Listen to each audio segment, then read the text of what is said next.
Hello, everyone. Happy Saturday. It's almost like we were here last night. How you doing, guys? Hello, hello. Glad to be back. Hello, everybody.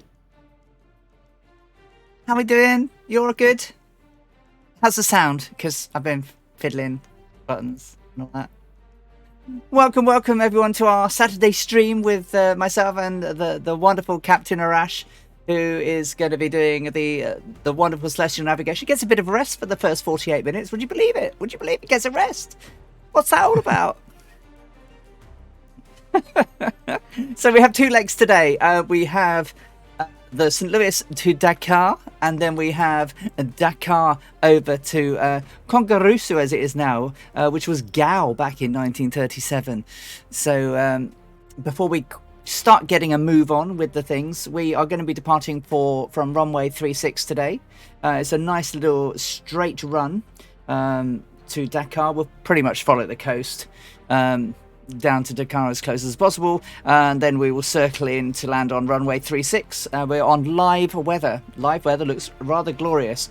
Obviously, if it gets super rubbish, then we'll change it, because it wasn't super rubbish when Amelia flew. We will have super weather, stupid weather later on in the flight in the series, but not right now.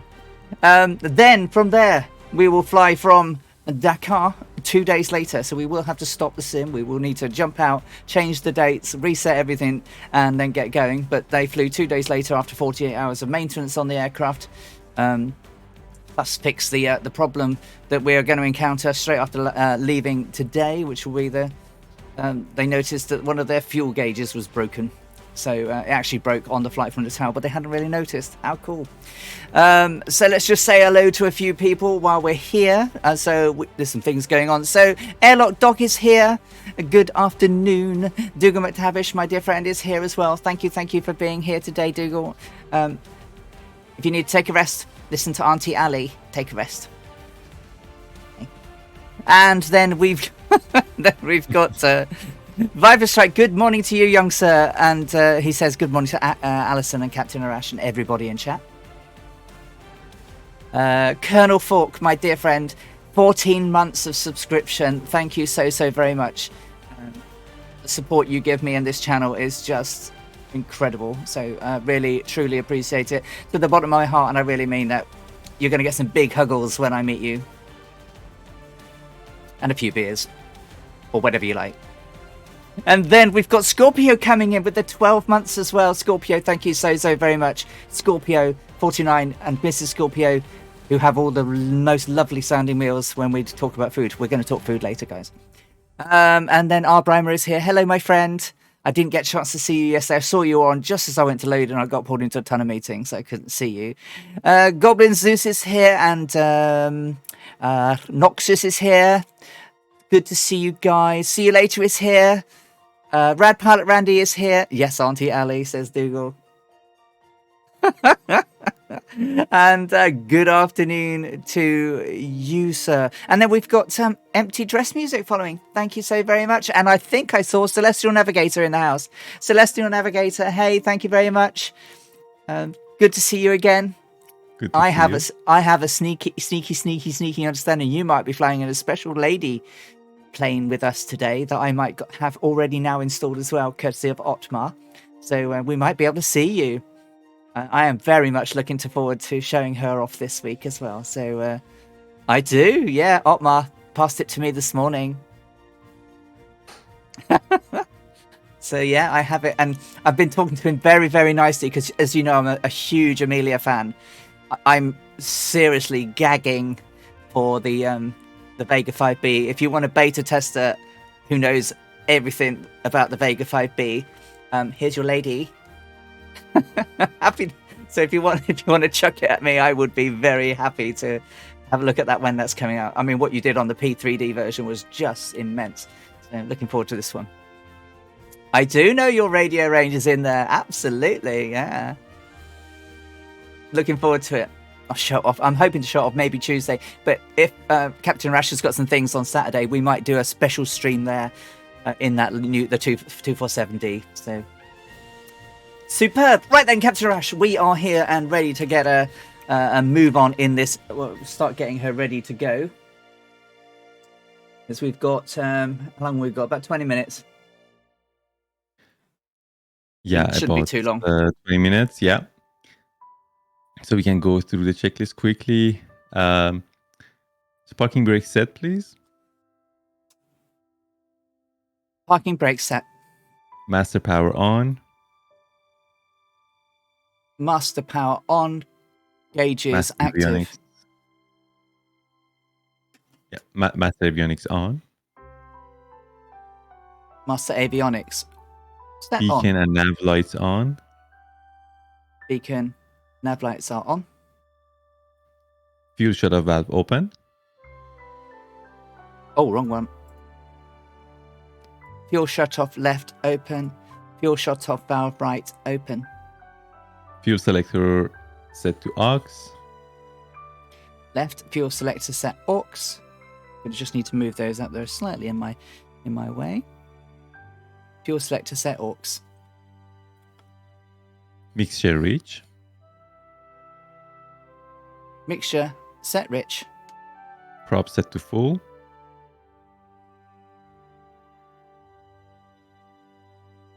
Left prop set full. Can't really see the right one. Right one is set full as well. Can see it. Throttle 1/4 inch in. Throttle cracked set. Magnetos set to both. Right magneto set both. Oops. Left magneto set both. Confirmed. Master ignition switch on. Master ignition switch set on. And let's go for clear prop. Clear prop. Clear prop. Fuel pump on. Right boost pump set on. And primer and starter. Primer and starter engaged. Oh, I'll tell you what is wrong. Bit of noise. Bit of noise. Starter and primer on in our reset. All right, that looks good on my side. Check the RPM. Okay, lowering engine number 2 to around 1,000 RPM. Alternator on. Alternator right set on. Check the voltage and amp.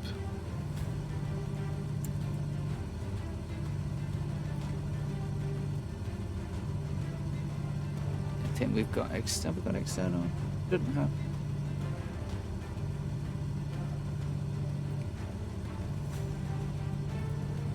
Yep, all good. Perfect. And oil pressures and oil pressure and temperature. rising. And cylinder temperature. Rising. Acceptable levels. Perfect. And we'll go for engine left. So fuel pump on. Fuel pump set on. And we'll go with primer and starter. Primer and starter held. Good to have a good start. Engine 1. Just checking oil temperatures and pressures are rising. RPM Levels still. and RPM is so just tweak up the engines.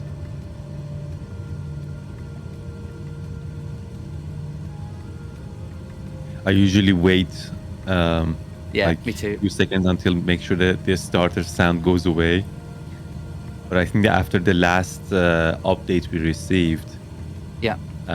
it doesn't happen anymore. You remember, like one time it got stuck. Yeah. Yeah. That was because of the yaw controls. Tail. That's right. Okay, So ready oil for pressure and temperature good. The cylinder temperature check. rising, acceptable levels. Perfect.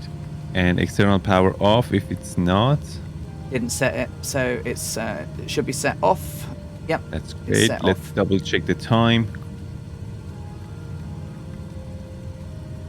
I have 7:45 and 20 seconds.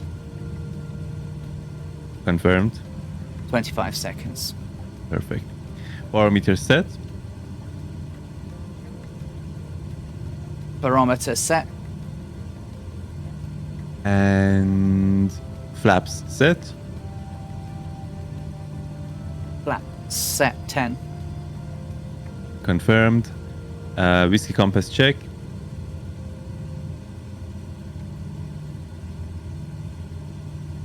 Reading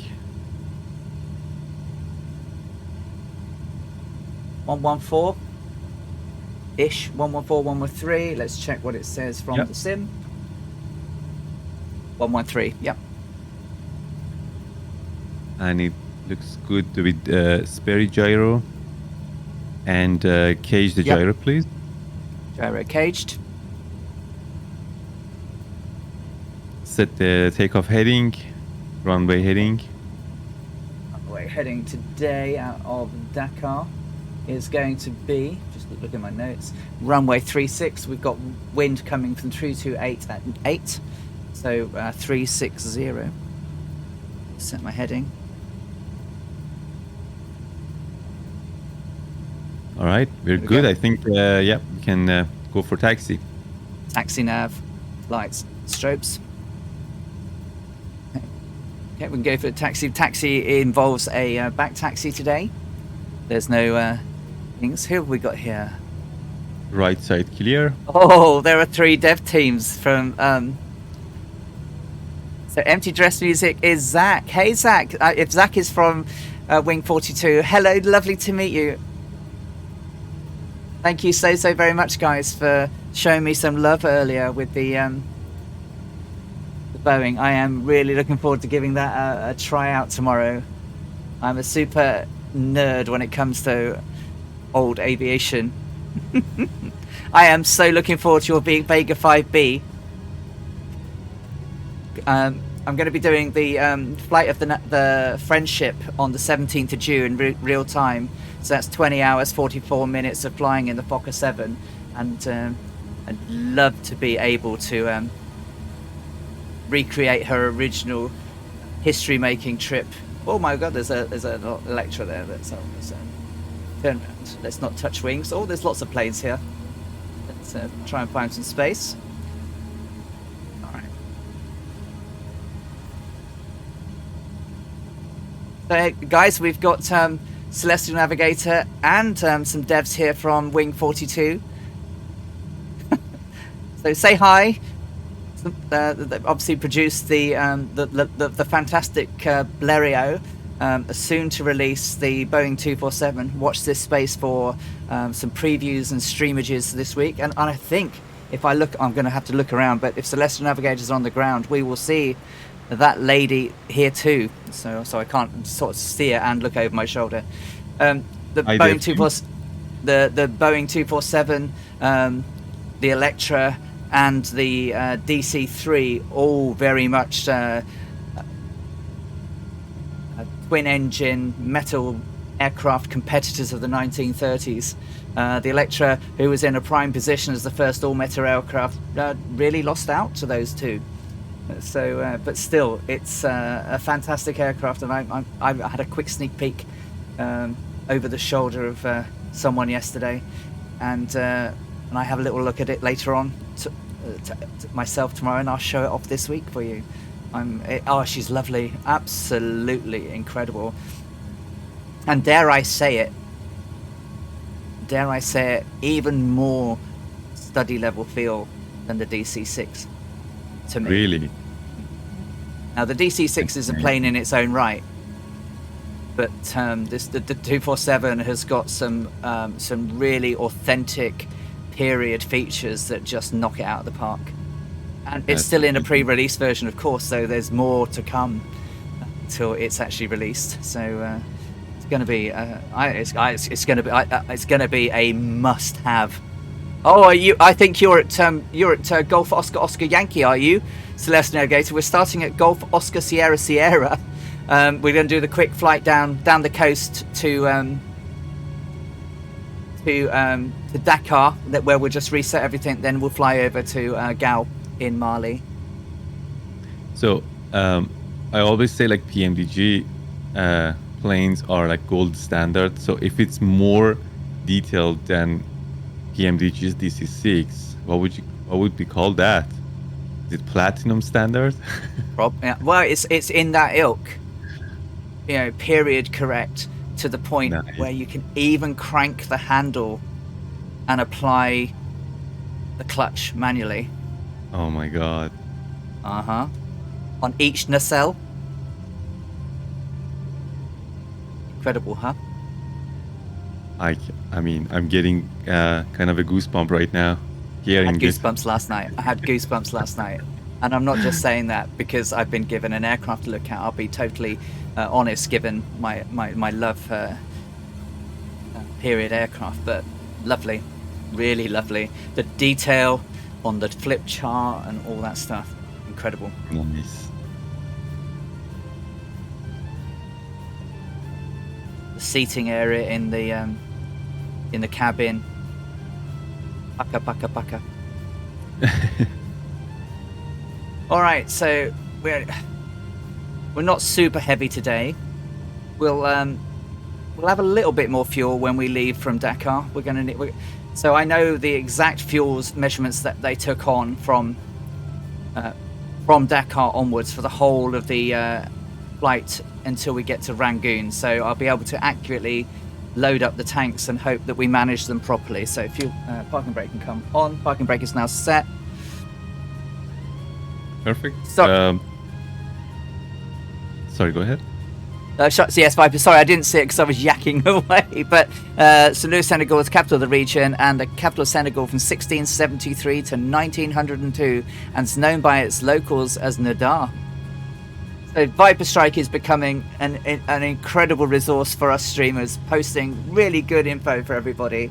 Obviously, we can show some pictures and stuff as we go along, but Viper's starting to help out everybody. Certainly helped out brilliantly for me last night, which was incredible. So let's just look at places. St. Louis to Dakar.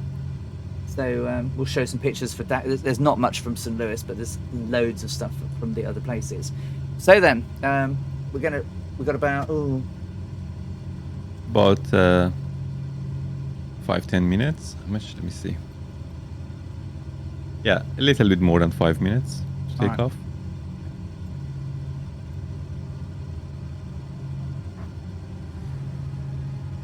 So yeah, just got 5 minutes, I'm afraid. So who have we got on the ground with us today? There's Electron Volt in the air over there, over Dakar. We've got Druid Zeus, Dougal McTavish, Noxus, see you later, and we will see more names as we get further away. But then we've got Joe U1 as well. Someone over there. My names can't see anybody.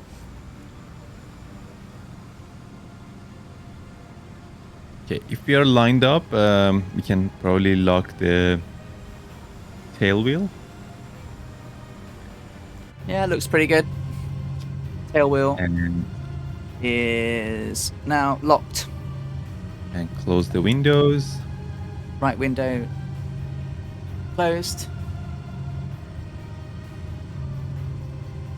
Left window is now set closed.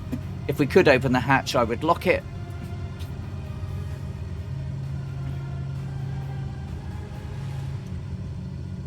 We don't need to go 4,000 feet for this. 8,000 feet for this leg, but we will go 8,000 feet for the second leg. And whenever at your discretion, we can just take off because we are not doing any cell nav for the first leg. Fair enough. Let's just get my pilot seat nice and set.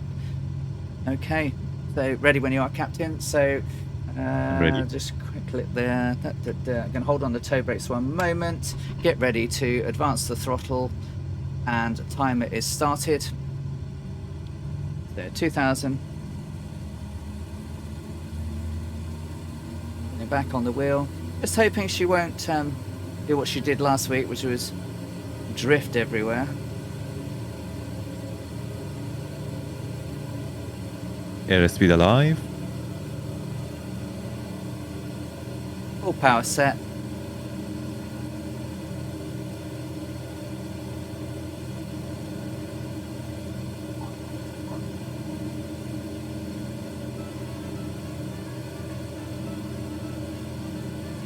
And positive rate. Gear up. Wow. It's nice and gentle. Yeah.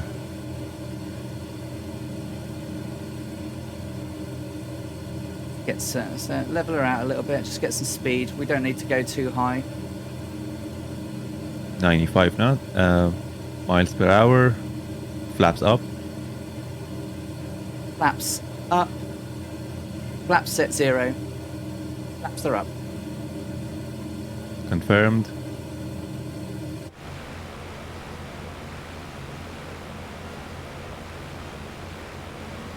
So our target is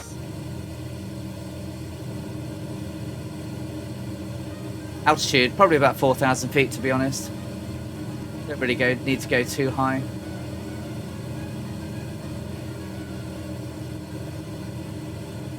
And I don't really need to worry about my climb out speed.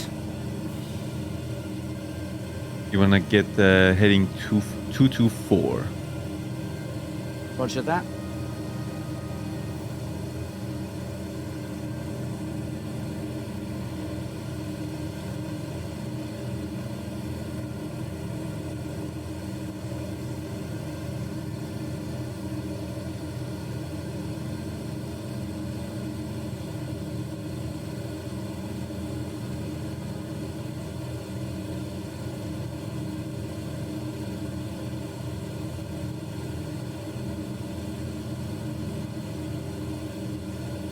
So, just want to look for the sandbar down here.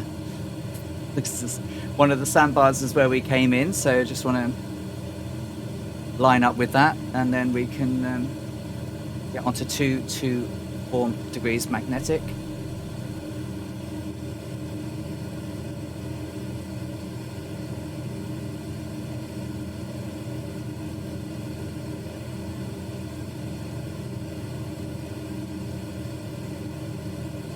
Uncaging gyro.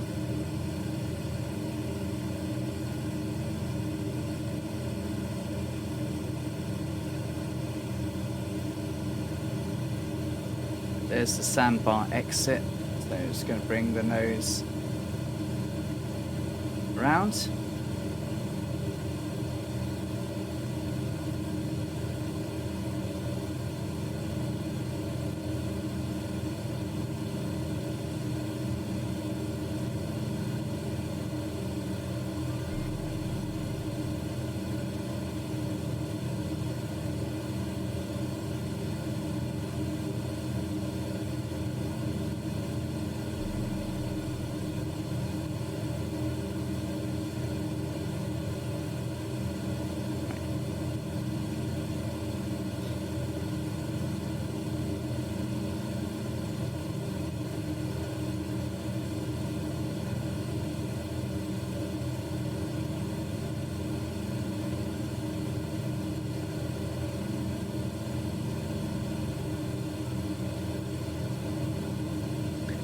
So for next leg, we're gonna take off at 6:55, right?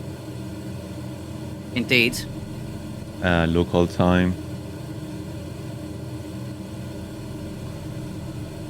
So we'll aim, okay, at 8 a.m. local for the sun observation. Yep, sorry, I just pressed on my rudder pedal incorrectly then. So could be coming up to 224 now.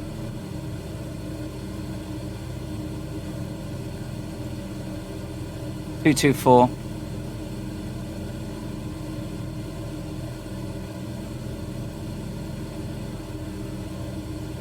Okay, still climbing. 3,000. Alright, just going to pull back the RPM now. 2050. Putting down the manifold. Climb out. 2,800 feet.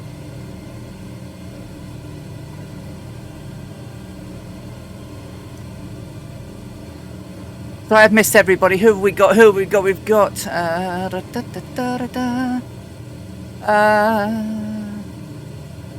Goblin says that was yours. Celestial Nova's going to do a hi Alison and Rash, I hope you're doing. Have we got a brew on the go? No, I have Ribena for now, but I do have some beer on the go for later.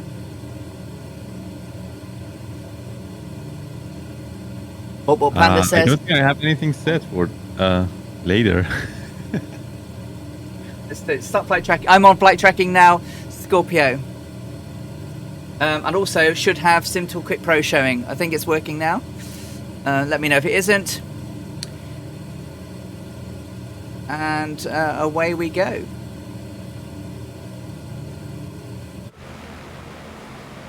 I'm gonna just See you take it later. easy. Sorry, go ahead. I was going to say, we've got Susie later, Druid 2, Scorpio 49, Capoustic, Kermit the Frog, Capoustic, Dougal McTavish, and Noxious with us at the moment. Oh, and there's Rad Pilot Randy out over there as well, just pop it in. And we've got Electron Volt ahead, so we'll be able to roughly see where we're going.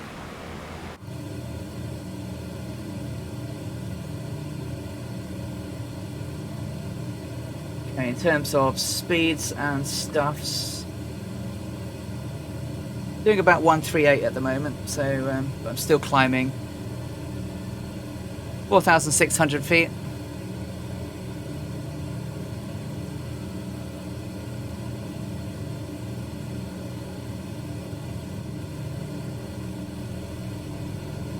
So, adjust my mixture.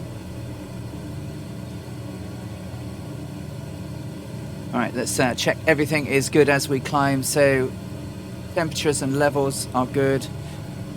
Temperatures and levels are good. Ampage and voltage.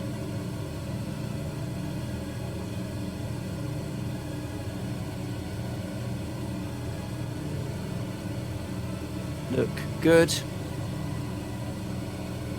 Cylinder head temperature is stable. Pounds per hour, 18 pounds per hour currently. Carb heat temperature, can't really see, so let's get that out of the way. Is good. And EGT.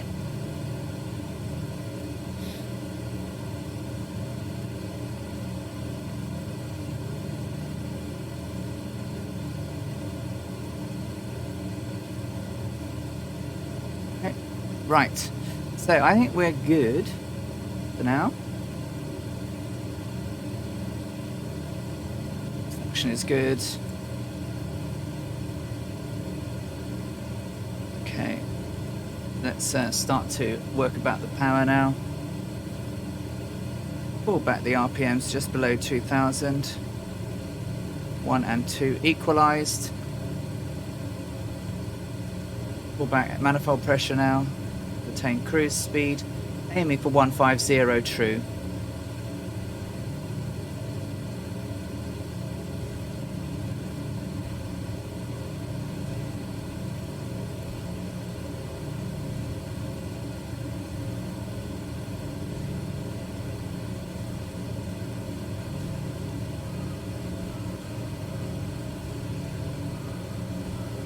Oh, really?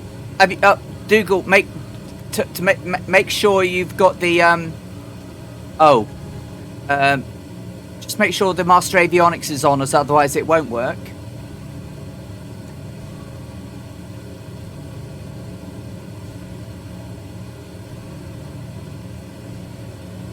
Okay, fuel levels are good, so no indications of leaks, and we're now down to 14 pounds per hour.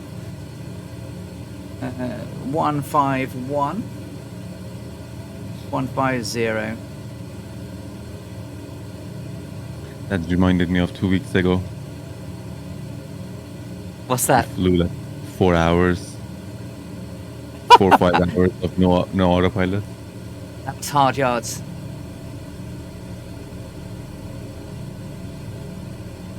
it was more hard yards because she wasn't behaving. In addition to being the gyro had gone wonky, there was some flight dynamics at play that were not great. So I was tired at that point because we'd done 9.5 hours at that point. Yeah. It was really handy with this yaw controls though, to be able for you to help take over from me for a little bit, because yeah, that was quite tiring. I wonder what caused that. Was it like just too much of like flight hours? Because that was our longest flight so far, right? So it was 13 hours 28 minutes in total, which was actually only 10 minutes slower than they did it originally in 1937. That ain't bad. Not at all. So yeah, I was really quite pleased with that. So yeah, it's tiring, but when we saw Dakar and we flew across the centre of Dakar, I had a second wind, an absolute second wind. Absolute second wind, which was fabulous. Now we're turn those off. Boost pumps are now off. Alternators are all on.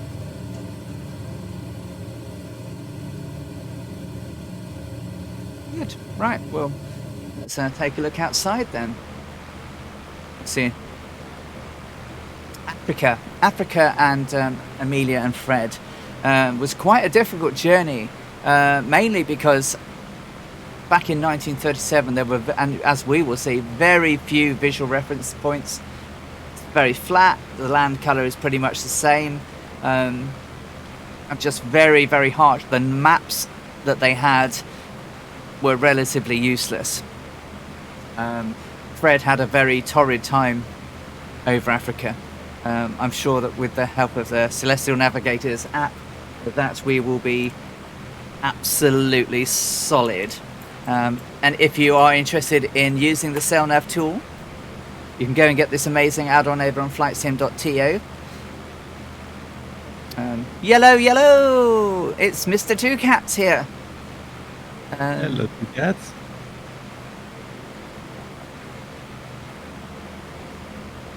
One by zero true.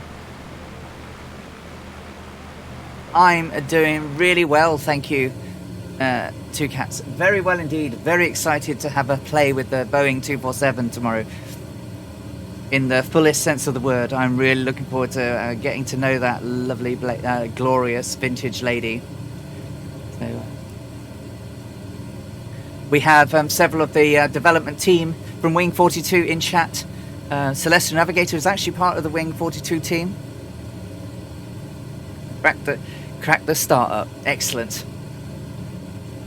We were sitting there about coming up to close to 2 o'clock in the morning, working around the air. Two Cats was using the aircraft, and I was trying to work. We were trying to work out how to get us started up. Wing 42 represent. Empty Dress Music is here as well. So yeah, thank you very much for joining us. As we are on leg 11 of our 32 leg flight around the world in the Electra.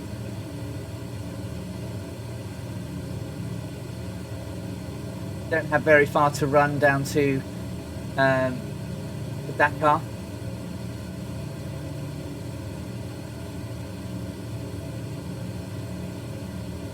So just over 35 minutes till we arrive. That was a sight for sore eyes, wasn't it, last week? You've already snuck a little vid out. Nice one.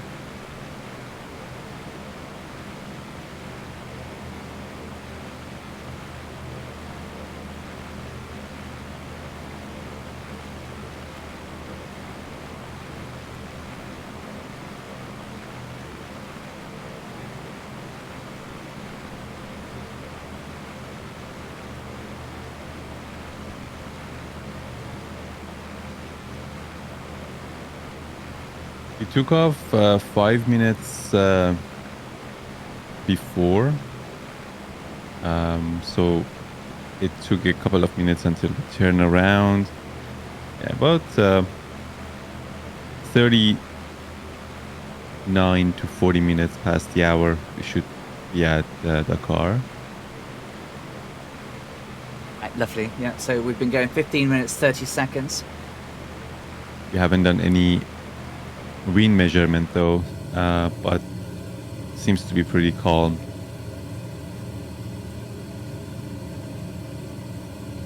Yeah, I mean, to be fair, from a visual perspective, this is actually really quite simple because it's follow the coastline. Oh yeah. And so, yeah, I mean, I think we're doing 150 on the nose. Thank you for the follow. Hey, J Gal, good to see you. Welcome in. See you later. It's a very good question. Not that I am aware of, but I am open to being wrong. Female commercial pilots were quite rare in the 1930s.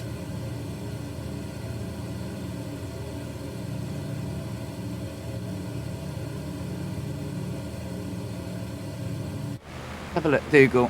Where are you? I think it's Scorpio. Scorpio, mate.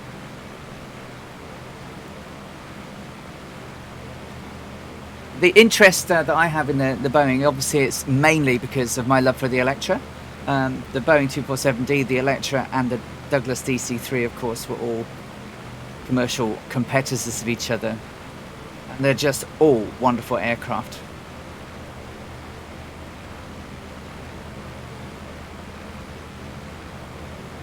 The Boeing, yeah, has a typically longer nose than this snub-nosed one on the Electra. So Emma brought my breakfast here. I'm gonna quickly eat it if that's okay. Yeah, absolutely. Let me know, and I'll just turn your camera off so that. Thank you. All right, see you in a bit. I think it sounds like we should do a fly-off. Wouldn't that be cool? When the DC-3 is out, DC-3 is out as well. DC-3 Electra and a Boeing rolled onto a runway.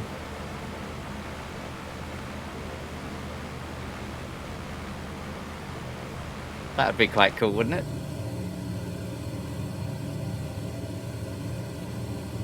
Whoever it is, you're flying brilliantly, says Dougal.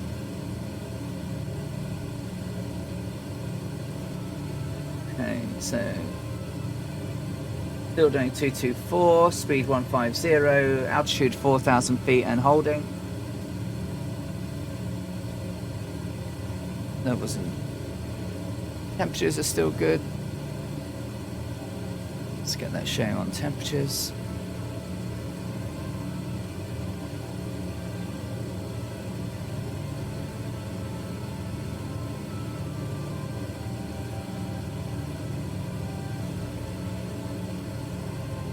Oh, it's acoustic. No. I can't even see. Oh, there. Oh, I see there is another aircraft behind there as well. Still can't see it. There appears to be a MiG-29 approaching quite rapidly from the rear.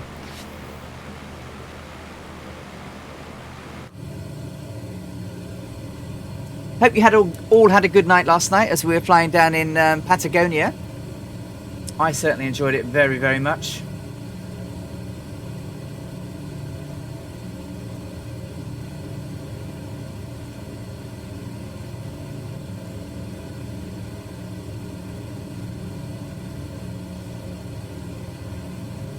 Yeah, well, so many very clever. I'm sure I shut that window when we started. The formation flyers are incredible. I wish I could do it. Well, I could do it if I could use my VR. Ah! Now, I don't know whether you're Yet Del Ponzo or Gert Del Ponzo.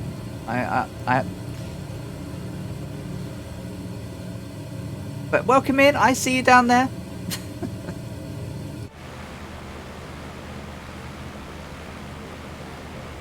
It looks binded to you with nuclear force, Dougal. Noxious is back there as well. It was awesome, Patagonia, but I was too tired. Yeah, bless you. Yeah, of course. It was a little bit late. I slightly got the speed of the bird wrong, to be honest. We spent so much time looking around that...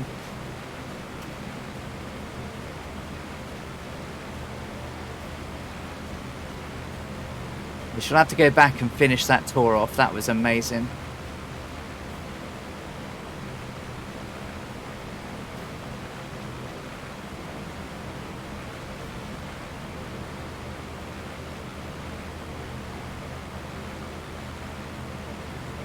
So, time 21:14. Need another 9 minutes and just check my fuel flow.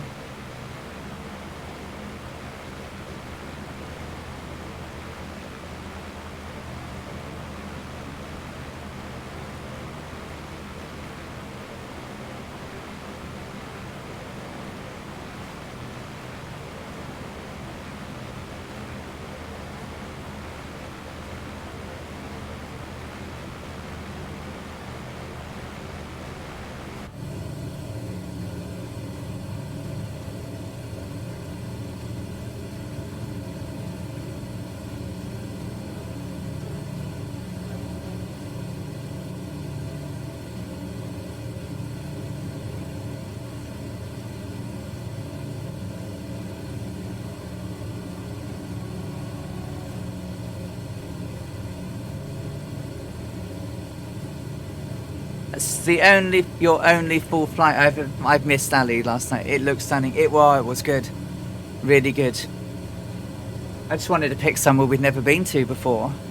And then having a fly in the Vans, the SWS Vans RB14. Lovely aircraft. Stunning visibility. He asked me if I'd done any aerobatics. Well, I did a few rolls and a loop-the-loop, but I'm not really I'm a GA pilot, but not an aerobatic GA pilot. So not really used to everything. But hey, I did a few. But perhaps I'll have to practice, do some practices in it. It's very nimble aircraft.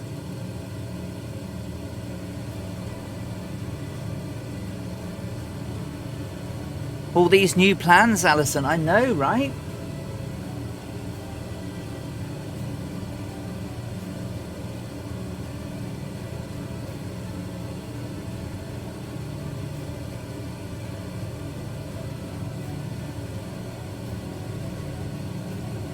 Yeah, I'm just really happy we've got nice nice historical planes coming out. Bring it on, bring them on.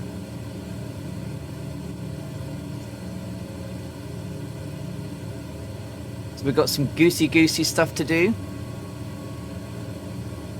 Boeing stuff to do now. Got the Fokker to do for June. Not quite sure what we're going to be doing for when I collaborate with Arctic Turn, where we're doing flights of Eddie Angel, because the Flamingo is not in the sim. So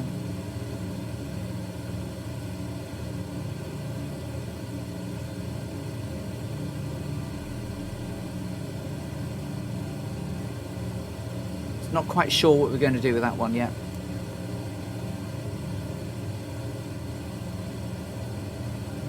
Tinkerbird Gaming, hello. How are you doing? Good to see you. Welcome on in. Is this my... So, 1, 2... Yes, it's my 4th stream in 8 days. The interwebs will be going, what's she doing on again? Get her off. I'm waiting for the shepherd's crook to come out from the side of my room here and pull me out my chair and substitute it with a better simmer.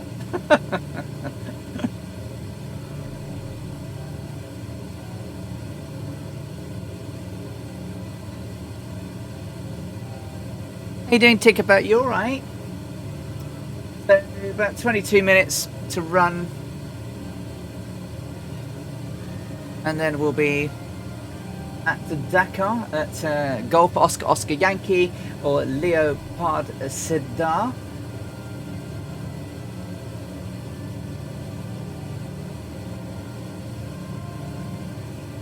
Runway elevation is 85 feet. 85 feet.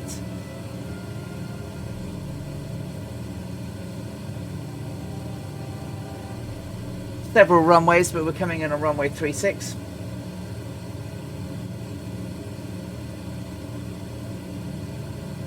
Runway 36, 11,378 feet. It will be a crosswind, I think, if it's being nice. So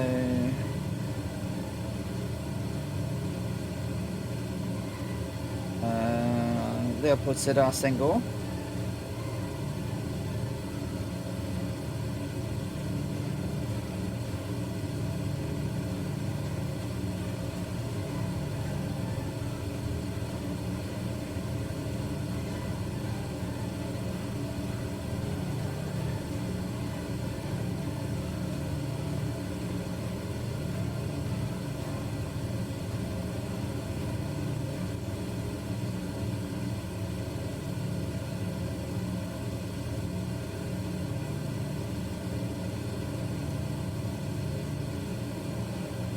Hello. I'm back.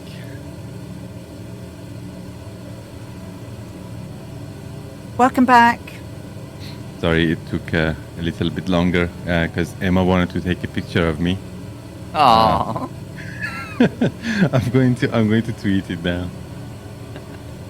It's related. It's related to this flight. Dougal, I'm good. Finally got MFS back on my system after something weird went on. Dougal says so many people having issues. Tikva says I'm well. Finally got the date for my heart op. Will be in just over a week's time. Oh, well, fingers crossed and good luck, Tikva, from all of us here. Looking forward to hearing the good news once that's over. Thoughts will be with you. Many people have issues with what? Microsoft Flight Sim. Oh, after the update? In general, rather than just the update itself. So the update itself was okay, but lots of people keep having to do full reinstalls. Captain Arash. You know, I don't know how many reinstalls Dougal's on. Dougal, how many have you done now? Gonna have a slurp.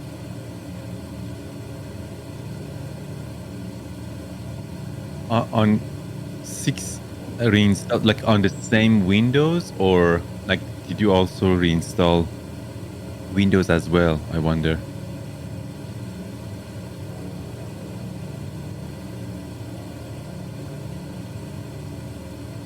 Cruise speed 150, altitude 4,000 feet. T's and P's are good. 2 times Windows, 6 Siemens reinstalls. I wonder if there is anything like any sort of incompatibility with one of your drivers. That is so strange. Because if it was just a SIM reinstall, I would have said, you know, maybe just something is corrupted in like Windows registry files or something like that.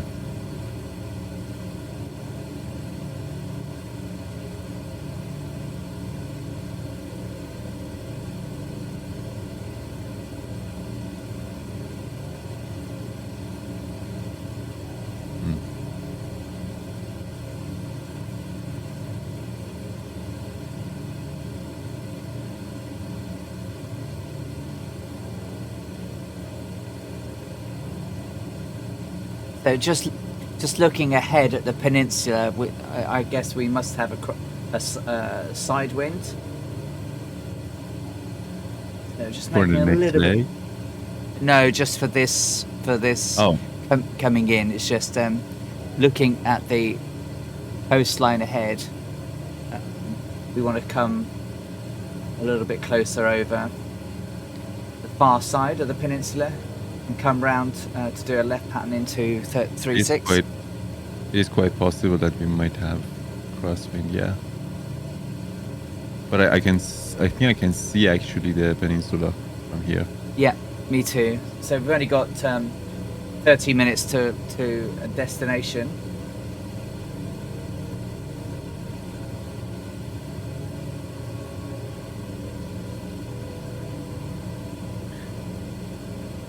$30 minutes. I think it's about 15 though. Yeah, so I said that. Sorry, I meant about 30 nautical miles, 15 minutes. Oh, okay. No, it's my bad. So.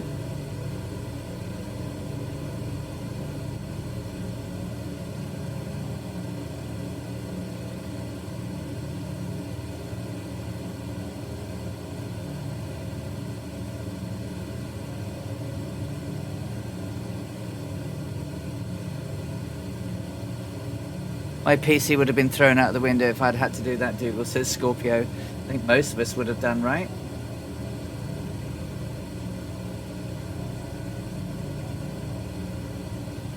Come fly with us, two cats. Come fly.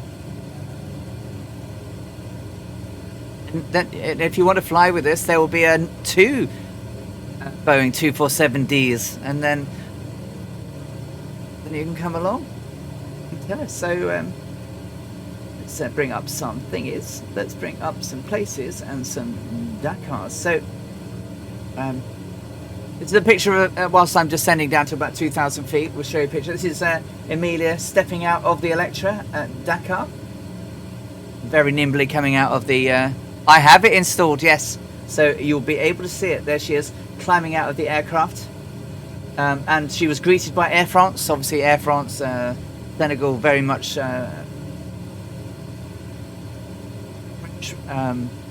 area.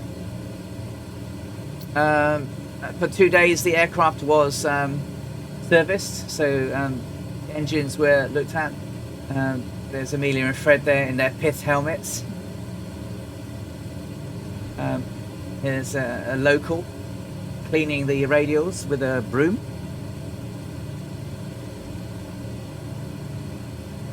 In the evening they had a reception, Air France reception. You can see Fred at the back there talking to some people, and in the second picture you can see Amelia there in the middle talking to someone as well in the flight mess.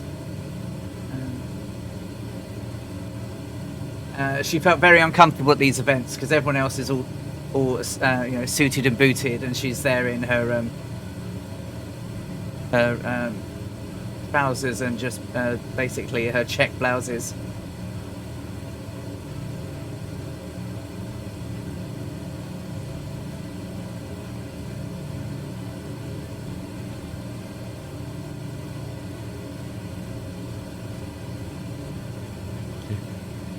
Tweeted the picture.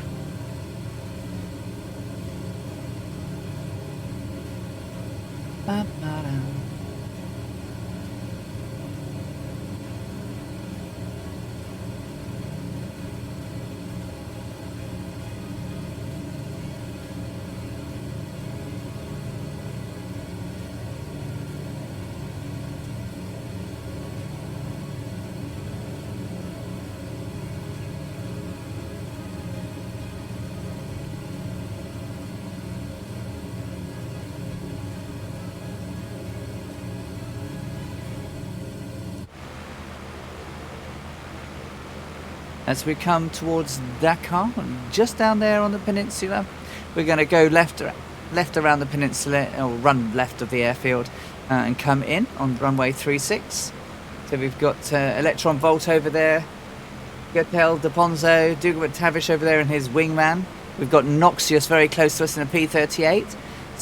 Scorpio in the Kodiak, Rad Pilot Randy, Kermit the Frog, Druid Zeus, Joe U1, and see you later.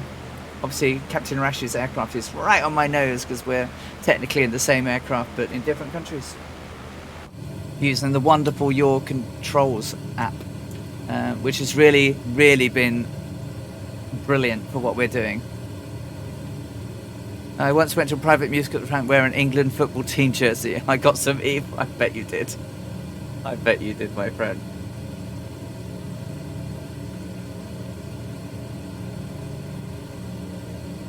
Alison Johnson, here's what I could find about Dakar. Dakar is the capital of Senegal and was settled in the 15th century. It's infamously known as the base of the Atlantic slave trade until the 19th century. Yeah, very, very sadly true. It's also hosted the Dakar Rally until 2008 due to security concerns in Mauritania. Yeah, when Anne Pellegrino had to fly this route back in 1967, 30 years after, 1967, she could not fly across Africa due to the wars, so she had to go up through the Mediterranean, through Suez, and that way. Quite a significant detour from the Earhart Trail.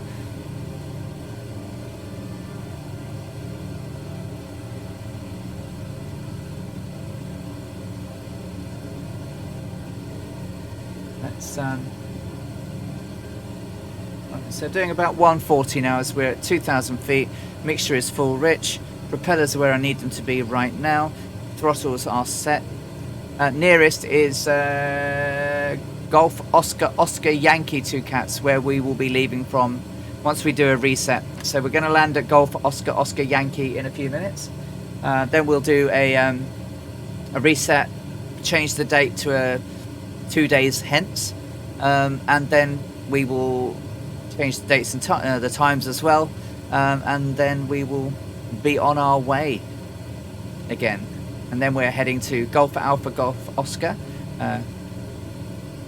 which was GAO back in the day, which is now a name.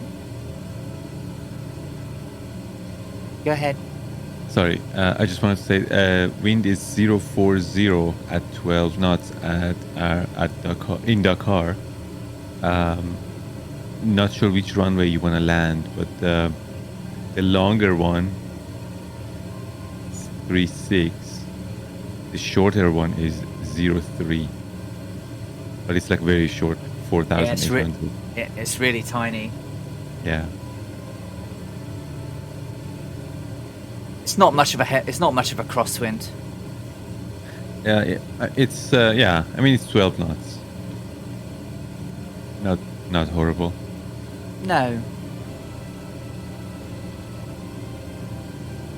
We'll see.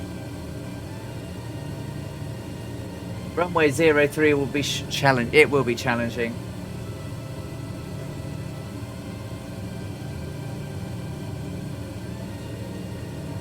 Especially if we get a float. How long's runway 3? Quite away from the parking. It's not. Well, we could have a laugh if you want, and do 03. Just need to make sure I can see the darn thing. Runway 03 is then, by the looks of it, by popular opinion. It's 4,800. What's the minimum? What's the safe runway length for this aircraft?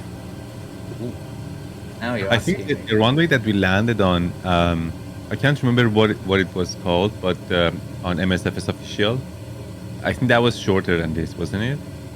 I think so. And it was in the valley. Yeah, it should be all right. We can put the barn doors out. Yeah. We can certainly put the barn doors out. So.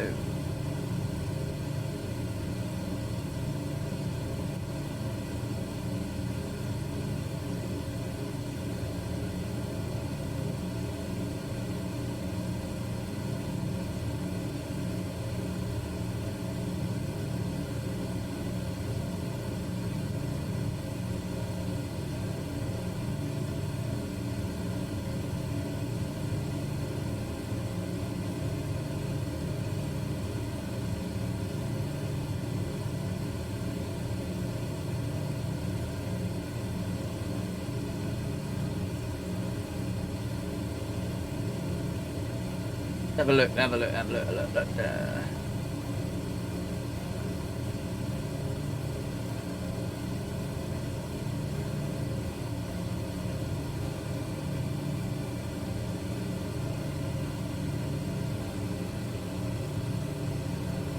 Oh, I think we should might need actually to- start descending. We're at 2,000 feet. We're fine. Oh, I thought we were at 4,000. Sorry. We were, but now we're yeah, left traffic pattern. Dougal. No, we're at 2,000. We're close to the airport now, so.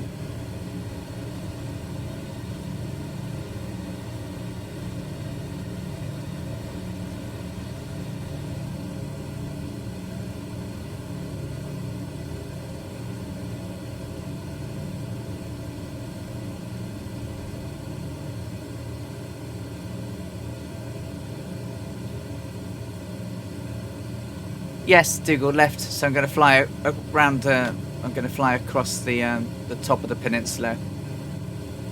Need to sort of resituate myself for my for the runway. So that's the main runway there. There's 03, right? So we'll come. We'll do a downwind, turn in. Keep having to remember she's not nimble. This bird. Is Electron Volt already down there? Look. I never forget what happened during Paris Dakar rally.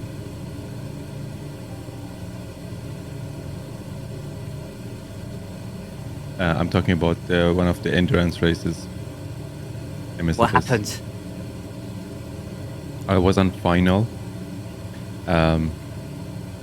So basically I started about 25 minutes, if I remember correctly, after everybody. Because I had CTDs when we were taking off from Paris. But I took the high risk route. Basically, I flew over the ocean to take advantage of crazy tailwinds. And I basically progressed and passed a lot of people. And I think I have, it's been a while, so I can't remember the exact, but I think I ended up being third place. And I was on final literally 2 minutes before touchdown. I got another CTD. Oh, and no. I lost 3 hours. 3 hours of progress. Basically, I ended up being like, I don't know, like 20 in the 20th place or something like that. There's a footage of me, like my face, my reaction when the CTD happened. That was one of the most painful experiences I've ever had. Oh, bless you. Now, I really miss having my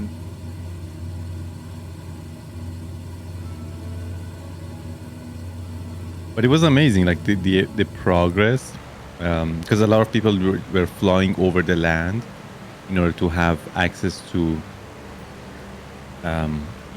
airports for touch and goes and stuff. But I was like, well, I'm behind everybody, right? I have nothing to lose, so I might just take the high risk route, which flying over the ocean, and it really pushed me forward. Like it was crazy. now. I really miss my hat now. Because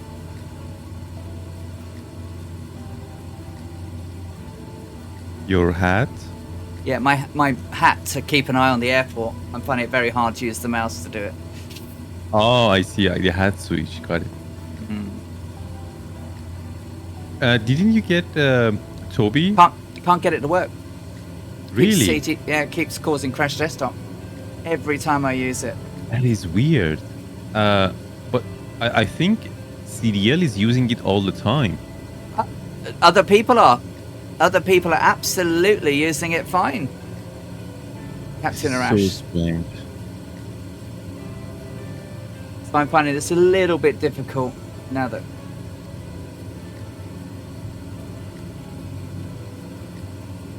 Little bit difficult. Hi, Gibo.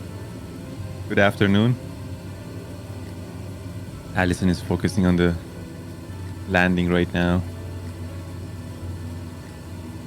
95 speed miles per hour. Yeah. Sorry, I'm just struggling a little bit with my cockpit camera.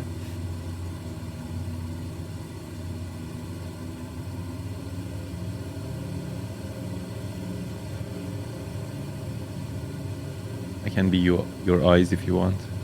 I know it's not gonna be the same, but keep this heading. I think keep this heading. Yeah, got it now. Sorry, I was... All right, that's great.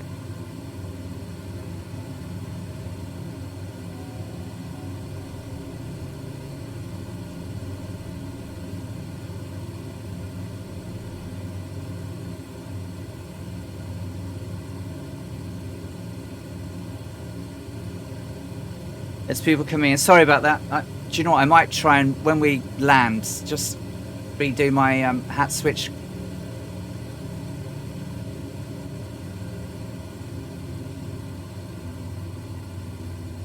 Okay, speed 100.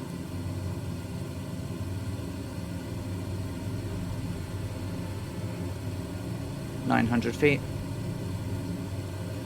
Barn doors are out. What about power? 110 indicated.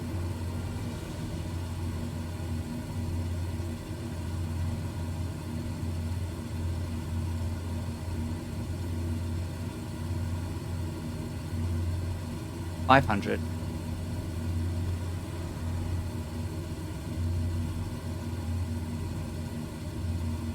$105. Going down 100. Roger that. Okay, we've got to. I have to just crab her in a little bit. Apply some power.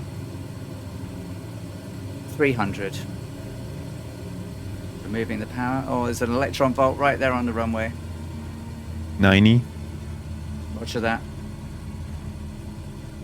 Okay, applying some rudder. I'm going to try and keep my rudder in this time. Aiming for 1,000 feet marker. Skim over the top of Mr. Electron Volt. Pretend that there's not a beautiful Boeing on the runway. Let's try and bring it over onto the close to the center line now. Just bring up the nose. So I'm trying to rudder. 65. 60. We're down. Nicely done. Thank you very much. Just let her trundle a little bit more, and I'm going to release the tail wheel lock now. Oof, there we go. That wasn't too bad, was it? Not at all. Flaps up. Flaps coming up and in motion.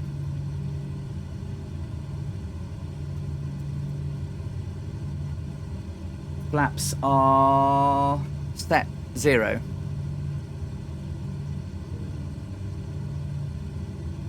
Well, I think I'll take that one. Sadly, I have to leave now. It says, no worries, Tool Celestial Navigator. Sadly, I will see you in a bit. Thanks, Noxus. You take care. Hey, Gibbo, good to see you. You should have modages now. I don't know why that disappeared, but you were definitely a modage at one point. Let's exit the runway up here to the right. We'll just quickly shut her down and turn her around. Everyone else, it's probably a good time to have a P&T break. But Panda, would you mind awfully if I could have a beautiful cup of tea, please? Okay, so leaving the runway now.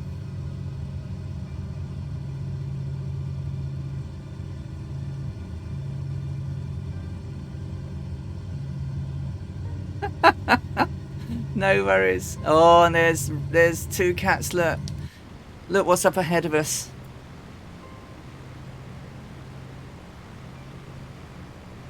Got a park next to that birdie. Look, everyone, it's the wing. It's the Wing 42 Boeing 247 Delta. Look at her.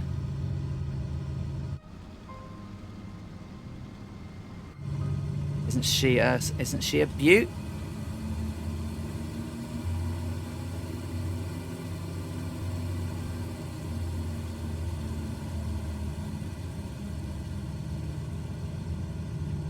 Oh, look at that Art Deco beauty.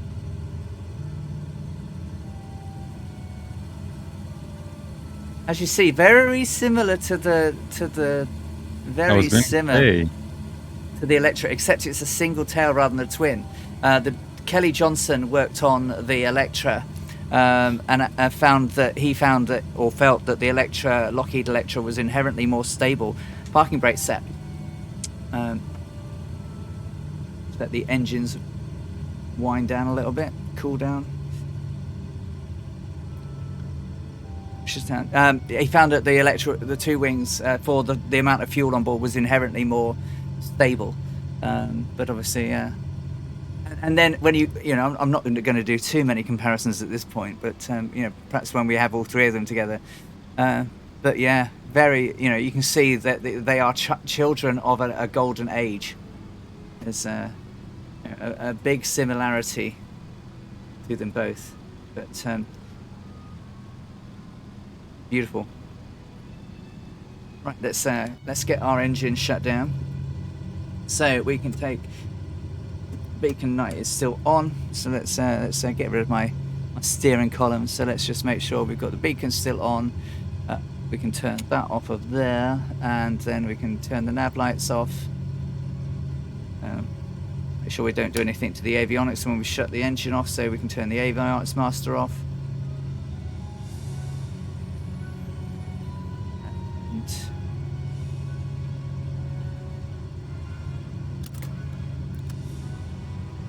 bring down into there.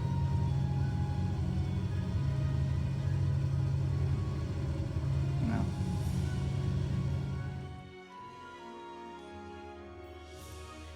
And there we go. Shut down. And engine shut down. And then blades are still, so we can now do that.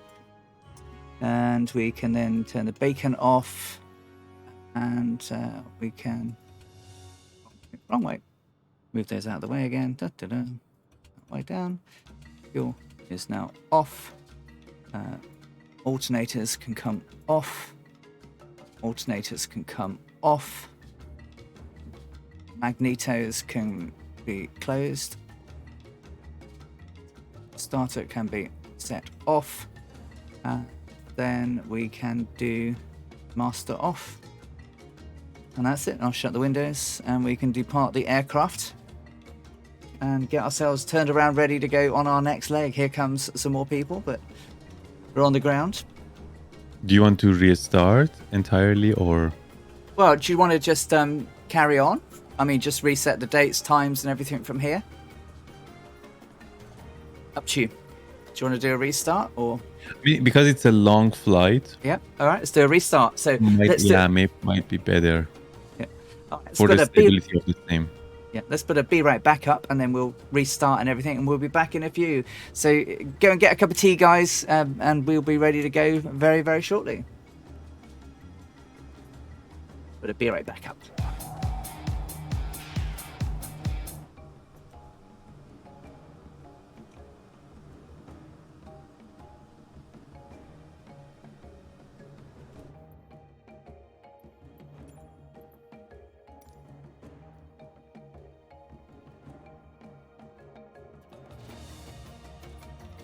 Yes, definitely on live weather, guys. But the date we've set is, it will now be changing to the 10th of June. We'll make an exit here, help my wife with spring gardening. Might check in later. Take care of the red pallet, Randy. So, quit to desktop.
We see the game. The game has disappeared.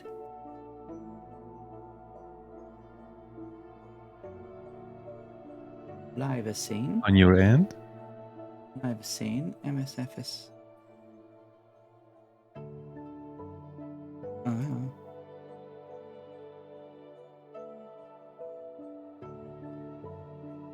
Yeah, it's suddenly not showing. Oh, there she is. Yep. Really weird.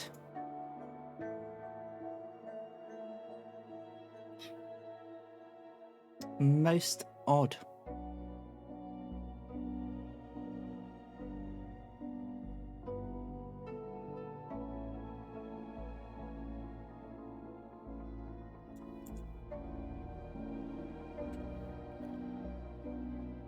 I think the same thing was happening to me.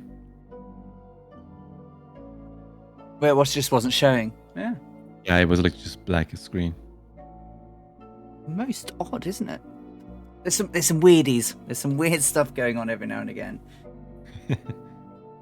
Obviously, we need to reset your controls and things like that when we're in.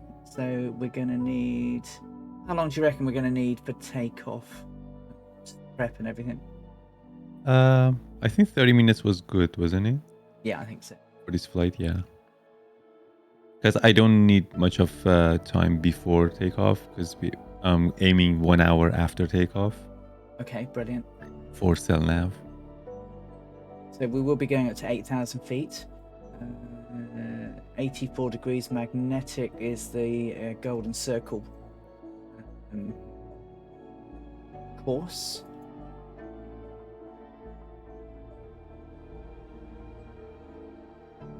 We will have 1,000 gallons of fuel on board. So the longer runway is probably better.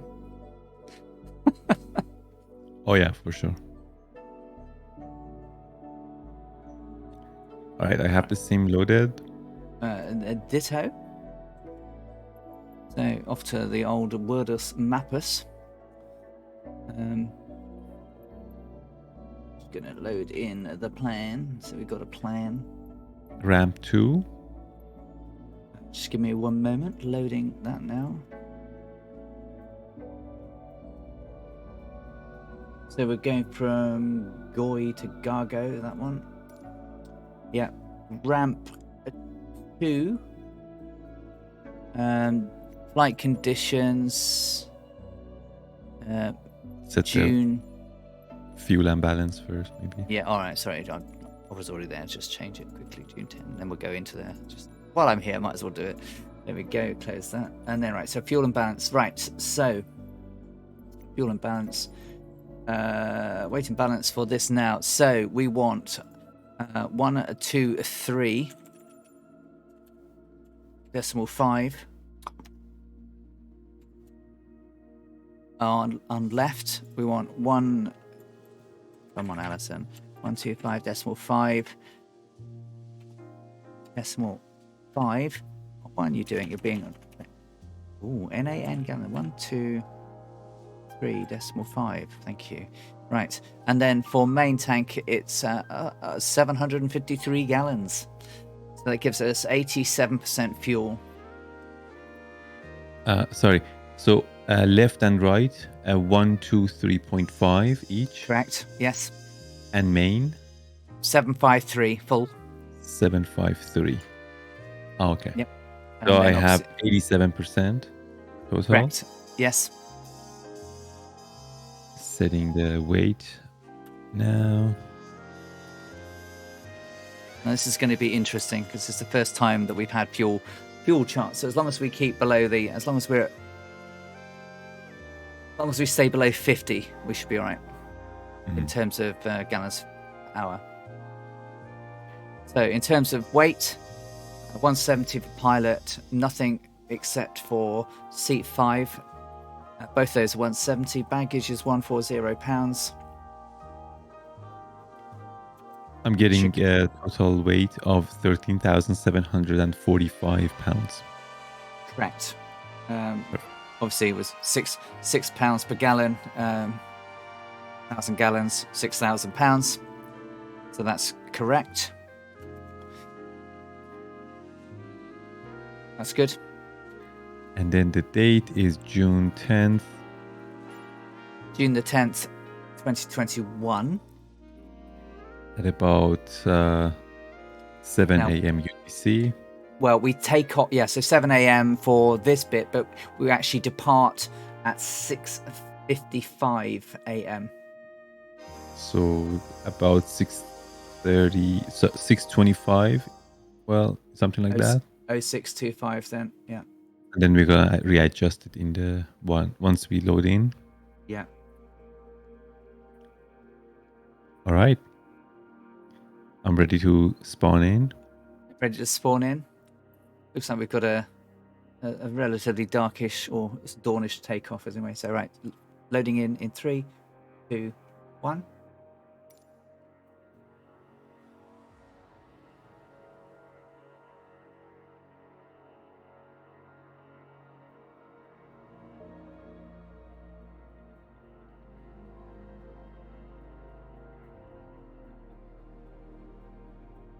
Now the hard yards start for Corps Captain Arash. 7 hours of torture.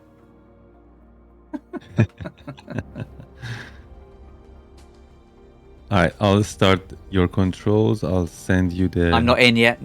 Just bear with me. But you can send me... sorry. Oh, yes. Right, I'm just hitting ready to fly now. Right, so... Oh, it's quite nice. We're near a... Well, actually, we should adjust things first. Yeah, I'm ahead of myself. I'm just going to get rid of my Yogi yoke there. And set cold and dark. Just make sure everything is off. That it needs to be off. Yeah, I think we're golden. So I am set. Okay, let's sync up the time. Roger that. So just having a quick look now what mine says. We might need to change it after. So sync up time then, weather and date, yeah? June 10, 2021, and then 6:21 a.m. That's what I have. Right, We want to like 30 minutes. So let's aim for 25. 0625. Okay. Trying. Oh, dear Microsoft, I know you love me, and I love you all so very much. Would you mind putting some buttons back so we can be accurate on our times? Okay, 0625, and ready when you are. 3, 2, 1, release. Released 6:25. Let's have a look at the clock. 0625 and 10 seconds. Sounds right. 15 seconds. Yep. All good. Now we will resync that after starting your controls. I'm gonna start the... Wait, actually double checking the settings. Electro 10 is selected. Save. Start. I'll send you the code. Thank you. I just stopped your camera so I can go and get the right code without showing people weird stuff. Thank you for that. I have the code. And then I just do that. Click that. Take that code out of there. Paste that. Paste that in there. And then connecting. We have connection. I have control. You have control. So change into this now so I can see. Ailerons left. I need to bring your button. OBS Ninja. Right. Ailerons left. Did I not on OBS Ninja on? Or is your screen sharing? I am sharing. You don't see me? I don't. It might just be... It might be a bit of a lag.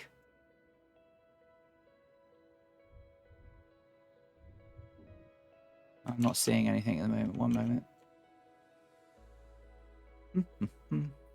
Let me see. What do you OBS see Ninja on my off. screen? Right, hang on a second. So OBS Ninja on. OBS Ninja on. Right, okay. So right, I can see yours moving. Right, for somehow. Yeah, yeah. So let's move it in and out. Yeah, all right. I'm actually seeing yours much bigger than I have been before. That's why. Okay, it just confused me. I was like, oh, is it working? Right, so pedals Look are good. free and clear and in proper sense.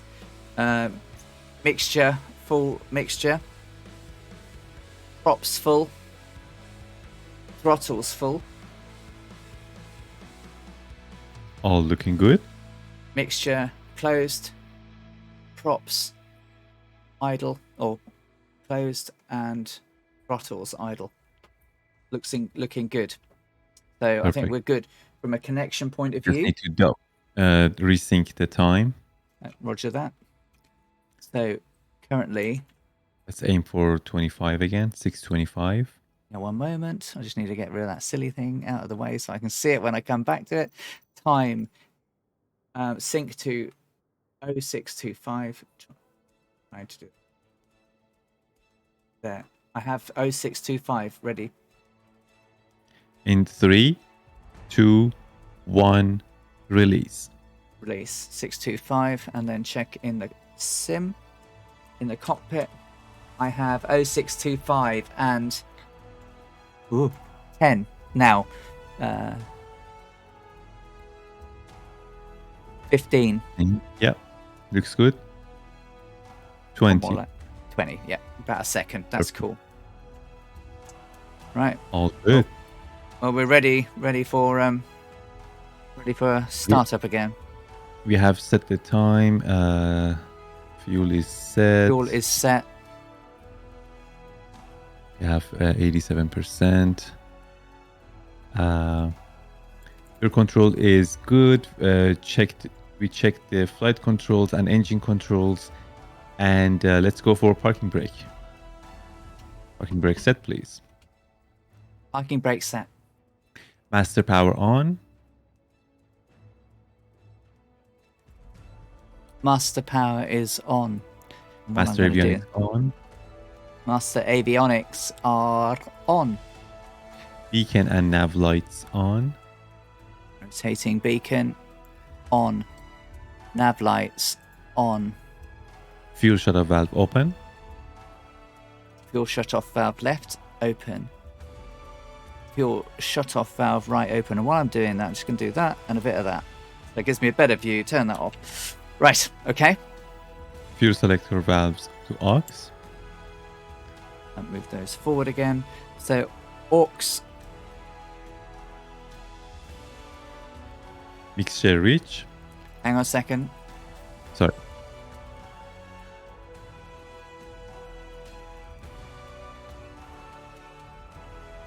Fuel selectors are set aux on both left, right.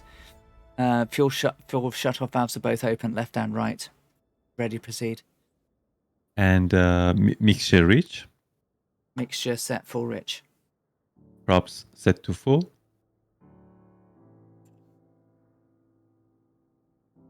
Prop left set full.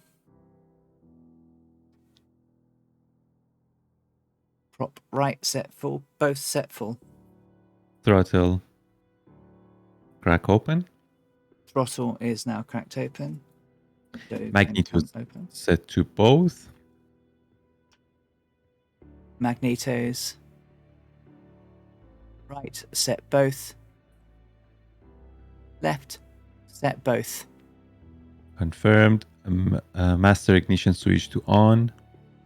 Master ignition switch set on. And clear prop. Clear prop. Oh. Clear prop. Fuel pump on. Right boost pump set on. Primer and starter. In the real aircraft, as you know, you'd put them both at the same time rather than one at a time. But okay, we have a start. Engine 1. Monitoring. Good start on my side. Good start. Check My side. RPM. RPMs Just about 900. Just tweak her up a little bit to 1,000. Alternator on. Right alternator is now set on. Check voltage and amp.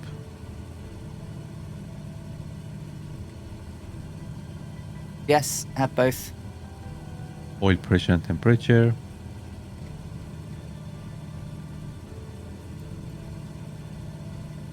Oil temperature rising. Oil pressure present. Fuel pressure Cylinder. present. Perfect. And cylinder temperature. Cylinder head temperature is rising on engine 2. Static engine 1 as expected. Perfect. And we go for right engine. Roger that. I mean left engine, sorry. Fuel pump on. Fuel pump. Left fuel pump on. Primer and starter. Primer and starter engaged. We have a start engine 1. Monitoring. Looks good on my side. Roger that. Check RPM. Engine 1 RPM rising. Alternator on. Stabilizing. Alternator set on. Check voltage and amp. Be sure that the aux is set off.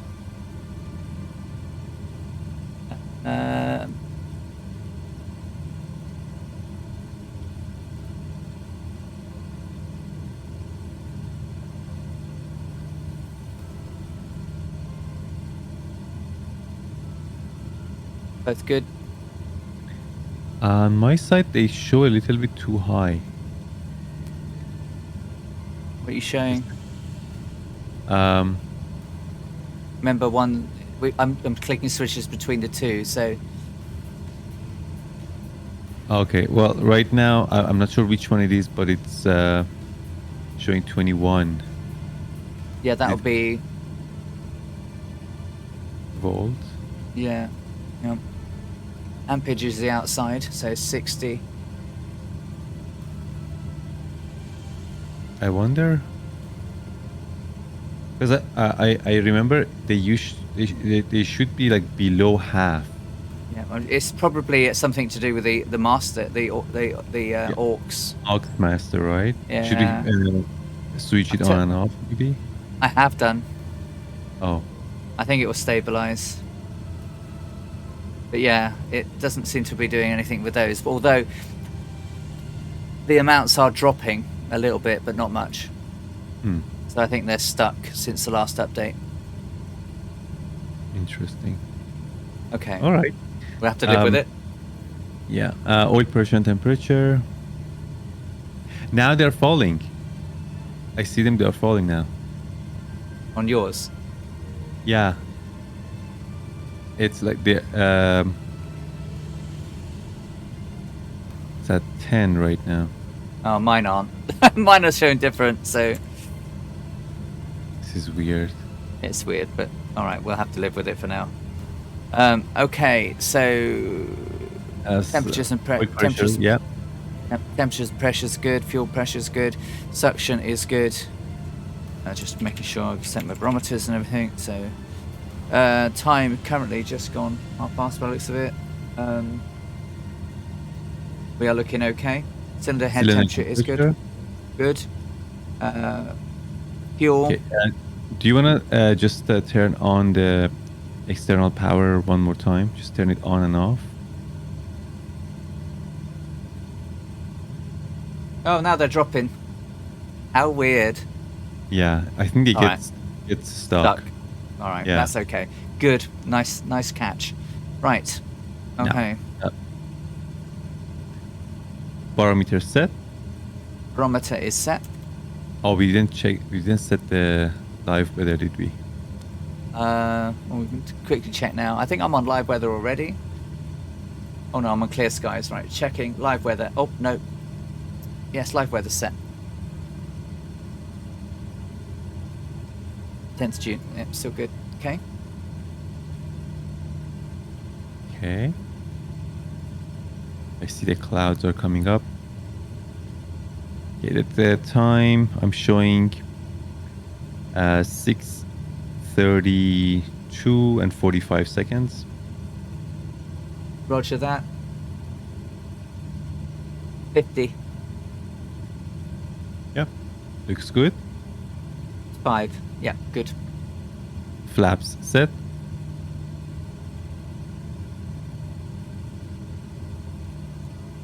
Since we are on live Flap weather set now, 10. actually double check the baro again.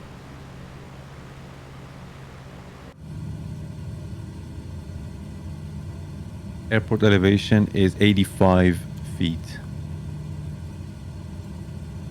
Okay, that looks Correct. good now.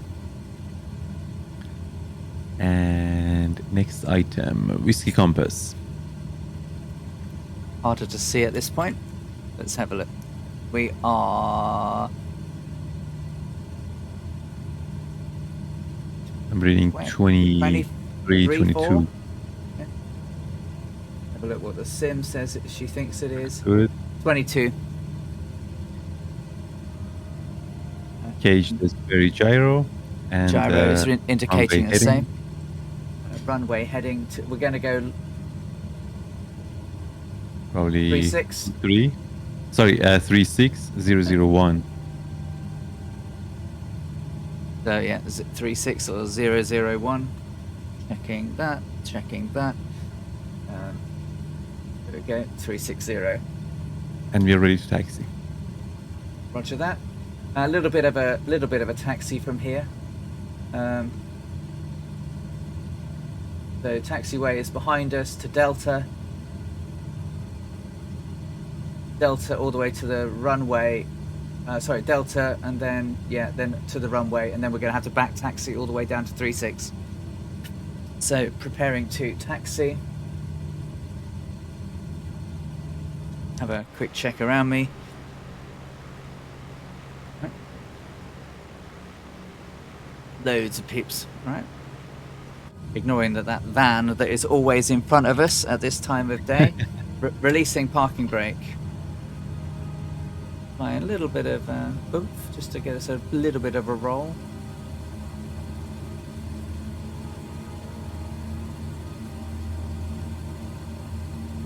I'm going to turn off my key light at the moment because it's blinding me a little bit as we taxi.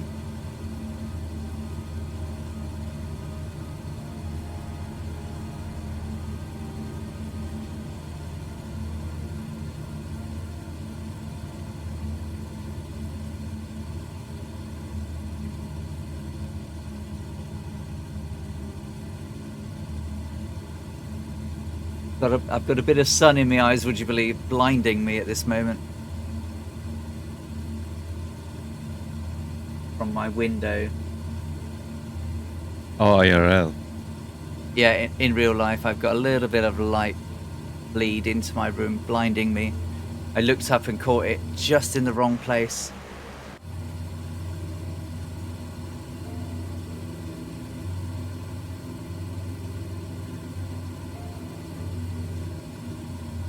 Our course is 088 magnetic. See you later. Runway 36. 2 cats. Yeah. Runway 36.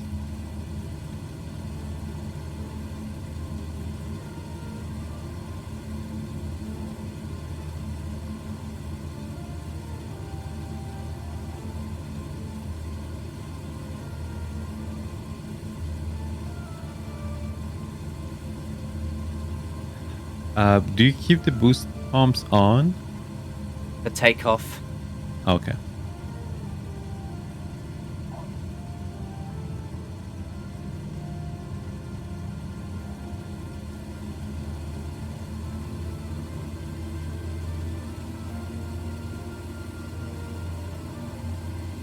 Obviously, as we're climbing, it helps push fuel towards the engines. Right, this is Delta.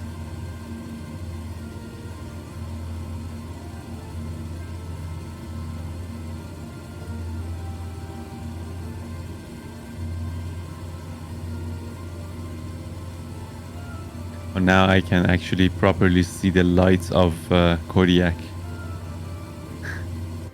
They're quite bright, Scorpio aren't is, they? yeah, Scorpio is flying with Kodiak now because last time it was like it was totally off.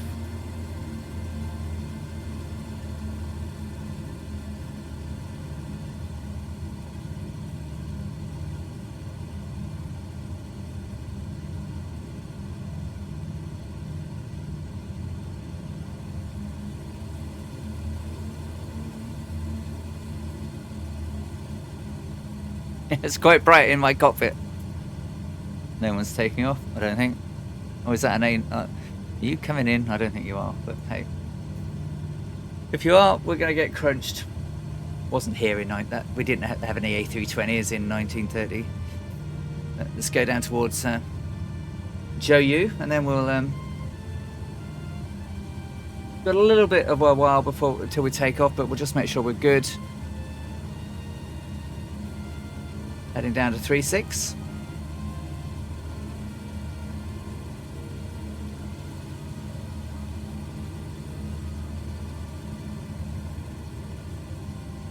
We have 15 minutes to take off. Thank you. Electron volts in the air already, look. In the wonderful Boeing 247D.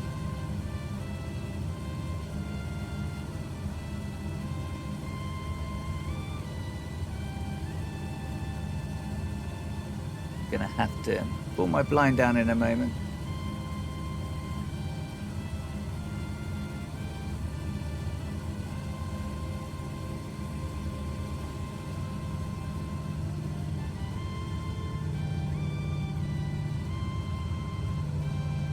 Oh my word, the A320 is coming in, so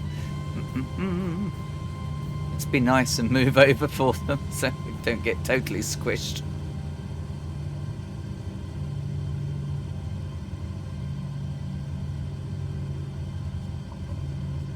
So as we're now on the grass, pull back on the yoke so that we don't go around too madly.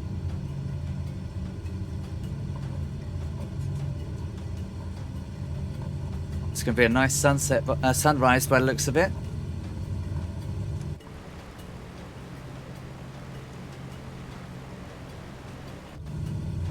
Gibbo's with us as well. Nice-oo.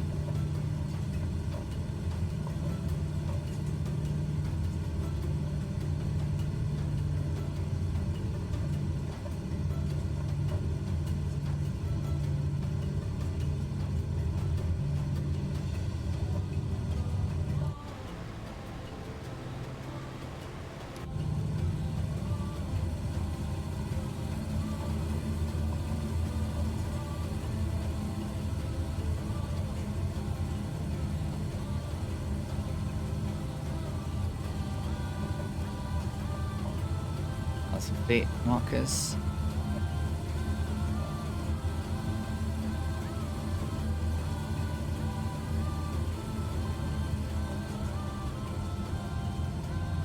And he's down. Hugo's in the spit.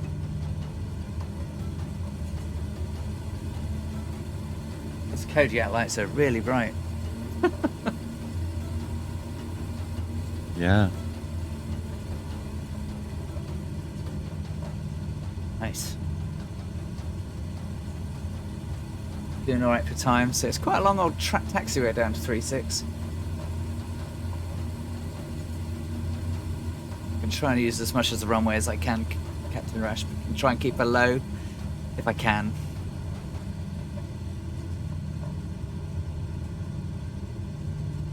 All good.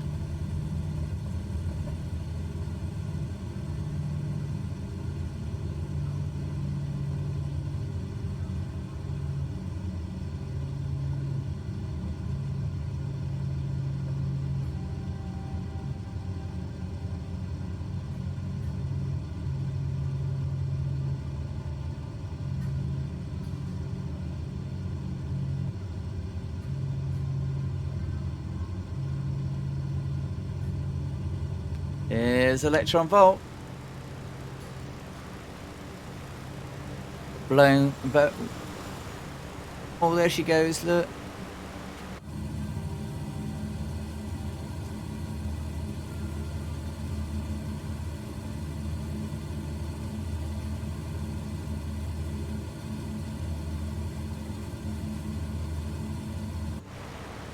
It's pretty good. Parking brake is set, and while I'm at it, I'm going to lock the tail wheel. Windows closed. Left window closed. Right window closed. Double checking. Flaps are set. Looking good. All good. Okay. And we have 10 minutes. 10 minutes. So we have 10 more minutes and then we'll take off. That's a good thing. I need to stop that and reset it. So just resetting my watch, my clock. We're on the runway now, so we can turn off the taxis and we can put on the landing lights. Should have landing lights. We have landing lights. Nice. So I have no idea where we are going, like in terms of geographical thing, features. It's gonna be interesting. I've never been there, neither in real life nor in the sim. So I guess one of the big things that we will see between Senegal and Mauritania is a big river. At our destination. And our destination is also near the Niger. Basically, there is a river, so the Niger is near Kongarasu. Korogusasu, or Gargo, or Gao as it is now. Yeah, Karagusu. Korogusu, yeah. But the night we'll cross the Niger. That should be relatively big to see. So like about I would say like 70 miles out, we can just turn to the right. Colonel. Oh, Gibbo. What's going on in here? Stuff. Gibbo has given out 5 tier 1 subs to Diego Lima, Noel KYT, Biggles. What's it all for? And Tritz. Says, wish I could fly along, but alas. Oh, thank you, Gibbo. And then Colonel Fork is at it again. Look, it's 192 gift subs. Wow. To DC Viper, R. Brimer, DeWalt, Celestial Navigator, and Dagonite. So, guys, if you did get a gift from the lovely Gibbo and the wonderful Colonel Fork, please do remember to say thank you. Thank you so very much. That's lovely, guys. Thank you.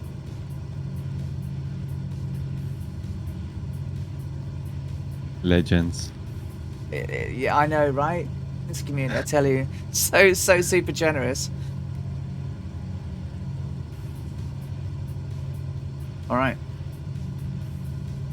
nearly ready to go. What do you want me to do in terms of climb out speed? 150 is good. Like if we can keep it at 150. Roger that. Because at the beginning we were trying to keep it at 100, but yeah, the engines are pretty powerful. It's very easy to keep it at 150. Just makes the whole thing easier. Yes.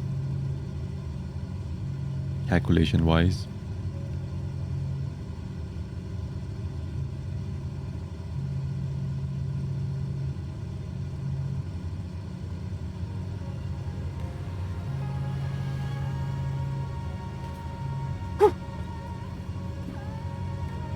Okay, so B's and D's, make sure they're all good. I am ready to engage. We've still got a few more minutes, so Thank you, guys. That's really lovely of you. Thank you.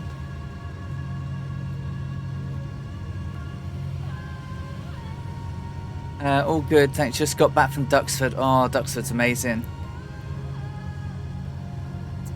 AFK briefly. Catty's shouting.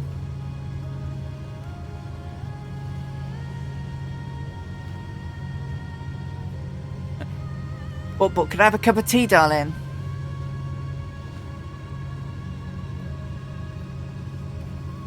Speaking of tea, my tea got cold. Oh no! You reminded me. Oh, looks like we're gonna get buzzed. We're getting buzzed.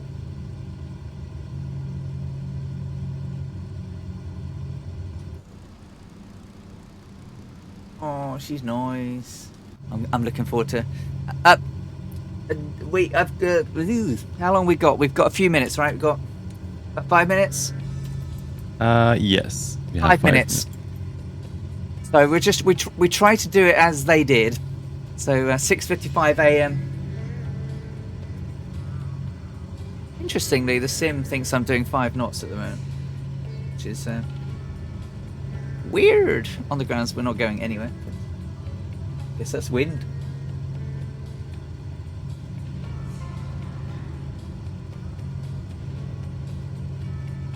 So we're gonna start rolling down the runway at 6:54 and 30 seconds. Roger that. About 30 seconds to, be airborne.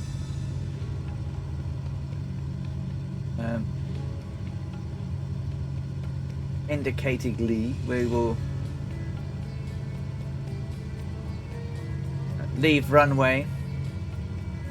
We'll fly runway heading, and then we'll turn right as we see the sea, and then we'll turn right, and then we'll come back on track. Following there's a road going into the Stade Leopold, and then we'll turn from Stade Leopold out onto course, and away we go. Close as I can. There's a big major road right now that we should be able to see as we take off, come round, and then just make sure as we're coming out.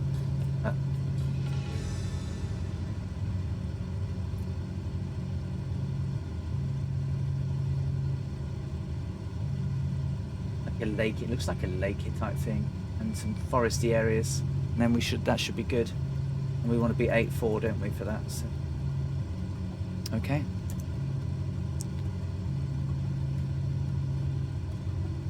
Might do a quick takeoff and landing to fine-tune the road trim. No problem, Gibbo. Better trim. Actually, that's a good reminder. Trim. Trim. Here we go then. What's my timer keeps starting? I've stopped you. Oh, that's fine.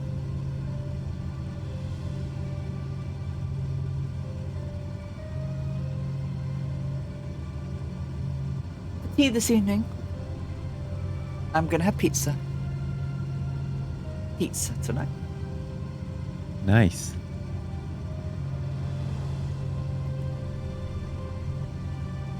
Okay, 3 minutes. 3 minutes. Oh, Sergeant Staff resubscribed as well for 5 months. Hey, Sergeant Staff, how are you doing? Sorry, as we were getting ready, I missed people. Sorry, how you doing, Sergeant Staff? Runway 36. Good afternoon, Grafton. Good to see you. Right there.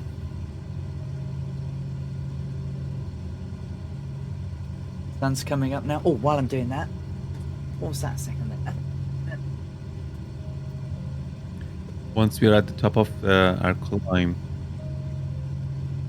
we're gonna try to do a drift measurement. I have no idea what the wind conditions are right now. Nope. Right. That minute, getting close, aren't we? About 1 minute. Okay.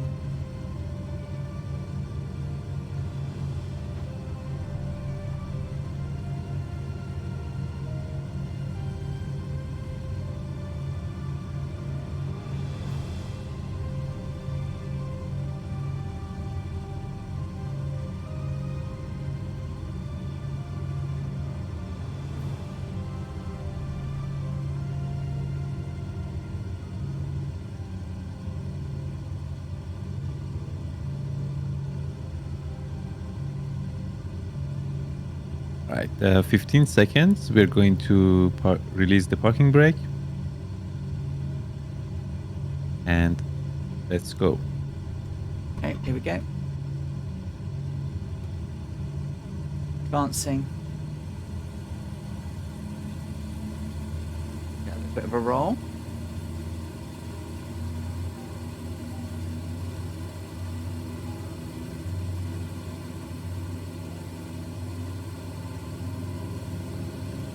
That speed is alive.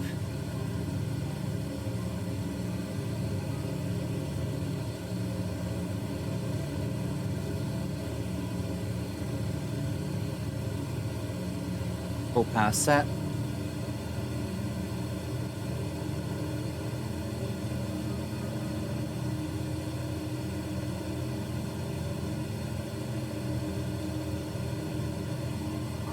Seventy knots.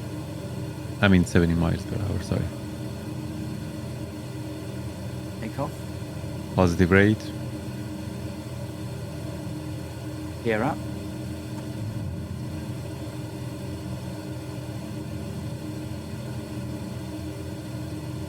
There's Gibbo out there in the new Cessna 144. Sorry, 4-on-4. I bought that at 3 o'clock in the morning, would you believe, recently.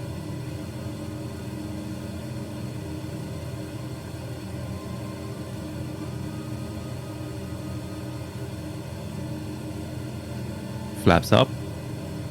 Flaps up. Flaps in movement. Flaps up. Confirmed.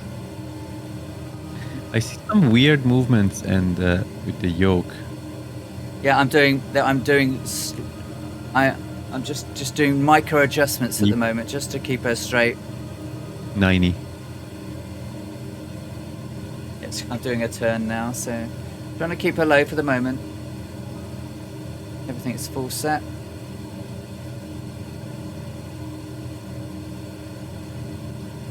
There's the road I wanted to see. And there's the lake. Just off my nose.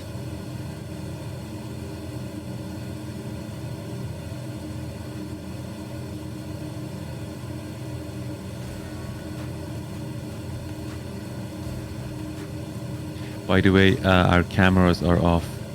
Oh! They're back now.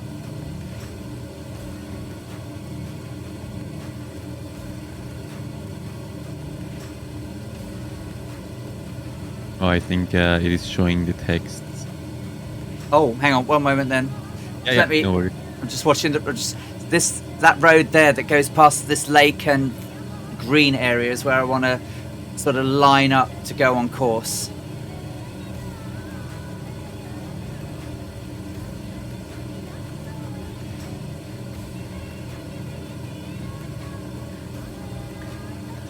No pressure, but you just got raided. Oh my God! Say hello to the raiders for me while I'm just getting ourselves sorted. Right, let's just get ourselves sorted then.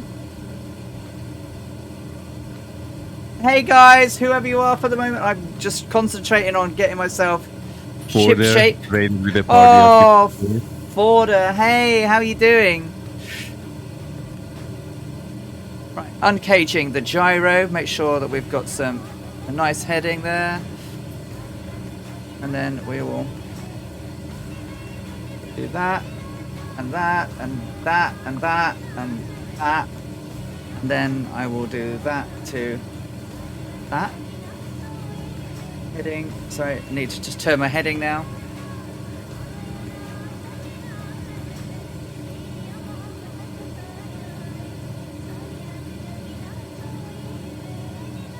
So I'm just turning around now. Made a boo-boo.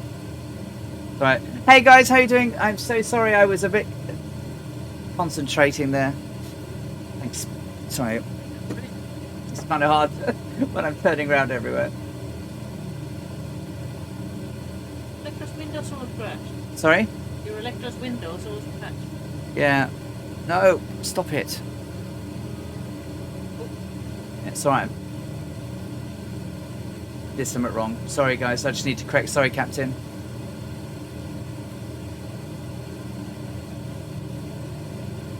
need to see that again. And turn it around there. Made a big boo-boo. Sorry, guys. Huge raid. Welcome, welcome. Thank you, Formidable Seeker.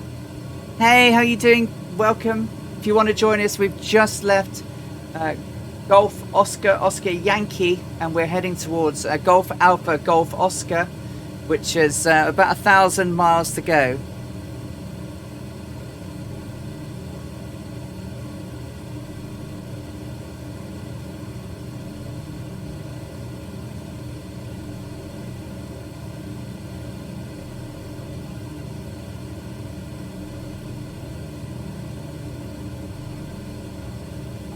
Right.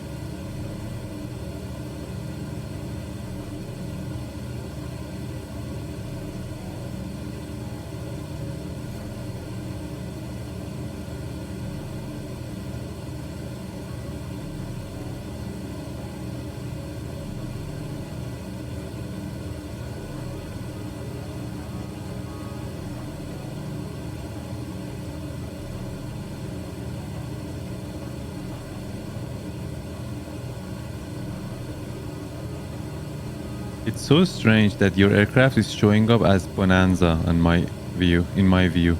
Really? Yeah. You're flying the Why? exact same aircraft, same.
Doing 148.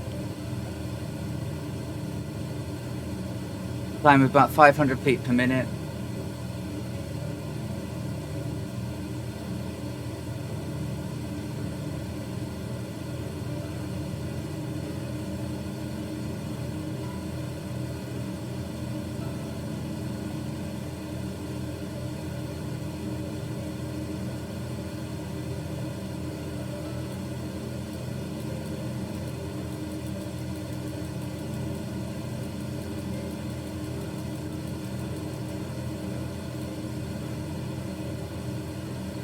One four nine.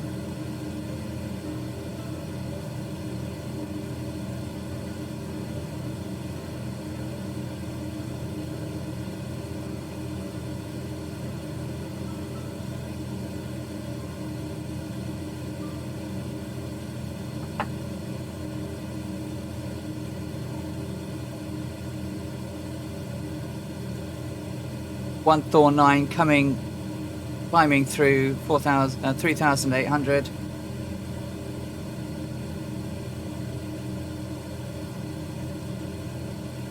Woo! 150 climbing.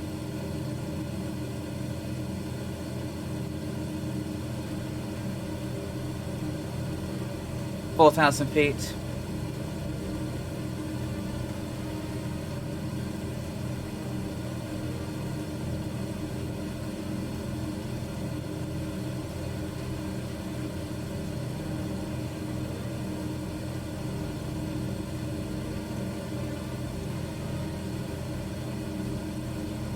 Oz Nomad, hi, how you doing? Good to see you.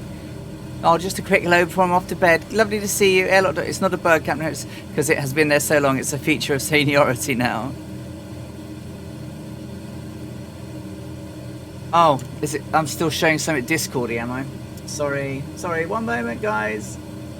One moment. There we go. Is that better? Do I have Captain Rash back? Do I have him back? Yes, I have him back. I just need to check. Right, so we're now doing 151, just pulling back a little bit of the NP.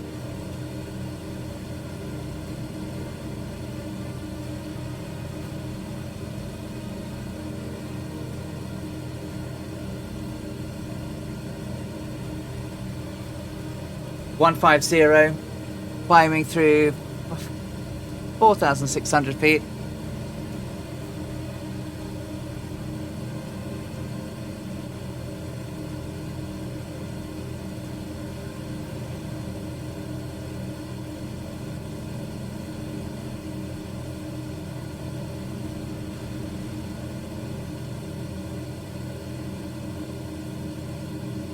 As we're doing our climb out, let's check our levels,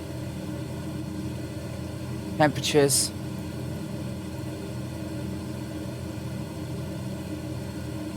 Pressures are good, climbs good. Coming through 5,000 feet now. Speed 150. A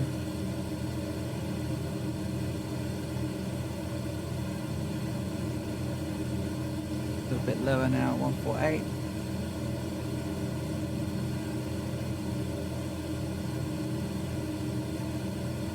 You okay with the climb out now, Captain Rush?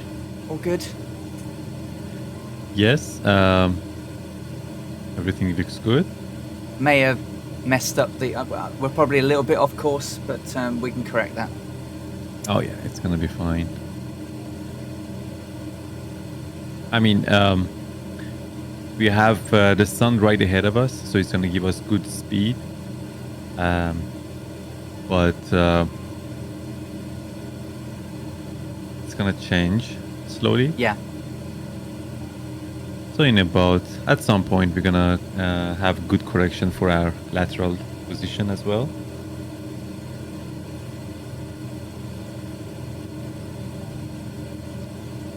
Climbing through 5,500 feet. Approximately 148.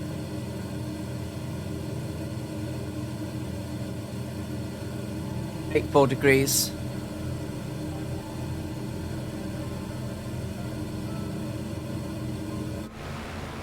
The other people are doing behind us. How weird, I'm a Bonanza. We're in the same livery, in the same plane, in the same sin. Yeah, I don't know. This never happened before. This is the first time I'm seeing this. Oh, You're you seeing didn't. correctly, You did an update though, didn't you? That I didn't. In the but content not manager. for Electra. Hmm. It was just an update of Sim Update 8. That's it. Here comes Electron Volt. See you later. Dougal McTavish, Joe U1, Druid Zeus Gibbo. And it was fine in the previous flight. Yes.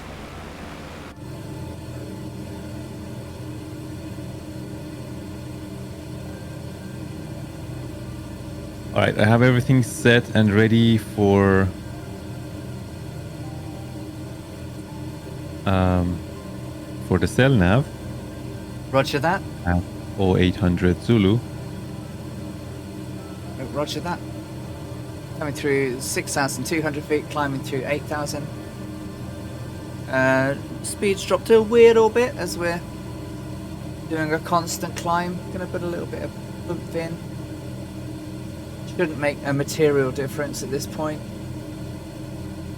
They have reverted my traffic settings. Well, again, the previous flight, like half an hour ago, I could see everything normal. Weird, huh? And it only happened after restarting the sim. Because we just landed in Dakar and restarted the sim, right? That's all we did.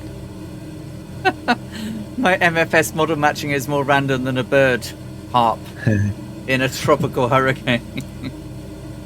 Big true. Big true. Right? Okay. Coming through 6,600 feet, climbing. Speed 147.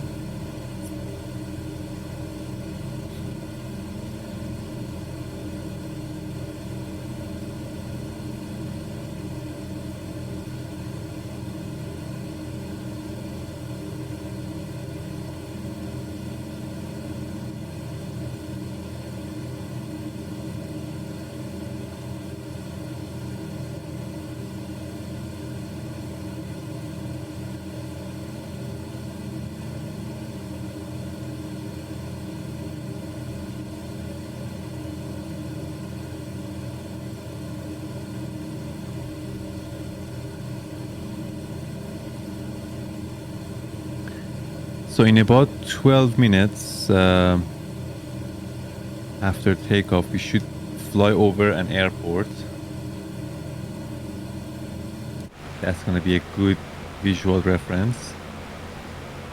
Let's see if we can spot it.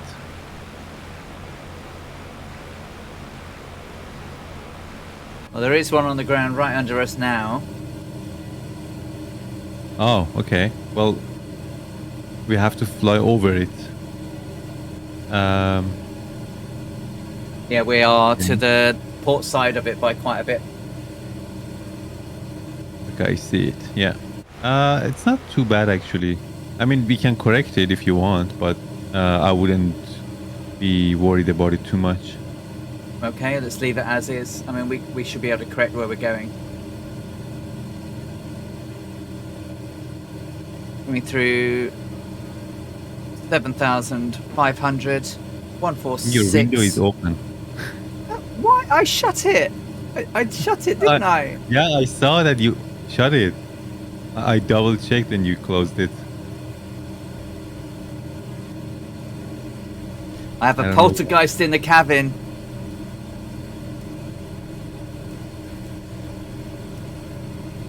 $7,700.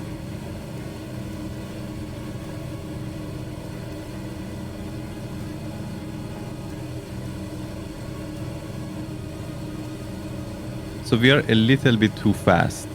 It's alright though. Well, I mean, in terms of time. I mean, not speed. yeah. Not too shabby. No, I don't. No, it's fine. 7,900 feet. Starting to nose her down now.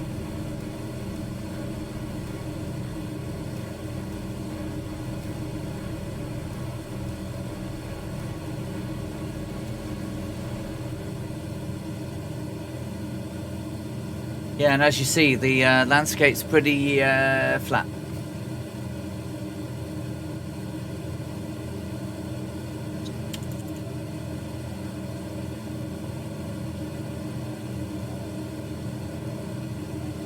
We're a little bit fast in terms of time. That would suggest we have a bit of a tailwind. Possibly. I mean, I'm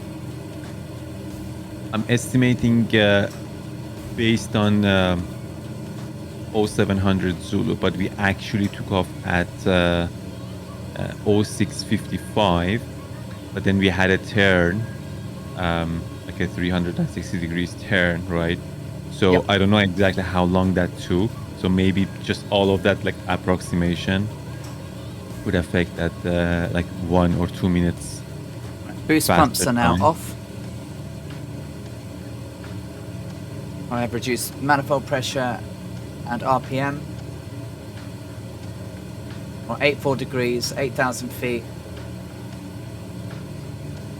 In Cruise speeds. 19 minutes past the hour, we should fly over, I mean, north of the city of Tubatu. Roger that. Oh, it's interesting. There are two cities. One of them, Tubatu, it's a smaller one, and then a big one, Tuba. Just Tuba. Their names are very close. That one in 93 miles, which is 37 minutes past the hour.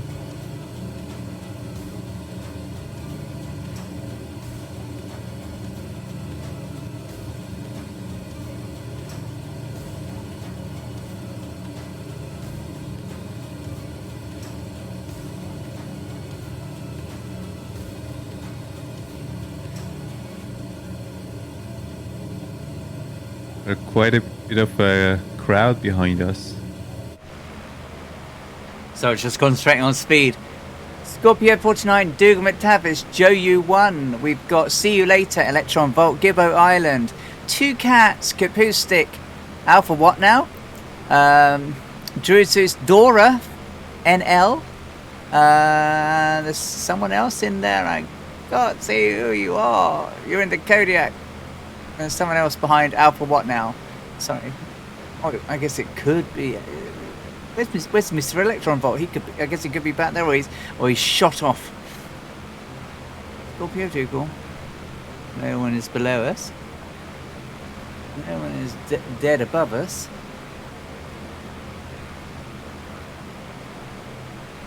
There's Two Cats up there at 9,000 feet. Right, what we're doing speed-wise: 150, 8,000 feet, 84 degrees magnetic.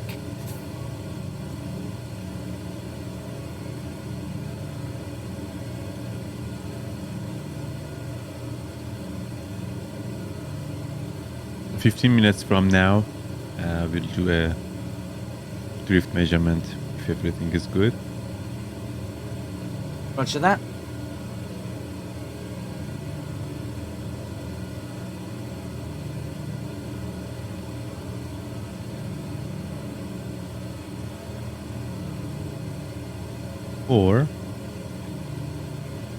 Or we can do it now. Just trying to keep it. Just bring it to 150. Yeah, as long as we're stable in terms of altitude and speed, we can do. We're at 150, 8,000 feet, heading 84 degrees. Are we at 8.4? 8,000, 84 degrees magnetic. We were.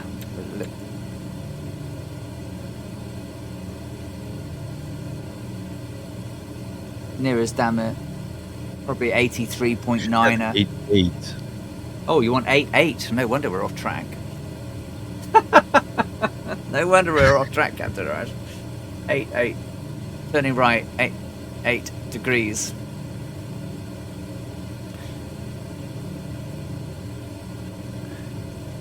Because we, yeah, probably that's because I have broken down the legs. Right. It changes, right? Like the magnetic heading will be different when you break it down to smaller, because we are gonna fly through different regions with different magnetic variation. Yeah. What are we at here? -6. So we are -5. slight -5 -5. degrees to the west. Yeah. Right. So I was thinking Dakar's on GMT, so we're going negative at this point. So once we are stable on, heading 8.8 magnetic, we can do our maneuver.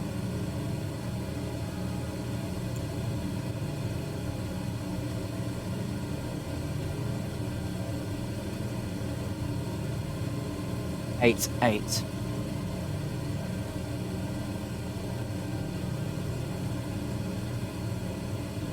8. Perfect.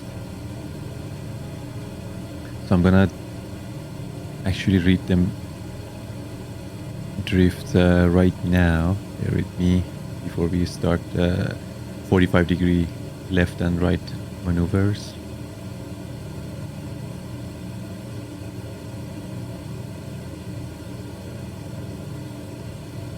I just lost a little teeny weeny touch of speed doing that turn. Lost a couple of knots. Just tweaking it now.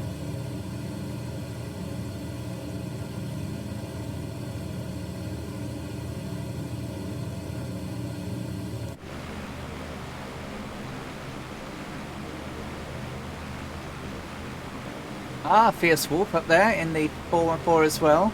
Looks like the 414 is starting to be a very popular aircraft. 150, ready when you are. Thank you. Okay, let's turn heading 133, please. Turn left heading.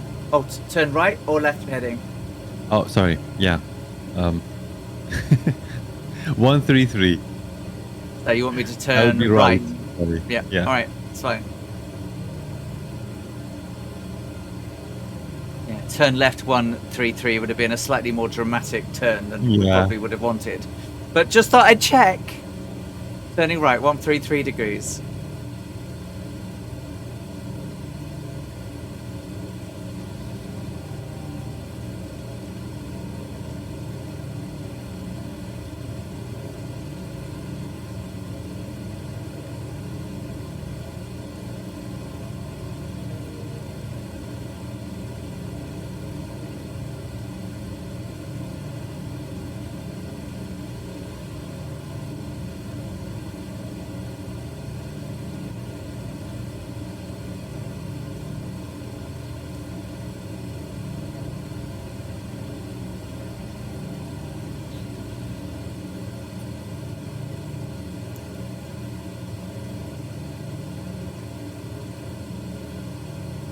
One three three, so a little Perfect. bit Thank more. you. 133 is right? Yeah. Yep. Yep.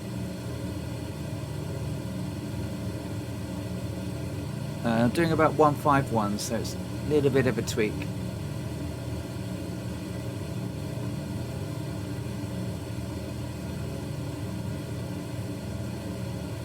Now let's turn heading 043. Turn left 043, turning.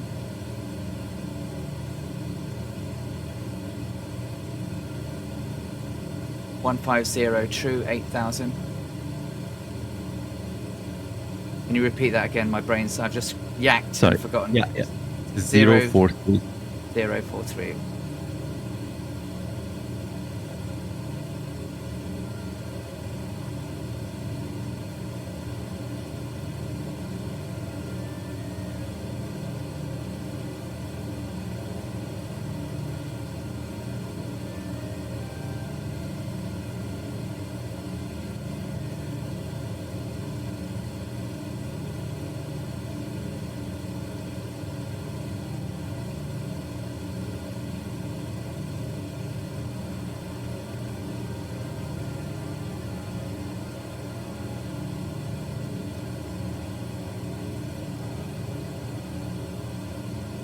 $146 dropped a little bit of speed there.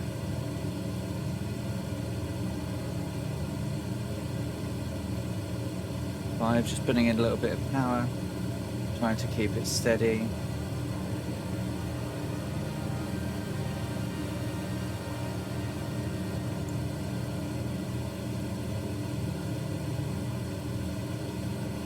Or 3 degrees magnetic. Thank you.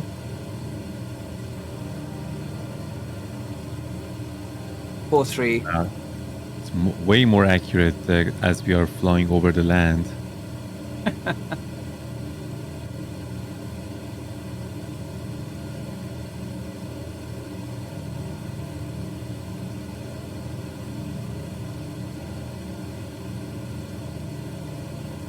Okay, let's go back to 088.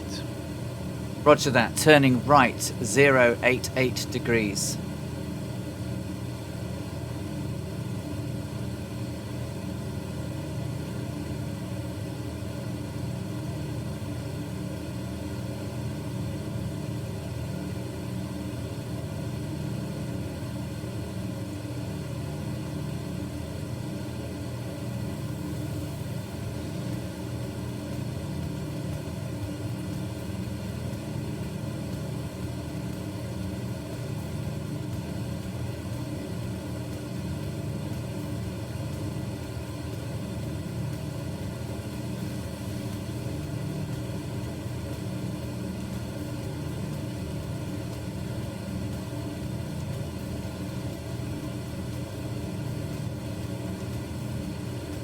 So the wind is 88 degrees.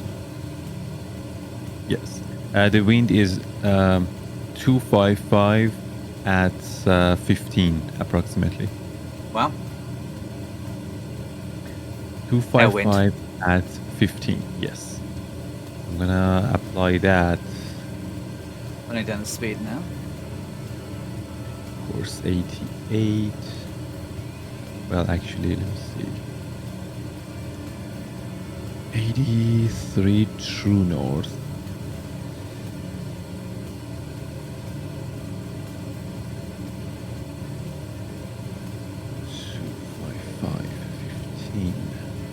That gives us 1 degrees wind correction angle. Roger. That means 89, please. 089. Turn right, 089 degrees. So our ground speed is 165. Nice. We're gonna make some progress. We are. Bit of a tail. There we go. Yes, electron bolt. 32 Cats, how's she flying? Electron bolt, how's she flying?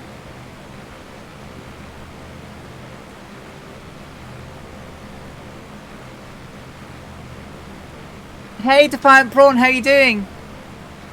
Black Diamond is in the house as well. Hey, how you doing, Black Diamond? A little bit, I've lost a little bit of speed, so what have I done? I've tweaked that down a bit, so let's just bring the MP up.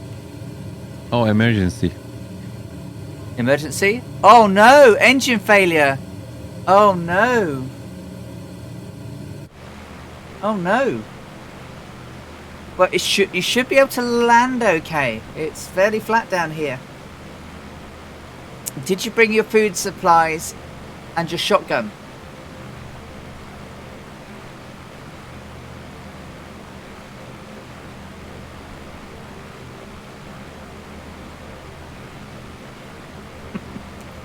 Oh no, engine failure is not good. Good way to test your emergency procedures there. No, hey, how are you doing? Pocket knife. Well, that Better than nothing. Better than nothing, indeed, yeah.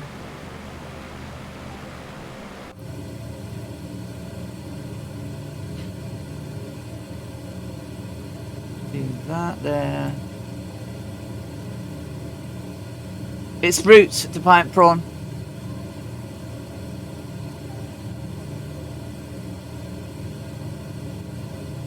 Okay, so we're doing about just over 12 there. That'll be my little spreader sheetus is a little bit over there. We should be doing right. We're doing right. That's good. Okay, good. Oh, we've got Drifty Mage. Hey, Drifty, how you doing? We've got SRBS Thurg. Acoustic.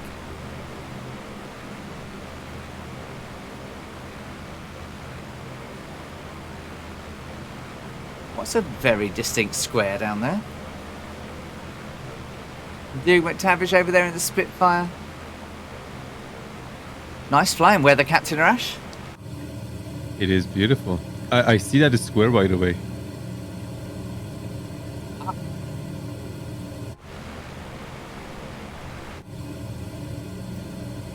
Dead satellite pixel. Ah, this is a dead satellite pixel. Okay. In which case, we know roughly where... Oh, you're right! Yeah. But I was looking at my spreadsheet for fuel flow per hour. Alright. What was the amount that we took off with? 1,000. 1,000. Exact? Okay. Yep. So 123.5 in left, 123.5 in the right, and then we had 753 in centre. 735 in center. So we are at 713 at the moment. 982 then. Did I put it right? 123.5 plus 123.5 plus 735. 753. Oh, I'm sorry. That's all right. 753. Yeah, exactly 1,000. All right. We'll do Because we the had our fuel weight was 6,000 pounds. right. So, a pound of fuel is £6, right? So we'll do. So 1 gallon is £6. I'll ask you or remind me if I forgot to read the fuel while, like right after the cell nav in about 30 minutes. Will do. So we're 8,000 feet. We're on 89 degrees magnetic, and we're doing 150 true. And I reckon we're burning, obviously, not taking takeoff into account, around 46 gallons per hour. So in the old ES6 SBS. What a nice feeling that you're flying over the land. I feel safe. Yeah, we feel safe today, right? On the grounds that, yeah. It was at very least- nerve-wracking, like flying over the ocean. That last flight. Yeah, it was a 22 bit. weeks ago. Yeah, we have ocean to cross at some points, but not as. Yeah, the big one is the really big one's Pacific now. Is the only one left. Oh, Route 2 as well. We're now on leg 2, so it's Route 2.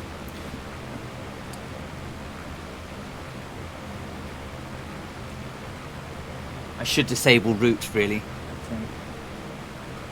TM Nathan, thank you for the follow. Oh, and Airlock Dot, you did a hydrate, so I'll do a quick hydrate. You did it 29 minutes ago. I'm so sorry. Quick drink. There we go. Got a load of cups and everything now. It's the right mess on my desk. Put that over there and Google. Don't think Got is with us, but let's fierce walk. Joe, you won. See you later. Two cats. Acoustic. I love that name, Drifty Mage. I don't think Drifty Mage is with us either, but that is a brilliant name. Alpha what now? Oh, there's someone who's back there. Oh, that's Electron Volt back there. Druid Zeus and Dora's not with us either, but because Dora's going the other way. But hi, Dora. Dora sounds like another female flyer, but it's probably not. But hey.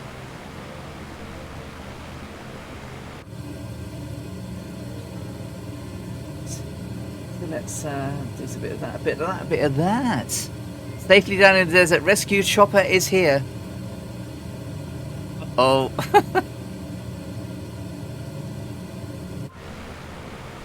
If you're safely down, there is no needs for medics.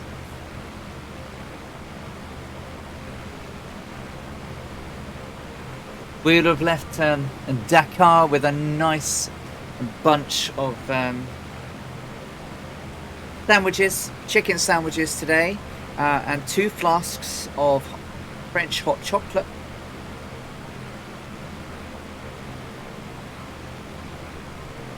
To our 9 o'clock, we have the city of Tuba.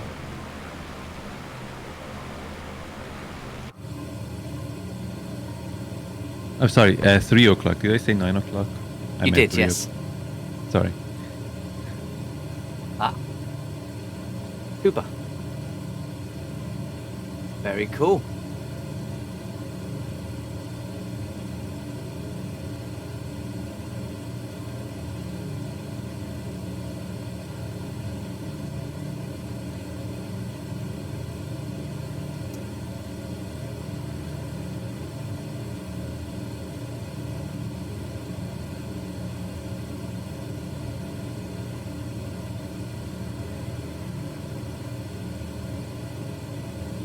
How long till the first cell nav?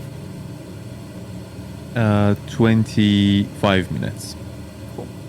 I mean, 27 minutes. So, according to Amelia, Africa smells. The same smell pervades Dakar as St. Louis. To me, it seemed a strong human tang of people, quite different from the aromas of South American cities, which are those of fruit, fish, meat, and growing things. sometimes overgrown. It happens I'm one of those people whose sense of smell is acute. I often actually recall the odours of flowers, places and people as clearly as I can visualise their appearances. Implying such a sense can sometimes be useful, enjoyable or the reverse. Examples: detecting the first pungent sense of an overly hot oil or rubber, and doing the right thing about it, quaffing the fragrance of the blooming orchards and orange groves which carries considerable altitudes, recognising the unmistakable odours which rise from such places as the grassy marshes around Newark and Chicago. To the stockyards of Chicago. To get the full impact of the fresh scenes, a very good way is to fly into them. To drop down, for instance, out of the western skies upon the coast of Africa in such an approach that the traveller has no period for preparation, of becoming acclimatised socially and geographically as one must, and often happens on slow steamer voyages with the current stops whereupon one filters gradually into the new environments, whose boundaries perforce becoming imperceptible with the hazy outlines. With an advent like ours and the shift of scene was completely clear-cut. This is the drama of modern air voyaging. Last week home, yesterday South America, today Africa. Focused from the kaleidoscopic first impression beyond its aromas, Africa was to me a riot of human colour, an amusing, friendly riot of bright raiment adorning good-natured ebony people. Their clothing contrasted gaudily with the neutral background of plain hills, bare hills, parched vegetation, and somewhat drab dwellings. Feet here are the most interesting I've ever seen. I found that logbook observations written as we hopped from St. Louis to Dakar. Probably the superlative was out of order. But at that time, the feet of natives seemed extraordinary. Most of them were wearing toe covers or no shoes at all. When black feet, generously proportioned from generations of heavy load use, were encased in hand-me-down European shoes, the results were absurd. Around the airport of St. Louis stood primitive huts. Tall black figures endowed with a certain innate dignity went about their own affairs without any concern for the neighbour airplanes. Seeing the majesty of these natives, I asked myself what many must have asked before: what have we in the United States done to these proud people, so handsome, intelligent, in the setting of their own country? Streets were the tropic comic opera, Mother Hubbards draped from native necks, women carrying babies slung haphazardly on their backs or their fronts. They wore headdresses of all types, miraculous conformations, and sometimes, often perched on the tops, were baskets laden with fruit and jewellery. I saw no disfiguring ornamentation like nostril buttons worn by some in Paramaribo, which I am told were to discourage wife-kissing during husbands' absences from home. In the cities I have heard no native music. Perhaps that is for the villages only. Of all God's children who've got rhythm, few, I dare say, are blessed with it more than true Africans.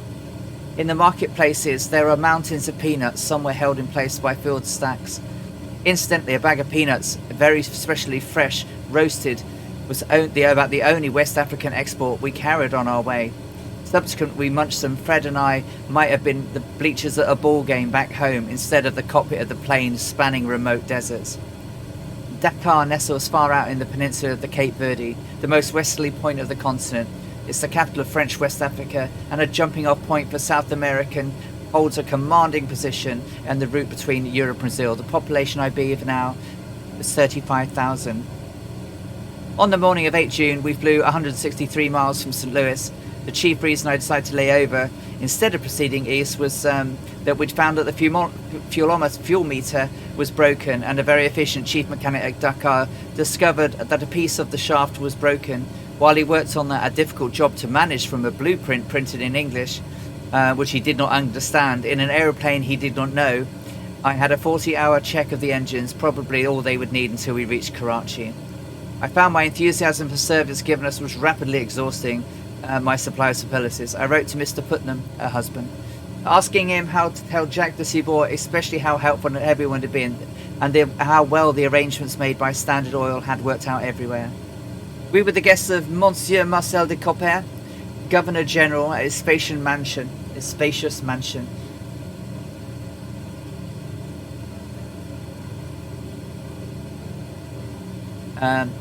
And then followed by a reception at the Aero Club, which was the trip's only function up to then. At the meeting of military pilots that afternoon, I had to explain that only slacks and shirts in which to meet generals, pilots, kings, and beggars. The governor is a delightfully cultivated person whose gracious hospitality I enjoyed. With him especially, I was ashamed of my illiteracy, but the French is a rudimentary, particularly the aviation brand, which is not taught at school.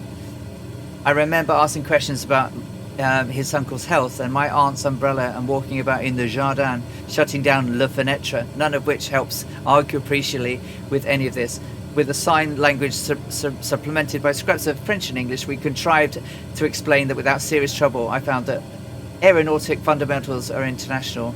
Indeed, I believe that wind cones, indicators, direction of flying fields might be adopted as symbols of world understanding. The French, I've always heard, have a genius for colonization. Certainly that seemed miraculous at home in this particular far corner of the world. I suspect that wherever they were, and wherever they live well, where Frenchmen are, there is good food. Certainly at Natal, the meals were delicious, as were the especially alluring dish, being a small reddish fish called rouget. It's a little bit of the diaries of Amelia Earhart from her exposure to African life for the first time at Dakar.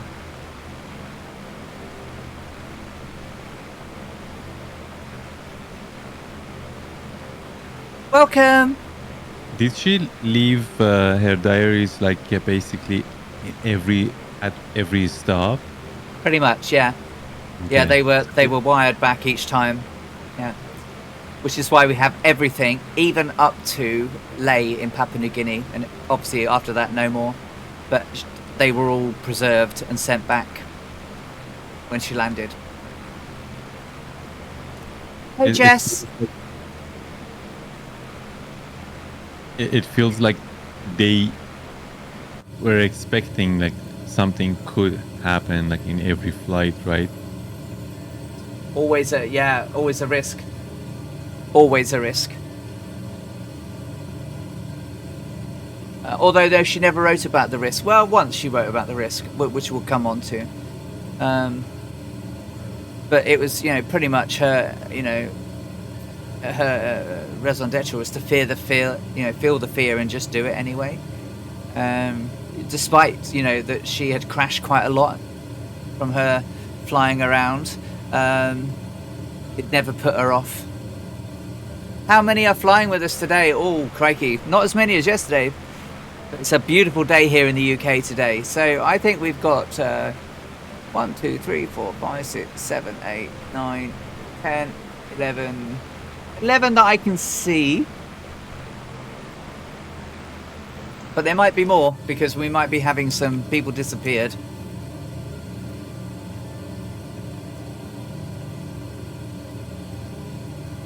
So, just to check, Captain Rash, we're still doing 8 degrees. We are doing 150 true. We're 8,000, everything holding steady. Perfect. Thank you.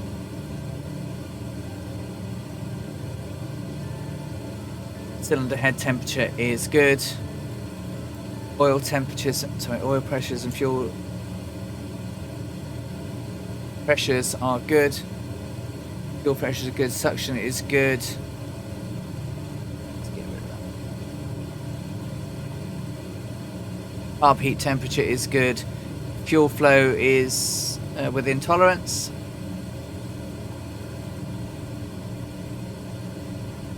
Temperatures are good. And levels are good. Ampage and voltage look good. Just checking to rise and then we'll do the full.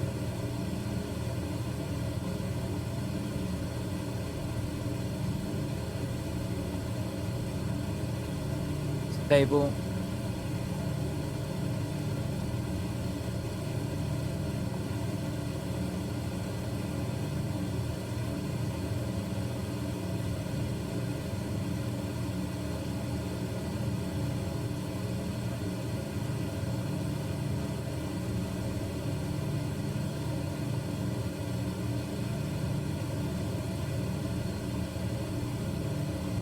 Good.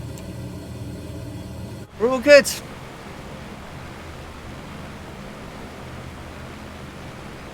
I'm going to join you, and add you as a friend on Flight Sim. Would be easy to join next time.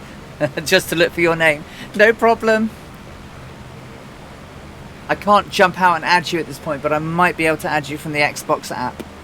Oh, there's a DA60 Mushelatol. Mushelatol.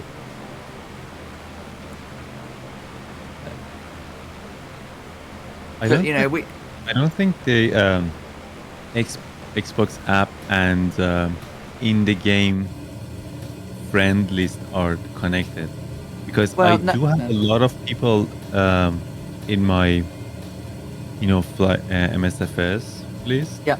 my friends list, but I don't have the same number of people in my Xbox. No. Tend to follow people on as well, so. Yeah, I mean, naturally, I would have thought they are the same, right?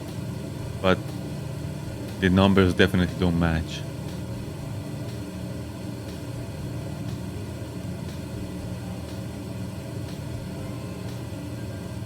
How weird. You'd have thought, you know, with all this Yeah. cloud malarkey, that we'd all be good, right? And all hooked up and talking to each other. Exactly.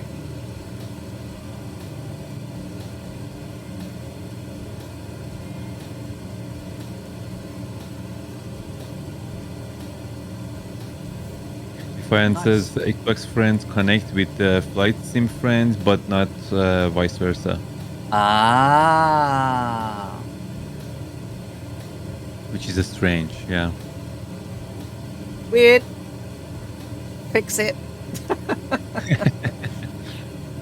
You know, one of the things they should add, which, I mean, for example, someone like me who only has PC, with it doesn't matter, but it'll be like a huge benefit for Xbox flyers, Xbox simmers.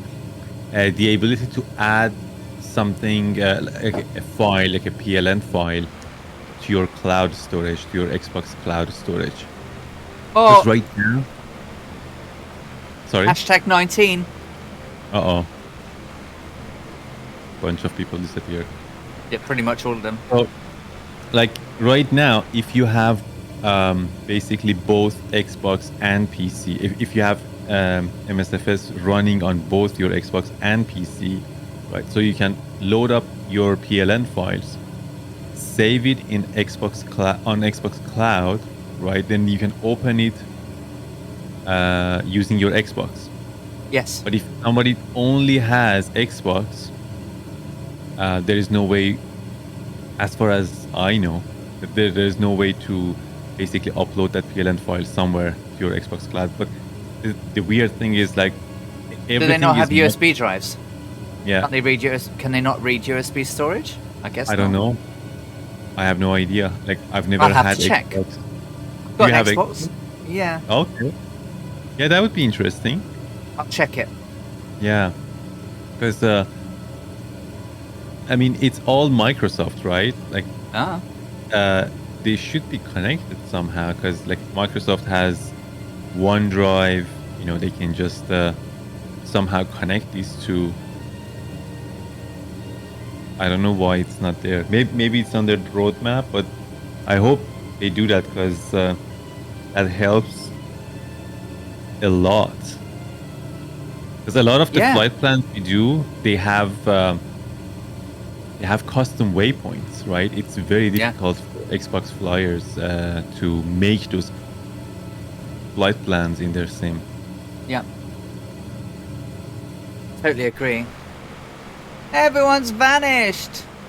Oh no, Dougal's back. Dougal's in the 414 over there at 72 feet. But I see you later's back. It's like the African triangle.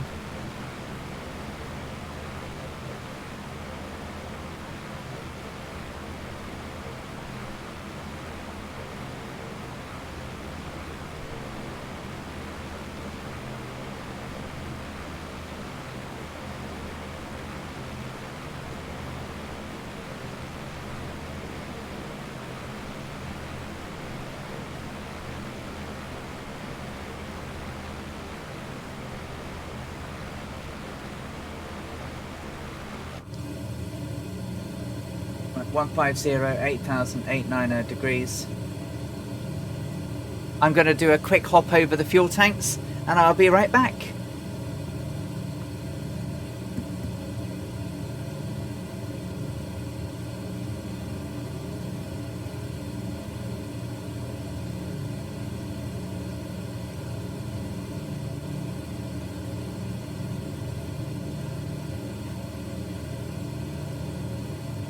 So we are 10 minutes until our first observation.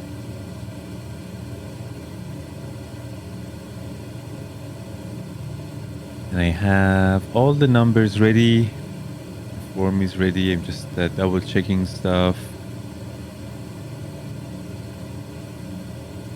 So according to the calculation, the sun will be at 70 degrees from true north.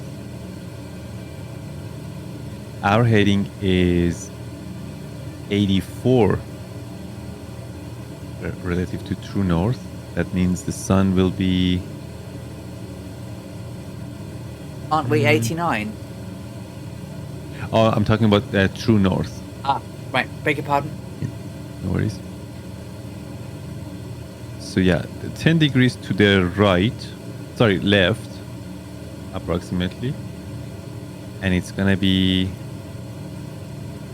19 degrees above horizon. So if we look outside,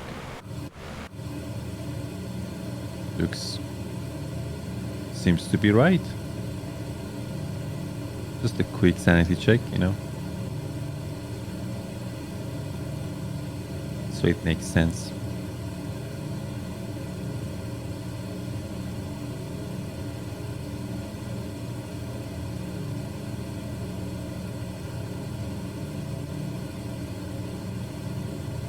So by the time that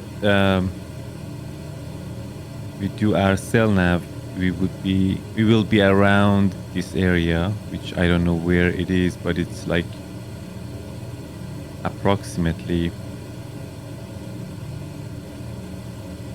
5 miles north of Velingara Fairloo. It's a small town at the middle of to be honest, I'm not sure which country. I should Well, we've got learn more about so Africa. we should be still in Senegal at the moment. We cross over a little bit. We cross over. No, we don't cross over Mauritania. Mauritania's up to the north. We cross into Mali. So Gao is in Mali, and a little bit of Nigeria. Okay.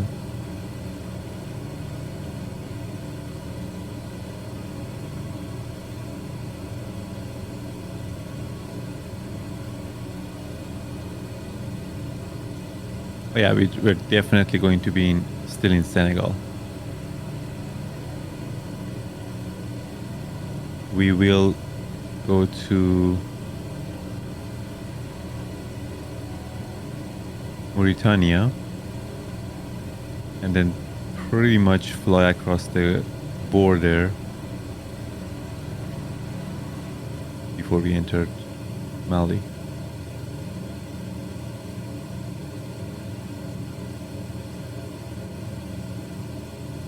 Yeah, and Gao is literally on the banks of the River Niger.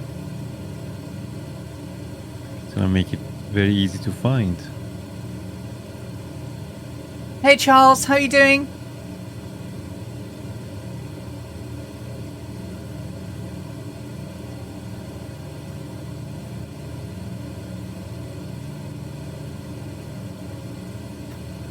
You've caught us as we're heading on our way to Gao in Mali.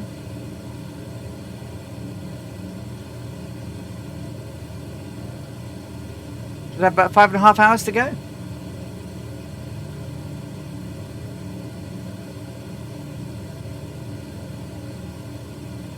All right. So we might just be running to right schedule.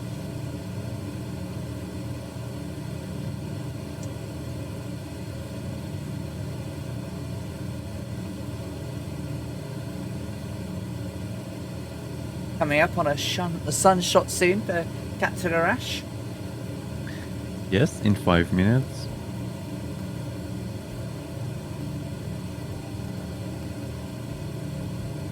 How far are you all into the second leg? Yes. I think we've got about, what, I don't know, 870-ish? Maybe. Maybe a little less. So, yeah, we've got loads. Wait, what was the question? How far into the flight are we? Oh, this leg? Yeah, we're Yeah. gonna be about 165 miles in 5 minutes. Nice. There we go. Glad I've got Fred. Because I have no idea. There's Electron Volt. He's back in the air in the Boeing 247D. Oh, she's pretty. How are you getting on to? Oh, but everyone's back. People are back, but not everybody. But people are back. Welcome back, guys, from the hashtag. There's Noel. Druid Zeus, Electron Volt is back. See you later. Fierce Wolf, Scorpio, Joe U1, Capoustic, and Vija. Oh, and also Mushelatol. I'm sure I'm butchering that. Uh-oh. And the people vanished again, look. Oh. Hurrah for slew mode. I picked up the 414. When I use my thumb POV, it puts me under the aircraft like I'm a gunner in a bomber. Oh, they're all shite. Engines had overheated. This is an aircraft to watch. I will be watching those T's and P's like a hawk then.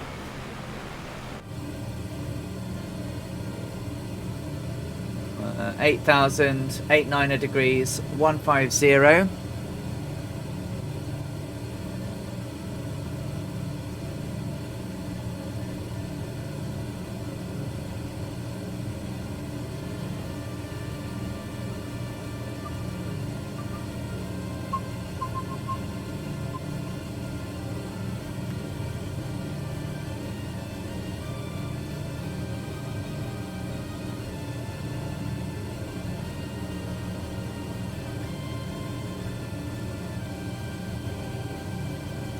And this is why it was a challenge for Fred.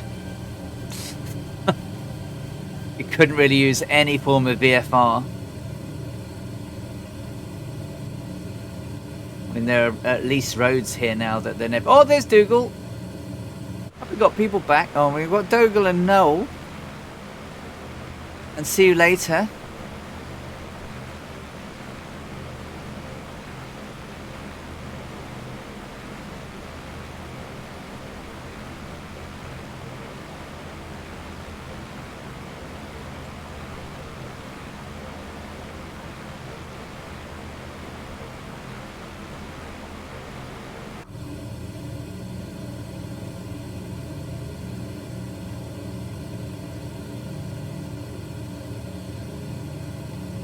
Oh, you're tinkering. Yeah, it's got a few things wrong. Or a few things that need tweaking with it. I think the server's acting up a bit, yeah. I mean, the West Europe server's been absolutely rock solid for weeks. Don't know why today. I mean, I guess it could be anything, right? Be people. The 414 has a great checklist, says Charles. Just check to make sure you have 30 minutes to go through it all. Like a good checklist. Do like a good checklist. Alright, started the sunshot. Roger that.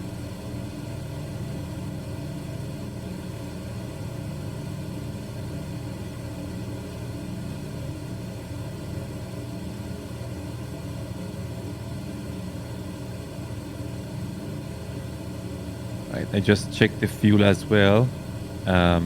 We've burned 63 gallons In an hour the and last hour. That's the bit. 63. Includes climb though, right? Yeah, basically from takeoff. Right now we have 937. Yeah, so we have center is 689, 123 decimal 5, and 123 decimal 5. I think that will ease. That will come down now that. Whoa, there's a big wobble. No, Defiant Prawn, we don't.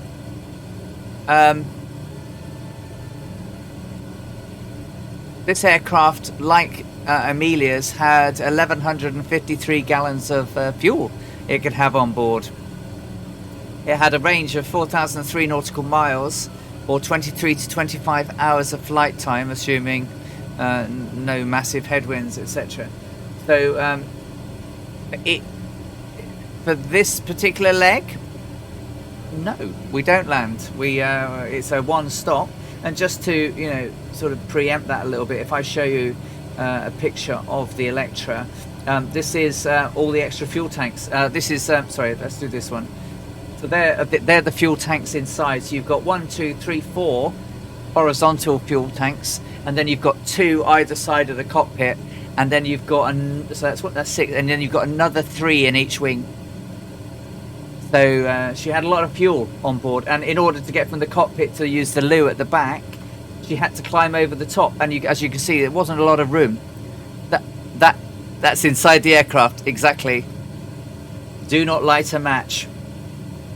And there's the fuel selector diagram. So those of you that will, get the Boeing 247, you'll notice that this one doesn't have these, but this is very similar to what is inside the Boeing as well. In terms of the quadrants or the sectionals for the tanks. So it shows you that she had right wings, right front wing, left rear wing, and then fuselage 1, 2, 3, 4, and center, which are the standing up ones.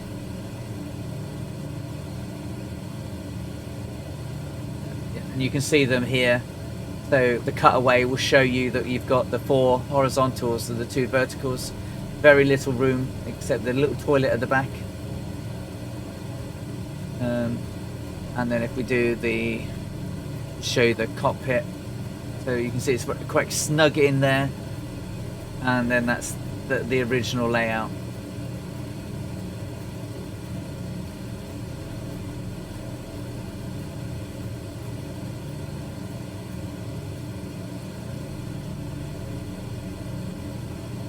Wrong picture, Electra, that one and that one.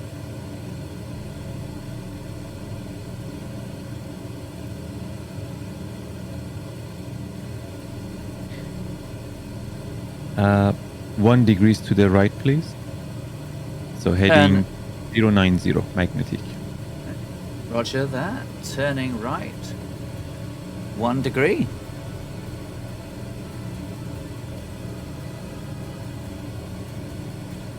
Actually got a very good number.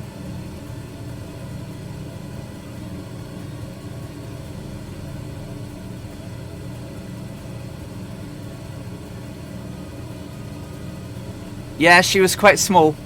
Quite well. When I say quite small, she's actually quite tall for her time. But she's quite svelte at only 170 pounds. Exactly the same weight as Fred was. Literally every pound matters when you're flying these type of flights.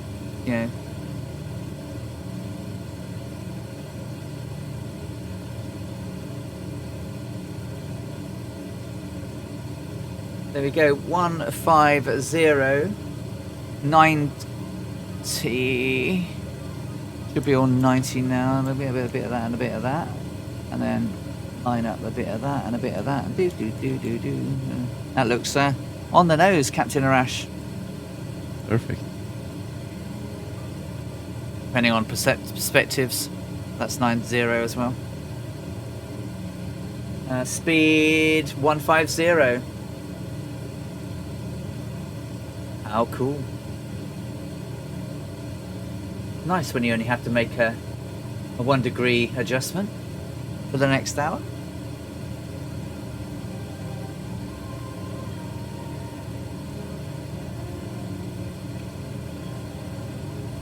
Sergeant Staff, hey, how you doing? Good to see you. Yes, we're good. We're on our way.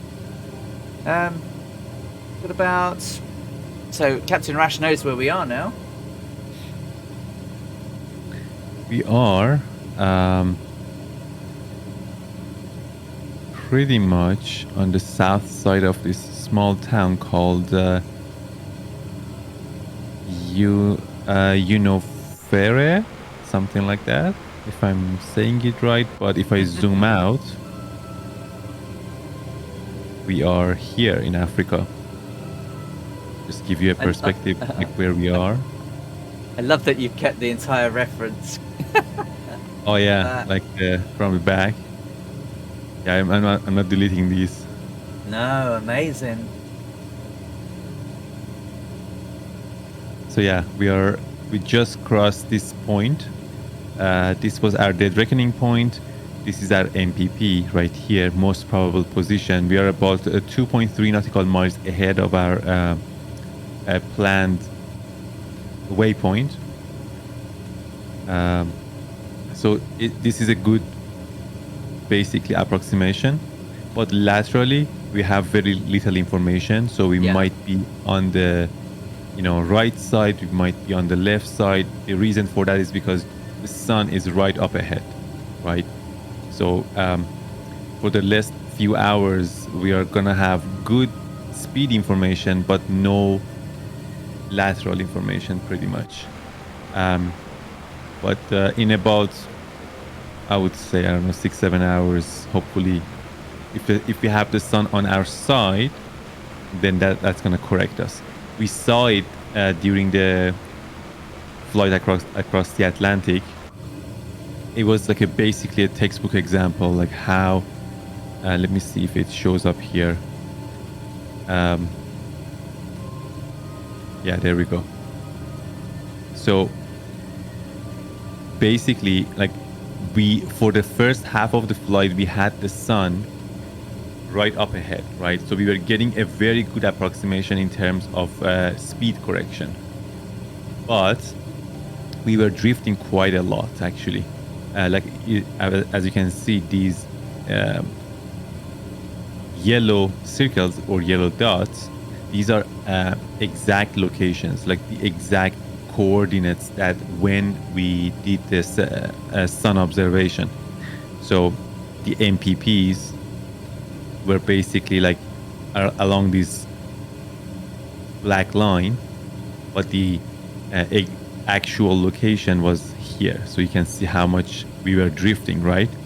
Again, because but in terms of like speed, again, you can see how good they are, like on the same line, right? Yeah. But then here, the sun basically moved from because it was past the midday local time, so the sun moved from our same line of basically from front of us to our side. Then all of a sudden, the situation changed, so it gave us a very good, basically position in the lateral position. So we realized, oh wow, like we are like 33 nautical miles drifted to the right, and then from here we could basically apply the enough correction in our heading to get back on track. This has been the best example so far since we started this journey, like how important it is in terms of planning, like where we are going to. We want to basically plan in a way that the sun ends up where we want it to be. If we want the sun to be on up ahead, like right ahead of us or behind us, they are the same, or on our left or right side. Yeah, this was a great example. And then this was where actually the gyro pilot broke, right? from here on, basically Allison had to fly, basically hand fly the aircraft all the way to our destination. But we ended up pretty much dead on to Dakar. It was like crazy. It was so awesome to see the land in the horizon. Oh, wasn't it just? Yeah, it was great.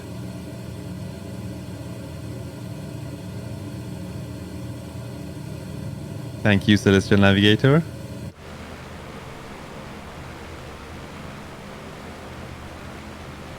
Well, I've had a good master teaching me these. I've learned it. I've learned all there's of people. these. Are they coming back? They're popping in. Mm. Electron Volt's back. Capoustic's back. Vija Top is back. Michelle Atoll is back.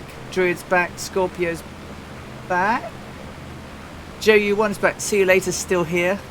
He didn't go. He didn't go bye bye.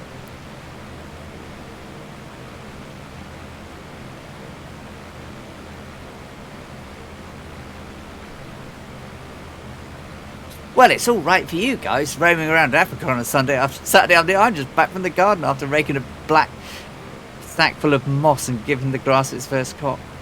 Well. That's why I don't have a garden. And I can go fly roving around Africa. I had the front one sort of like, you know, very minimal. Back one, no grass. Half of it's a drive and half of it's a deck at the moment, but I am going to take the deck up at some point. And not put grass down. I'm not green thinking. I have no green thumbs. I only have to look at a plant and it'll die. You can literally hear it cry if I try to buy one.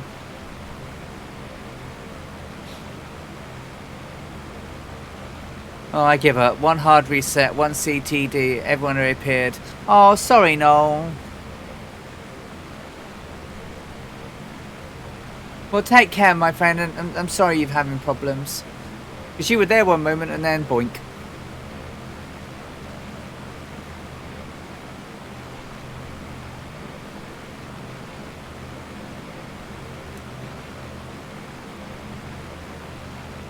I was gonna add that, like, if anyone is interested in, you know, celestial navigation, I highly recommend reading the guide provided in the package. There's a CellNav app, and basically my advice is that I know you will get intimidated by the complexity of the whole, you know, the numbers, like sheer amount of numbers and the calculations and stuff, but it's just the beginning of it, and then things become very clear after some practices. If you just have the dedication to do the practices, it's like a, I don't know how to explain properly, but at the beginning it's gonna be just all like some weird numbers and some like doing the math, and they don't make sense at the beginning, but just because it needs some practice, right? But if what I did, basically I read the guide and I was like, wow, I don't understand like what's happening here. It's very complicated. But then I didn't give up, right? I just did I did simple flights, like controlled flights, basically.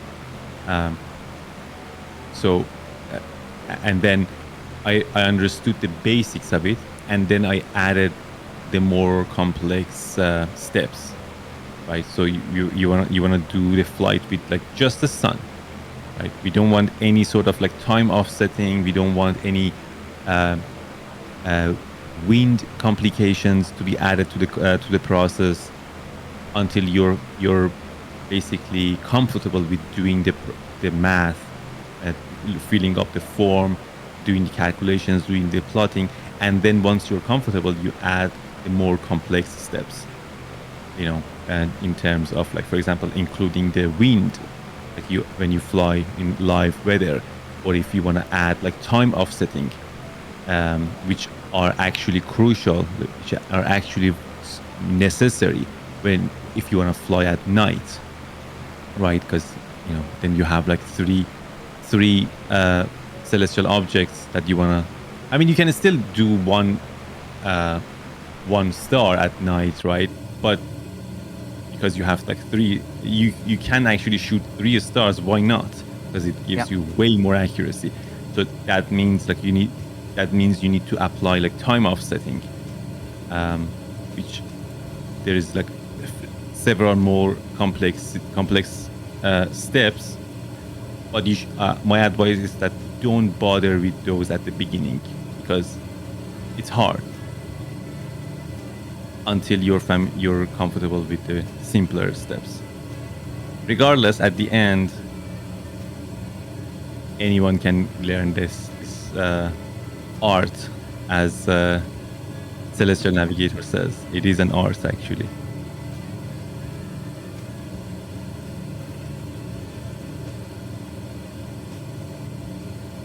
Sergeant Staff says it's like witchcraft.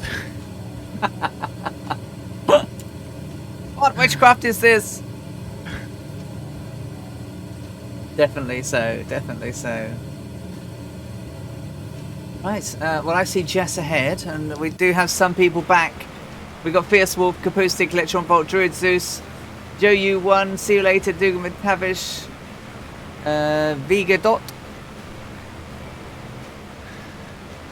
Jess is over there.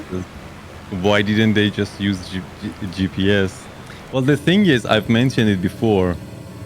If you learn these methods, then you will have a whole new level of appreciation when it comes to new technologies. Like, it becomes even more mind-blowing how, like, what we have in our hands, in our pockets these days. Like, we pull out our smartphone, and it has GPS. It shows your location within the accuracy of plus or minus like 5 meters.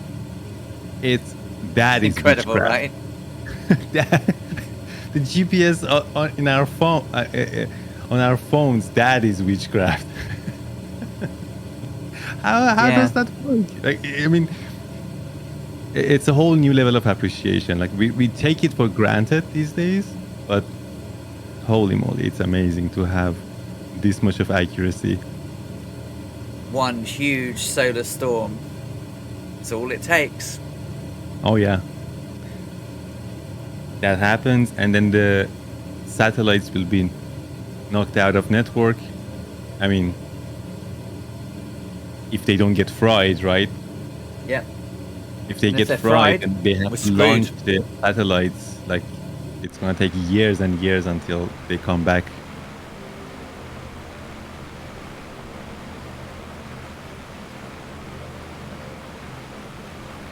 Oh.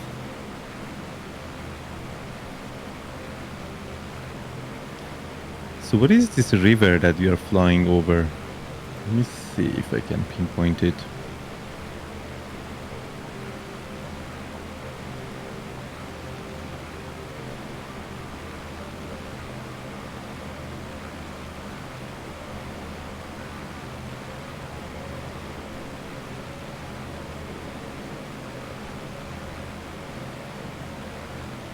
It's more of a... So yes, more of where a river was, seasonal, yeah. Yeah.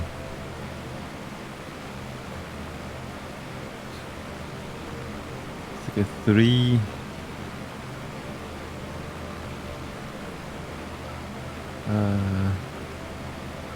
It was a very long river.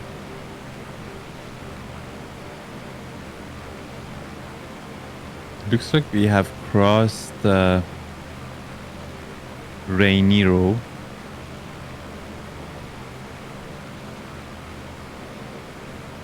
Yeah, I think we are somewhere around here.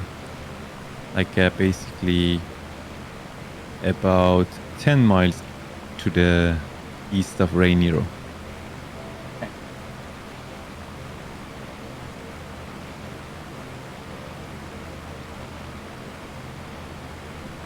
somewhere around here.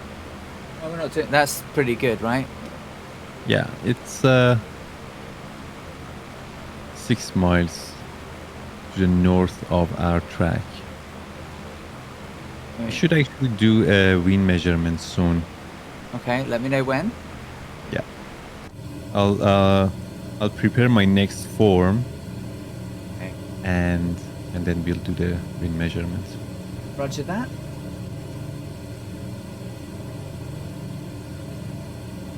Yeah, I see. Oh no, Jess has vanished. Jess was there, and Jess has vanished. She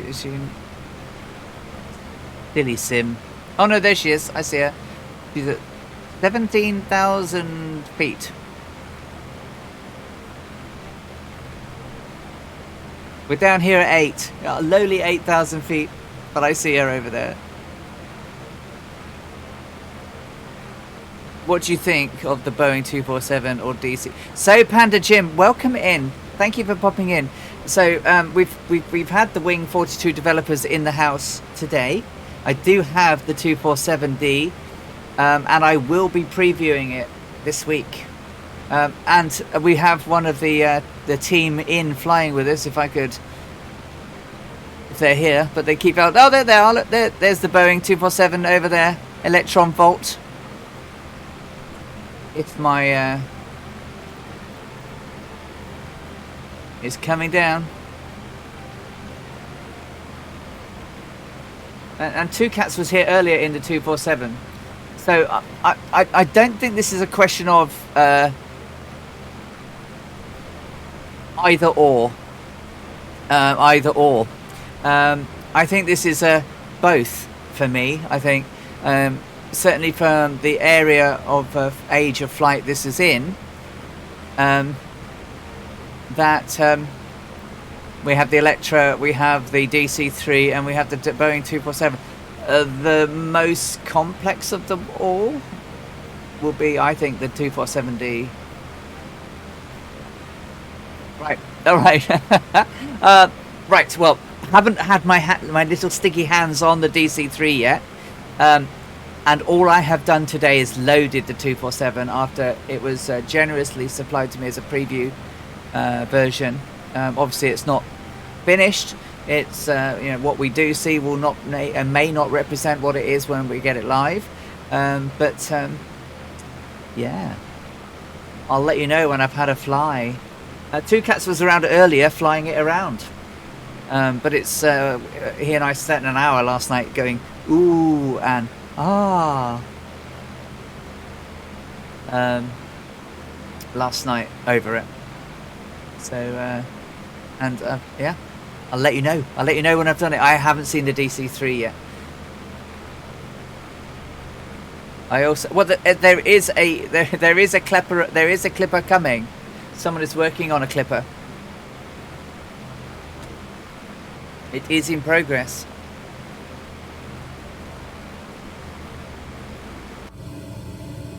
Let me know when you want to do a wind check. Yes, absolutely.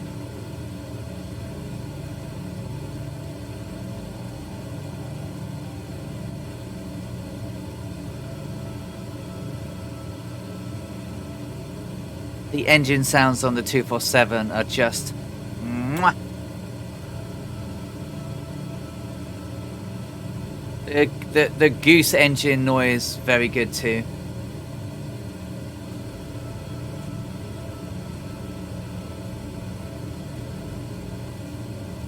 Of course there are. I mean the water wake needs adjusting. Oh, out the left window. Oh, actually come outside. Here we go, look. Here comes the Boeing 247.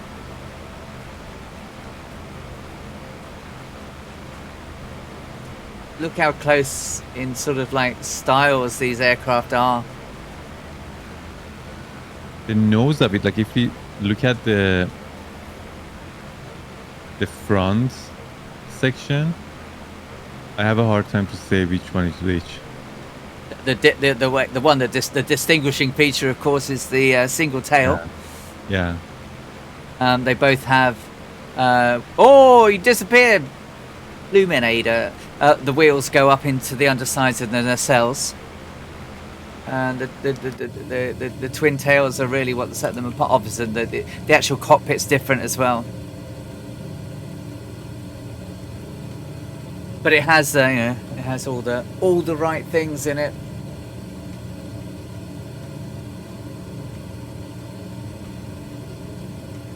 Yeah, Clipper, that'd be good. I mean, the thing with the goose, the goose, it's step. The way it steps up the taxi is very good, but the wake modelling behind it is a bit atrocious. It looks like it's like carved something in.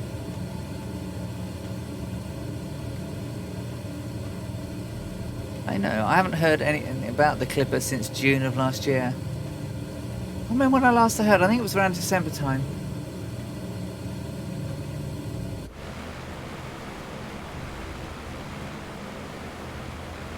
But look at this landscape though.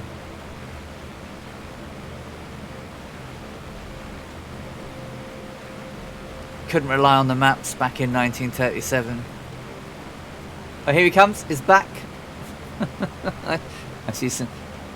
I imagined that to be some slewage. There he is.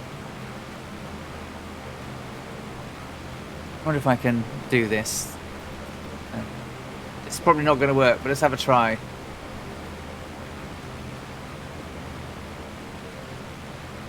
I'm not very good with this thing.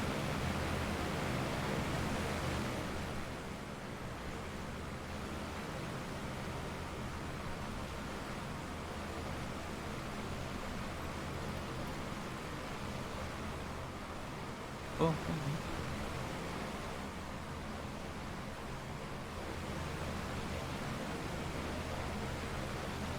What do you think, guys? Looks so pretty.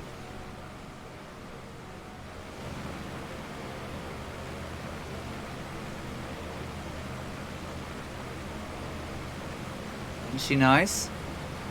But look, there we go. Look, as we see them sort of in profile. Oh damn! It's because she's close to my aircraft.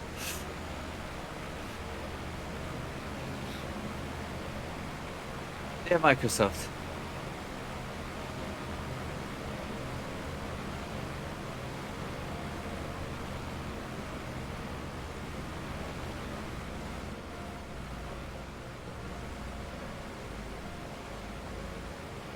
Nice, huh?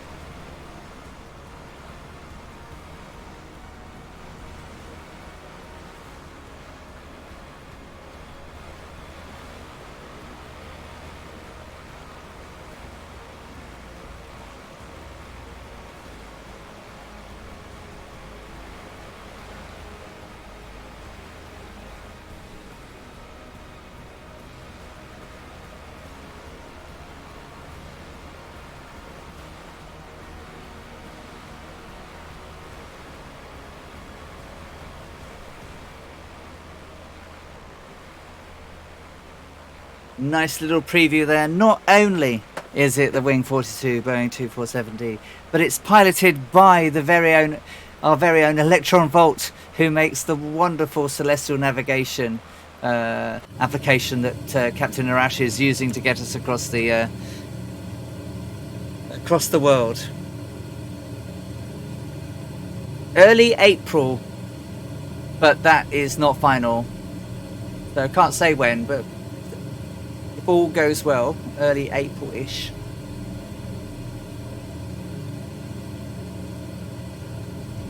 Subject should change. Isn't it beautiful?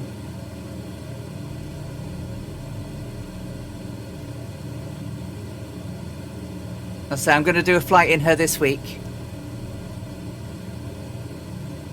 and we'll show her off. Show some of the different liveries off. There's quite a few of them.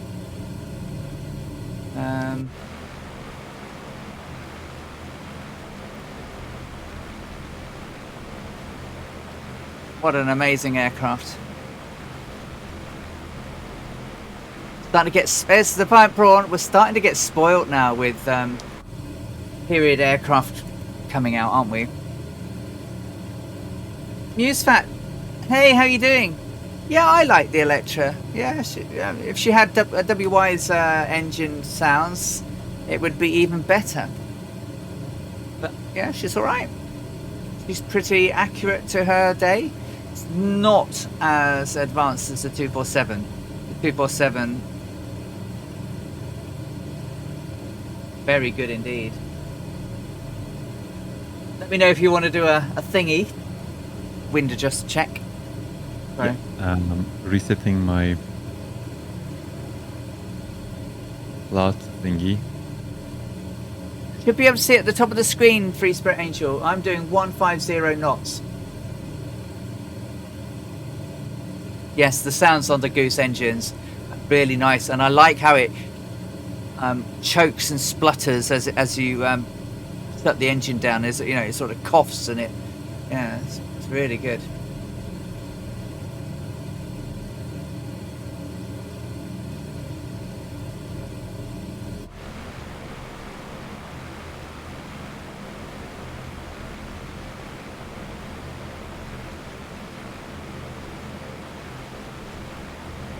And if you just joined us, Muse fan, you can see the Boeing 247 there by the fabulous Wing 42. Isn't she beautiful?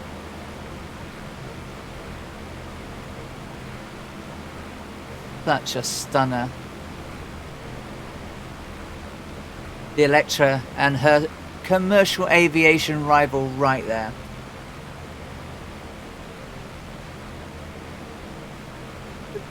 I'm looking forward to flying it so much. West Europe Quaker. West Europe Quaker.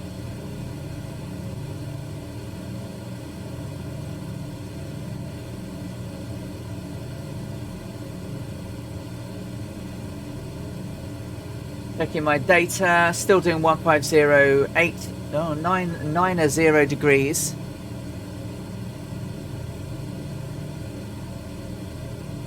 And all good.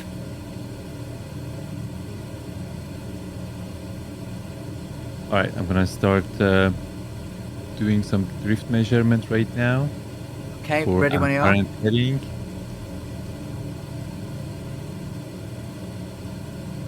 Oh, Muse, we've got ages, mate.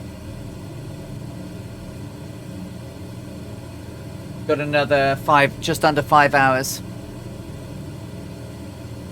All right, let's turn heading 135, please. Turn right, heading 135.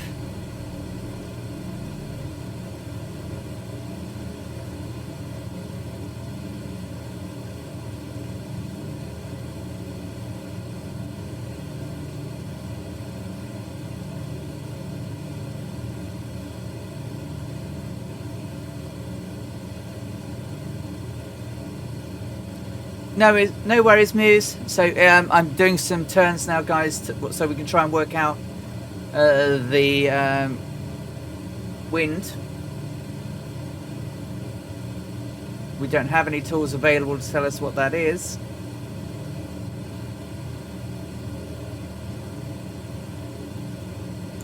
Yeah, wrong button. Wrong button.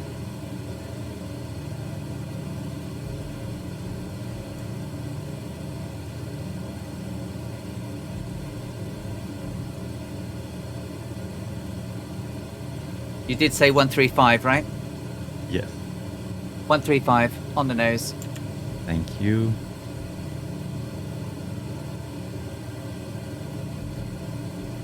Mess my location. 135. Now turn 045, please. Turn left 045 degrees.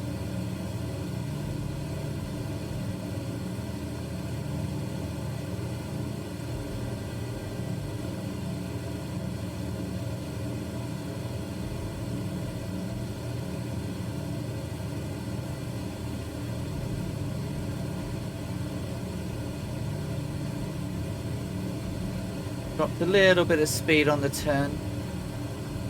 It's all right. I would say let's keep the speed constant. We don't want to. Yeah. I mean, I'm sorry. I mean, let The turn constant. leave it. Yeah, leave it as is. If Yeah. it drops, because when we come back to our original heading, it will go back up to wherever it was. Oh, you got rated Alaska 559 with a party Oh! of 5. Alaska, hello. How are you doing, my mate? Sorry, just doing a wind check.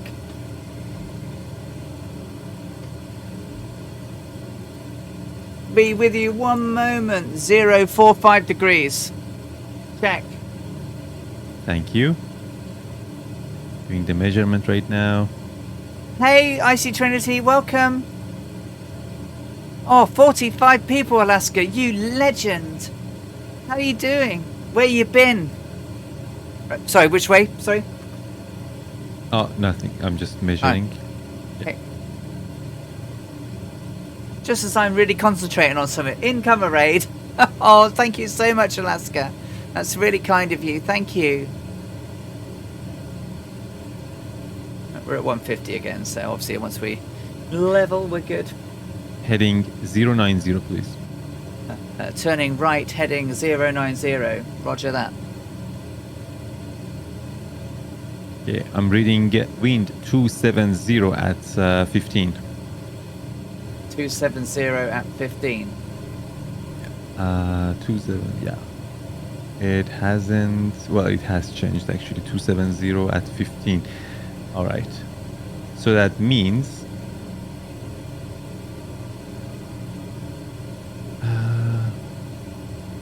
yeah, well, it hasn't changed much. It's all right. Yeah. We still get ground speed of 165. Also, big river. Is there a big river? There is. Right ahead of us. Nice. Okay, yeah. That is, I don't know what the name is, but I know 090 on the nose. perfect. 097. Sorry, 090. Beg your pardon. All good. Speed rising to hopefully 150 in a moment. Perfect.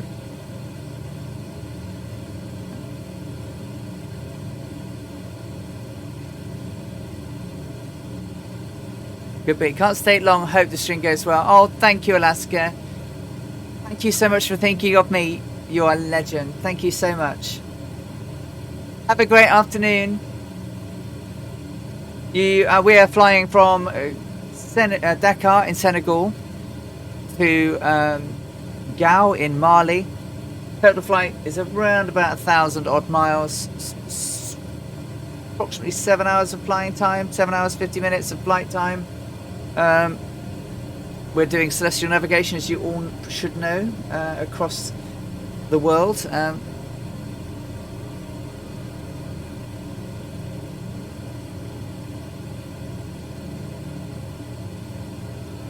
Well, there was a big river right there. That great big river. You could see off the nose. That's a big river. So I think that river is that's the border, isn't it?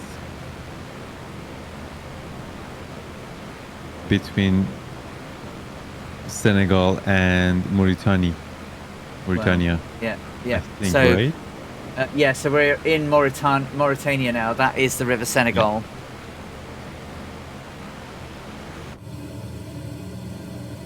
The River Senegal. Okay, checking speed. Well, 151. Just not checking. Just tweaking. Can a bit. actually make correction using this river in terms of lateral positioning. Right. Let's see, 1, 2. There are 3 bends in the river.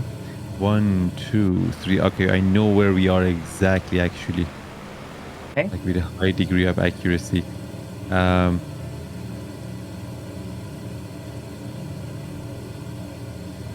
Can you please turn 094 magnetic? I can. Turning 094 magnetic.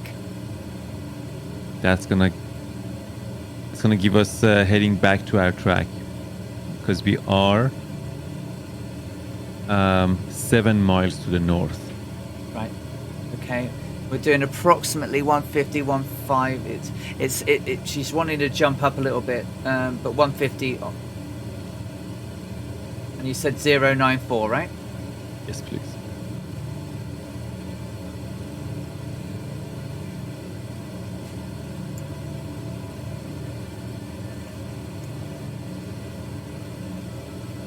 Zero 094. Thank you. 094.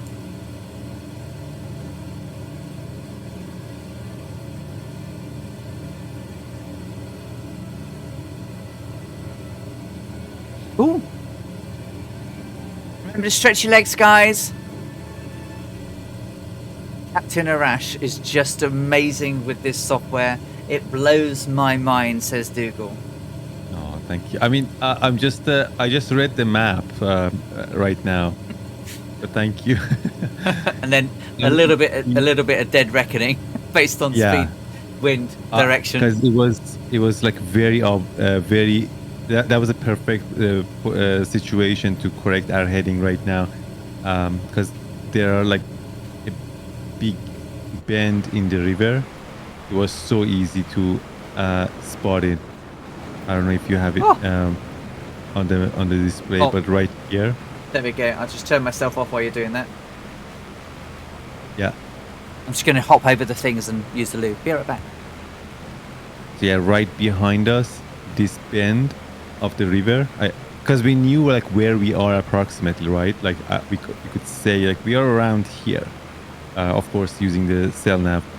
But then, in order to pinpoint our location, we have to take advantage of anything that we can see on the ground during the day, right? Because at night, we have like we can't see much on the ground, but what we have like many stars, so we can do like 3-star shots. But during daytime, it's just the sun, so we will use other things on the ground as much as possible. So yeah, I saw this bend in the river, and of course this part of it right behind us. So I could see this part of the river as well on our right side. So it was obvious that we were here. So we want to be here because this point is 167 nautical miles after our previous dead reckoning point. That's where we are gonna be. That's where we want to be. This is our assumed position for the upcoming cell nav sun observation, which I have the numbers. So this correction is gonna basically give us a lot of advantage right now, because we're not gonna have any lateral positioning for the next 5 hours or so, because the sun is gonna be right up ahead until local noon time. We are having good, as I said earlier, we are having a very good speed correction, but not much of lateral correction. So Excellent. Defiant Prawn coming through at Mach 1.5. Yeah, that's useful. I mean, there's not a lot for us to use, but if we get something that allows us to identify where we are, we absolutely. So we've got, who we got? Fierce Wolf, Vigadot, Druid Zeus, See You Later, Dougal McTavish, Fishy Frags. It's a cool name, Fishy Frags. Electron Volt, Scorpio, Joe U1, Capoustic, and Spirit Girl 7. Oh, and there's Defiant Prawn up there, 11,000 feet. We're going to come screaming past any moment, I should imagine.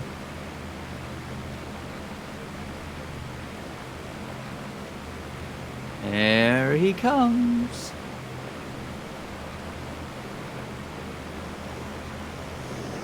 hello, Winkle. Good to see you. Hey Winkle, hello. How are you doing? The controller problem showed its huge head again. Oh.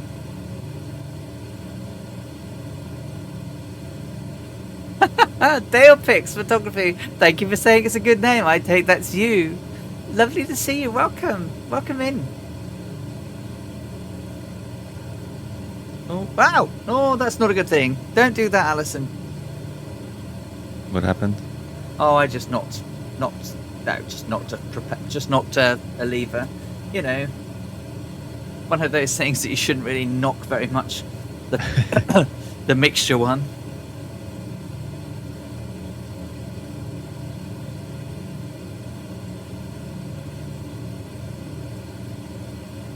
Okay, 8,000 feet, 904 degrees.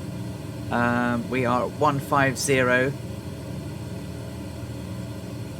And all looking good. All looking good. So I've got pizza for tea. It's 17:53. We should definitely be talking about food right now. So then, what you got, guys? What you having? I want to know what you're gonna have for your tea. I should ask Emma. I'm not sure, to be honest. We are on heading 090. No, we're not. We're on 094. 094. Indian takeaway. Oh, dude was taking absolute advantage of it. Is your cue? Yeah. Advantage of the takeaway being delivered. How many times have you had Indian now then, Dougal? Now that you've had a delivery. What? We're talking about food on an alley stream? That's unheard of. No, totally. 3 in a row. I thought so. Call me prescient. A chicken stir fry with tons of veggies. I'll be right back. Steak casserole, says Winkle. Come on, Scorpio, hit us with the nice food.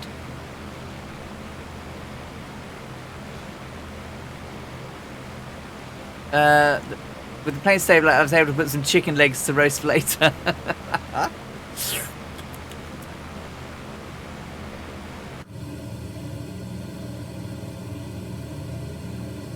What I can tell you is tomorrow morning. Oh, here we go. Dinner juice. It's going to be grilled salmon and broccoli, carrots and potato. Very nice. What type of potatoes? Are you starting to get the new potatoes now, or is it mashed? Is it?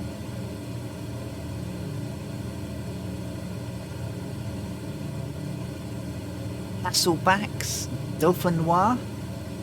Scorpio has good food. I'm going round Scorpio's house one day.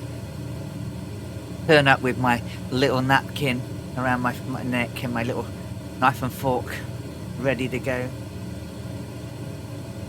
But tomorrow morning, Borky, are we having what I think we're having for breakfast? Do you want to announce what we're having for breakfast if you've been successful in your hunting?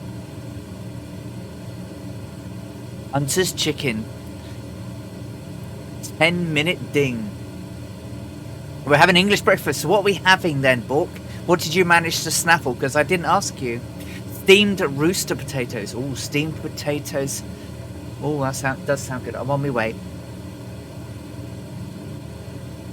We have a local smokehouse that does truly amazing smoked fish, says Scorpio.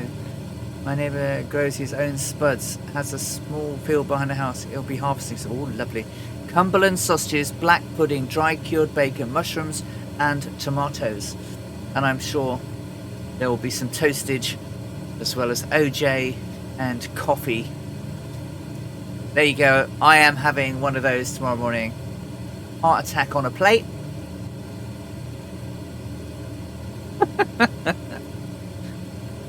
Oh, I'm looking forward to that. And then we're going to wash Borky's car.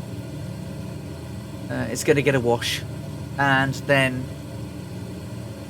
now I'm suddenly starving. Of course you are. I'm hungry, but sure we'll see pizza in a little bit. Just checking everything else now. Just tweakage the things there.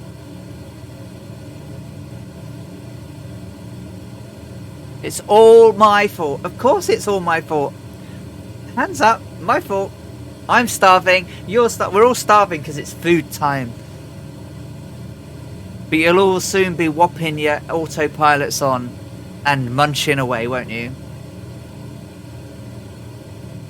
Yeah, the servers are playing up. They've been pretty weird all day. Who we got? We've got Capoustic, Spirit Girl 7. We've got Druidzu's, Bijadot, Tarnish. Oh, you're ahead of us, Tarnish. You're way ahead of us, and you're also at 13,000 feet. Defiant Prawn, see you later. Dougal McTavish, Fierce Wolf, Electron Volt, Fishy Frags, Scorpio, and Joe U1, and Capoustic again. Yeah, so people are still here for a moment, but we're like way behind you, Tarnish. You've gone off into the strats. Tomorrow's fillet steak, mushrooms, onions, peas, carrots, and homemade chips.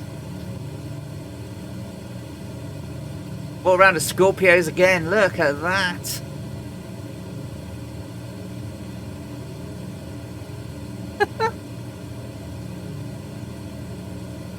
I'm hungry now. And I've got no snackages. I've eaten all the snackages Borky bought me. He bought me some snacks yesterday. And I've eaten them all, including the orange Kit Kats. Is there a reason why I'm not seeing anyone? You're not doing anything? We're on East Europe. Sorry, West Europe. We are... there's some weird stuff going on with the servers, Quaker. But there are people here. I don't know where... I couldn't tell you where the nearest airport is now, because all I've got is a satellite map. I don't have any IKOs on them. Oh, pardon me. Did that come over stream? I'm so sorry if it did. I burped. I thought I was going to yawn, but that was not a yawn. It's not even 9 o'clock. God, I turned it unfamily friendly by burping at 6 o'clock in the evening. I didn't hear it though. Oh, phew, phew, phew. Got away with it. Now everyone knows I did burp, but no one heard it. Oi, oi, oi, oi, oi. Look at the geology though in this area, but all the the seasonal rivers. It just looks.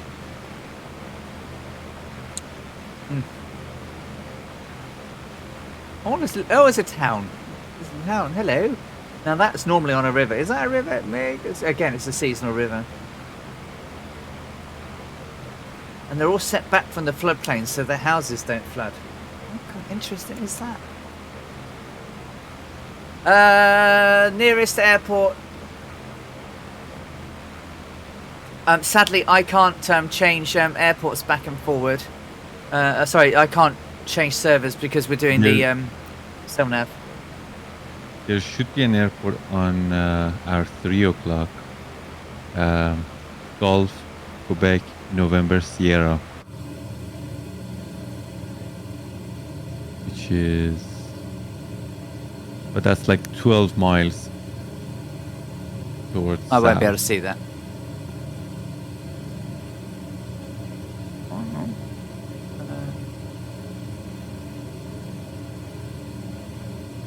Probably won't be able to see that, will I?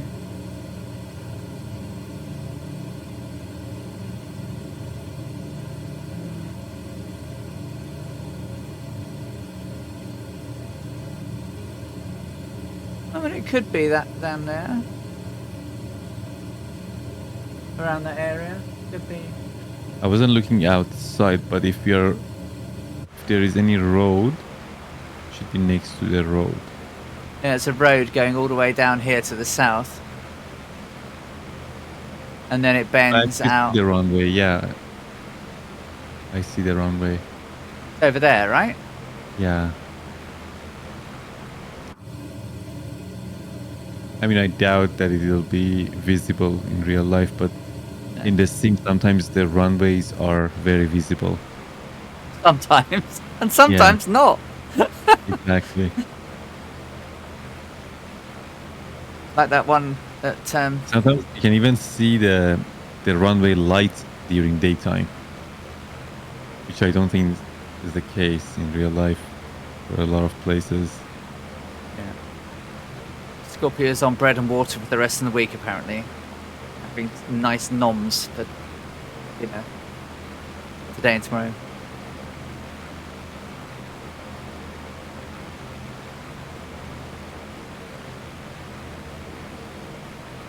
We are all in front of you, Jess. You are at 23,000 feet and closing.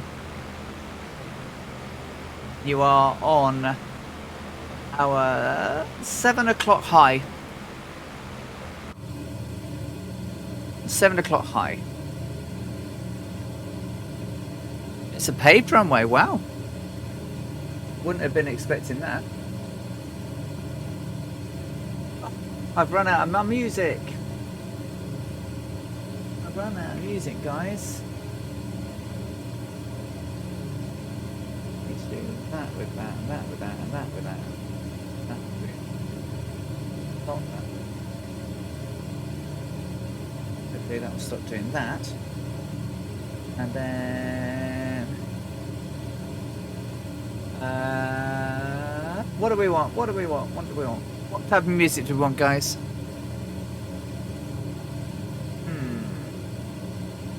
I'm always getting for jazz. What should we go for?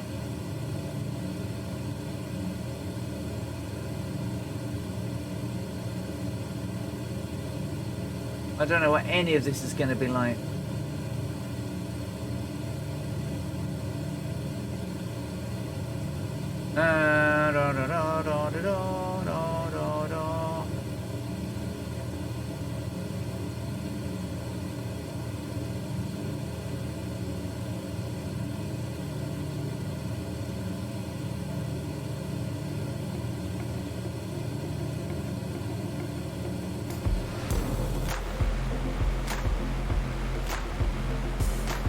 Let me know if that's too loud.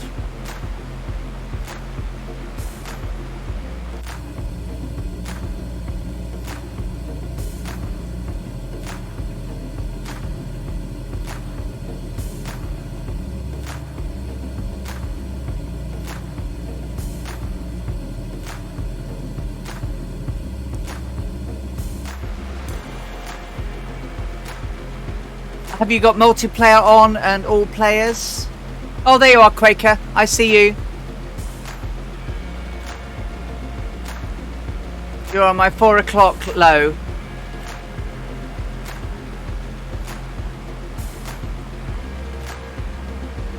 See you there.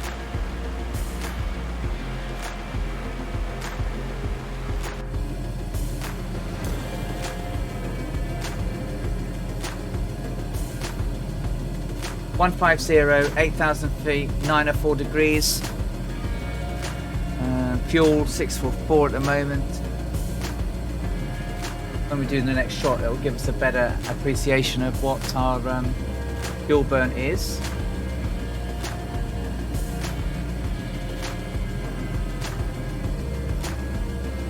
I'll start in less than 1 minute. Roger that.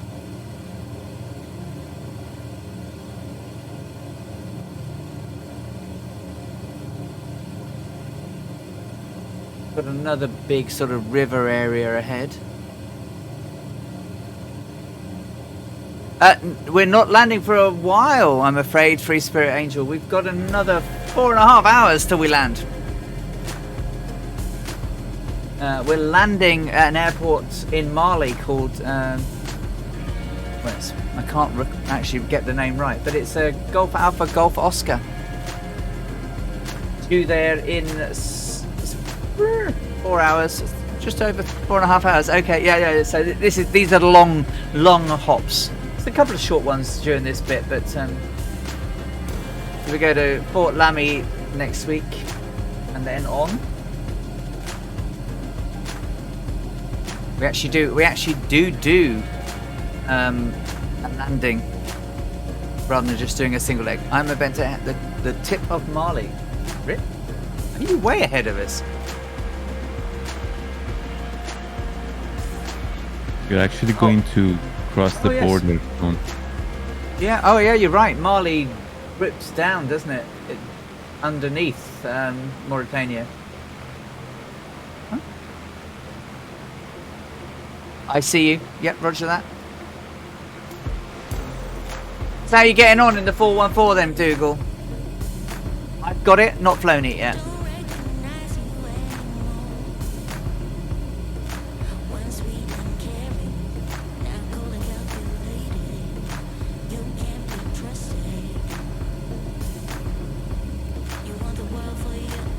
I thought it'd be a perfect, yeah. I thought it would be a perfect replacement for nearly every single one of my Coronados. I've got enough aircraft to keep me busy. My immersion has. I think we have enough streamers who like those planes, and there should be some sort of like a simultaneous movement or something. Just to uninstall them all. Yeah. Well, Dougal has, I know. I have. And don't buy their products anymore until they fix the previous ones. Yeah. There you go, look. Dougal says, I've uninstalled. I have also uninstalled them all. And you know, because I said, you know, Laura was like, oh, really? I went, yeah. I said, when your aircraft doesn't sound like the aircraft you want to fly, it ruins it.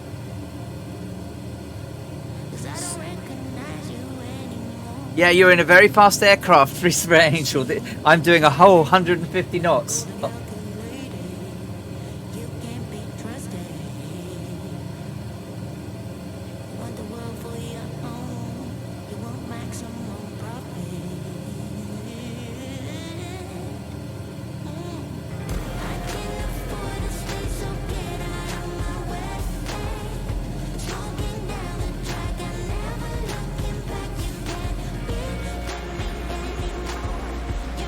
Oh, Captain Brown. RN. Nice.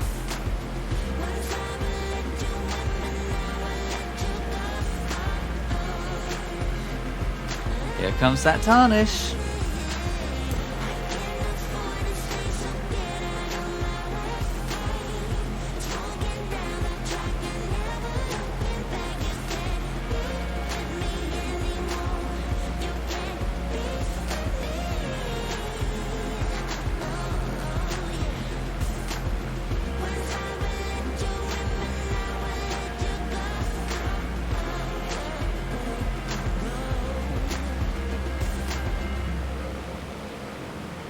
Heading 088, please. 088, turning left, 088.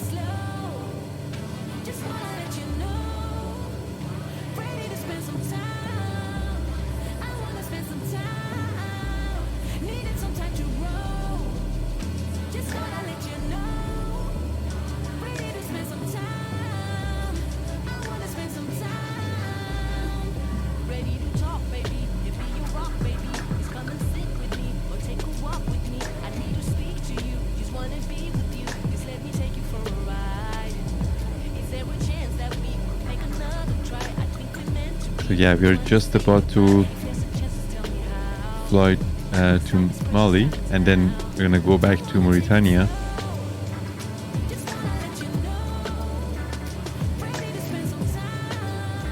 Eight.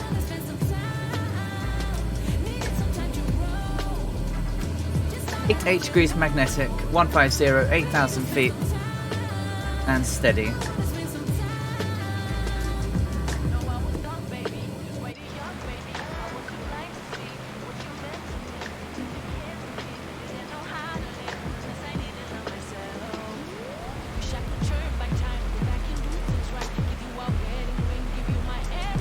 We burned 50 gallons in the last hour. You have 639er. Yes. 50's okay. Although I would expect it to be a little bit less with the fuel flow we've got, which is 14.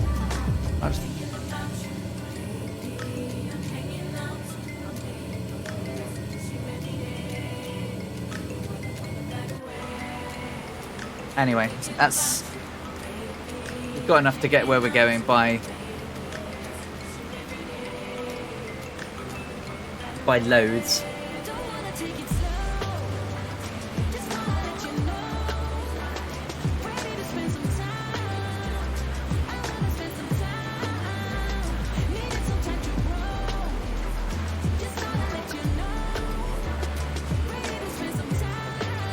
Our speed is dropped a tiny bit. We were 3.6 miles before our red reckoning point. That would suggest, if we've kept speed constant, that our tailwind is less. Yeah, the wind has dropped for sure.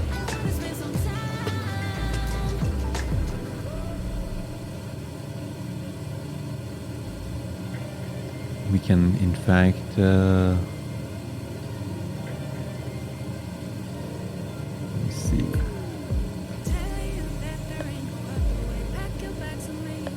Might as well do a drift measurement right now. I don't want to wait for 25 minutes. Okay, let me That's know okay. when. Yeah, I'll reset my plot. Doing about 151 at the moment. Just trying to tweak 150.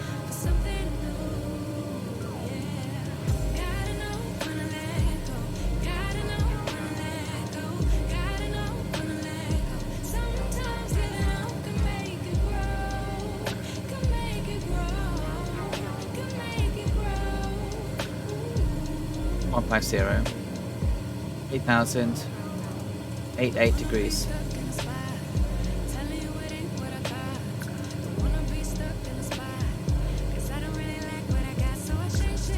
All right. I'll do the measurement right now for current heading.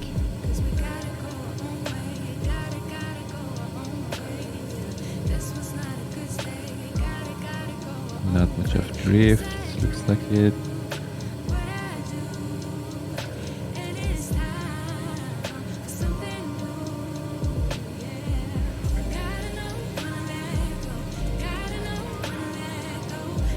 Okay, heading 133, please. Turning right 133.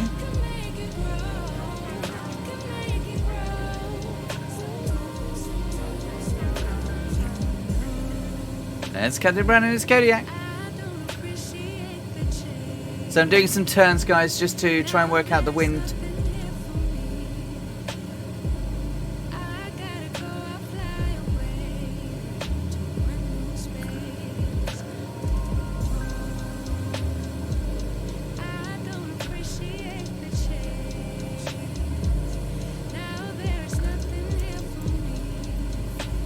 Oh, speed's dropped a little bit.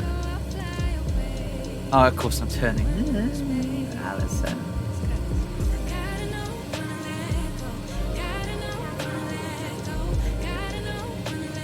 133. 133. Thank you. Cool.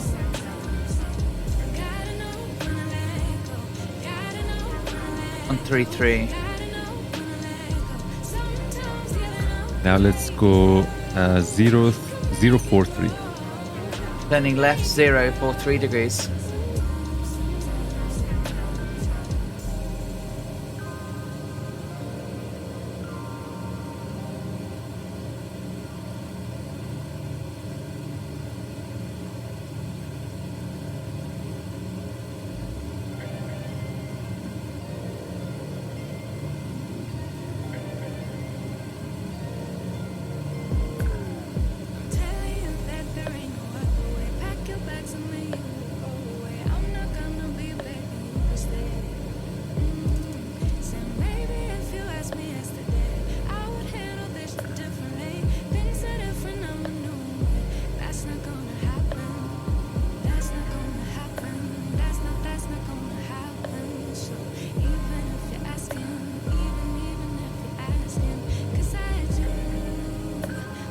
043.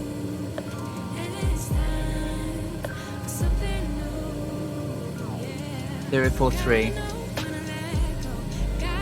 Thank you. Roger that.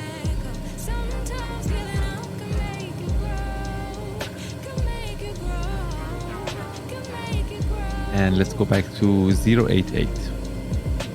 088. Turning right. 088 degrees.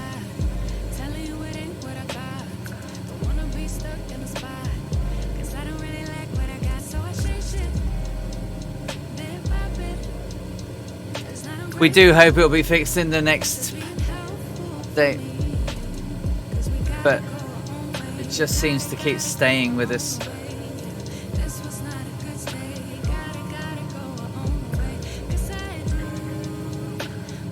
A bit of an overshoot, sorry. 88.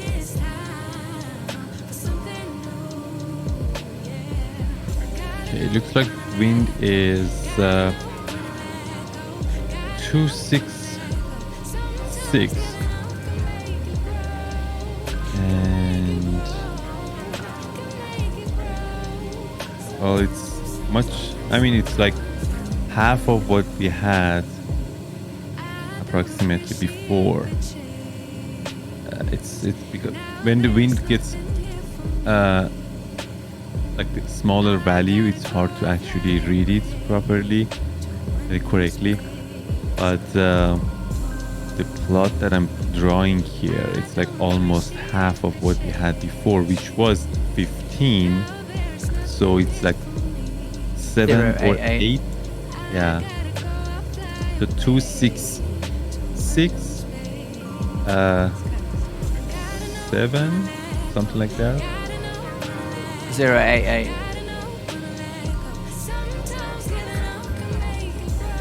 So 6 or 7 knots. Yeah, 266 at 7. So that means ground speed is 157.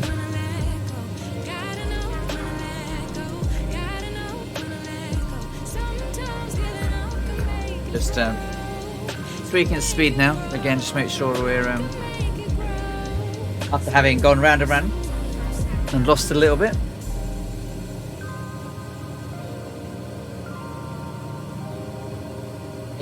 feet. Come on, speed. Come up a little bit. Dropped 2 knots in the S turns. Just making an adjustment to our next dead reckoning point. Roger. Because our ground speed has dropped.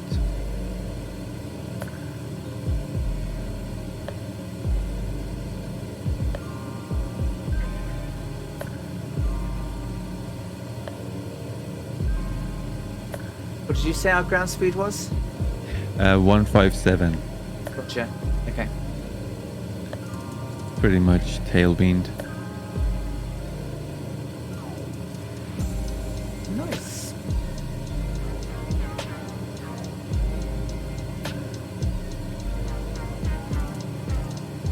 Oh, hydrate. Oh no, I'm out of everything. Borky Borky Bandit, can I have a drink, please?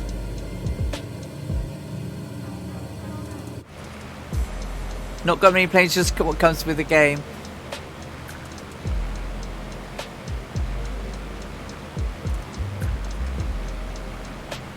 Yeah, so we've got Defiant Prawn. Oh, Dangerous Brian! There's a Dangerous Brian and a Dougal McTavish in the air at the same time. Yay! Quaker, Scorpio, Electron Volt, Yo-Yu 1, Spirit Girl 7, Dougal McTavish, Fishy Frags. See you later. Fierce Wolf, Captain Brown RN, Tarnish 42, Vega Dots, Druid Zeus. And of course, the one, the only, the living legend, Captain Arash.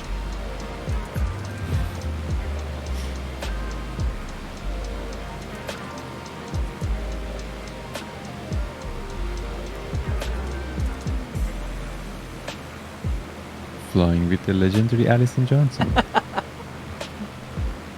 Oh man.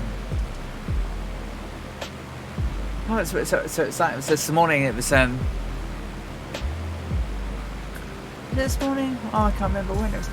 But it was just I was on Arctic Turnstream. It was realizing that sort of last year September, was it last year, last September? Oh, I can't remember now. It must have been over a year ago now. Since we were doing the What the Flop competitions on CD Stream.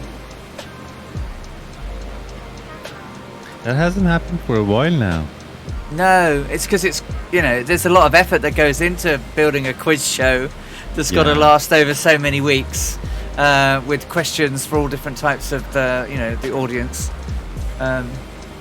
So yeah, there's a lot of work that goes into it. You know, the facts, not just the questions. So I imagine it will return, but it's quite hard yards.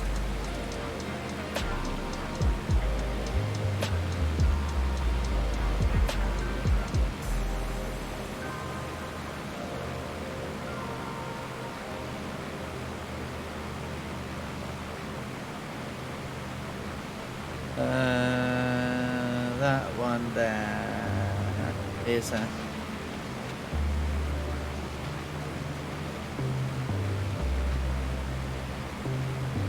I don't know what I'm typing there. It was not English.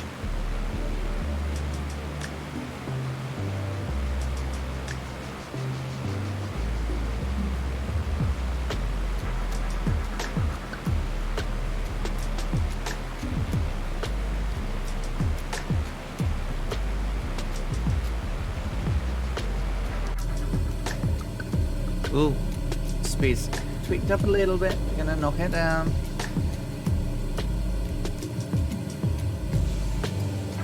The sensitive little adjustments we have to make.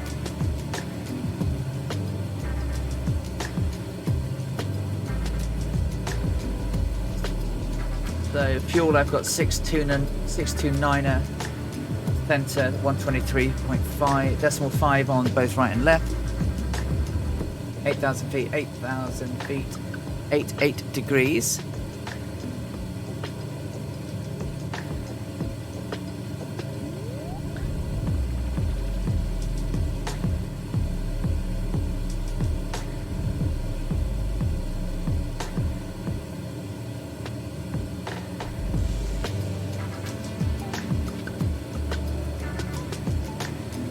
So just checking our looks.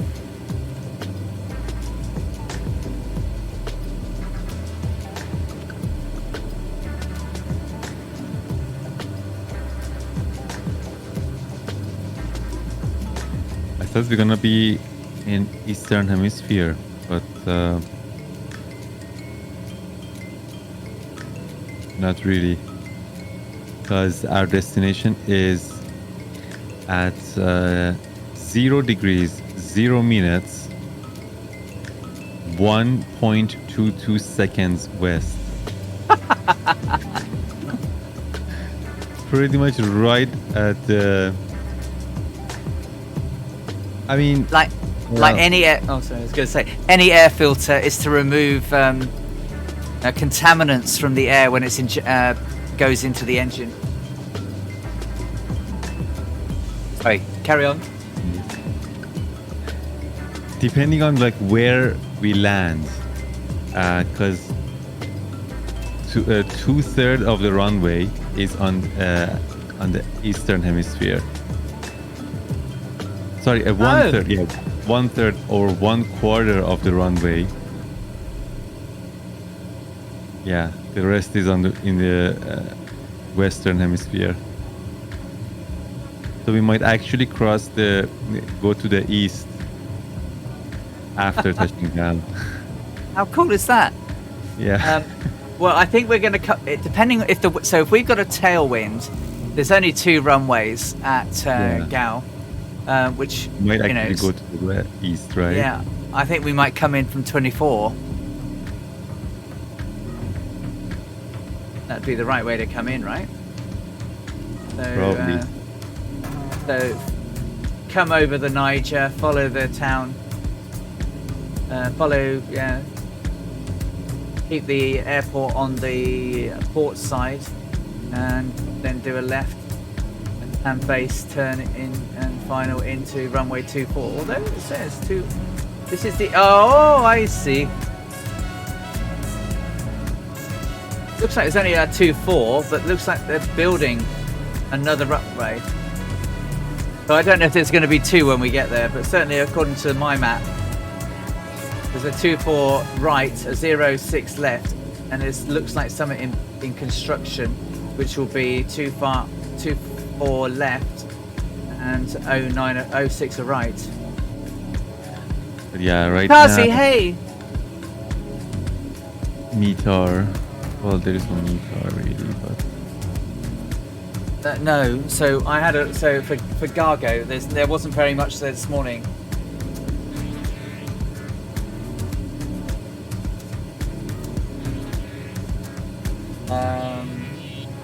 they have tap but no meter.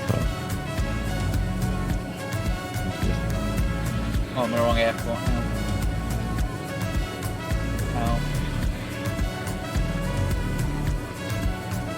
I don't even have a tap.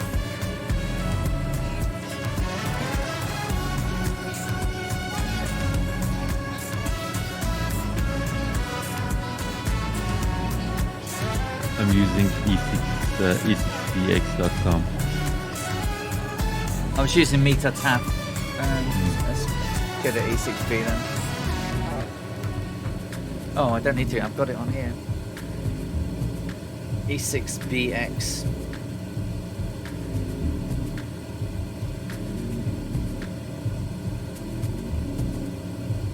Weather. PAGO. Cargo. Oh, well, yeah, like you say, there's a TAF.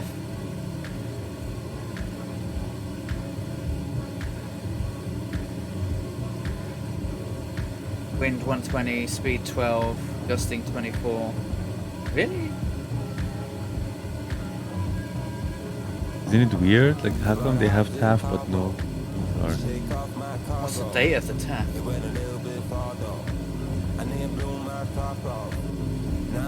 Valid 2603 1800 to 2703 1800. Visibility 1.4 statute miles. Really? Direction 120. Oh, it's a dust storm.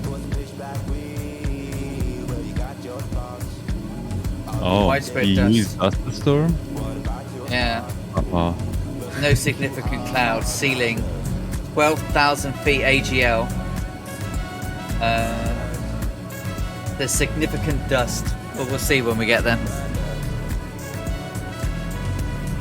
4 hours 34 minutes 43 seconds apparently. Hey BBJ20. Ali, I'm a bonanza for you. What? I was a bonanza for Colonel Falk as well, and Captain Rash. Oh, so it's not just me. No, I mean, Weird. I'm definitely an Electra, look.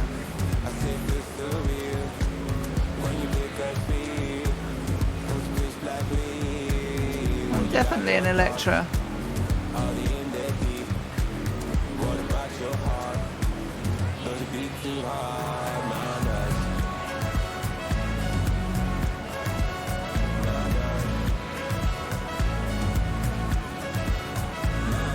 There was no update for Electro, was there?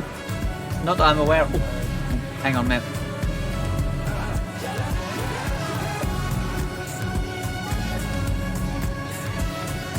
I just need the plate. I can't put the tray down anyway. One moment.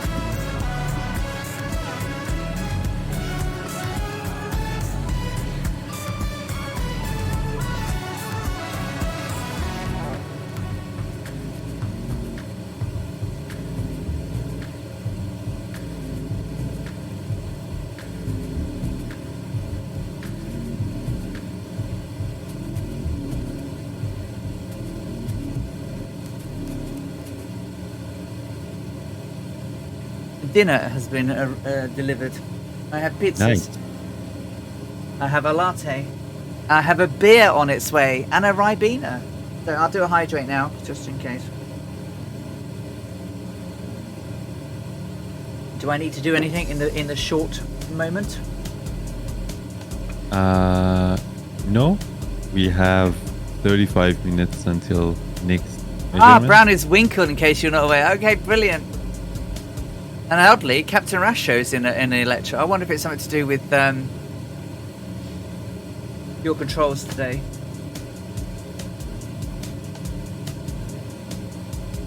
Let's just check the speeds and everything, make sure we're all good.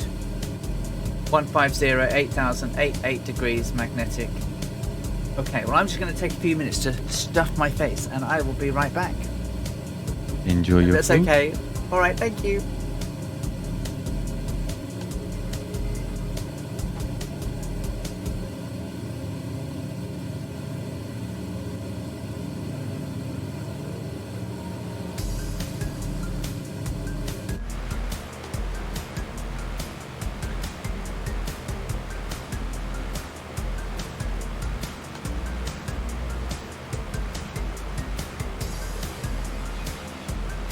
So right now we are flying over Mauritania again.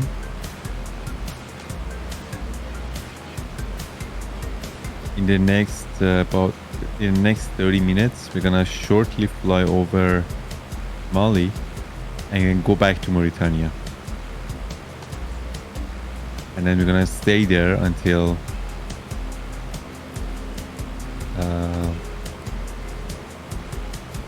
next half of our flight.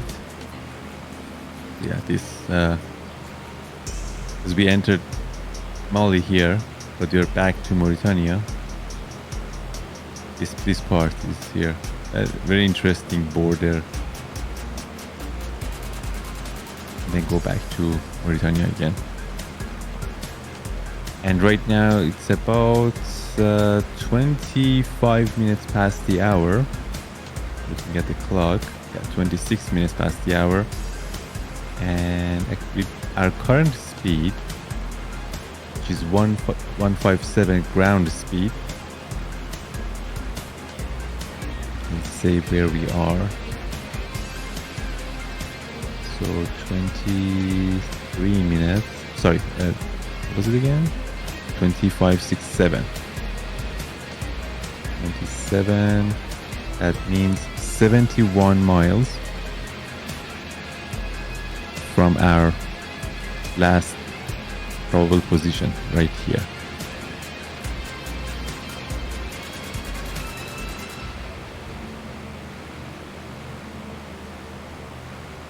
So we are here.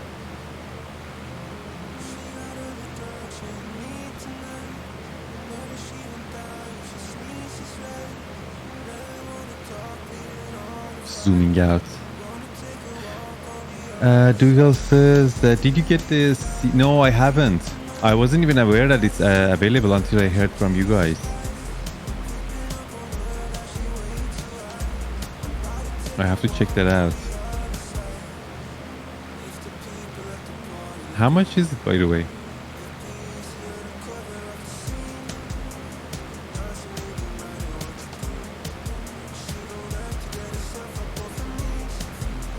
One of those introductory prices. I think it was $39. Oh, okay.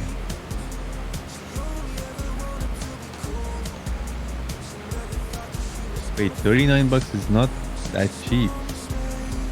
That's about 50 US dollars, isn't it? Mm-hmm.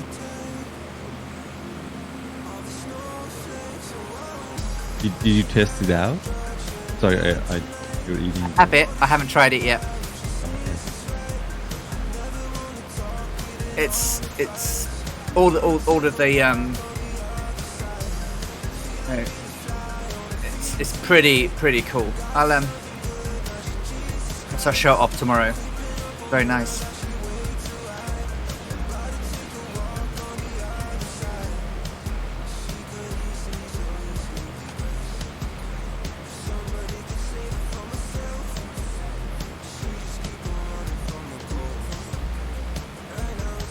Dream turboprop.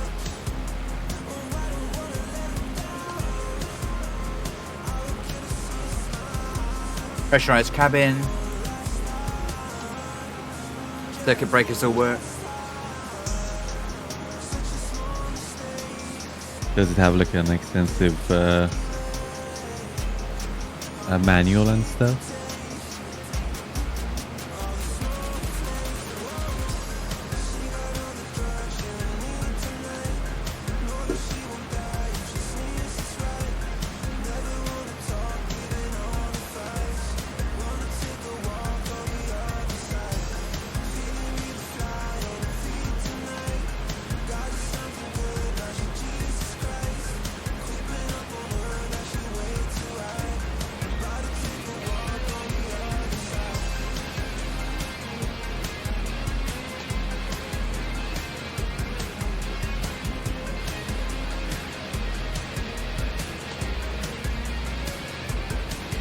Full of features, manual is good, yes. You can download the manual from website.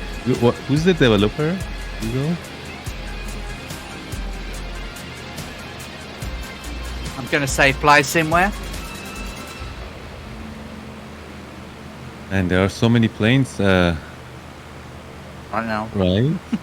Like the Concorde is coming out on the 30th, I believe. And then the Boeing is coming out.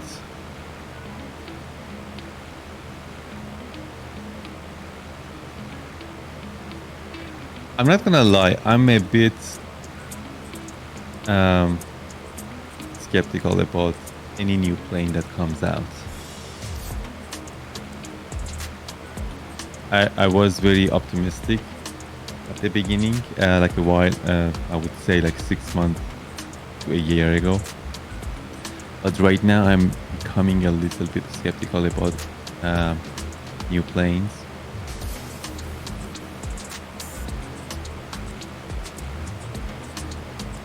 Because of some of the add-ons that came out, they were not that great, unfortunately.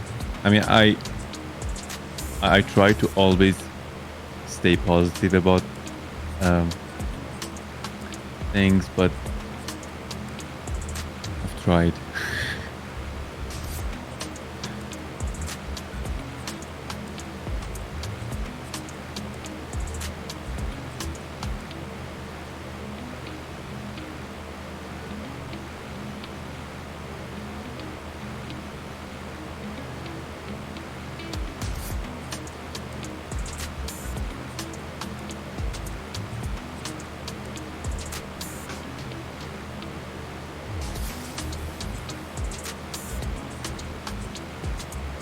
Nearly done. Won't be long.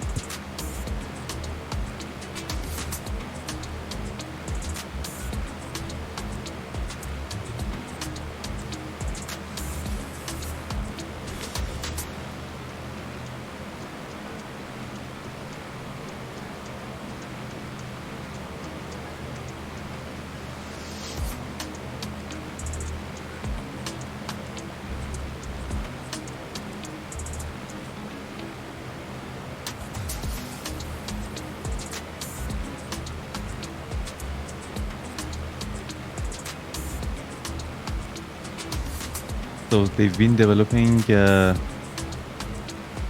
even for FSX.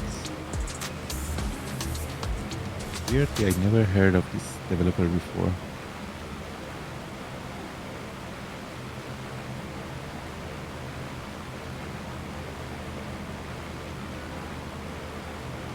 Spirit Girl's in the citation, Dougal.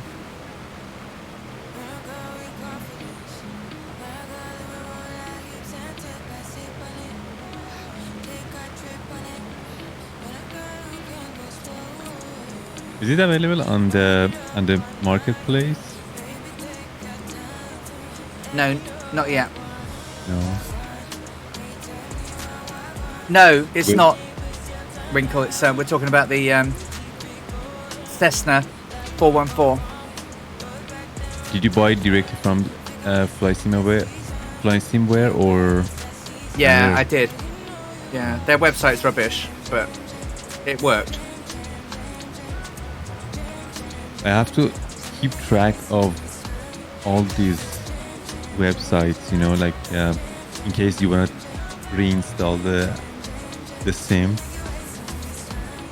and just get the updates. So many different developers and websites.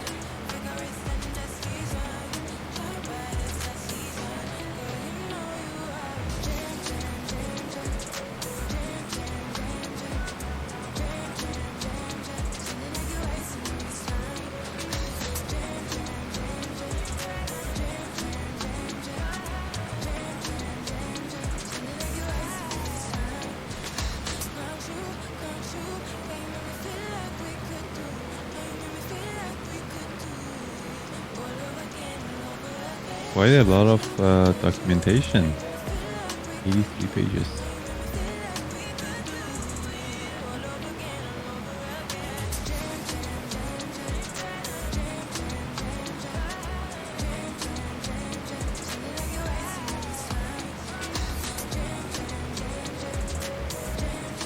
How's the animation of Steam Gauge stuff?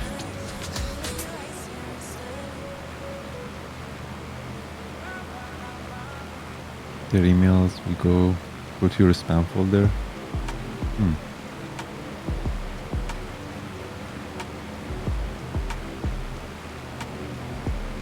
And by that, Dougal, I mean, like for example, if you set VOR frequency, and switch to the active, does the needle, like for example, rotate like smoothly, or does it jump? I wonder.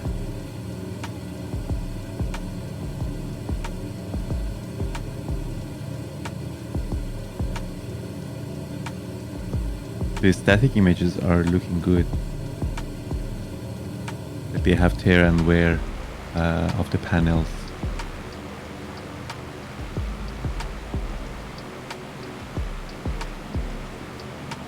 Oh, you haven't tested it? Okay.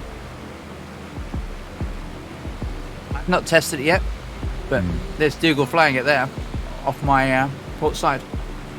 But you know what I mean? Like about the animation. It's just, it doesn't affect your flying, but it's part of the immersion. Like because these are like mechanical devices, right? Like when you have Steam Gauge. So like if you switch the frequency of your VOR, or for example, if you switch to ILS frequency, the needles shouldn't jump. They should just move like up or down or left or right. Hey, Balmer. Like when I see that kind of animation in an aircraft, that tells me, I mean, it's not the best way of assessing some a model's like accuracy, but it shows they have put the effort in making things the right way. Does it make sense? Like, I don't know how to explain better.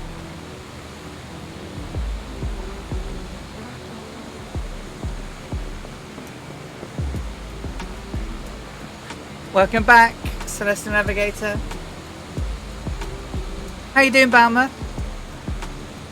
I see an F-35 right there. Something is out.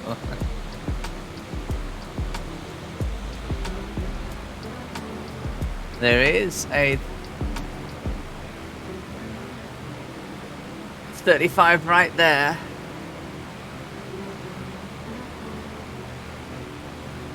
Hey, Balmer. Good to see you. Good, thank you.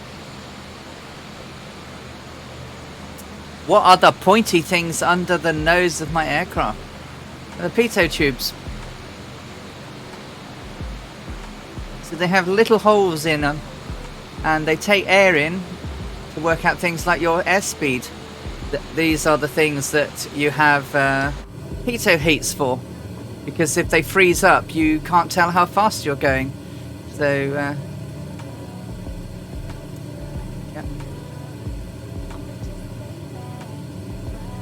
On the citation, I think you'll find they're on the to the side of the nose cone. On a Cessna, they are under the left wing.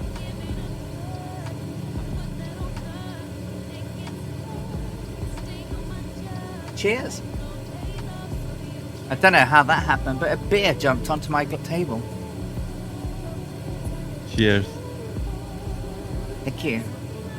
So I believe it's stream development mix and marketing. I believe some developers release a product to market with what used to be beta, and I believe some developers rather have a customer paying them in revenue rather than absorb the cost of in-house testing. Well, it's a certain element of that, I guess. I'm not a fan as a product manager. I'm not a fan.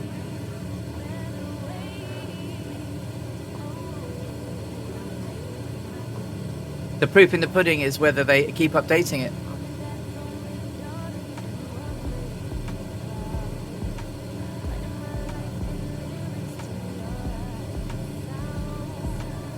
Well, I would say that obviously having a tested product before it gets in the hands of the customers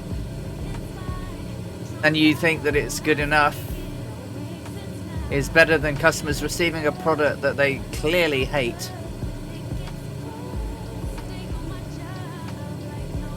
Or dislike, such to the point where that you may have made your quick cash grab, but if you don't keep it up, you won't sell another one, will you? It's not what customers are willing to pay for. I think it's what customers are willing to accept at the moment.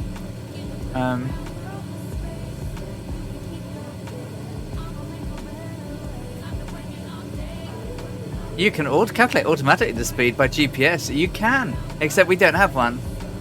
The closest thing I have to GPS is Fred in the back. Fred is is my GPS.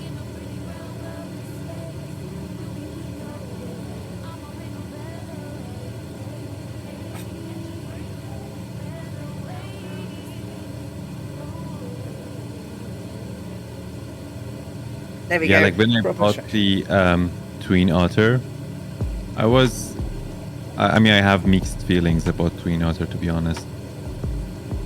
I think we've talked about it in the past. Sounds. Yeah, the sound and also the animations of the instruments. Yeah, the sound is very noticeable, and it's a very fun plane to fly with. Don't get me wrong. Like, that's why I say I have mixed feelings. Like, it's not bad, but could be better. Hey, Balma. Right. They haven't sampled like enough of engine sound. The animations are like okay, I guess. We're coming up on halfway, right? So 7 hours something in totals. 6 hours 32 plus that, so about 3.5 hours to go. 3 hours 40. Another river coming up. 530 miles left in about 17 minutes. Roger that. So about, in total, for leg 1 and leg 2, I think about 7 hours 55 minutes.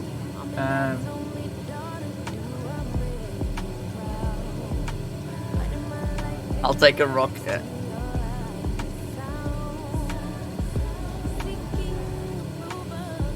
(15088 degrees magnetic), 8,000 feet.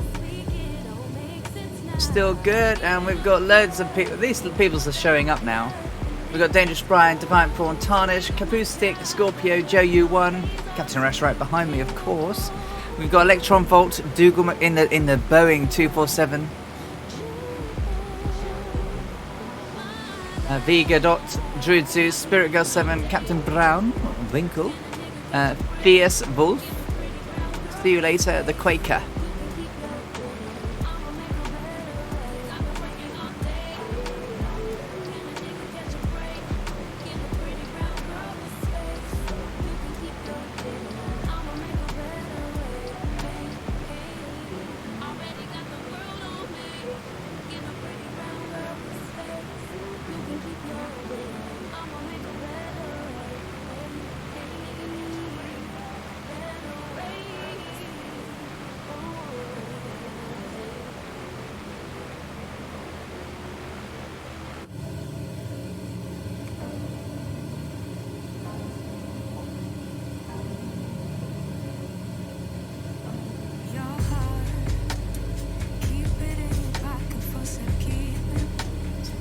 Quite muggy here now.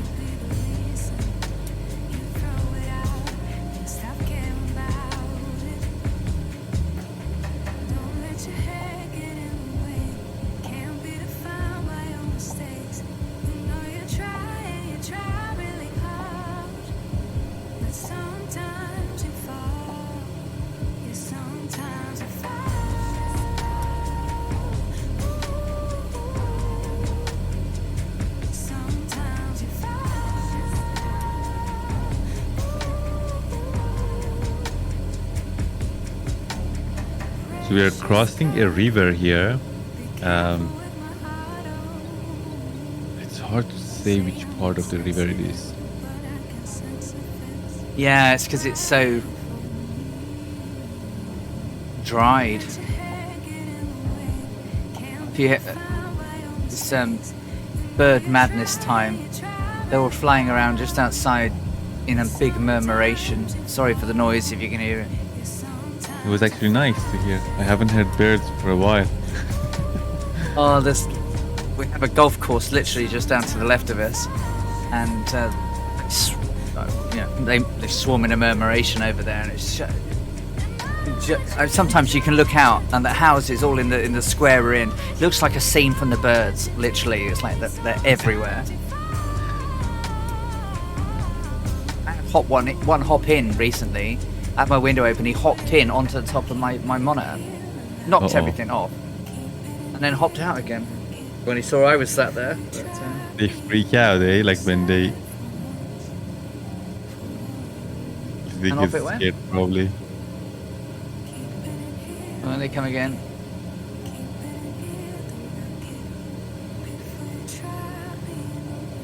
There then seems to be a lake at our 10 o'clock. So if that's the same lake that I see on the map, that means we are drifting again to the north, tiny bit.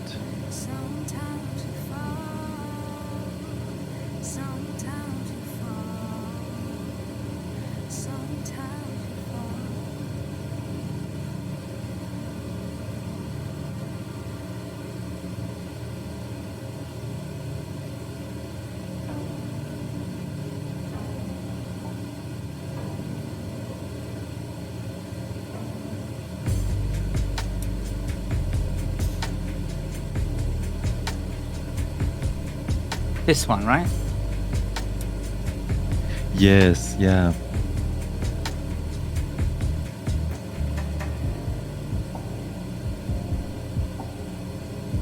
Maybe.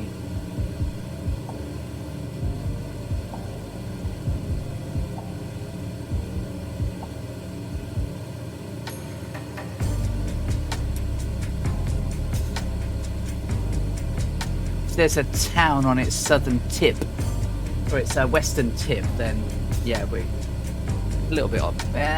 Not much though. Do you think that's near the town of Kerfi? Kerfi. Maybe. Well, I don't see anything up ahead, but there is a road that we're gonna cross, right? So that would be an opportunity to kind of fix our position.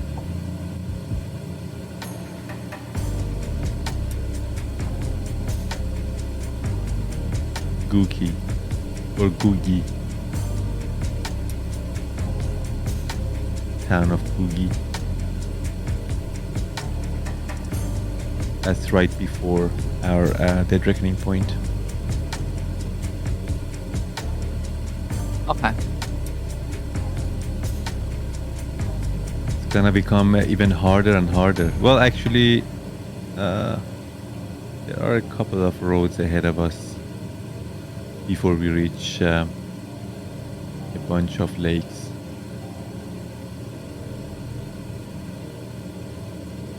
I mean, our destination is actually well situated. It's Yeah. It's gonna be very easy to find it.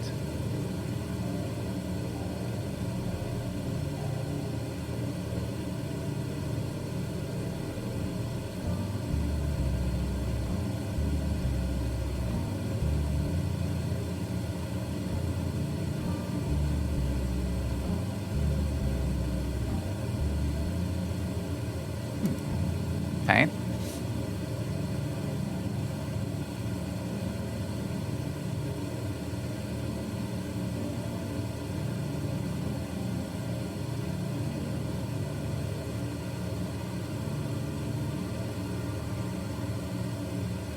Driver red. I'ma need safety. Tell her I can't snake me. Ray gun on safety. My girl so tasty. Tell her it's your world. She want the two-tone spaceship. Blow smoke screen down. Yeah, you're going the right way, Jess. Yeah, and when you vanish, so we're not. It's not just one whole big world. There are zones within the world, and sometimes when you fly over a zone, you fly over first or later. People might vanish in front of you or behind you. Just the way that it works.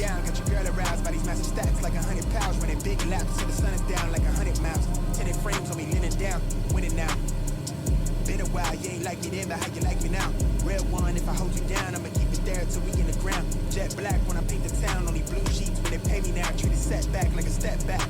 Wait. We've raised over £200 now for Project Hope, for providing humanitarian aid to those in need in Ukraine. Project Hope in its own right has raised now over $1 million, of which, you know, we're a little bit, but every penny counts when people need help. I can't see any of the players. Do you know why? The servers have been playing up, so it may take a while for people to show up. Are you on West Europe server, and do you have multiplayer turned on and all live all players?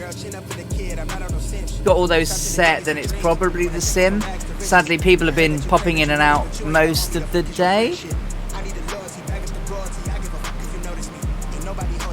But we do have some people around at the moment.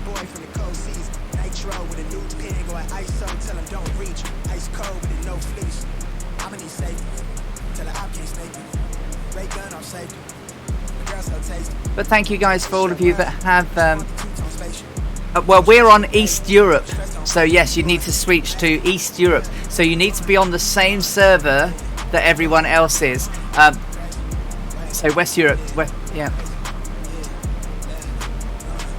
So if everybody was on East USA, you'd see everyone that was on East USA, but we're on West Europe.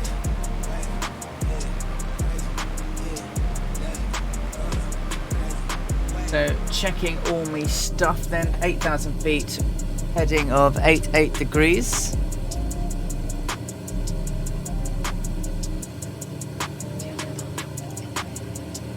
Yep.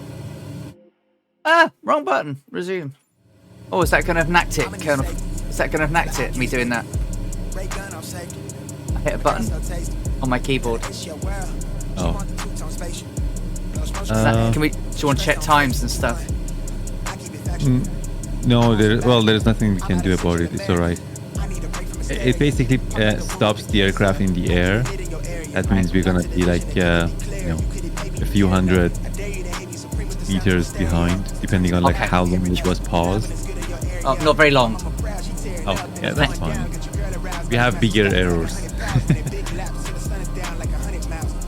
But yeah, we are still in the same area. Like I'm right behind you. That's all good. Yeah, I just caught it with my little finger as I pressed the F button. Yeah, you're still there. Phew. Oh, there's a P-38 there. Look. Such a cool aircraft, isn't it? Twin-tailed devil.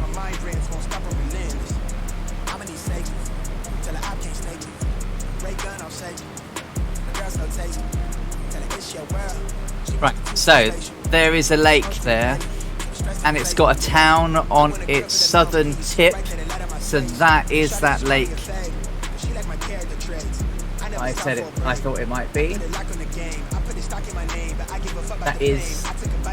That's Kirby, right below us now. So yeah, definitely we are 5 miles drifted to the north. Okay, roger that.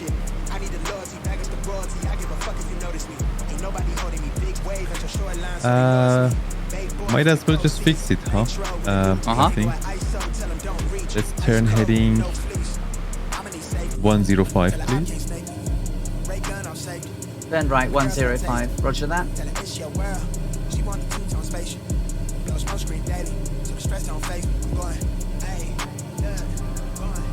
They'll put us in the heading towards our dead reckoning point, which is 19 miles down.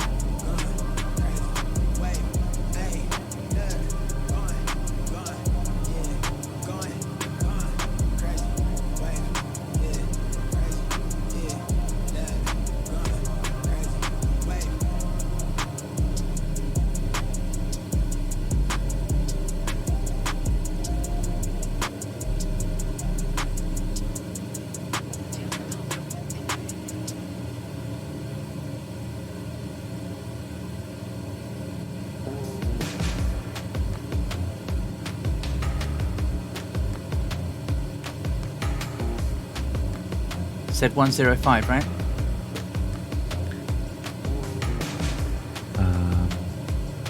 Four.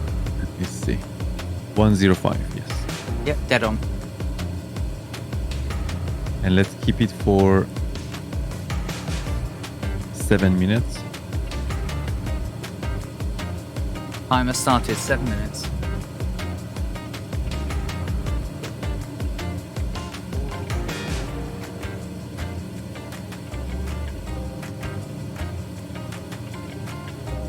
I'm gonna start the sunshot soon. Okay, great.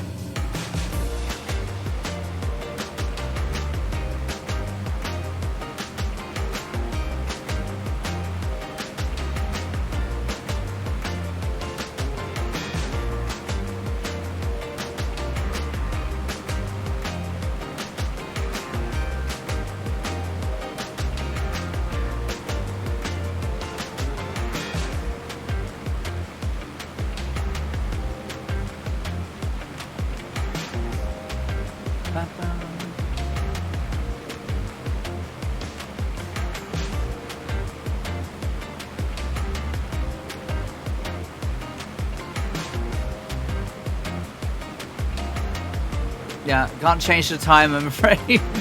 But I wish I could look at it, but obviously we're trying to run to timers and everything. In a free flight we can do that, but not today. That will completely mess up all of our calculations.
Okay, we just crossed that road.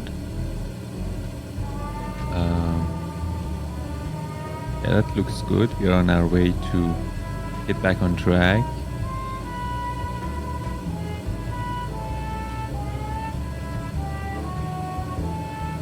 I see. I do look like a bonanza. Wow. So no, we're on live weather, but our times we're 10th of June, 2021, and the time is 10 a.m. and 20 seconds.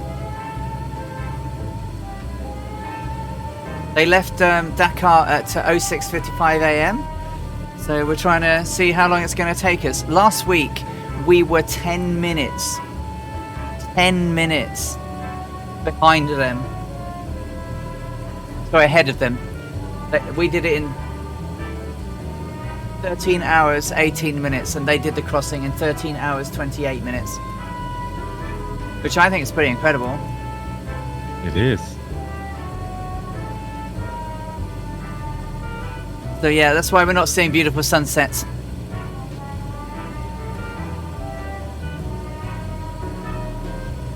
Looks grotty out. You can see a weather front coming in.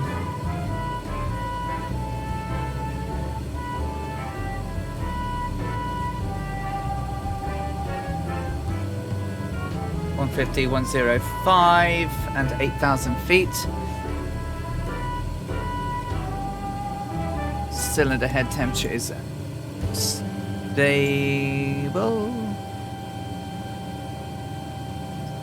Still under a quarter of a tank used. Fuel flows around 13, 14. Carb temperature is good.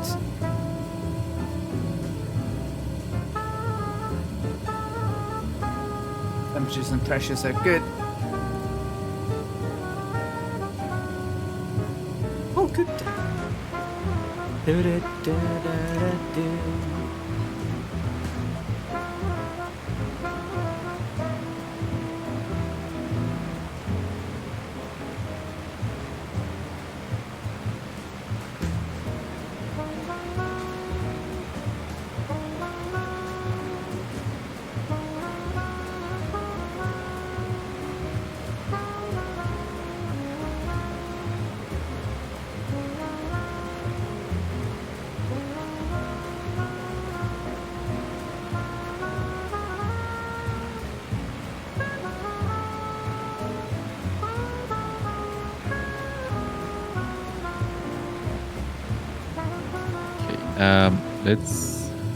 Let's turn heading.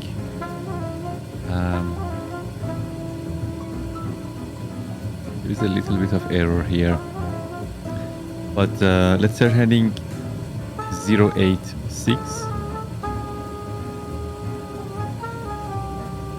086. Roger.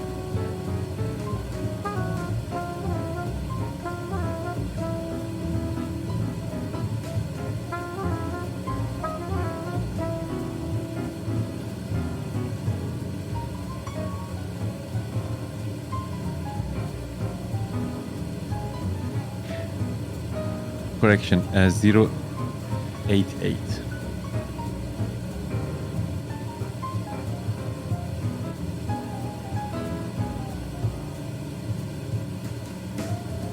Turn right, 88.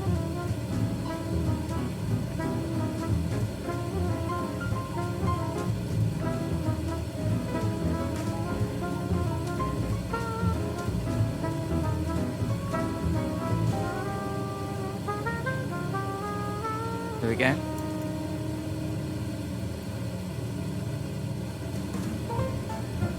There we go. 88 degrees, we've dropped a couple of knots. We're at 8,000 feet. 88 degrees magnetic, speed rising. Thank you. And I think we should do a drift measurement here as well.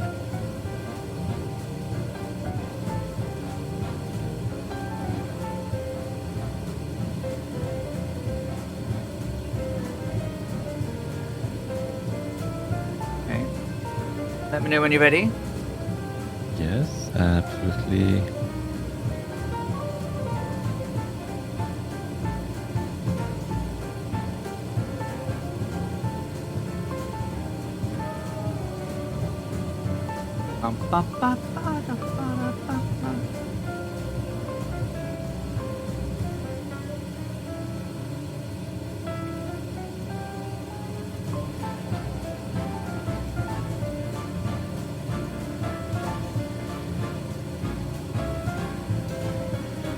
Of course it is, yeah. You never need to ask, Noxious. Just hop on in, mate, whenever you're ready.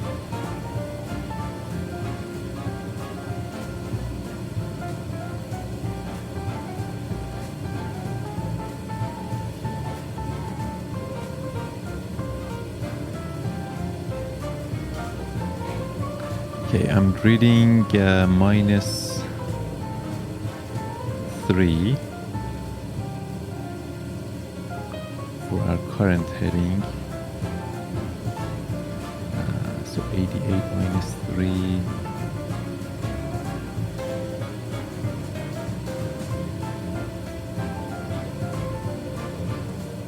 At heading 133, please.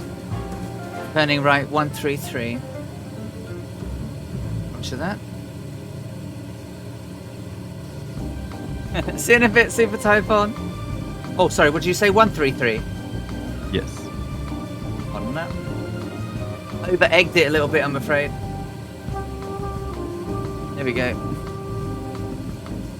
A little bit of an over-egg.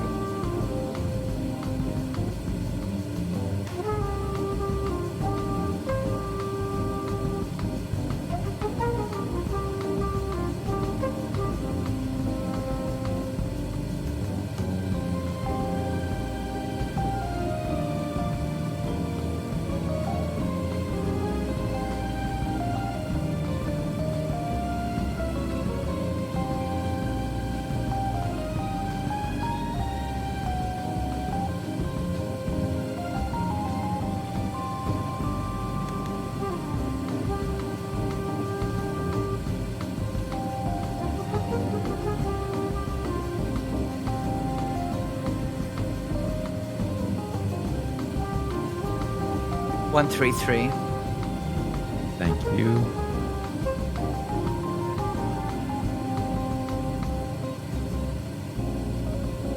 Now 043. Turning left, 043 degrees.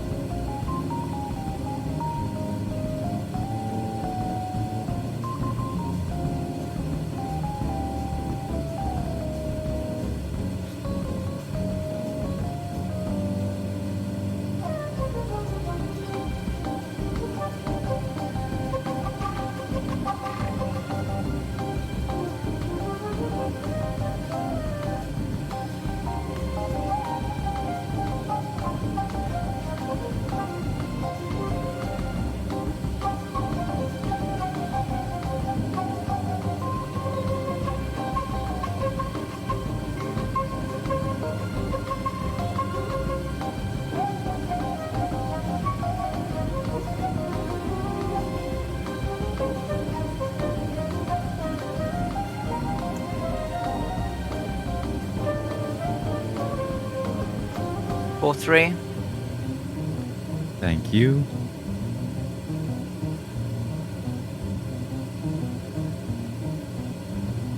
Heading 088. Turning right, 088 degrees.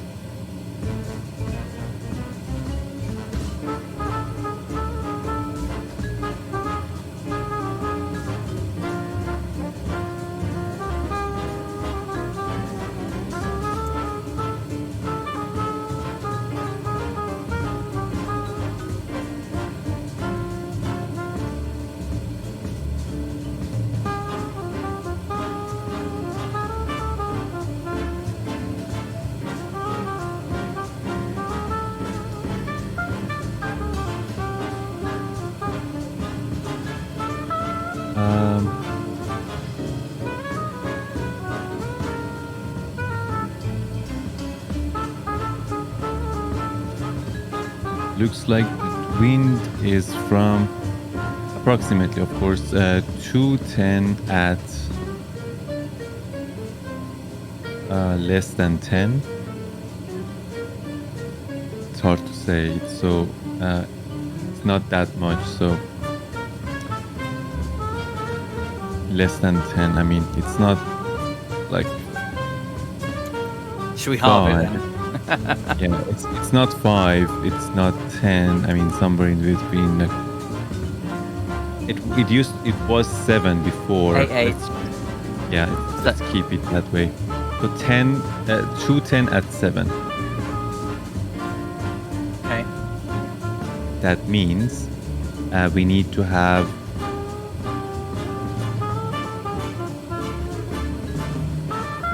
2 degrees wind correction angle, 090. Turning right, 090. Roger that.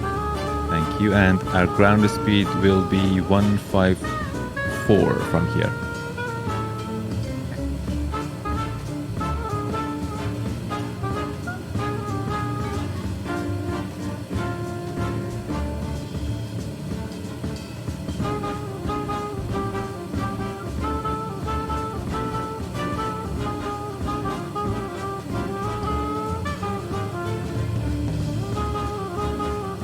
Zero 90.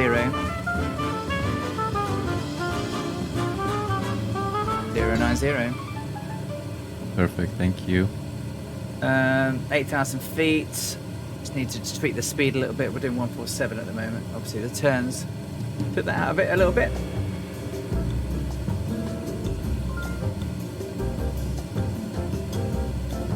Under 3 hours to go then.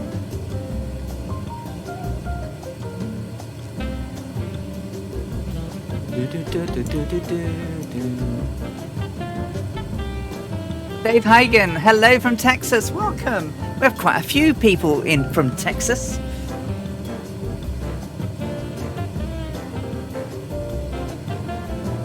That was just for checking wind. Yes, it was. We're heading at 090. I'm so happy to be done with dealing with graphics and overlays today. Pulled my hair on the last day. Any longer, my arms were next. Oh, bless you. There we go. Dave Hagen is Defiant Prawns here from Conroe, Texas. AS Old Veteran is also from Texas when he's here. AC Texas is. Sorry, did you notice any town on our port side by any chance? Did you cross a town? Because I didn't see Hard to anything. see. With the town of- nacelle there, it's quite hard. Yeah. I have to see them before I...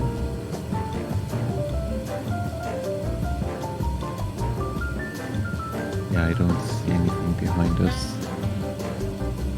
It's very difficult to just Hey, can you imagine what it's like when there wasn't one? Yeah. Lots of these towns didn't exist then. Oh, there's a mart has joined us as well now. I'm checking speed. 1501.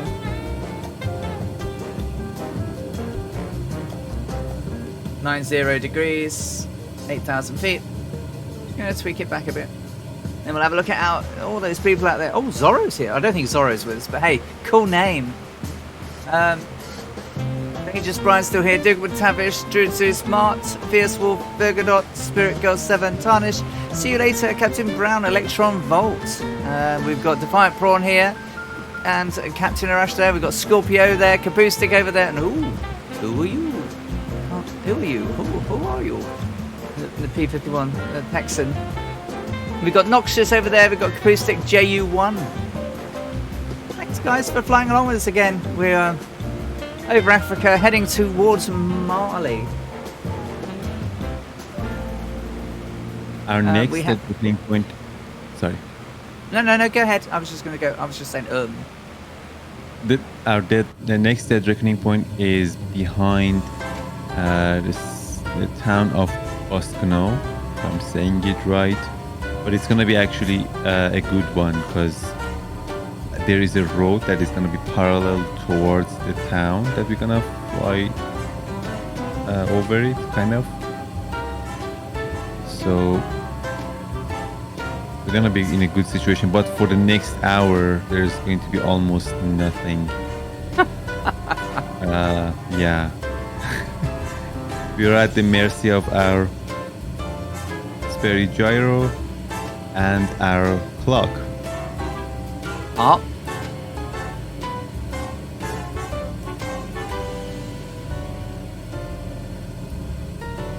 Yes, But the desert's town not is- much different at this time. This town is gonna help us. If we are like laterally drifting.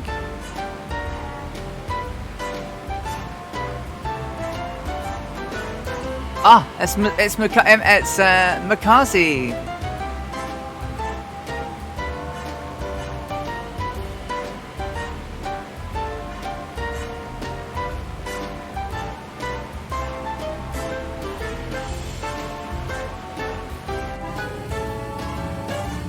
Ba ba da ba ba da ba ba.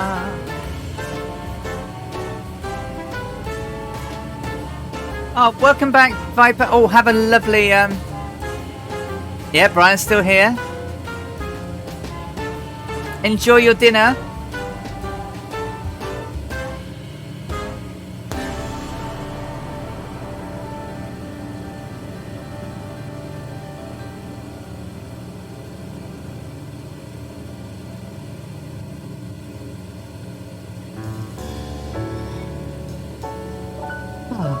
Do you need a Then break, Captain Arash, for some food or a drink or stretch your leggies? Soon, yes.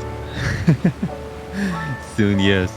I was going to say that our the next reckoning point, like our waypoint, I should say, it's gonna be basically flying over this big river, the same one that is gonna be crossing our destination, basically. So, yeah. The Niger. It's gonna get very easy after that. As long as we can survive this next hour, we're gonna be Well, there are. I mean, because the thing is, we can't rely on those lakes being present at this time when Yeah. the photogrammetry was taken, because they could have been. They might not be very deep, and they might not be there. true. Although the ones nearer to the Niger probably will be. It's quite a big river. Yeah. But you can see, you know, all of the seasonal waterways and everything. Right. But I'm gonna take a quick break. I'll be No right worries. back. See you in a bit. Buttons, buttons everywhere. Many of them to press.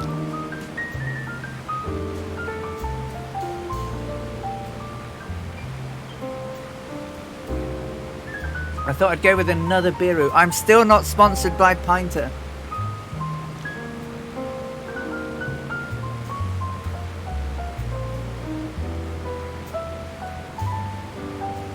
Exactly, Celeste Navigator. And back in 1937, even the maps they had were useless. Bread pound Africa, probably the hardest bit of the journey.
Well, there. That is a lake.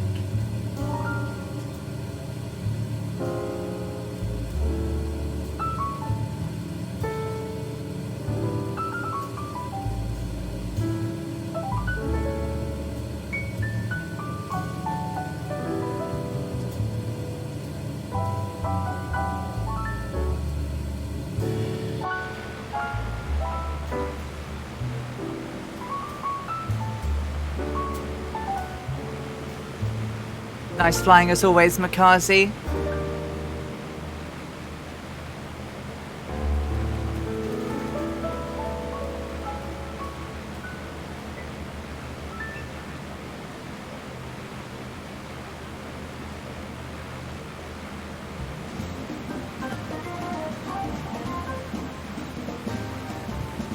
And that's quite a big seasonal river delta, river plain, isn't it?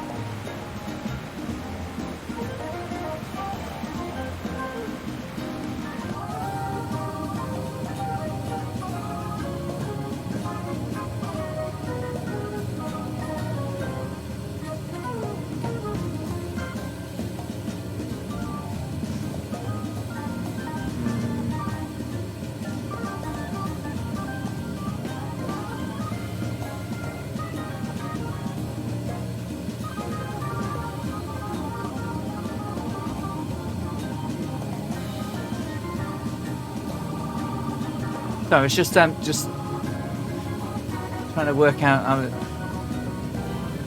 This structure looks. I think we're all right. I think we're good.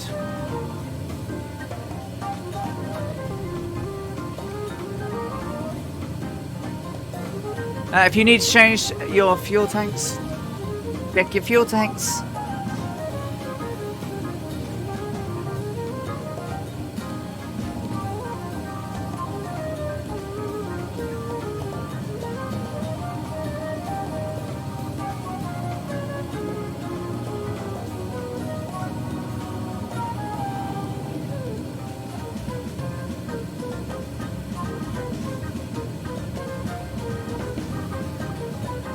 No worries, Dougal. See you in a bit.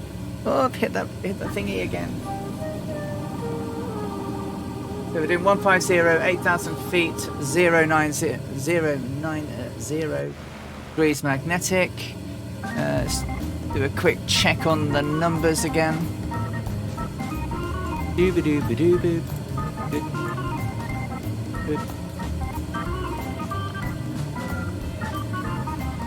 Good. Ooh, out of the aircraft.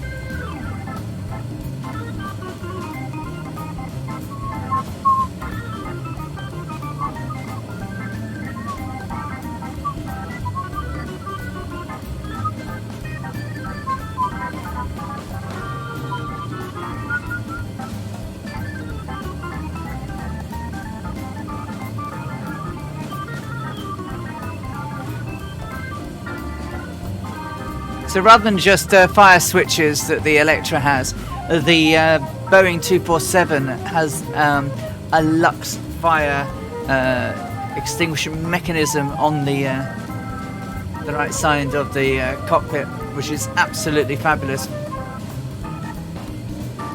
The Electra also had the Lux system, but they've just sort of gone ahead and put some fire buttons in it. It's not how they were in the real thing.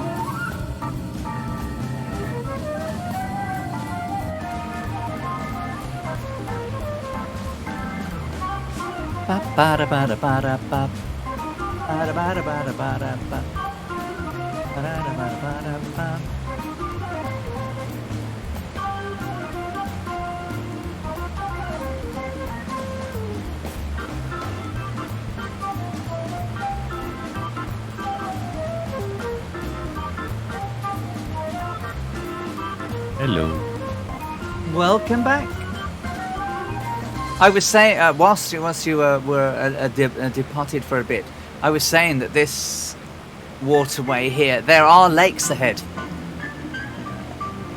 There's a series of lakes.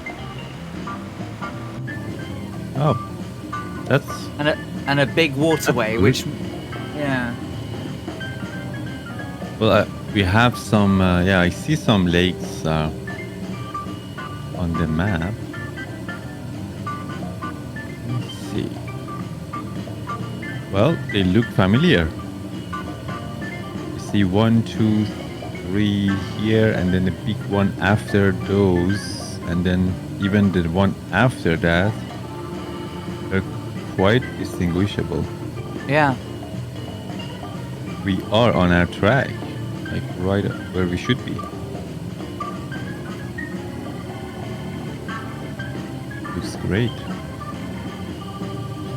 Nice observation. I didn't know if they'd be there or not. But there they are. There are some lakes, and then, as you say, the way that they're positioned on the satellite map makes it...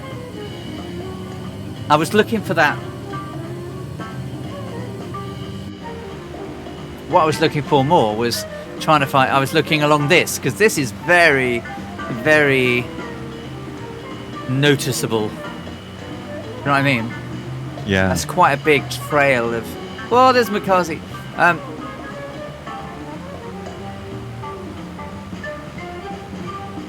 Like nobody had flown here before. Before Amelia. Well, they had, but it just hadn't been mapped properly. Mm.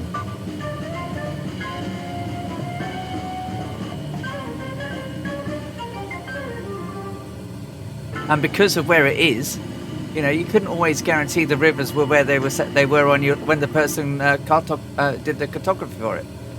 Yeah. I mean, what did I mean? She did write. Have I got my notes for where she did thus write about not being able to navigate? I am not answering a Jira ticket. Work. Do not assign me a Jira ticket on a Saturday evening. What happened?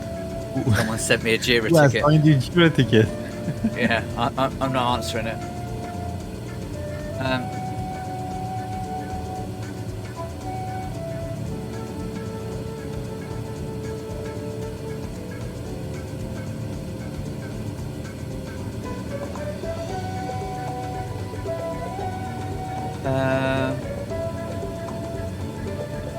When I was a little girl in Canada, the adventures of travel fascinated me with my sister and cousins. I gratified my ambitions still on the make-believe. There was a barn behind our house in Atchison. There, in an old abandoned carriage, we made imaginary journeys full of fabulous perils. Early we discovered the joys of geography, the maps of far places that fell into our clutches, supplemented the hair-raising experiences of the decrepit carriage. Map travelling took its place beside window shopping as accepted diversion. The map of Africa was a favourite. The very word meant mystery. Blithely we rolled on our tongue such names as Senegal, Timbuktu, which we will pass south of, Nagami, El Fasher and Khartoum. We weighed the advantages of the river Niger, which we will pass. At the Nile, the comparative ferociousness of the Tuaregs and the Swahili. No Livingston, Stanley or Rhodes explored with much more enthusiasm than we. As the girl grew older, the inclination did not mend. Indeed, as flying brought far closer places, the horizon and what lay beyond gained added lure. More than once, the Electra pilot, who had been that little girl, thought of those early flights of Clancy in the carriage as she almost flew herself straight across Central Africa from the Atlantic to the Red Sea. For me, the dreams of the long ago had come true. Only back in Atchison, our imaginary African trips were on camels and elephants. Then airplanes were another day. The weather reports suggested other things, so we flew to shift course to go to Gao in the upper reaches of the River Nile, and just for 6 o'clock we were in the air, and 7 hours and 50 minutes later we came down at Gao in French Sudan. Over the course of the coast of inland Niger, almost exactly due east, looping along at 150 on an 1100 mile journey, ended pleasantly in the early afternoon.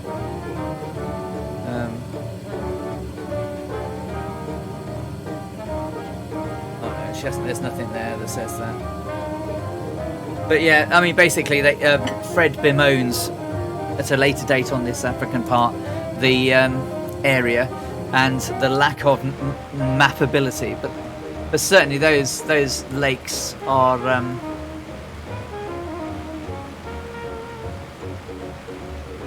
pretty good VRPs. One of the few VRPs we've had, right? So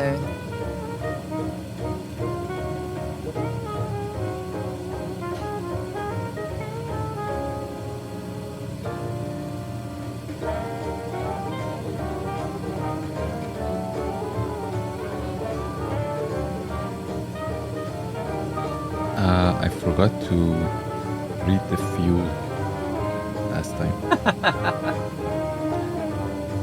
Well, we're gonna skip that until next one and then just divide it by 2.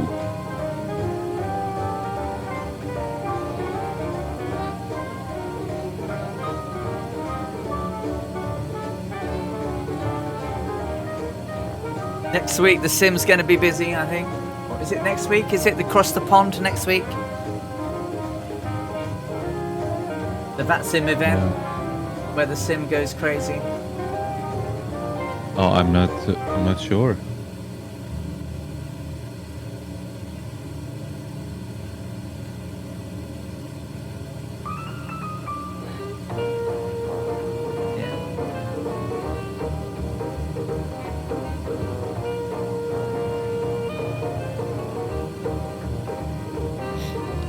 One thing that I still haven't wrapped my head around is whenever we do like a big amount of course correction or course change, I should say. Yeah. Not correction necessarily. The next cell nav usually has, the next observation and calculation has some errors in it. Like in our last waypoint, we found that lake, right? Yeah. Then we made a big correction in order to get back to our track. But then, shortly after, we did the cell nav, and this is where our line of position ended up, which is about 20 miles out, like 20 miles behind. Well, actually 13, I should say. 13 miles behind our actual position. Oh. How do we know actual position? Because we saw it outside, right? Yeah, yeah. So I wonder,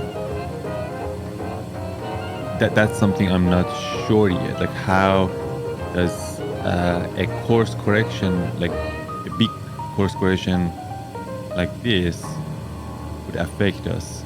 Like we were basically heading 87 magnetic, right? And then we turned 105. That's 18 degrees to the starboard. Do you think it's got anything to do with the fact that the wind is so inconsistent? Not for this much. No. Because the wind was only 7 knots, right? And this path was only, I think if I'm correct, because I asked you, keep this heading for about 7 minutes, right? Yeah. That amount, like in that 7 minutes, we wouldn't fall behind this much. 13 nautical miles, that's a lot. Either I made a mistake, or the fact that we turned 18 degrees to starboard causes some error, like which I'm not accounting for.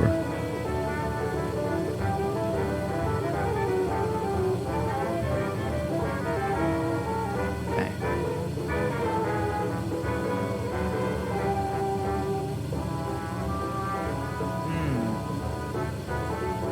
Yeah. It has happened in the past, like we've had waypoints when we were in North America. Take care, Makazi. See you soon.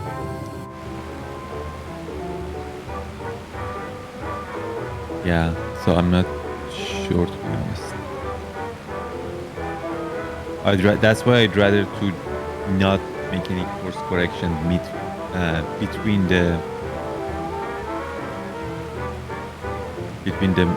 observations.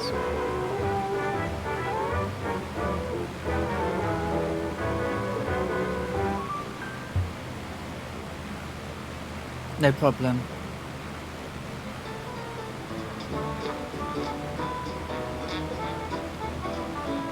I'm going to hop over the tanks while I have a moment then. So we're still on 9:0 degrees magnetic, 150 knots, and 150 true and 8,000 feet. Perfect. Thank you. I'll try not to hit any buttons on my way out. And be right back.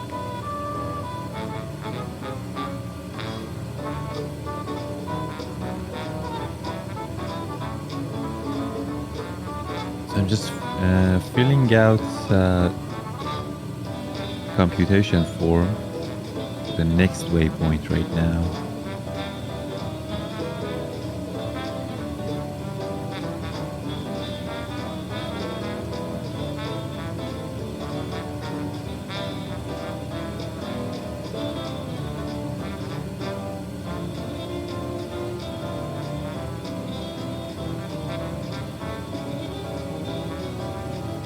So is that a thing, Celestial Navigator? If we have a big change in our heading between two different observations and keep everything else accurate, a constant, is it gonna cause any errors that I'm not accounting for?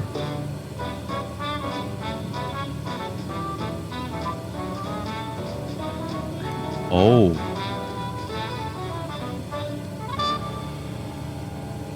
Two observations close to me, like 5. I actually... Sorry, what? Two observations close together, you mean? No, like between 2 separate hours. I actually... Okay, I never actually paid attention to this part of the form. There is a heading change.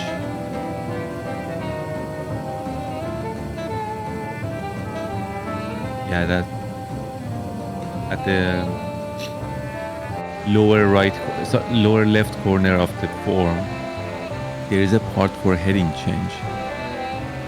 That will only mess up your added reckoning, not your cell nav. Okay, so that shouldn't be a problem. For some reason, every time we've had a significant heading change, either because of a waypoint, or like in this case, for example, we turned 18 degrees to the right. Oh. The line of position doesn't match up. Says the heading change is for heading changes during the 2 minutes interval. Oh, okay. If we do heading change while we are doing the observation. Got it. Okay.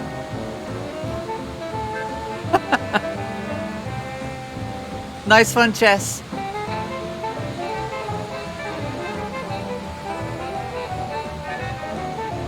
Oh, we still got the Dangerous Brian, Defiant Prawn, Noxus, Spirit Girl 7, Captain Brown, RN, Vegan Dot, Fierce Wolf, see you later, Pascal. I don't think Pascal's with us, but if you are, hello. You have joined our stream.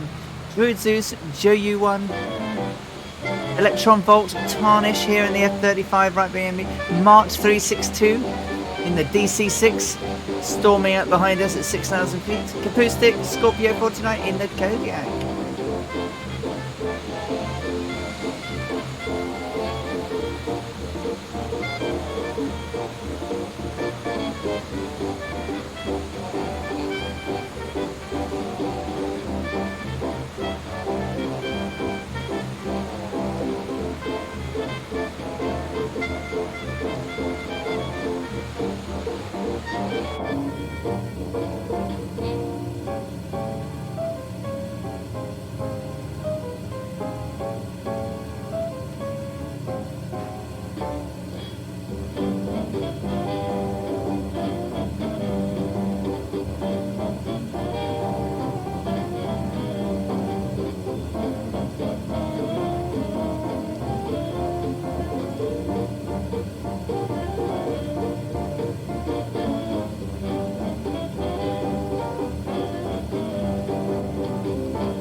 What is CRS for? That's course. That's where we're supposed to go.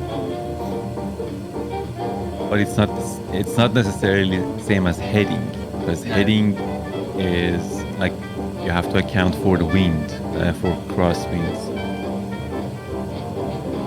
Like right now our course is 087, but our heading is 090, 3 degrees to the right, in order to compensate for the crosswind that we are experiencing. Correct.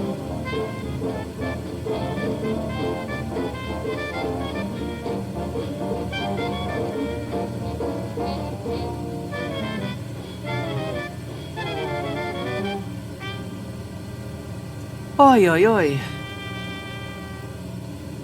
Almost So- there, Alice. Almost Yeah. there. Another 2 hours, 25 minutes, right? Or nearly 3. And it's nothing. It's like a walk in the park. Walk in the park. Yeah. Compared to the, I mean, relative to the huge legs that we have. Yeah, the Atlanta one was quite hard yards. It was a good warm up. Yeah. And the thing is I've done that before, and I was more tired this time than I was last year. Really? I was it because exhausted. the aircraft broke, or I don't know. I don't necessarily think it was because the aircraft broke, but it just felt harder. But still, when we did see the coast, that cheered us up a little bit, didn't it? So absolutely. Arctic Tern. Hello, buddy. it's the Turnster. Hello, my friend. How you doing?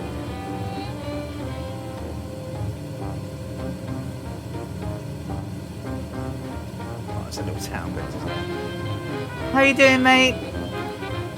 Congratulations on completing your epic round the world. Nice.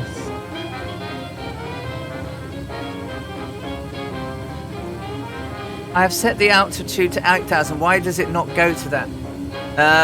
I'm not. Thank you. I'm not really a CRJ person, but certainly you have to set the altitude, and then you have to basically set your vertical speed to get to it.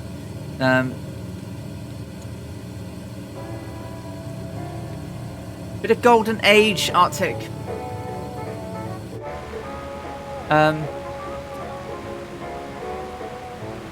We've got quite a few people flying with us today. Where is the gentleman? There he is. Look, Tron Volt is with us, a member of the Wing 42 team in the Boeing 247D, which they were so generous to let me have a copy of. So I've installed it, but I haven't flown it yet. But it's a beaut, Arctic. It's an absolute beaut. It's not ready yet, but it's not ready for a release yet, so things may change. But oh, it's wonderful.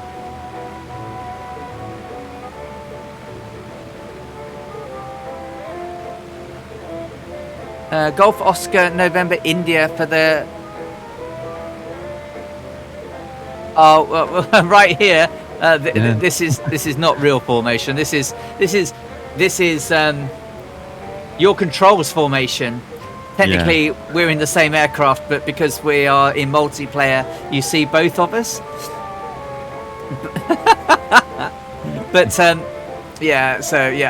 I turn into an invisible plane and things like that. But because we want to see people flying with us, we didn't want to separate it, you know. But otherwise, that had been magnificent flying there from Captain Arash. Not that we'd doubt it in a million years, but yes, that would be rather splendiferous to be that close and tailgating my Electra, wouldn't it?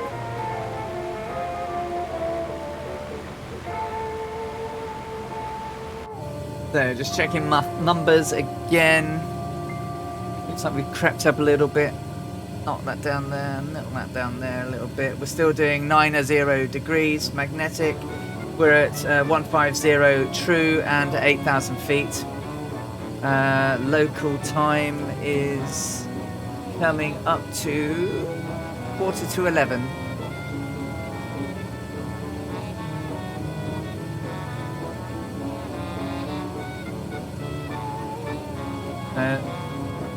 I think we're doing good.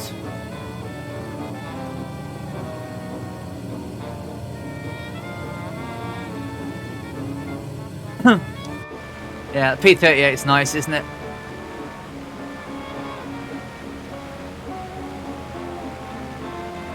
So we're on our way to Gao in Mali. First leg was a little short hop from St. Louis to Dakar.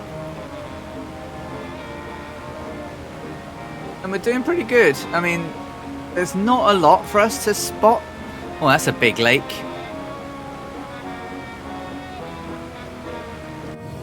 Big lake at our 1 and 2 o'clock.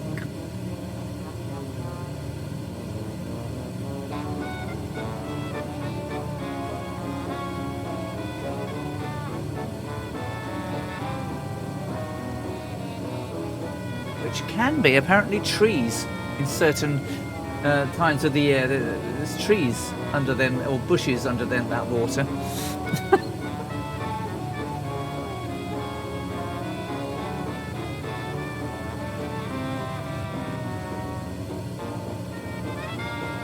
I think that would put us south of our course, just slightly.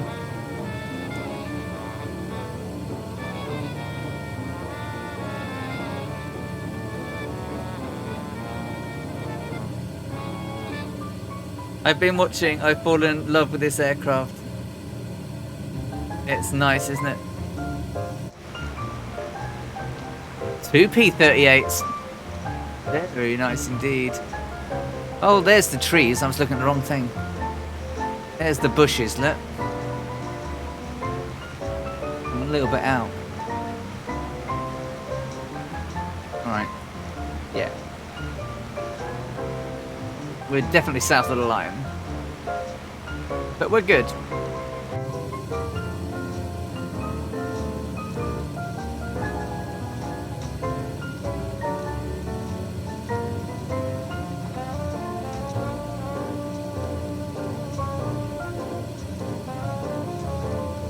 Yeah, the citations are quite a bit of a handful to pick if you've never flown it before, Chess. And even I struggle with it.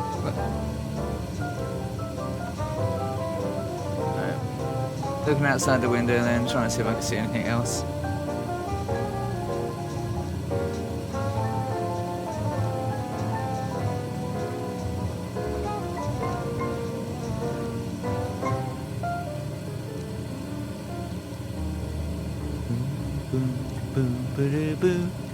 Oh, coming up on my right. Okie dokie.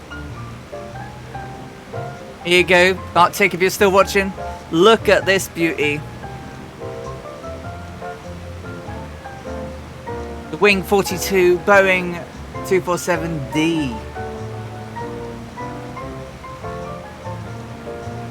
One of the major competitors in commercial airlines back in the 30s. The Electra, the Boeing and the DC-3. Look at that. Isn't she lovely?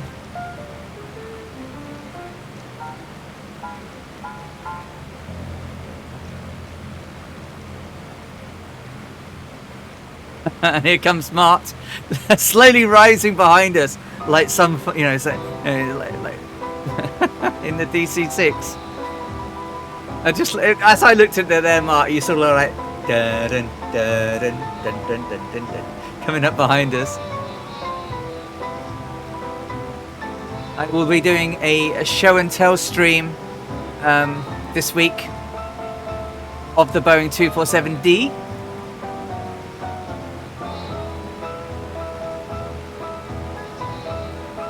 Very much still a work in progress.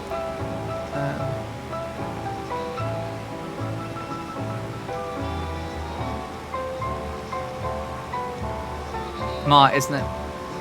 Looking forward to flying it for sure. Oh, look at these legends of flight right here. Look, DC-6, Boeing, the Electra, another one out there.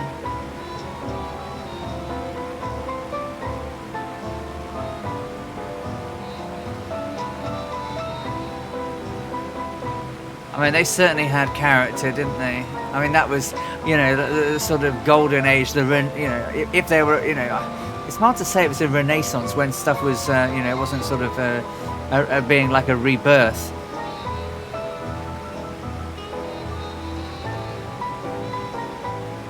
But you get, I wonder if you get what I'm trying to say. But you know, certainly in the terms of, you know, the design, the ethos,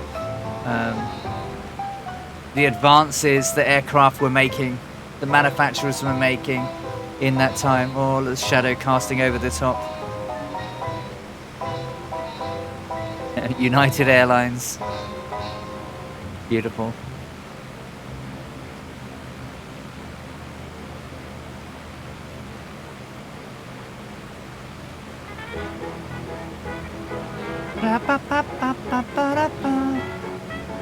And Electron Volt, if you don't know, is the inventor of the Celestial Navigation app, or the coder, the programmer, the owner, the maker of the Celestial Navigation app that we're using to navigate around the world. So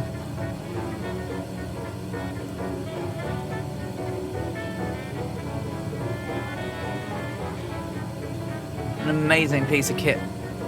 Right, checking my numbers again just to make sure. So 150, 8,000. And 90 degrees magnetic. Oh, Department Prod, if you want to put a link, do you want to send it to Bort Panda and she can post it?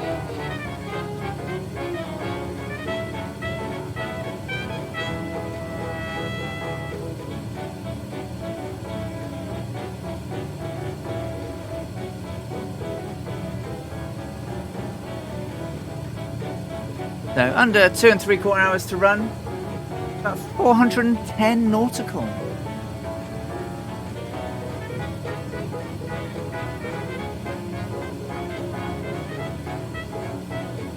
In terms of fuel, what we're looking at now, 557.2 gallons on the centre, 123.5 left and right. Plenty. I wonder if I can find it. Hey Snackless, how you doing? Good to see you again. Hope you're doing well, mate. It's good to see you last night.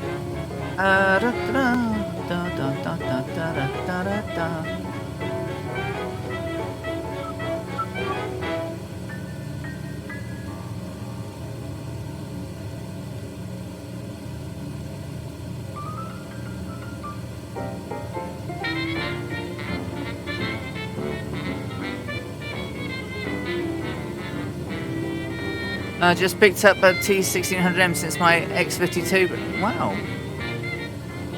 Should be fine. Bort Panda indeed has. Bort Panda has the T16 or 16,000M.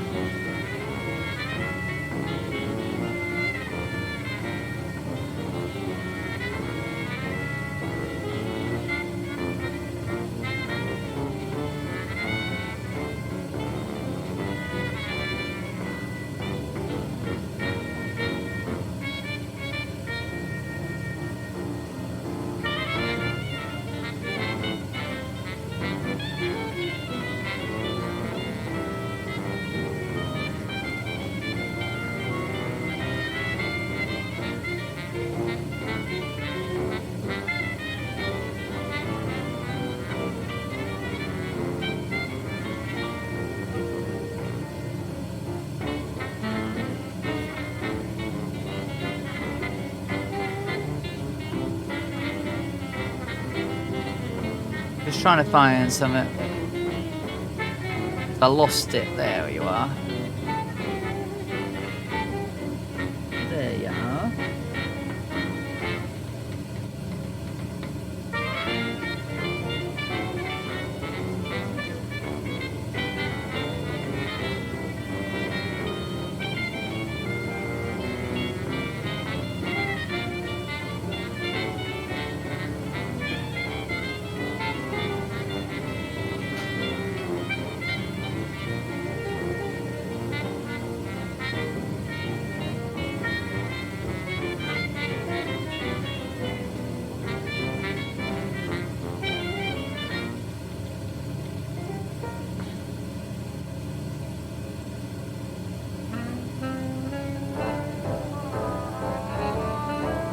So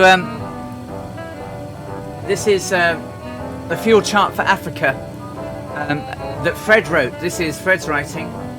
Let's see if I can make it a bit bigger for you so you can see it. So zoom in here.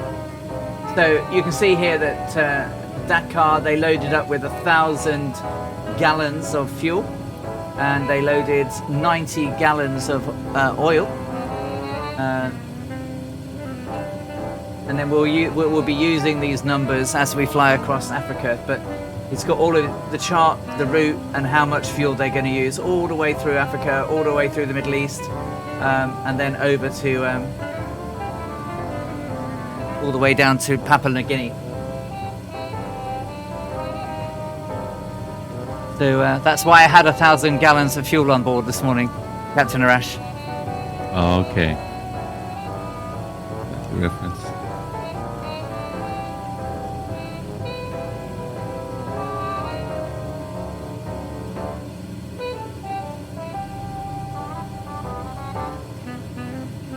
Oh, that's a good picture to find prawn. That's a really good picture.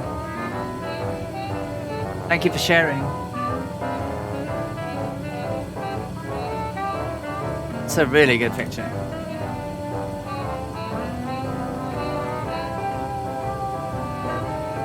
Oh, there's a Boeing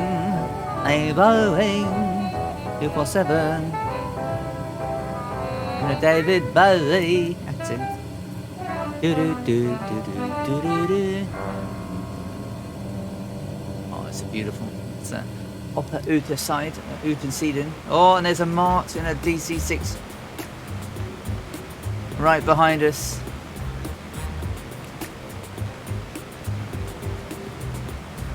Vija Dot, Scorpio Acoustic, Mark 362, Dangerous Brian, Captain Rash, Electron Volt, Divine Prawn, and Noxious over there. Captain Brown RN, Spirit Girl 7, see you later. VS Wolf, Druid Zeus, Joe U1. Don't think Pascal is with us, but hey Pascal, you've popped into my stream. Hello. Have you all eaten now? Are you all full? FLC button. Ready. Alright, enjoy. Go and eat your food. No, I can't though. Oh, you gotta press a button. Yeah. After pressing the buttons. Okay. FLC, flight level change. So, there are two ways of changing altitude in mainly in jets FLCs or with a modern navigation system. One is you set a vertical speed, and that's how many feet per minute you rise. It doesn't necessarily mean that's the speed at which you will climb, however, so your speed can drop off. So when you're selecting flight level change, it's fairly similar, but you can actually lock it into a vertical into the rate of ascent matched to, and it will hold a particular speed. I mean, that's in simple terms roughly what it does. Would you say that was right? In a very simple way of explaining it, given that mainly for the airline people, really, FLC. Oh yeah, well, I say that. I just don't use modern avionics enough to use it all the time. But you can basically, set your rate nice and easy.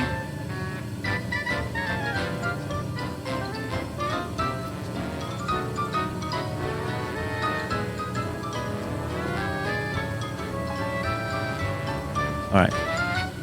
Starting now.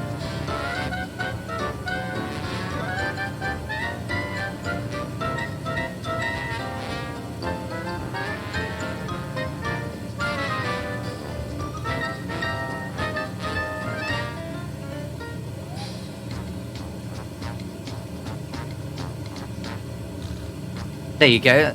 I think that's what I said, wasn't it? Vertical speed will change your altitude, but your speed may go up and down. And then F altitude will change your altitude and hold your speed. Sorry, I was focused on the time. I quite missed that. I was just saying the difference between FLC and VS. Oh, okay. Take Pretty care, much. Winkle. VS is like constant rate of climb or descent, right? Like, but FLC is constant speed. Yes. Like, Yeah. So, yeah, VS is a rate of descent that can impact your speed positively or negatively, depending on whether you're going up or down. Whereas a flight level change, it will keep your speed constant whilst changing your pitch. Exactly. Take care, Winkle.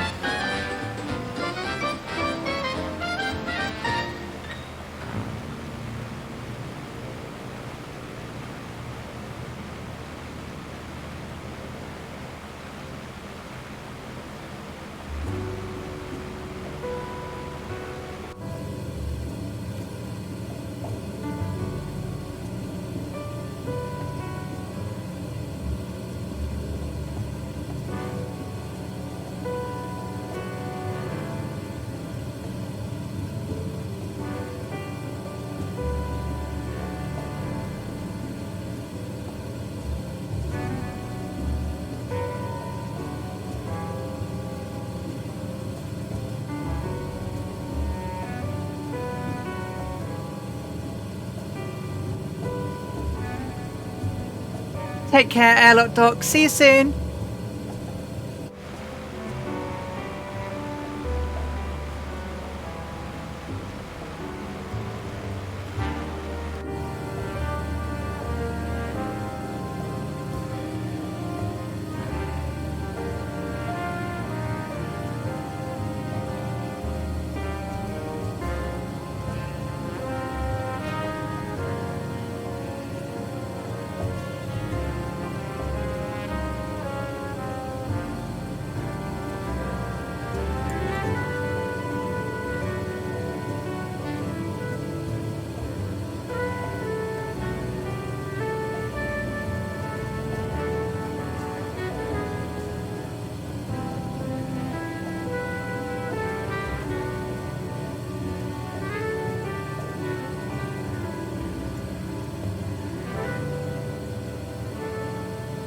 All right, I have our most probable position, Nice.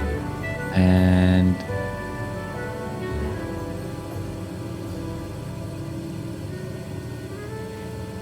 we need to turn heading 086 plus 3 089. So turning left 1 degree, 089.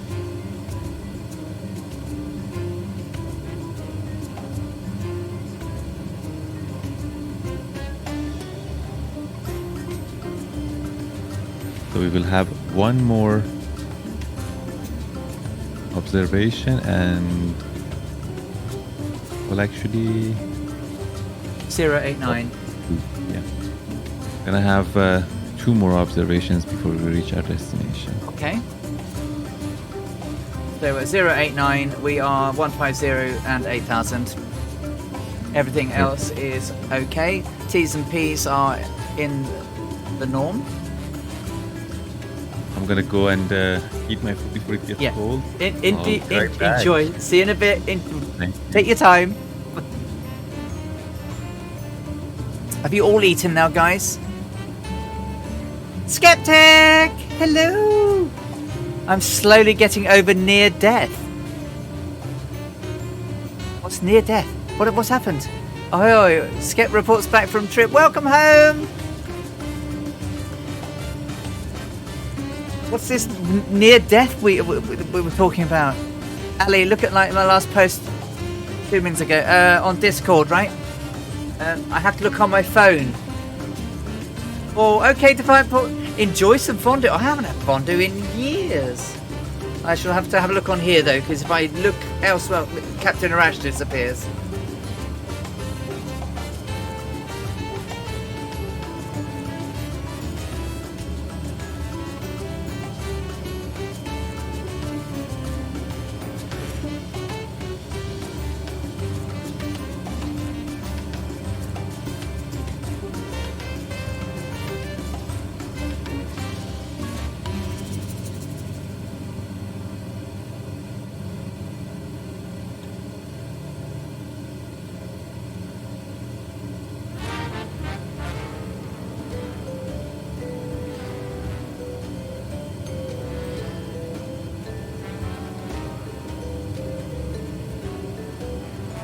Oh, right.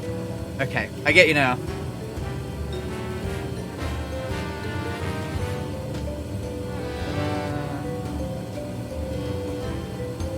New post.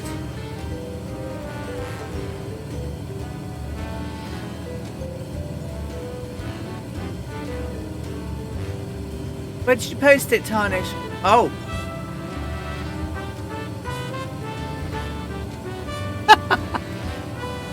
Look at my last 2 minutes ago. Tarnish.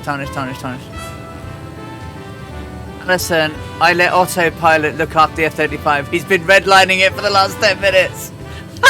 Where are you? How far did you get? Autopilot. Oh my god. It's Muse. Hey, Muse. So you're hungover, Skeptic. You're hungover. Your beds were horrible. I was going to sneak into... Because I'd spotted you were in chat. Oh, you're in the... Check if you're... The odd bevy or 3. I think there was more than 3, don't you, Muse? I think there was more than 3. You were sneaking into the world update, yeah.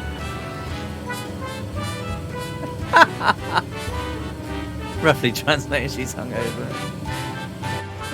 Well, I would raise a beer to your hangover, but I've drunk it.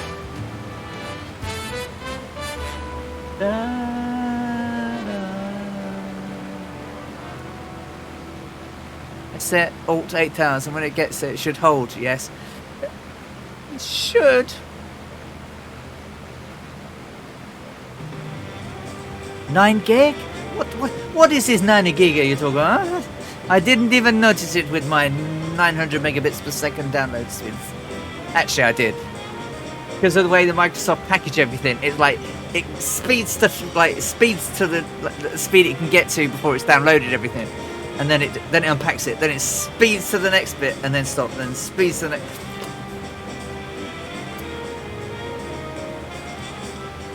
Oh dear. Wait, what? Wait, what? Yeah, there's a whole load more in your content manager. One simply does not patch Microsoft Flight Simulator.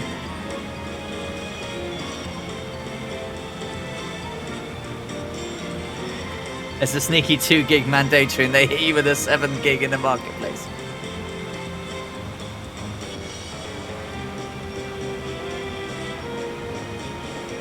Right, well, I'm going to do some hydration with the rye of the Beaner.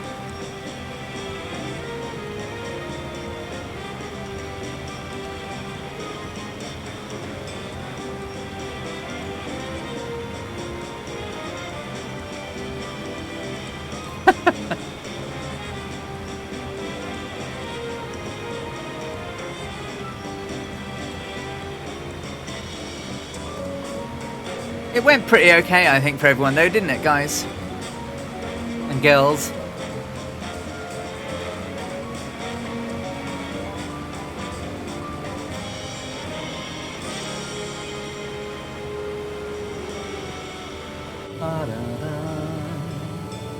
Checking my things.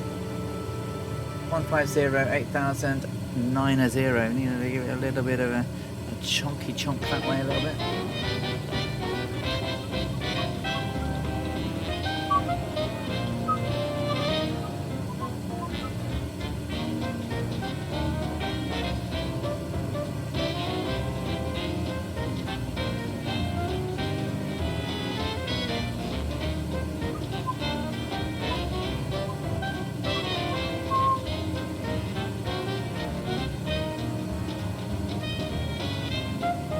Are we anywhere near the airport yet? No, we are. Well, I think there are some airports nearby. We should be near Timbuktu at some point. That's got an airport, but it's to the north of where we're flying.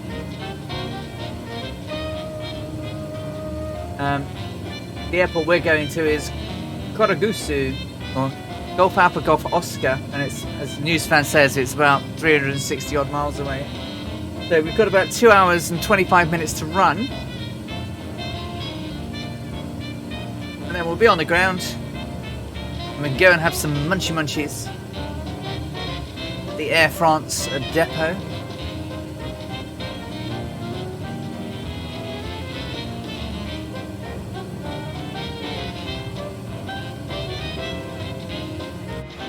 The long old flight, this one.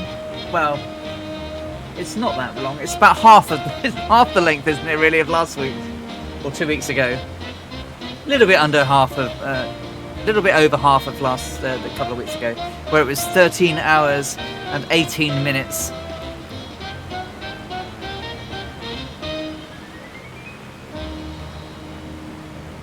So yeah, 4 days of me. 4 days of me in the last 7 days. That's unheard of. So you had Saturday we did the fly along with everybody through Bolivia, Peru and Chile, wasn't it? And then Tuesday night we flew across America for a little bit, and then last night we were in Patagonia, and today we are in Africa. My kingdom for an autopilot. I've been swerving for ages. Doesn't it have an auto gyro? Looked like there was an auto. Oh, there was at least a gyro in there, isn't there? In the 247. Not that I've had a proper look around yet.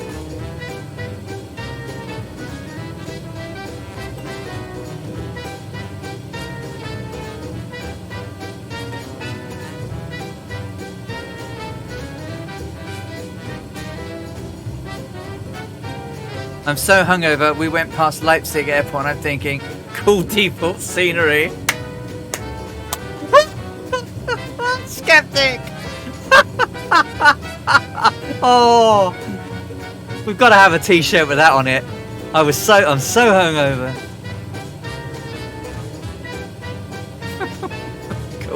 Cool default scenery.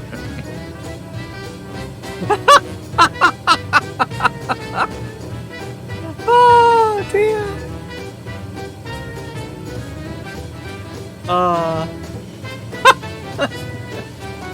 Oh, that's pretty special. That's pretty special.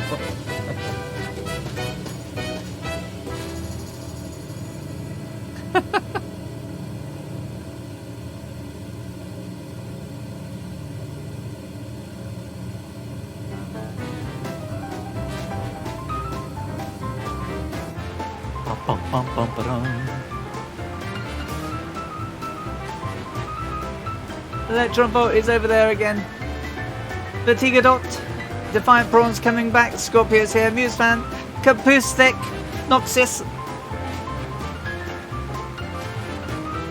Dangerous Brian, see you later. And who else we got? We got some more peeps. We've got Fierce Wolf, Drudsus, and Joe U1.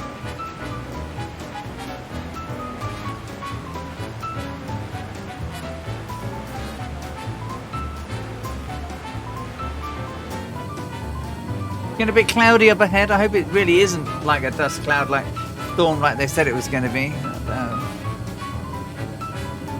That won't be a lot of fun.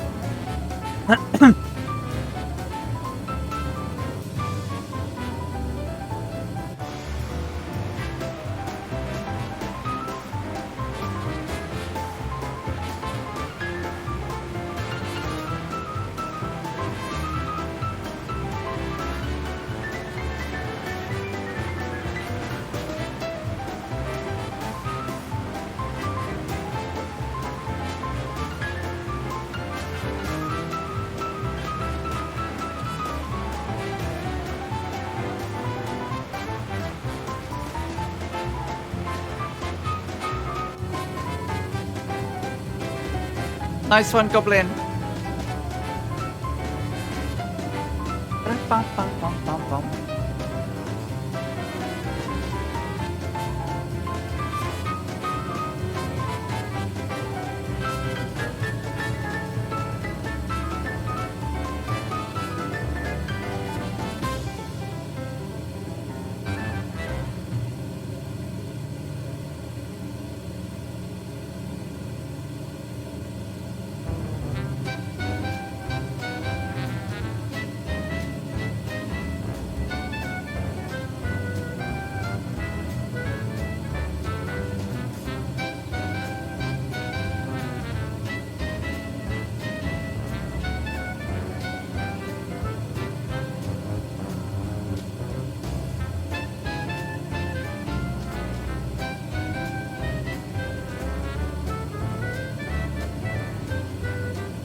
Hello. Welcome back. I was so hungry. Sorry. It's all right. How are we doing? Is everything good? Yeah. So far, my so God. good. Outside on our port side. I know, right? How cool is that?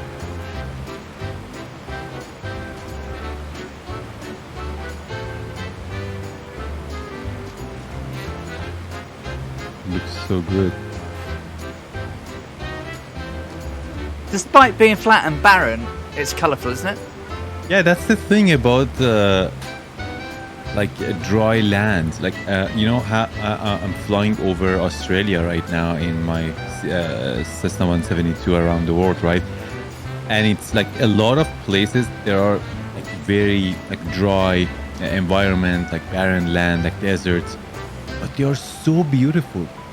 Like, for example, if I fly in my own region, like New Brunswick in Eastern Canada, like Yeah. on the ground, like in real life, it's so pretty, right? Trees and lakes and stuff like that.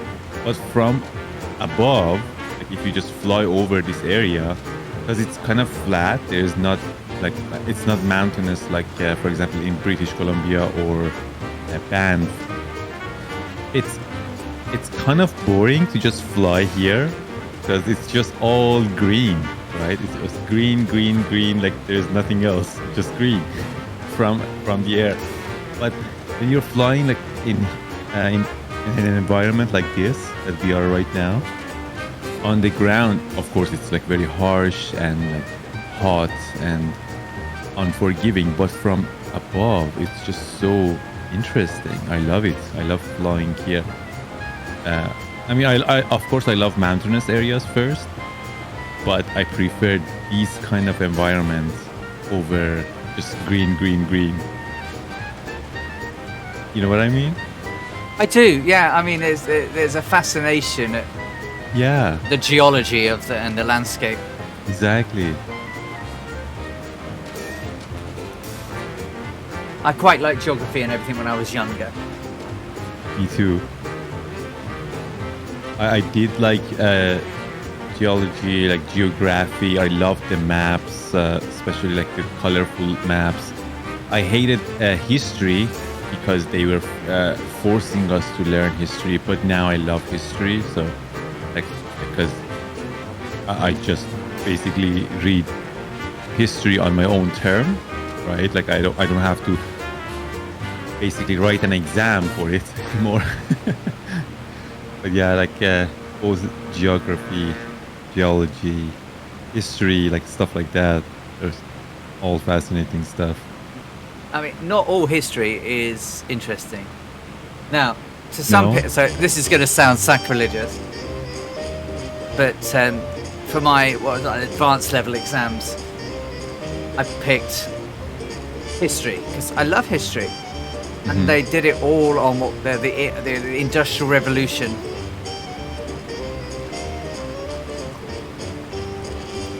Yeah, boring. Interesting from an industrial and engineering and thing, but the actual, the history of it all was just. Well, I get what you're saying. I get what you're saying. Like the reason that I didn't like history when I was in high school because they were forcing us to study and write exams on specific topics, and it was repetitive. Right? It was mostly, religious history. Right? Yeah. Like how much you want to know? I want to know about other things. But now I love history because, again, as I said, like I read about history and history of things on my own term, right? I just the things that are interests me, not necessarily what they force me to learn. Yeah. That was the only sort of period of history that that I didn't want to. I wasn't super interested in depth. you know, people like, you know, Isambard King doing Brunel and Telford and people like that, you know, yeah, fine, absolutely. But, you know, the Middle Ages, brilliant. Roman history, brilliant. You know, early history, ancient history, absolutely spot on. You know, the Romans, the Scythians, the Grecians, the Egyptians, the Persians, the Abyssinians. You know, all of that stuff, absolutely fascinating. Modern history, really fascinating. It didn't click with me. It just didn't. Yeah. It didn't set my soul ablaze with a desire to learn more.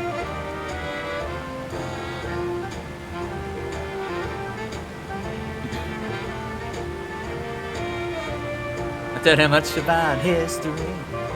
I don't know much about biology. Yep.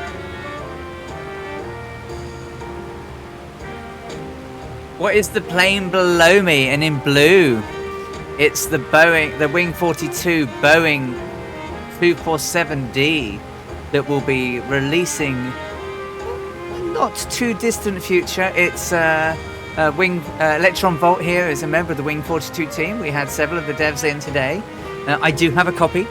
I haven't had a look at it yet. I've looked at it in my hangar, but I haven't actually had the lovely chance to open it out now. But it's soon to be coming out, and you know, if you like the DC-6, you'll love this. I mean, it's got some fantastic features. I'm looking forward to having a play tomorrow after I've done a bit of bought car cleaning. I'm going to take my Tesla out for a bit as well. And then I'm going to come back and I'm going to do some flying, and I'm going to spend some time with the Boeing, and then I'm going to spend some time with the Vans RV14 and do some prep. It depends, you see now. So it may be that next Saturday Captain Rash may be busy, but we'll see. We're not quite sure yet. But if he is, we might do a Boeing 247 flight and you know, a special on it, and then find somewhere fantastic to fly with it. If not, I might change Tuesday's flight up to be a preview of it instead. So we'll see. I'll let you know. We haven't quite got it yet, but there will be a special on the 247 this week. I'm sure Monsieur Le Two Cats will be doing a similar sort of thing. Maybe we can sort of combine it and do a sort of a Boeing special. Be nice when we get the Boeing, the Electra, and the DC-3. Can we All do lined a drift mission? Sorry. Yeah, of course you can. Just checking my speeds. 135, please. 135. Turning right, 135 degrees.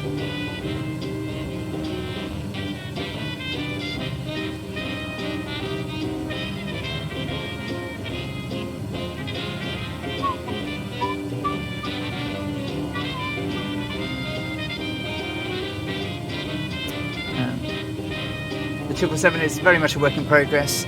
So what you see when I show it off maybe and will be or could be subject to change in the final release version. But it looks cracking. Sounds cracking.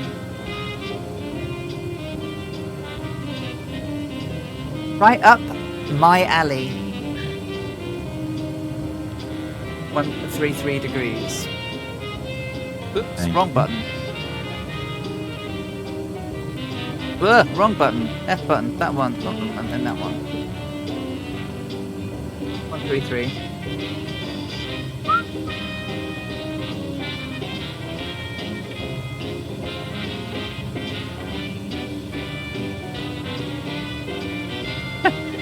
Oh, don't you know, Scorpio? Yeah, I have a Tesla. Nice, arrest me red one.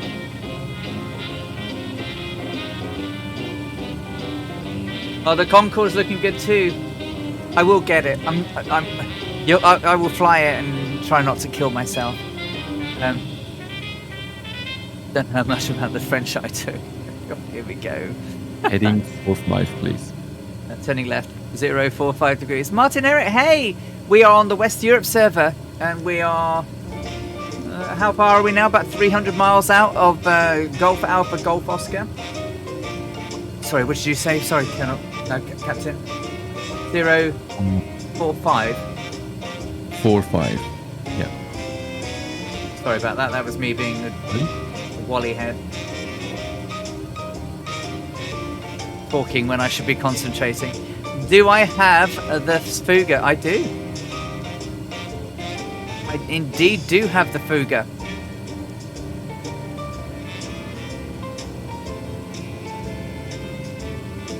You're about 310. Suddenly Right. promoted and suddenly demoted.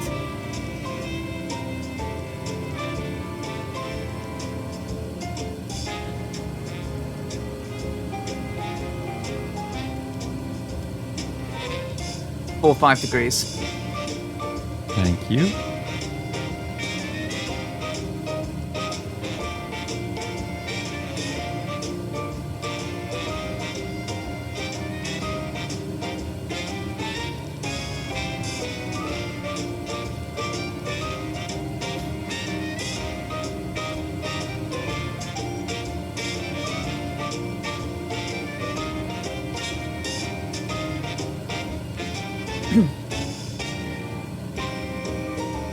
Let's go back to 090. Turning right, 090.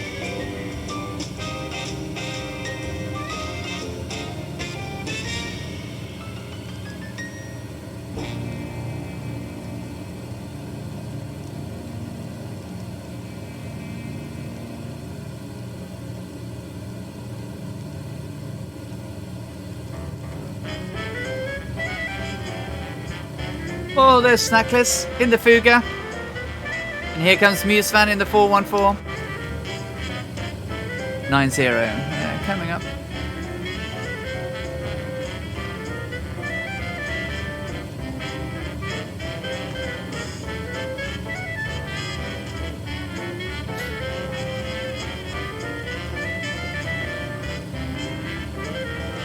A little bit of gyro hunting there. Sorry about that.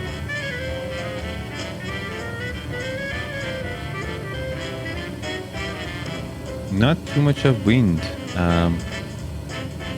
Ooh, About 5 knots.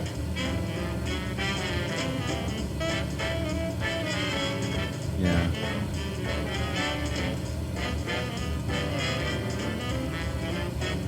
Nine to 0. 090.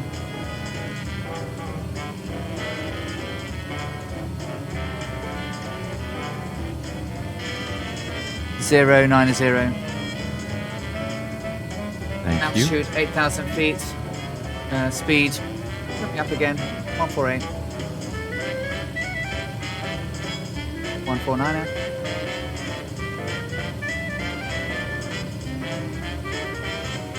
Just bear with me. So we're 090 now.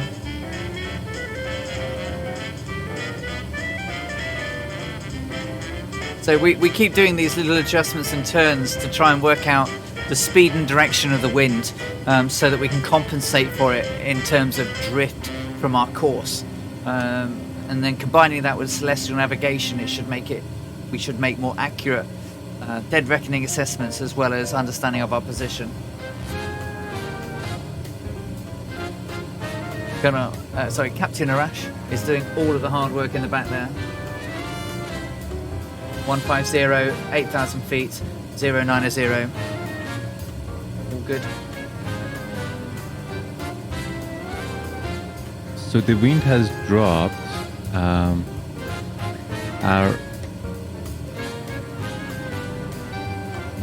80, and it has changed the direction as well. Right.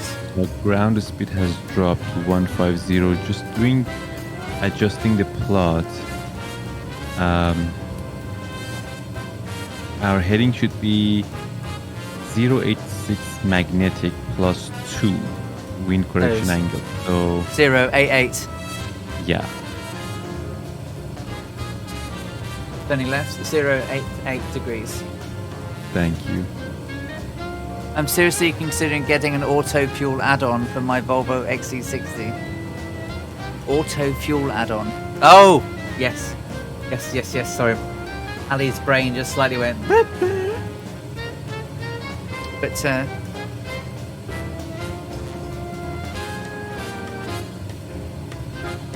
I do love my. No, I'm not going to do a barrel roll.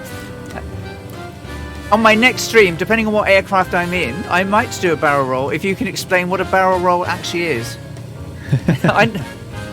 You see, a lot of people don't actually know how to describe a barrel roll. It is fun, but I'm doing a historical recreation, and Amelia Earhart did not do a barrel roll, and certainly not in an Electra. It's not an aircraft that is not an aerobatic aircraft. Other people do one, yeah. So what most people call a barrel roll.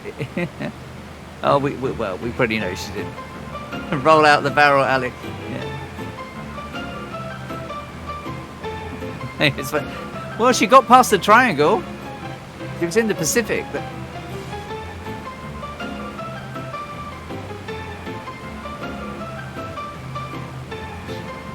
Shh. Well, so an aileron rolls uses the ailerons. So normally that's where the aircraft go, you know, you're flying along, you do an aileron, but you'll generally come out of it with your nose lower than you should be. A barrel roll is essentially when you enter it's basically mimicking the rifling motion of a bullet. So you actually end up rifling rather than just turning.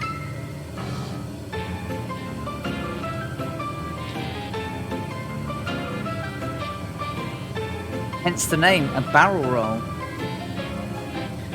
I don't think aircrafts with fly-by-wire will like that, though. What's that?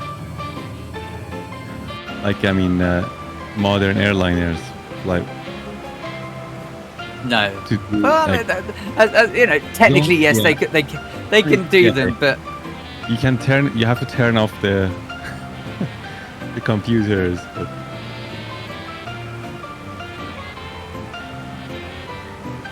I mean, there's a certain. I mean, I am not aerobatically trained, or acrobatically trained, so all I can do really are aileron rolls. I haven't quite mastered. I'd need a stick really to do barrel rolls, because there's an element of rising and falling, but making sure that you don't really drop or gain too much height. But what most people call a barrel roll is an aileron roll. Yeah. An aileron roll, which is where you just hard flip. People aren't designed for it. Planes can be. I did some. So if you'd have been here last night on my stream, I was doing barrel rolls and I even did a loop. Did several loops. But that was in the Vans RV14 mind. Thank you for firing a fire bun bun. So if you are new to the channel and not been here before, remember you can find us all over on the Two Tone Murphy Discord.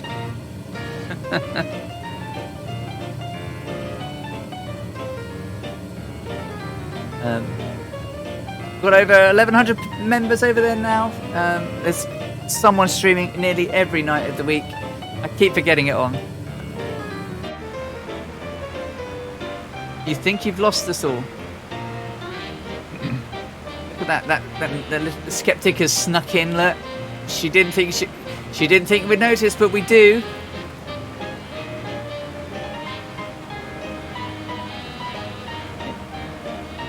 It's getting cloudier for sure.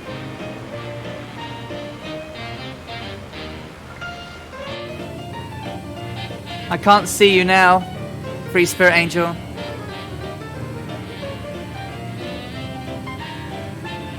I saw someone try it. It went as well as you could expect. How soon is landing? Landing, I just looking at my timer. Landing is in about 2 hours. But 2 hours to landing. sounds great. Just gonna tweak the speed down to 150. True.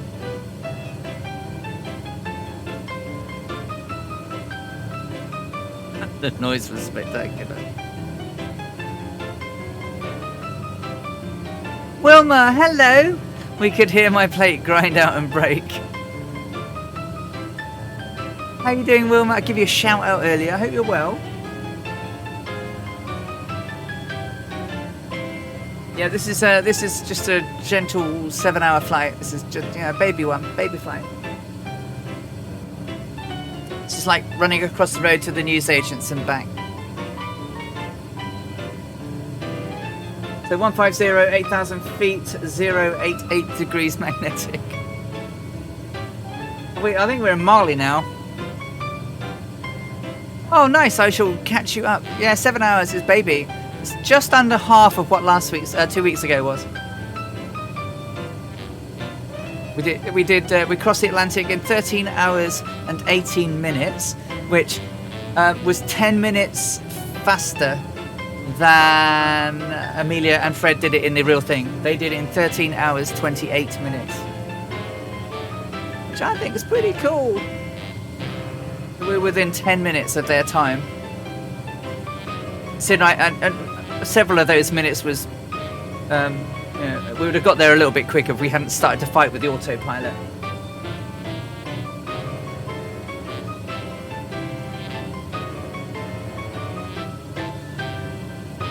I seem to remember Mali looking quite reddish when we got there. I see Charches. It's an airport, not sure. Don't know.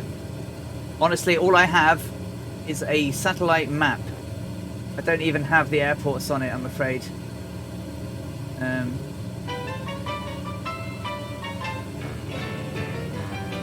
Other people may... Yeah, it's still long. I mean, if you want to see where we are, and I don't know that, I'm just going to do that. That will tell you where we are. We don't want to know either. Don't tell us how far away we are. We're trying to do this by the book. Well, as close as the book as we can.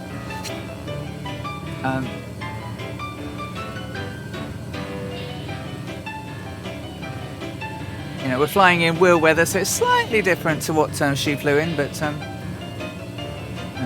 least it's real weather. It was lovely until we got into Mali, and now it's looking a little bit ropey. Look how the ground has changed, though, Captain. It's amazing. I know. There's Snackless.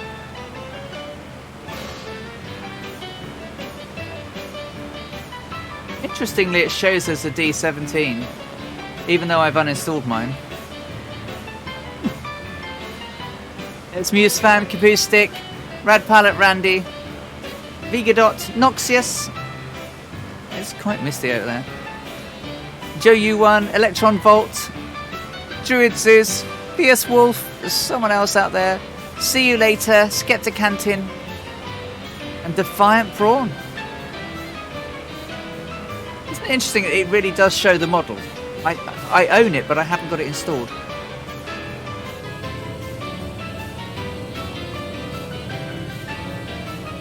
How are you going to stay awake for this 20-hour flight in June?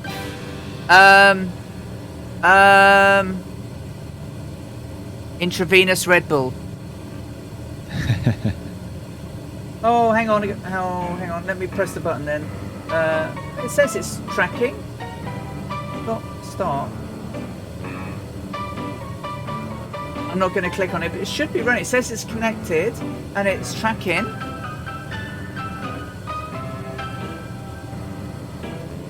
Is it working? I've just clicked it. I haven't looked where I am. I can see people flying along and no route, so I should be tracking. We only have this one world.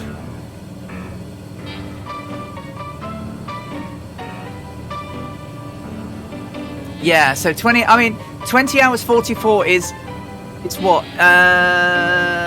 About 4.5 hours more than I've flown before. So I've done over 15 hours before. But it is going to be a long one.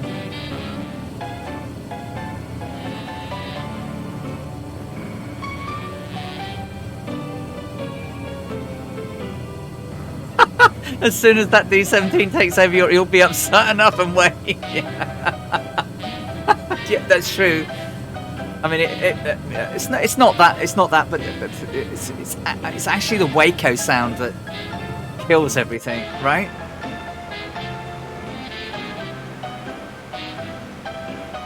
But I was in, when I was flying in the vans on Friday, yesterday even, it sounded like there was a wakeout in my cockpit. It's just like, it just spoils the immersion, doesn't it?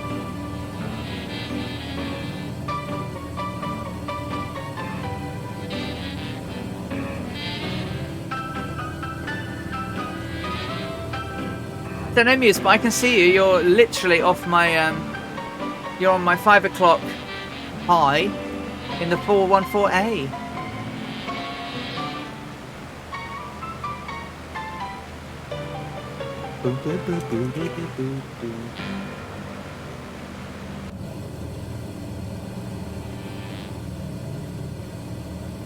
Because I think we pass. We probably can't see it, but we do pass south of Timbuktu, don't we? I don't know if it's like when I was younger. Where are we off to, Mum? Timbuktu was often the answer. My mum would have never known where Timbuktu was.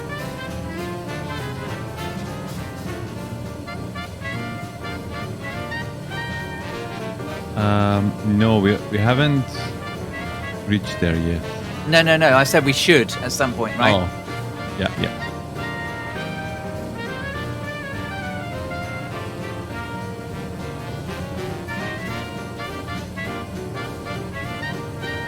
Oh, there's Druid Zeus. Scud running down there at 5,000 feet.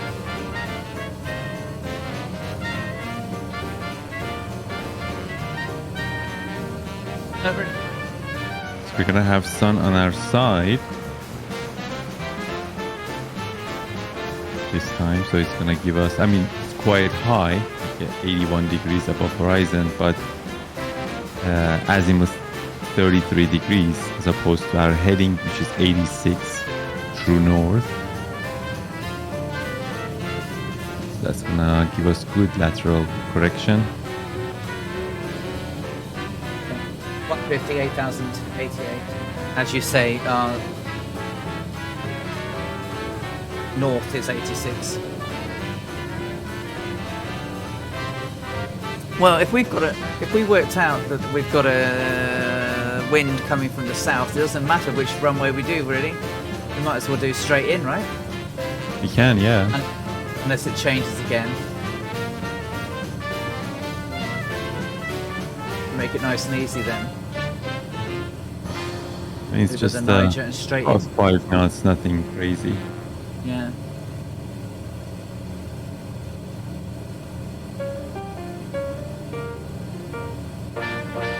So, even though we've got under 2 hours to run, let's have a think about the airport that we're coming into. Golf Alpha, Golf Oscar. It has got an airport runway elevation of 870 feet, 870 feet. Runway length is very nice at a very nice 8,206 feet long. It's marked 06 left on charts, but there's only one runway there. Or was one runway there last time we came in. But it looks like there's another one under construction now. But we could have a right.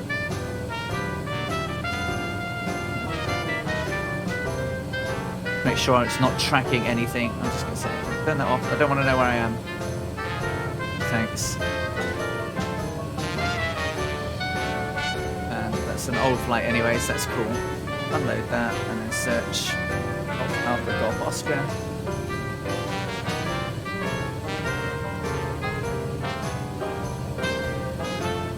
No reference charts. So 6 left or 24 right.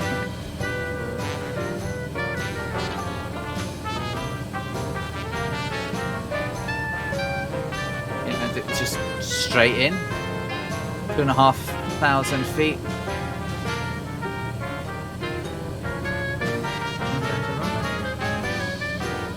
870. Runway is actually 836. Mandatory approach 2,500 feet. Final approach course 065 degrees.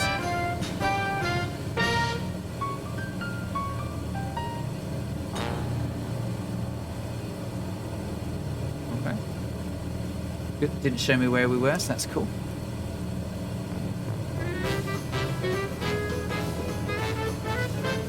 What's the meaning of the circle displayed in the flight terminal in the electorate? I don't know. Bruce, is there no wind or turbulence behind this aircraft? Oh, right. So the one behind technically isn't there, mate. So because we're using shared cockpit using your controls, technically yes, we are in different aircrafts, but if we weren't doing multiplayer, you'd only see the one. So that's Captain Arash's aircraft. This is mine. I'm flying both. But we want to fly in multiplayer so we can see all you lovely people that take your time out every week to come along and fly with me. So yes, normally you would have wake turbulence that close behind me, but he's not there.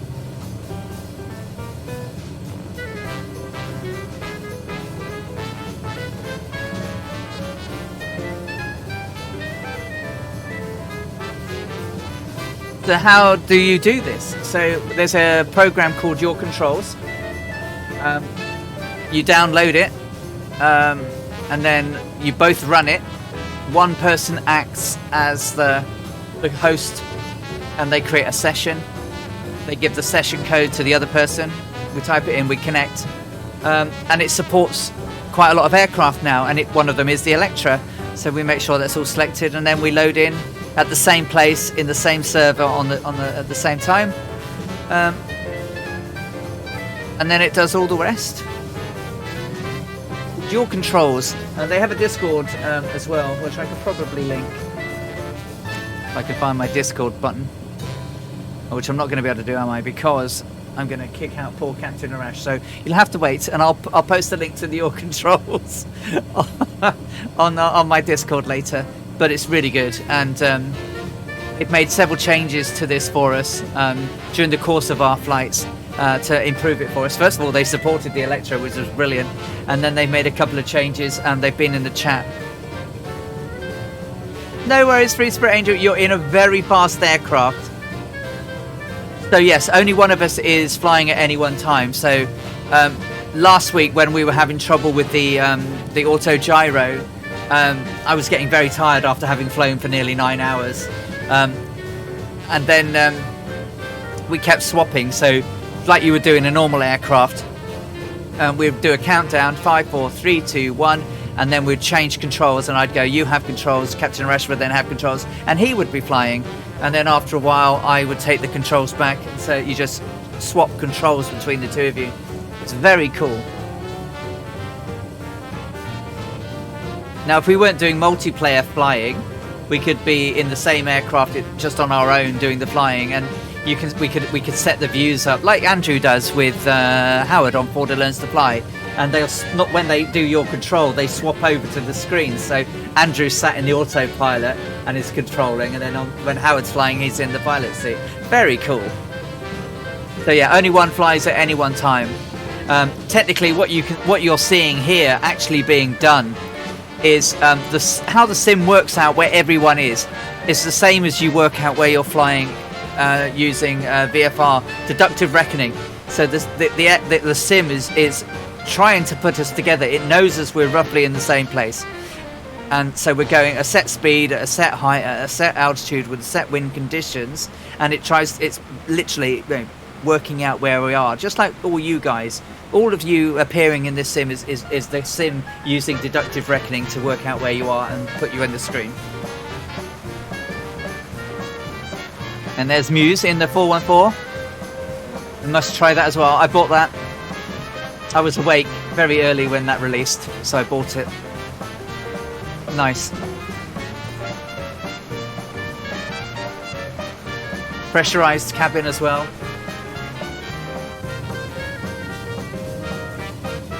149er, so 150, so there we go. CHTs. Okay.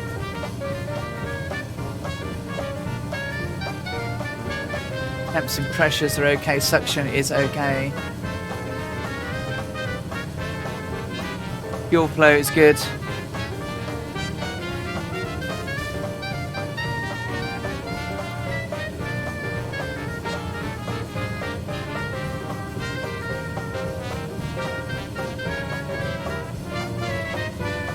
Oh, some good lakes out there, Captain Arash. 1, 2, 3, 4 puddle lakes. Voltages and amperages are good. Oil temperatures and levels are good. So we're seeing 1, 2, 3, 4 lakes, and there's another one over there. So Thanks for the heads up. I see those four lakes. Yeah, that's exactly where they should be. So And correct the lake me if I'm ahead wrong. of us. Go ahead. Sorry. I think this is the Niger down here to us, to our starboard side. Yeah, it should be. Nice. So where do you think we are? We are actually very close to our next observation point, Oh, excellent. and those lakes up ahead are these. And then we're gonna fly over the lake right up ahead at 12 o'clock. Right. That's where our dead reckoning point is. Ah. Oh yeah, because so looking at your map there, I can see point. I can see an inlet, like a land inlet there, which is there, and then yeah, well, there you go. Yeah, we're good. Welcome back, Viper. How cool is that? And we are 6 minutes away from our observation time. Yeah, we're coming up to coming up to shortly 5 to 12. And So then- from here on, we're gonna have good lateral information, but no speed correction. However, we don't need that much of speed correction anyway, because those lakes are pretty good. It's gonna give us. In fact, even without cell nav, we can just pretty much pinpoint our location anyway, thanks to the lakes. Excellent. Nice. Really cool. Okay, Electra can do an aileron roll, but you need to get some speed up first. Oh yeah. Yeah, she's not a nimble bird. Oh, there's Skeptic, but there she is. No, no, she's definitely not a nimble bird. You've seen that when I fly the darn thing. Joe U1, Snackless, Fierce Wolf, Electron Volt, see you later, Noxious, Skepticantin, Vija Dot, Kinarash, Red Pilot Randy, welcome back Red Pilot Randy, Tarnish, Capoustic, Musefan, Druidzeus, Scorpio 49er, Defiant Prawn. I think we lost Dangerous Brian, he was out here a while ago, but can't see him now. It can do one aileron roll, right? Yeah. So Viper, what did you have at the restaurant with your parents? What did you have for munchies? But Panda, have we got any Biru left? If you're there, any Biru? Do you have a feeling, the feeling hitting a limit, or was it all relaxed? What is the other one when you're not flying? Well, so take care, Defiant Prawn. So what do we do? So in the back, Captain Arash is doing all of the navigation. So he's doing lots of calculations. He's preparing for sun shots. He's doing the calculations when we do the wind drifts. So just like it was in the real flight, Amelia was sat up the front, basically keeping an eye of the temperatures, the headings, the pressures, and everything. And then every now and again, Fred would do the calculations, take the sun shots, and then he using if I take a picture, where's my pictures? Photos, mail, Electra, inside cutaway. So if you look along the top, I can't use my mouse on this bit. On the top of the aircraft, you're underneath on the inside, you'll see that there's a it says spring type paperclip, bamboo pole used to pass notes forward to Amelia. So Fred would sit at his table back here and he'd work out the directional changes, clip it to the bamboo pole and then poke it into the cockpit. She would take the paper off, then make the changes. So rather than what we're doing here with Captain Rash telling me to make the directional changes, he would pass notes up, Amelia would take the note off and then make the changes. So I don't know if this is Swedish chocolate or not, but it does make me laugh. Yeah, it is. So I don't know if you've ever heard of this type of chocolate, but I've just been handed a bar of plop, which is milk chocolate with toffee, but it's called plop. Only the Swedes could name a chocolate plop.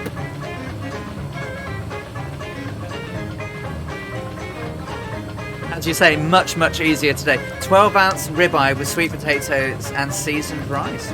Sounds lush, Viper. I had pizza. Here's 3 facts about Mali. 1. Mali is the 8th largest country in Africa, and in terms of land area, 1,240,000 square kilometers. 2. Mansa Musa, the most famous ruler of the Malian Empire, was one of the wealthiest people in history, worth 400 billion by some sources. And 3. 67% of their 19.1 million people are under 25. I have tried Swiss chocolate. Yes, Swiss chocolate is very nice, but this is Swedish chocolate with soft toffee in, called plop. How could one not have some?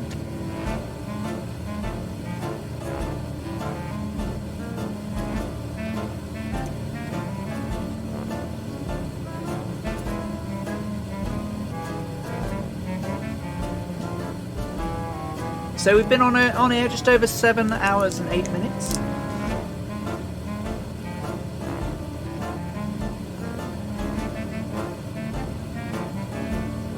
Okay, I'm gonna start the sunshot in 2 seconds, and now. Keep everything steady.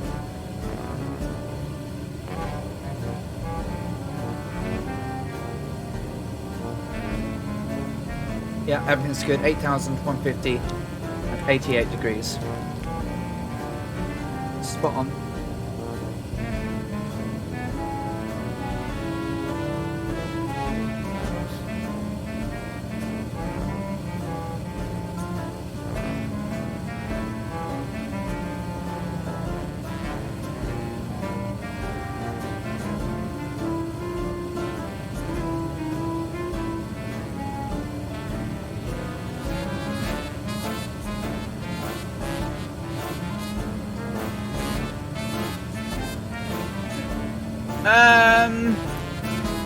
The airport we're landing at is GAGO, Golf Alpha, Golf Oscar. It's about 250 miles away.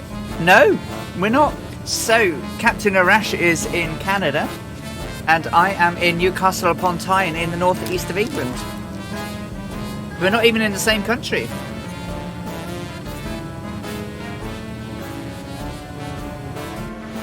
Isn't it amazing?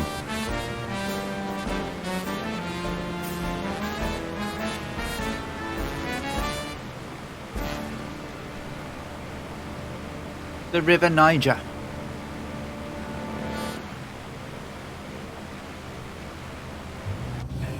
So it looks like that we are a little bit slower today. I mean, in this leg.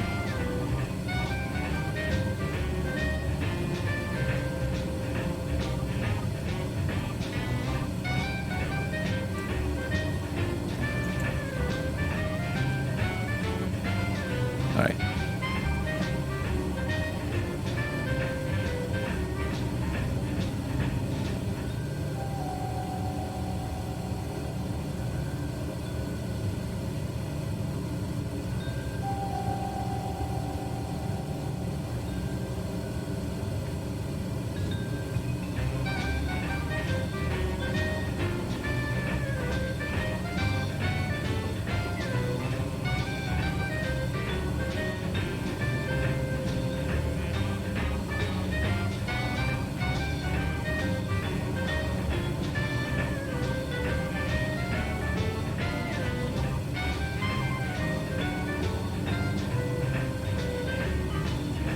Well, if I were born here, I would have one, but I wasn't. As you can tell, I was not born in Newcastle upon Tyne. I was born in the south, but I only moved up to Newcastle in 2004. Been there for a while. Love it up here. Absolutely love it.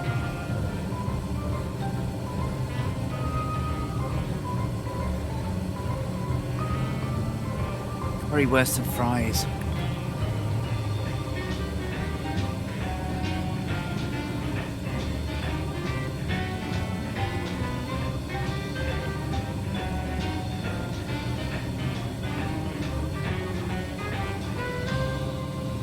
Hey, Uncle William, how you doing? Best hangover food, just saying. Or in sunny Newcastle, isn't it kebab normally? Doner kebab is the hangover food. Or actually, doner kebab's really more your post-getting bladdered food before hangover even arrives.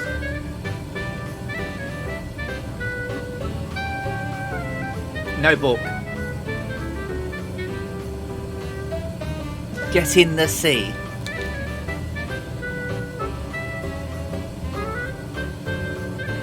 Doner kebab on a train. Not in England.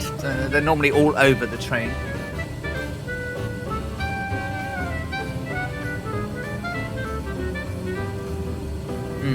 My brain wobbled. I suspect that I'm sitting in my goose and chilling over California. Oh, lovely. I think the wind's changed direction on us. It probably. We're gonna do that quickly. Just I'm gonna give you a new heading. Roger that. For now, let's take 089 plus 2, 091. Turn right 091 degrees.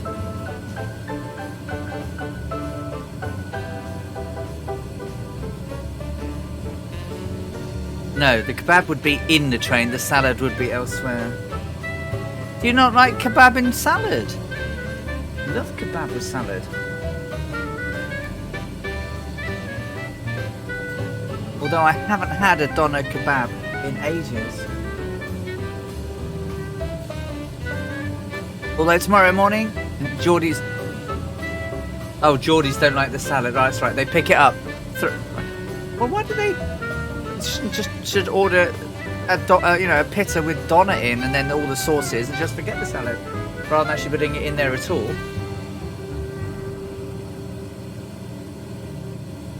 Wrong button. Alcoholic. Oh, I guess alcoholic logic. Wrong button. F that one. No. 091 right there. 091. 091.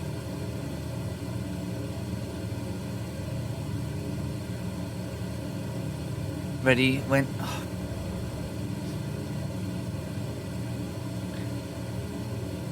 Heading 136, please. Turning right 136. It wasn't quite the wall of wobble that hit our aircraft like it did last week. But there was a distinct wobbling. 136.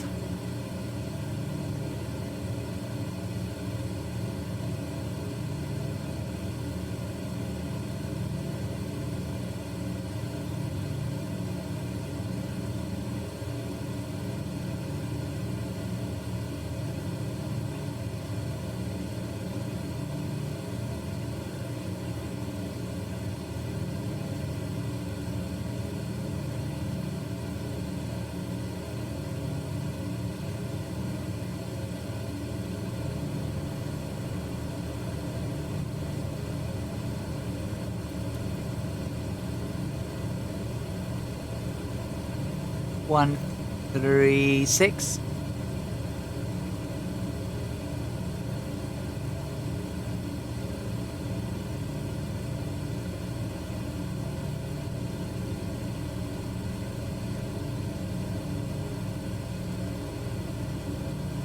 Heading 046.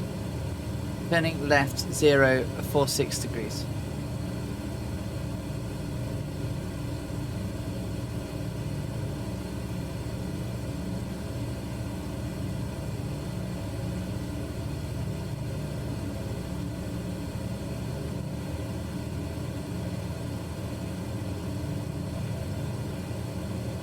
Oh, we've run out of music again. Gordon Bennett.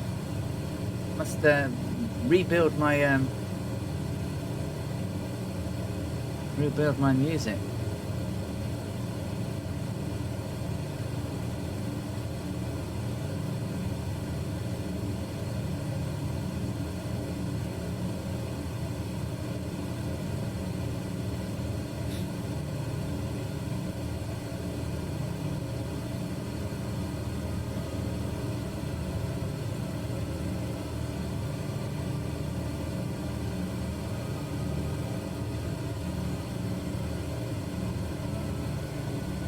Four six.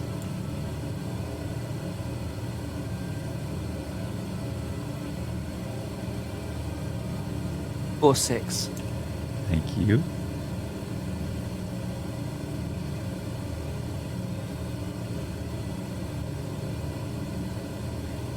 Zero 9-1. Turning right 091 degrees. 901 degrees.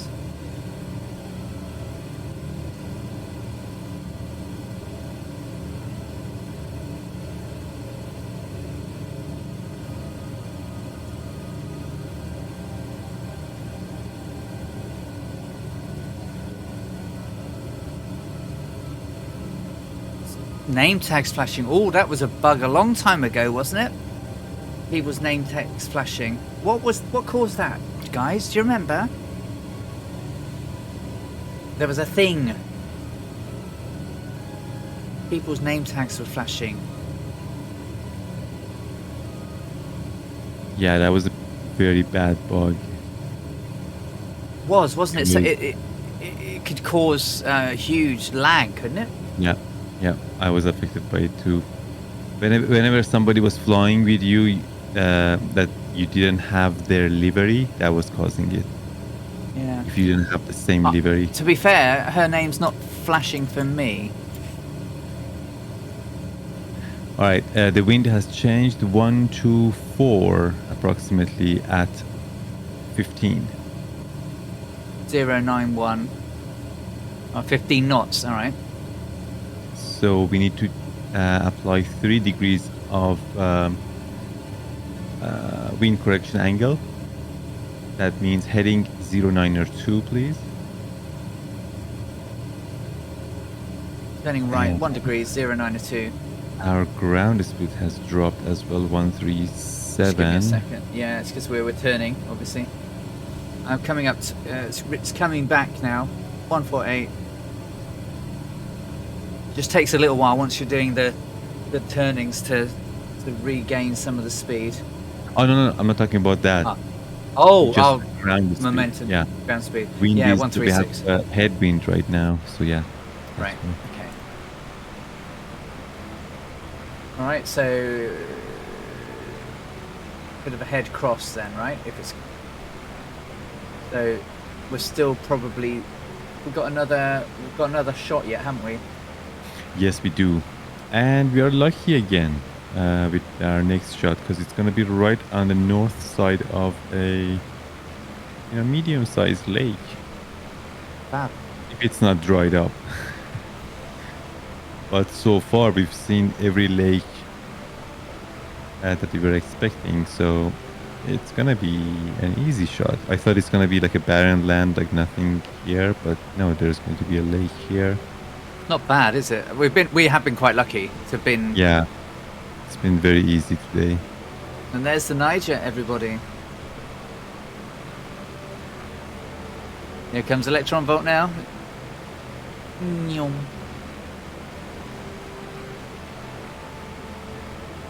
Musefan, Tarnish. Oh, he's in the Tomcat now. Oh my god. Snackless in the D17. Capoostic. Scorpio, Rad Pilot, Randy. Gigadot. Vjerdot, I guess. See you later. Skepticante, Noxious. Yo-U1. PS Wolf, and Druidzus.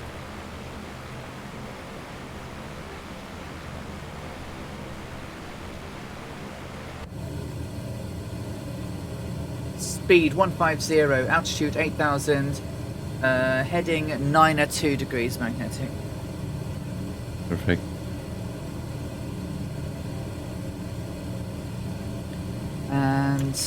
that would give us about an hour and a half to go. People take a minute between friends. It's amazing how quickly that wind changes from like nothing to like brutal. Yeah. I mean, it's nice to be able to use live weather, but I just wish it wouldn't.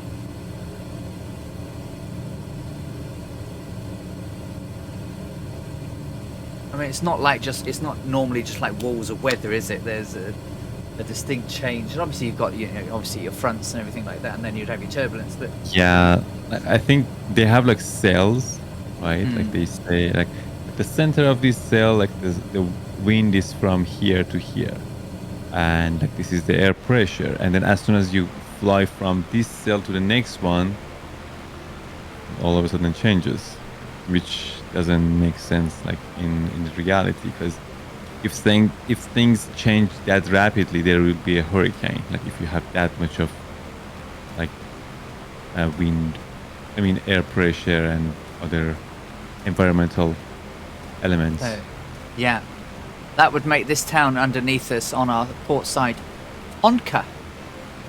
Don't know if you were kids of the 50s, 60s, and 70s, Tonka toys. It reminded me of that there, Tonka. That means Timbuktu is nearby.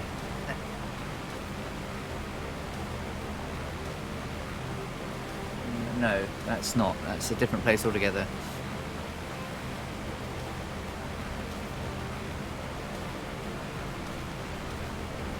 Probably can't stand Timbuktu. Just cross the river. Well, there is a town. The lake at our 7 o'clock is Lac Oro. Okay. See that on the There's map. Boeing coming alongside. We are where we should be. Excellent. We will Look at that, fly beautiful. on the south side of Timbuktu. It's up here, I think. 86 nautical miles from our last sun shot. Sorry, 76 nautical miles. That's 33 minutes past the hour.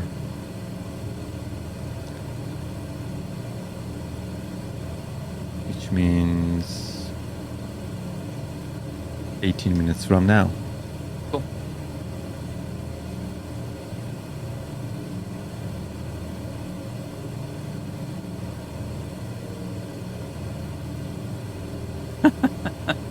Oh, posture check. Thank you, Tarnish.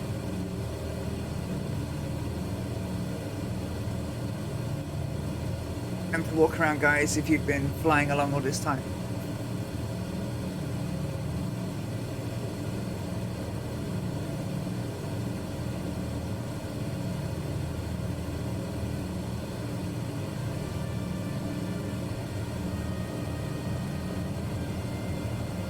You have to come down to it sometime. Oh, look at the colour there, Yeah. though. Look at that. Colour of the land there.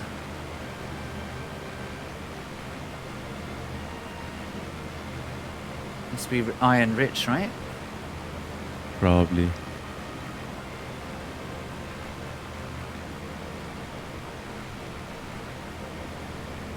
The big river.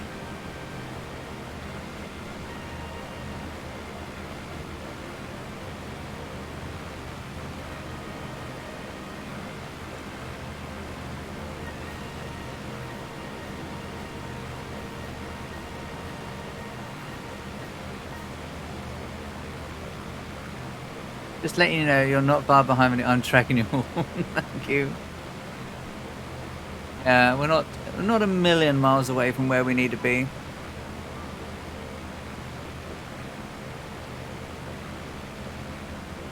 Pretty spot on again, Captain Rash. I mean, to be fair, this is an easy flight. compared to 2 weeks ago. Easy stuff. Easy. Easy stuff. It gets a little bit harder in the desert bit. Yeah. Like it's funny, because when you compare, for example, GPS and VOR, right?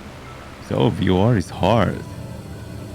Like, but then when you do like VFR navigation or celestial navigation, then VOR is like super modern, like state of the art. It takes you exactly where you want it to be. Just I know. I cannot ever understand why they are phasing out VORs and NDBs. Well, I'm not a fan that they're doing that either, to be honest. Anything, a huge solar storm, whack out the satellites. GPS is useless. It's VORs is a fallback redundant system. Like some people say, yeah, the same solar storm can knock out VORs, but VORs are on the ground. I was going to say they're easier to fix. Yeah, just send somebody with their van there, fix it up, change some electronics. Not that they're hard to replace or fix up, right? You don't need to send a rocket up there to replace the satellites. Yeah, or send new satellites, which aren't instant, are they? Yeah, we are basically moving towards a direction that we are setting ourselves for failure in the future. I think so, certainly for and then when that happens, aircraft navigation. People say, oh, I guess we should keep some backups, on the ground. Then they start funding keeping up VORs and stuff again. I don't get it. I mean, it's a bit like car driving. I mean, I do drive. My Tesla's automatic. My previous car was an automatic. I can drive what Americans call a stick shift, but in Europe we call it a manual. But when I when my back started giving up on me, one of the things that would happen is I would lose power in my left leg, which meant that's your clutch foot. I couldn't put any power on it. So in the end, it was it was like, well, okay, well, just in case, I'll get an automatic. But even now, they're talking about not requiring people to do a manual test. Yeah, we don't do. I don't know if American and Canadian tests. I'm not so sure about. But when we did our driving test, you had to do things like 3-point turns, which is you drive down the street one way and you've got to turn and go the other way in 3 maneuvers. So turn and go the other way without hitting the curbs and all that stuff. You had to do parallel parking, which was put alongside a vehicle, park in reverse, but you had to do reversing around a corner. They made me do mine on a hill. I had to reverse down a hill and around a corner. And then they made me do my emergency stop on gravel. I passed first time, but still. Do you know what I mean? Whereas it just seems everything's being overly simplified. You've seen pictures of people, I followed my GPS. Yes, you're in a bloody lake.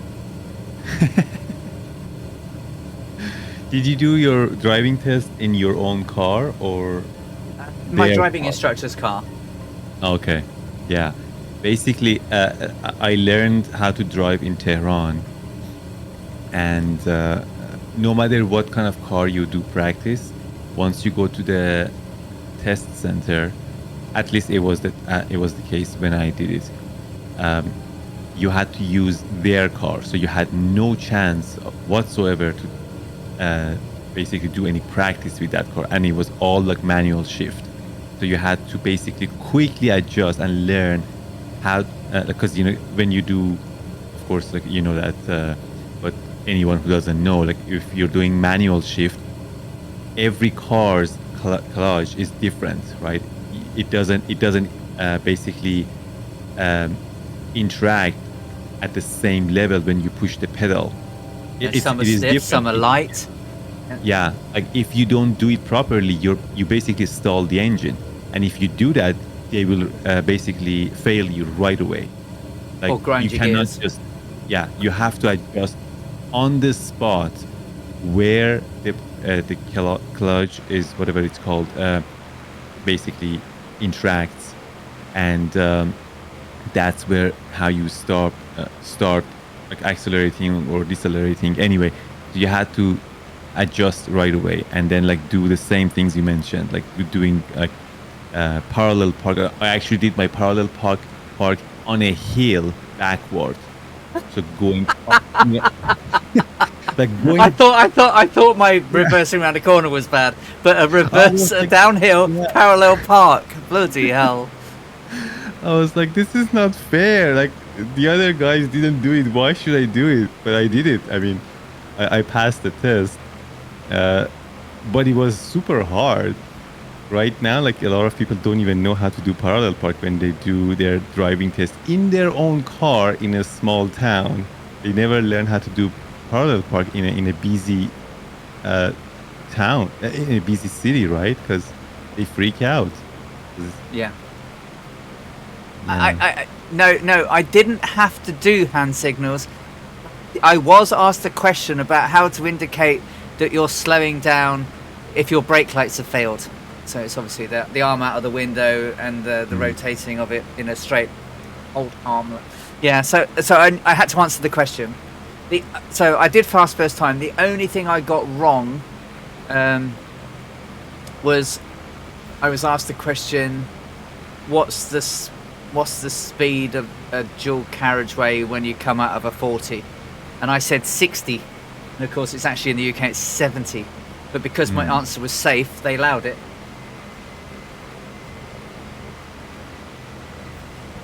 They were like, well, if it was actually is 70. He said, but if you think it's 60, that's fine. He said it's much safer. I never had to learn to parallel park.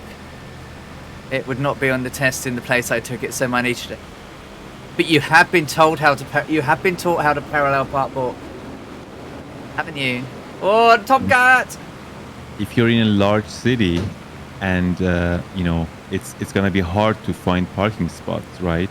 And then if you find one, I would get like 90% of the times you actually have to do parallel park very quickly.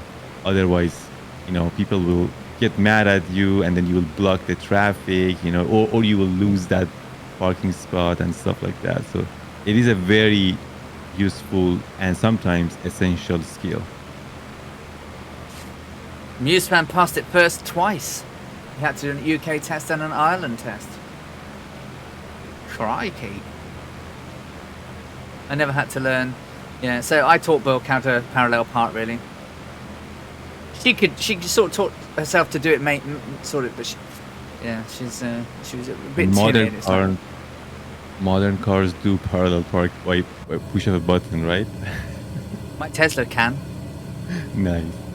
I haven't done that though, but it can. I did make it park in a car parking spot once, and it managed it. But it's quite weird watching the car reverse itself in, then realise it's not very straight, reverse out, straighten itself up, and reverse back again. It was all very weird. I mean, I love technology, and I would love to use technologies like that. But I think still should know things without them, because what if you lose them? It'll be bad. I know, but so I guess I'm lucky in that I flew when it was all six packs and no GPS avionics, and I learned to drive a car when it was literally, they made you what I do proper test. I mean, now they do a theory test as well. You have to sit and take an exam on it. You didn't have to do that in my time. A lot of flight schools don't even have steam gauges these days, right? Yeah, No, some of them don't. Is it Alaska that's learning in a DA40? Oh, the motorcycle test, yeah. When I was learning for my motorcycle test, one of the instructors was trying to teach us how to do an emergency stop on a motorbike, which you have to be a bit careful with. But he's on a Honda Goldwing, and he goes charging across this like playground thing, hangs on his anchors, and completely lashes it up and decks it. Took all of us to get it up again, but it was quite funny. It's like, this is how you do an emergency test. Yeah, I don't think I'm going to do an emergency brake like that.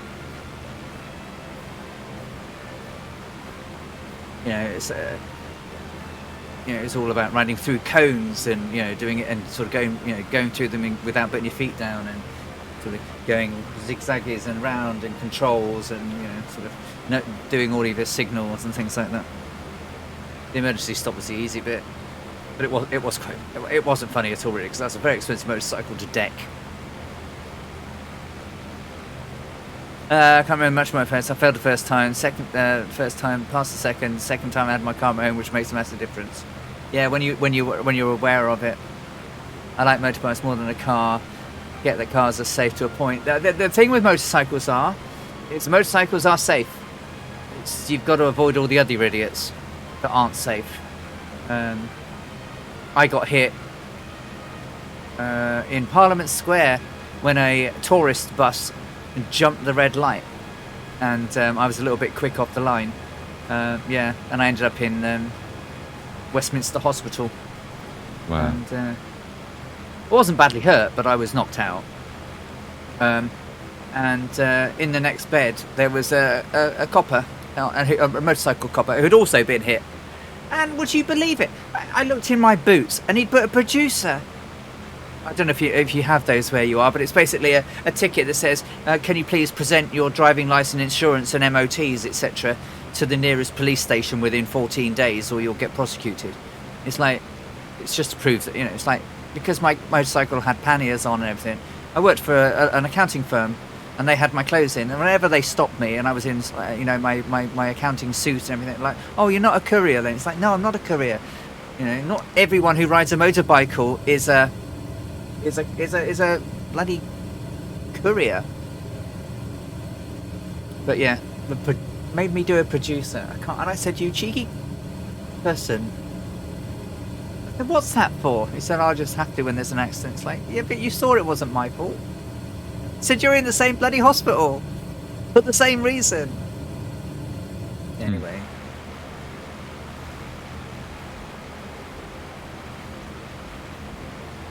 So, we don't have a lot of time to run now. We're getting there. But just over about an hour and a quarter then. My chemistry is snuck in as well. I'm not sure Juliet Mike is with us, but if you are Juliet Mike, welcome. In the DC6 up there at 10,000 feet, we've got Skepticantic, Capoustic, Vija Dot. I'm going to say Vija Dot because it reminds me of the Vija from that Star Trek the motion picture. Musefan, Scorpio is out there. We've got Fierce Wolf. Oh, there's a Boone Karzej. They were with us last night in the Spit. Joe U1, Fierce Wolf, Druid Zeus, Noxious, and a Dougal McTavish is back with a see you later and a snack list and a Rad Pilot Randy. Welcome back, guys. It's starting. The scenery is certainly you can tell there's a big river nearby. It's a little bit more sort of plushy and fertile out here, but not super, but better than it was. It's a little bit more greener up there where the actual Niger runs. Can you believe it? I forgot to ask for the fuel again last night. Well, if we've only got an hour to run. Yeah. But I mean, for our own record, like how the aircraft is. Well, we've got, right? Yeah, we've got 482 gallons now.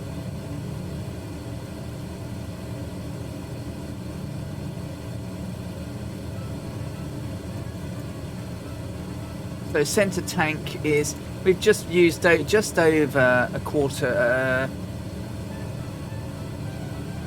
coming up on just over a quarter of a tank really.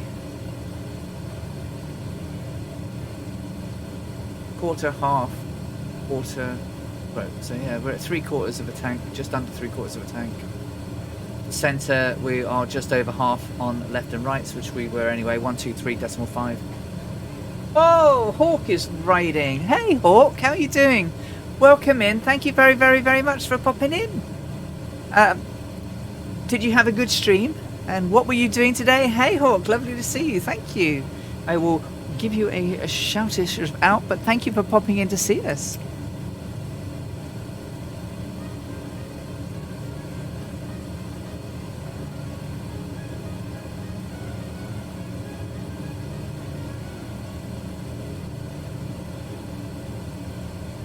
Hello, Captain Arash, and Alison Johnson says Hawks 1326. Good to see you. There's a little Hello, shout out Mark. there.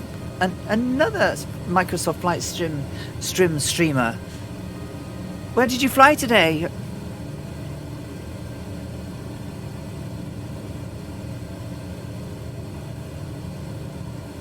We are on our way to Golf Alpha Golf Oscar. We're about an hour and 10 minutes out now. We've been going for just over 7 hours, flying from Dakar. Originally, it was we started at St. Louis, flew to Dakar, changed from Dakar to Gao in Mali, Goragusu Airport. We're flying the Electra, following Amelia Earhart's route around the world in the plane that she flew. Flying along with lots of the Earhart's Fireflies. There's quite a few of us around today. As I say, we've got just over an hour or so, an hour and 10 minutes to run if you want to join us. We're over on the West Europe server, and we're south-ish of Timbuktu, Golf Alpha Tango Bravo. And we've got about an hour to run, so 165 miles. We're doing 150 knots in the Electra. Was fantastic, all in Southern California. Oh, lovely. Just done streaming in the C414 Burbank. Yeah, Santa Barbara at Burbank. Nice. K-Bur, so Kilo Bravo Uniform Romeo, is of course the home originally of the Lockheed Corporation, where this very aircraft, November Romeo 16020, was built back in 1936, especially for Amelia Earhart, at the cost of $80,000 US, all supplied by Purdue University, where Amelia was the aeronautics lecturer.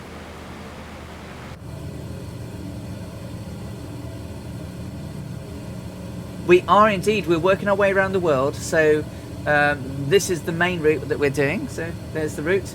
So we started off in Oakland. We flew from Oakland to Burbank, Burbank to Tucson, Tucson to New Orleans. We went from New Orleans to Miami, Miami to San Juan, Puerto Rico, Puerto Rico to Maturan in Venezuela, Maturan, Venezuela to Paramaribo in Suriname, which was Dutch Guiana back then, and then from Paramaribo to Fortaleza, Fortaleza to Natal, Natal to St. Louis, which was last week. It was about 13. What did we say? What did we said? 13 hours 18 minutes, which was 10 minutes slower than, faster than Amelia and Fred crossed the Atlantic in.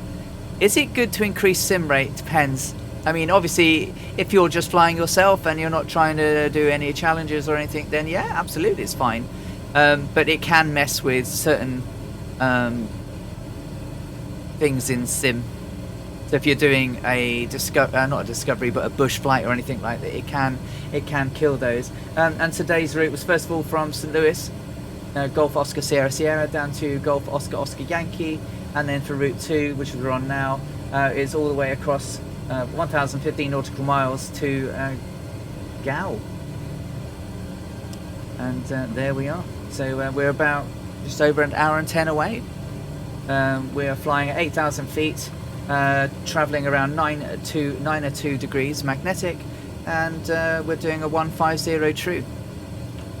Captain Arash here is doing all of our navigation using celestial navigation. So all I have is basically a Google map with nothing in it, and we're just using it for, I'm trying to use it for VRPs, which is very hard in this particular world. And then Captain Rash is doing all of the hard yards by working out where we are, calculating our wind rates and drifts, and he tells me where to point the aircraft, and I point it. Can increased sim rate make an airliner fall? Cause a descending climbing berg? Oh, I don't know. Someone who flies airliners might know. Musan, do you know? I mean, it would do, potentially. I mean, so if you're flying live weather, we have it here. Live weather will suddenly change on you, so your barometric conditions can change.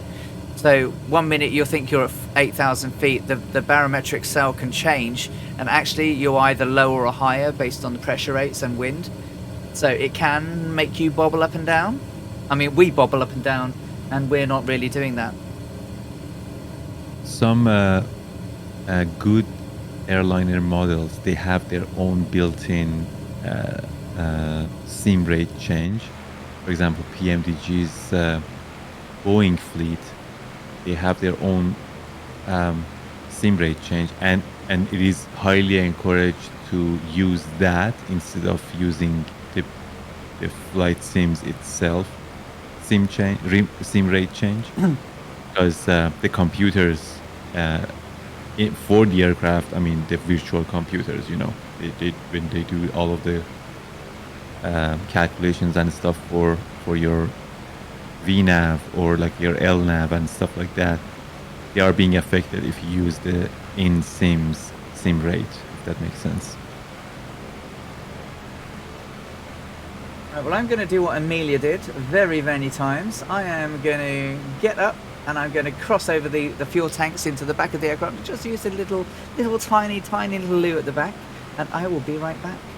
And obviously they're very, very tight between the top of the cockpit, the cabin, and there's Fred's desk with all his equipment at the back there. But I'm just going to run down the back, and I will be right back.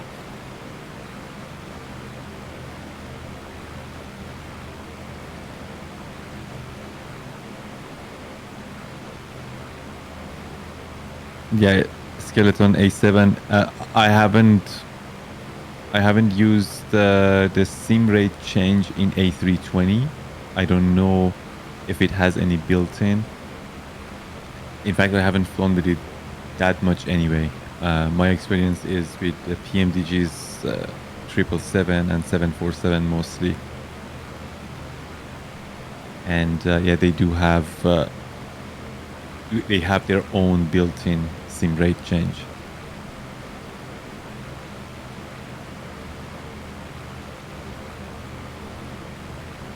It is a bit tricky though, like you shouldn't increase that rate too high anyway, because as Alison mentioned, if the wind, for example, changes rapidly, then the aircraft will not have enough time to compensate for the wind change. So it can cause, like, let's say like all of a sudden you have a lot of wind from behind, and your indicator airspeed drops so quickly, and the aircraft doesn't have enough time to respond to that sudden change, and then it can stall. Or the other way, like if you have a massive headwind all of a sudden, you can actually overstress the aircraft and there's that funny noise again. Damage it. We had this the other night. Different aircraft.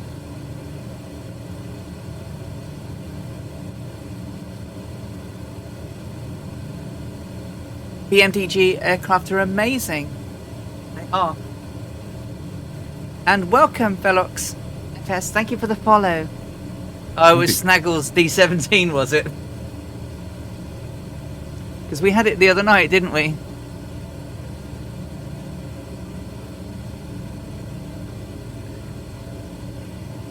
Check in stuffs. 150, 8,000 feet, 902 degrees magnetic, 475 center tank fuel left. Under 150 miles to run.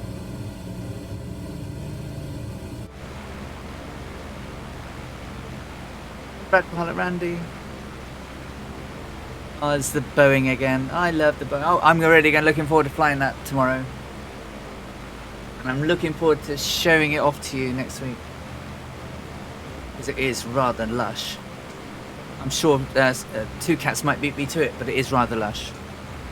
I can give an alley slant in terms of a historical approach to the aircraft.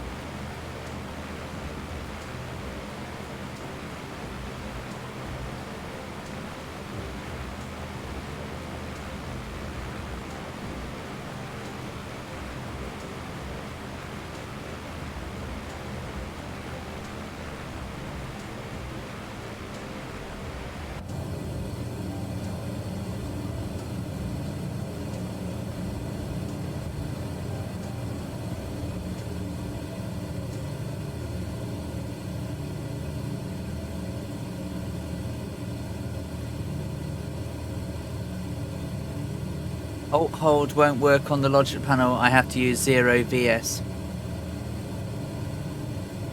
It's quite common though, isn't it?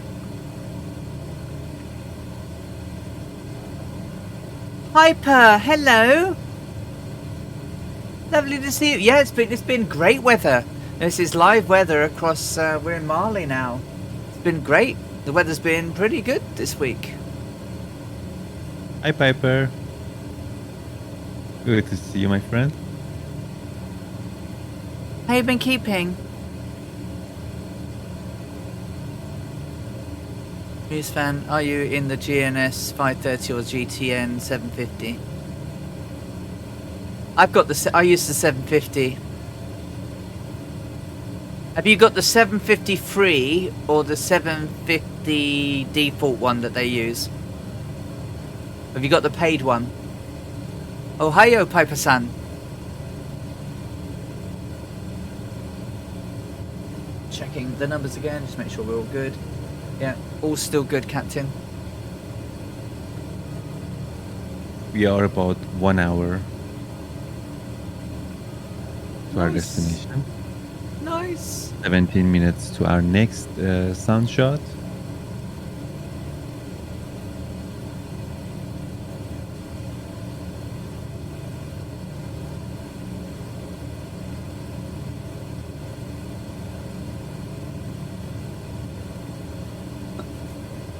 I'm gonna take a quick break. I'll be right back. No worries.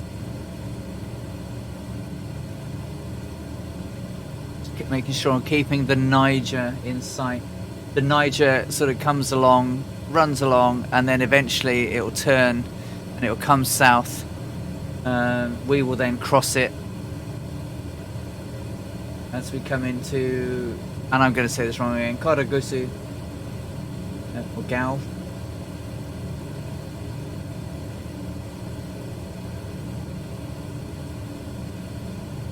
I almost never fly alone, so the 750 is wasted on me.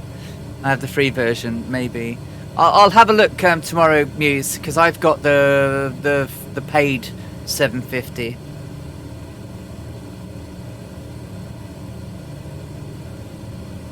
Ohio gozaimasu.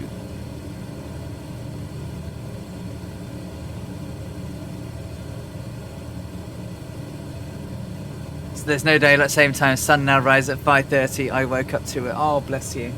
Our clocks go back in the morning. So we all, us folk here, we lose an hour's sleep overnight. Not that I'm going to have much. I didn't sleep very well last night. It's probably, well, I didn't go to bed till... Forward, Ali. Forward. Forward. What have I done? FWD. My brain. Tell me what have I done?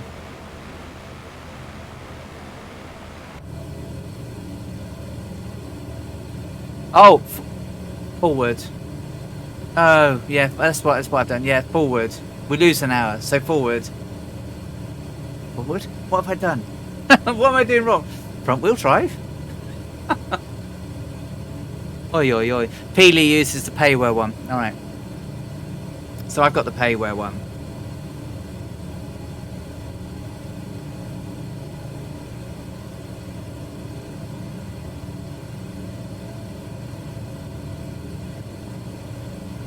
Niger.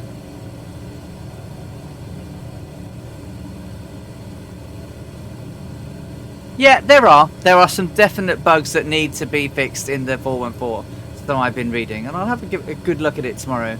But yeah, there is a list of known issues, so just need to tweak my speed, I think. No, I'm good. 150, 92 degrees, 8,000, tracking quite good.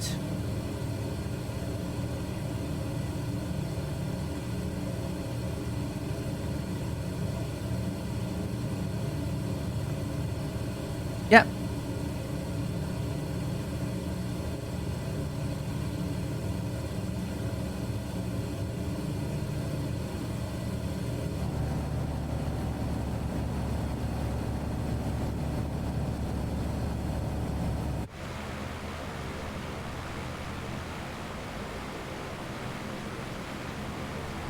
Ah, Piper!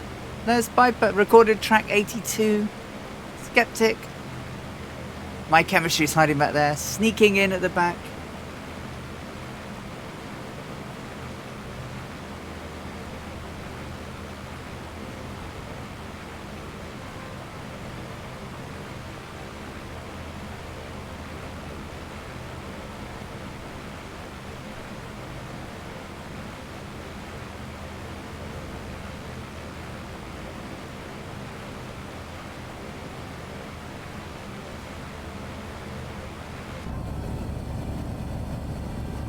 Can you hear it? Can you hear that, or is it just me? But I can hear that staggerwing in my aircraft. Hello. Welcome back.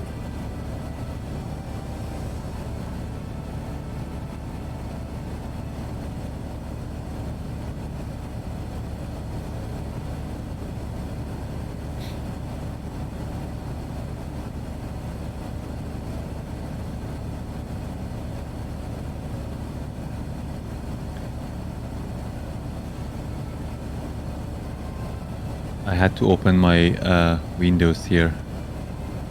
It's what's the temperature outside now? Yeah, well, it's gone up 9 degrees today. Well, 9 degrees, but it feels like almost 30 degrees in my room. I mean, I'm not. I don't know why I keep having this out because I've deleted them. Why have I got them? Is it left files behind? Wait, Can you hear that noise? do It's I? the No, I D7. don't. No, it's the D17. Let me switch to your stream sound. Outside is fine. In my cockpit, it sounds like a D17.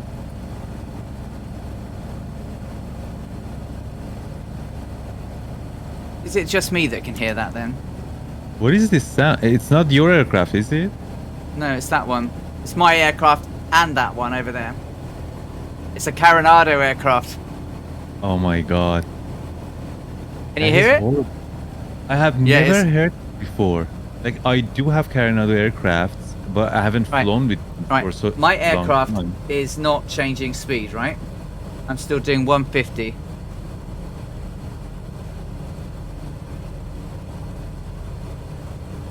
Looks like it.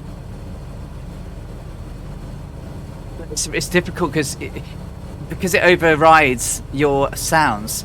It's like it's hard for you to think. Well, hang on a minute. Is my engines failing, or you know what I mean? It's hard for you to once you've got, because obviously you get accustomed to your engine noise.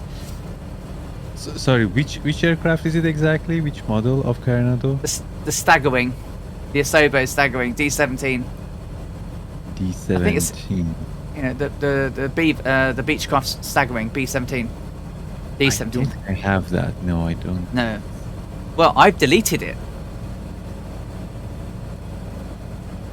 Is that the only one that causes this problem? No, the Waco's the other one. The Waco, okay. Oh, there you go. See, Snackless is now behind me and further away, so it's gone back to normal sound. Can you hear that now? You get too close to them, so now it's the normal sound.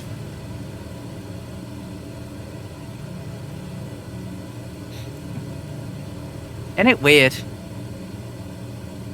Hi, Winnick. Hello. I've been hearing other planes a lot since the update. Well, if you've got the stagger wing installed, you will. Sadly. It's just really strange. You know, when you there it is again. Look. I don't understand why. Can you hit? Look, I'm not doing anything.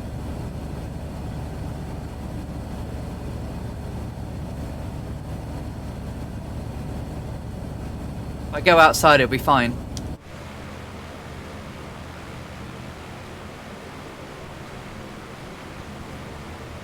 I mean, this is not even a Coronado aircraft. It shouldn't affect other aircraft. It just shouldn't.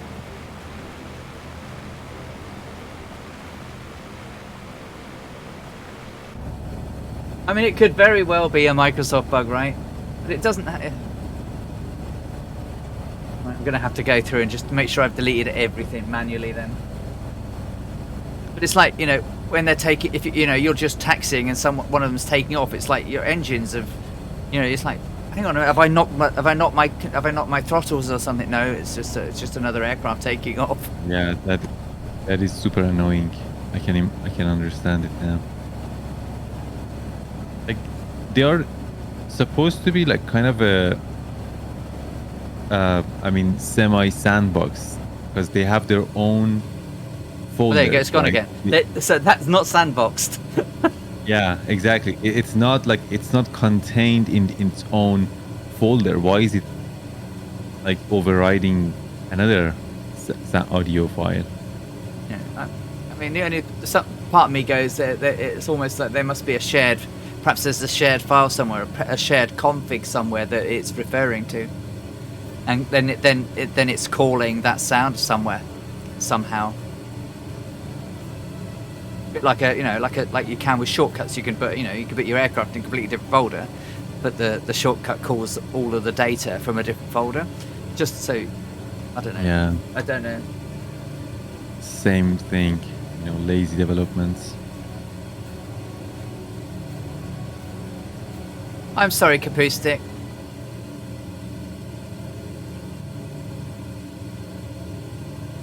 I jumped in the it shouldn't be. It didn't sound like the Seneca Piper, although the Seneca used to do it. It's fine. It's fine. We're nearly there now. I just wish there was an answer for it, because it does mess the immersion really, and it does make it difficult to fly your aircraft sometimes. You know, I jumped into the Mooney on Monday night, and by the time I taxied around, I gave up, jumped out of it, went in a completely different plane, still had the sound, so I just flew ahead. I flew the Piper Turbo Arrow, and I just booted it and got away from the airfield. And that was fine, but it wasn't like flying with everybody, because I just booted it. Thanks. I mean, it's not your fault, Snackless, it's the aircraft.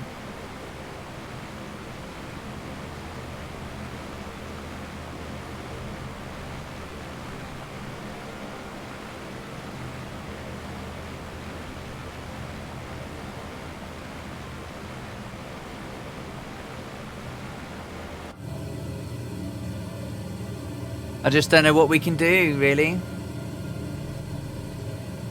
The MK1A Spitfire does it as well, does it? What? Google, does it infiltrate other people's aircraft, or does it pick up other aircraft in its own cockpit?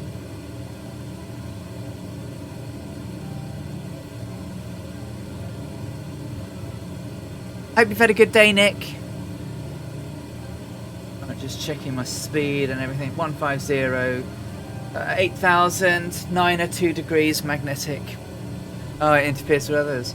Alright, Okay, if it was one manufacturer, I think it sounds like You know- this is a Microsoft thing. you know what we should do. What's that? I think we should have a central information kind of place for all of the like issues that we find about specific models, and if the developers don't fix them, we should boycott them. Yeah, but what if it's not them? Because I'm patently at the moment boycotting Coronado because I think it's their fault. But if the MK1A is doing it and that's not, oh, hang on a minute, the Mark 1A, that's airplane heaven, right? Same as this. This one doesn't interfere though. This one gets interfered with. But it might not be Coronado then.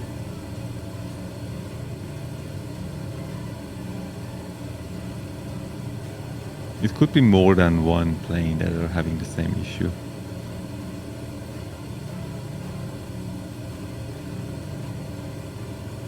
I bet it's Coronado. I bet it's Microsoft then. Why doesn't happen with Bombasso. the plane though? No. But you know, if it's happening. Oh, don't worry, Diamond. I mean, it's just strange that it interferes with everybody. 5 seconds. Sorry. I wanna start now. Keep it steady. 150. Fuel was 462. Yes, fuel, thank you. Let me put that down right now. Center tank, 462. Okay, 178 in the last 3 hours. So we've been burning more than 50 per hour, right? It's hard to say. Yeah. I mean, according to my calculations, I think we're doing 47 per hour. So what was that? Did you say we've burnt 100 and... In the last 3 hours, 178. Because we took off with 1,000 gallons, right? Right now we have 709. Yeah. But we've been flying for...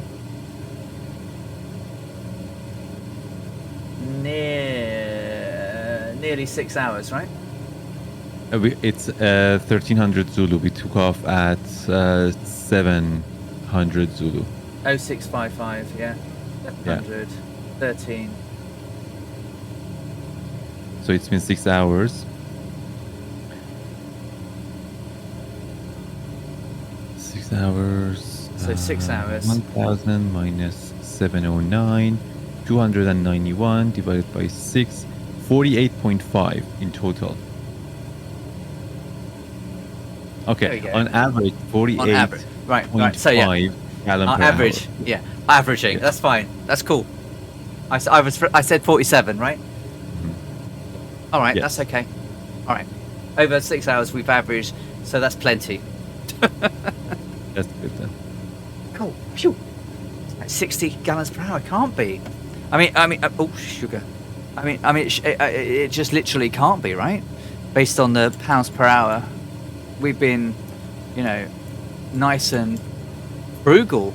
I mean, normally I'm at 14 and getting 48. We're about 13. So, yeah. Phew.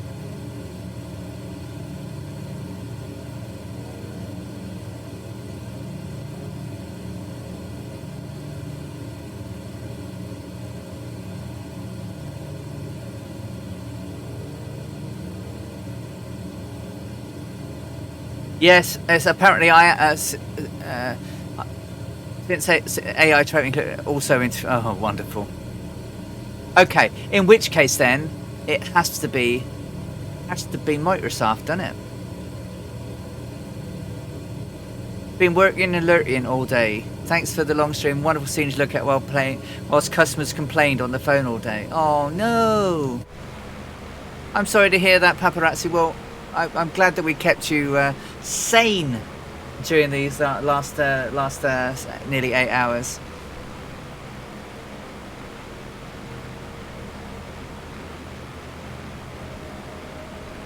Hey, Abraham, welcome back.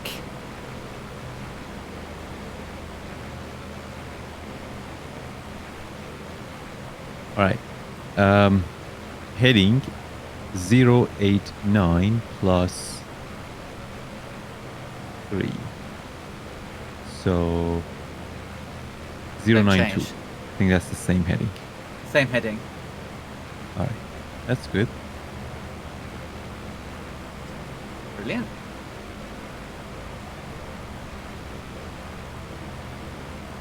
So that means we're keeping the wind correction right, and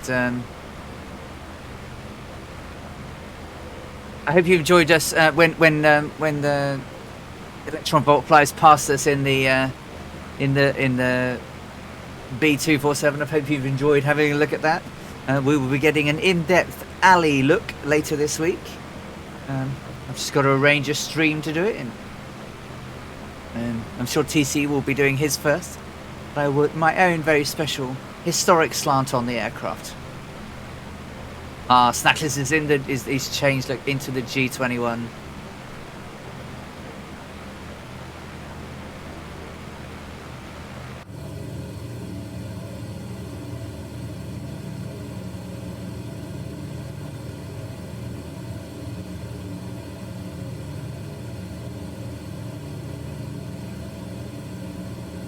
Right then, so less than 100 miles to run then.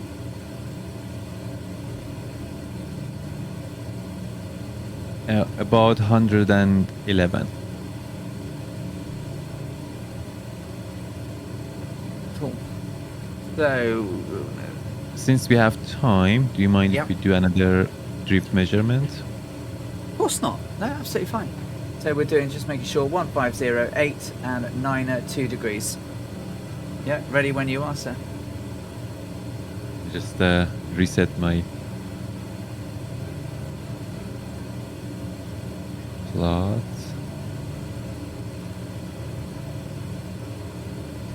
So we're going to do another wind drift correction. We will be making turns.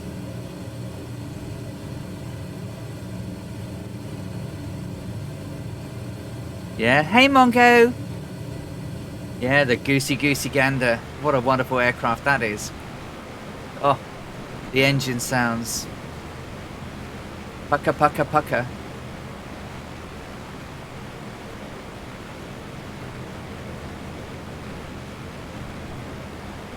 I think it's the new one. Let's have a look. What's the number on it? Heading Baratan. 137, please. Beg your pardon. Can you repeat? 137.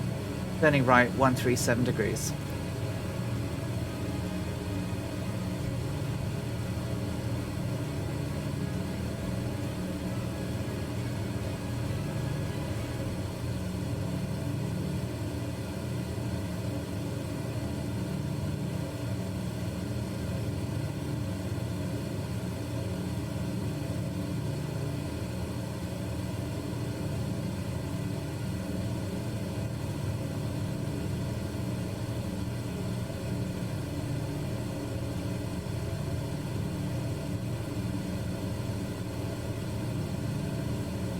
One 137 degrees.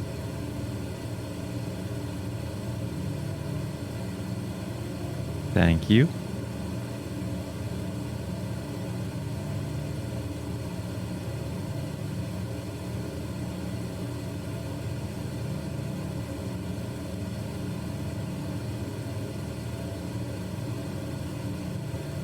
Heading 047. Turning left, 047 degrees.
47.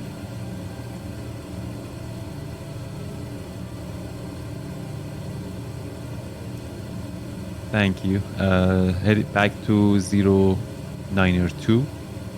Turn right 0902 degrees. Roger.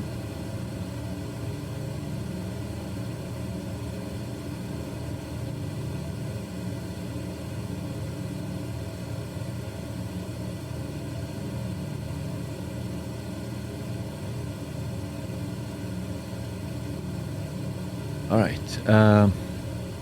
Wind is still at about 15, but the direction has changed. 153. Okay, so it's still crosswind. Doesn't matter which way we come in then, right? Yeah. But we need to apply more wind correction angle, Yep. 5 degrees. So Okay. Ready when you are, sir? 0904. 0904.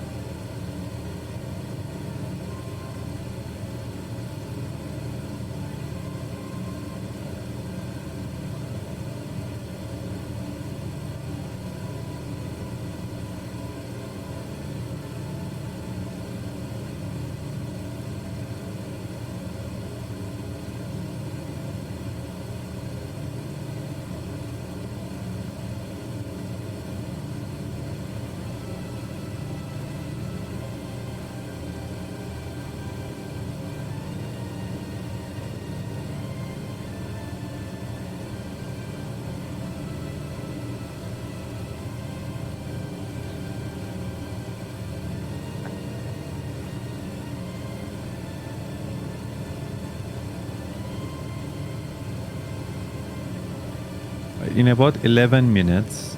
094. Sorry. 094. Thank Oh, you. button. In how many minutes? In about 11 minutes, we should turn right for about 30 degrees in order to,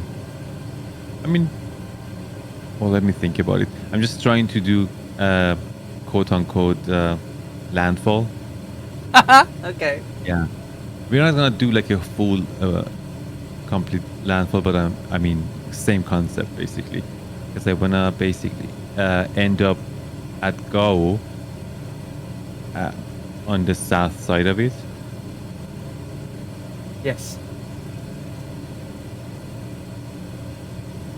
I don't know if there's a road that should come into our right-hand side at some point on our starboard side, and that Yeah. pretty much goes all the way in. If you follow that road, also that helps.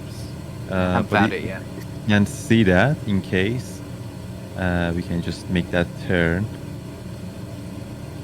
And that Oh yeah, no, pretty much- no. We'll use your. No, you're the navigator. We'll follow that. I'm just saying.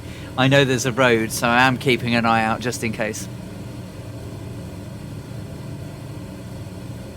But yeah, you tell me where to go. I'll point the ship.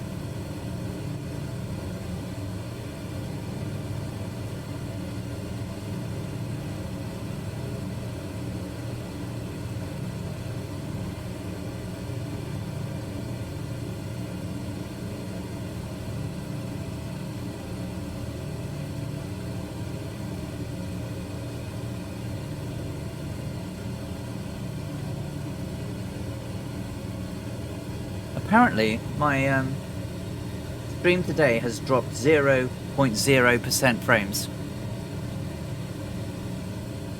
That's not bad over 8 hours 24 minutes.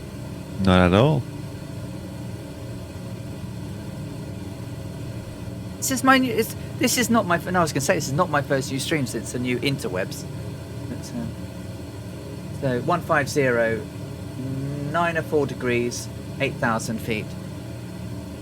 There's a tomcat.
Uh-oh.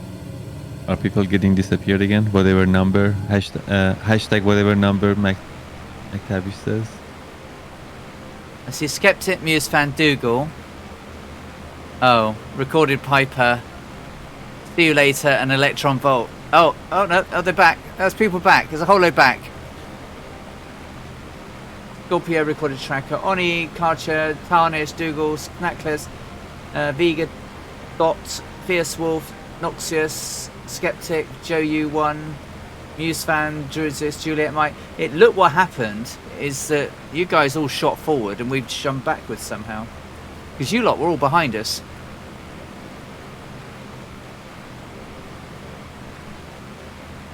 See you later, Rad Planet Randy.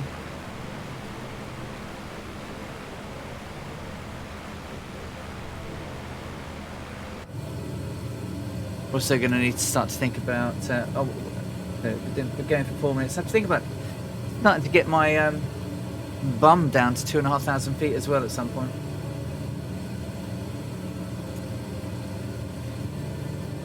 About half an hour out, aren't we?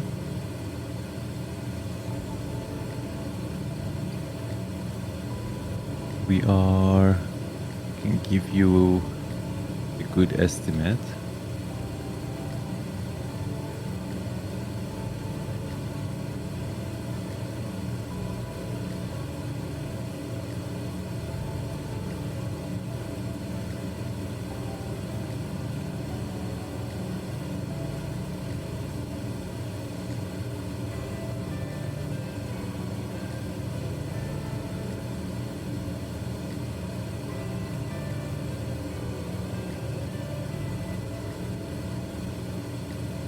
You all skip the drift measurement. Yeah, 30 minutes.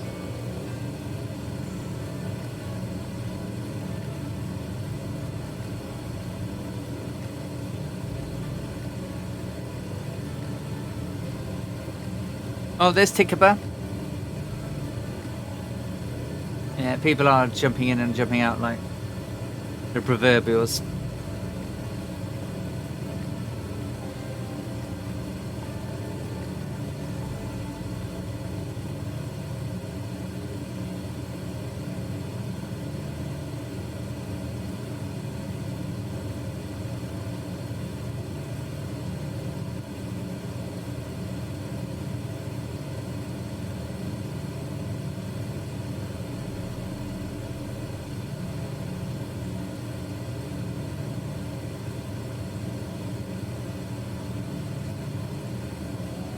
I think that's the Niger coming down over here. So beyond Noxious, sort of there-ish, I think is Gao-ish on the other side.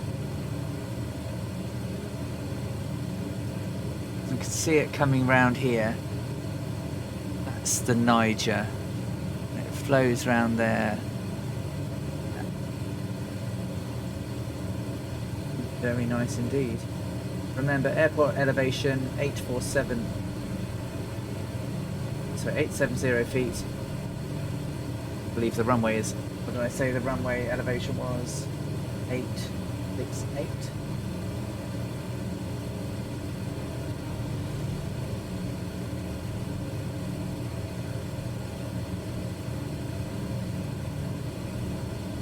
That in front of us, I don't think that's the river. Is it? Not here. It's up, right up there in the distance, near the horizon. Oh, You yes, see- yes. Yeah, like so very... very close here. That's the Yeah. Niger coming down here. Not here. No, right ahead, up there, beyond people. Yeah. It's just that I know it cuts. So there it is. It's running all along here. So we're running parallel with it in the distance, and then it swings to the south and goes down there. It's not this one. No, definitely not this one.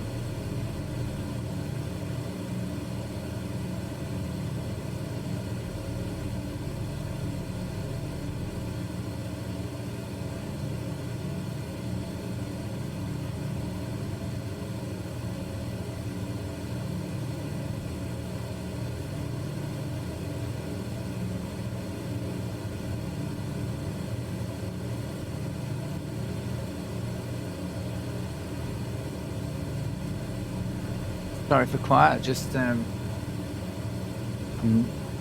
trying to spot landmarks and stuff.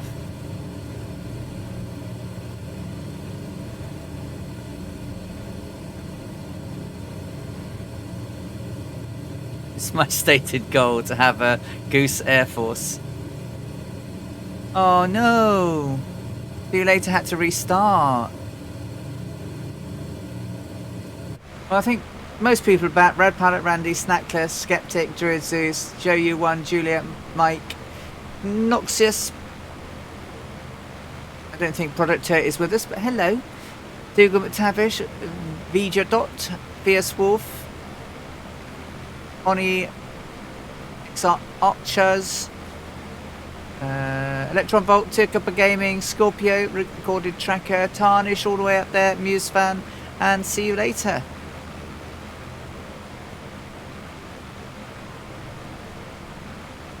Oh.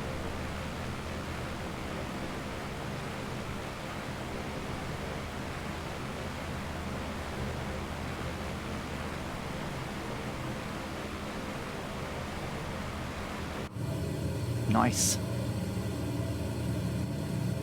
Iowa Scotsman, hello. Long time no see. How you doing, mate? You've caught us towards the end of our streamagage. We've got another half an hour. Dougal McTavish, I got assaulted because the missus wanted to say hi to you and I said nothing. Oh dear. Hello, Mrs. Bombasso. She didn't want to speak to me, but hey.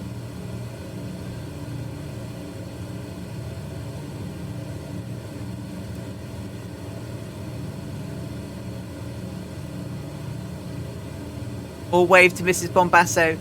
We're all waving. Hi, Mrs. Bombasso. Hey. That's typically my luck. Yeah, we've just got 54, 55 nauticals to run. Trying to teach her to... Oh! Captain Bombasso, I wholeheartedly agree. That is a wonderful thing to do. Awesome, awesome, awesome. She can become another flying member of the 99s, the virtual 99s, or whatever we're going to call ourselves, because they still haven't responded to me.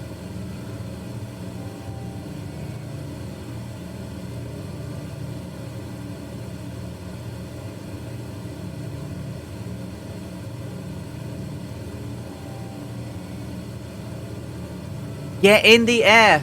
We'd love to have you fly along with us. That's really awesome.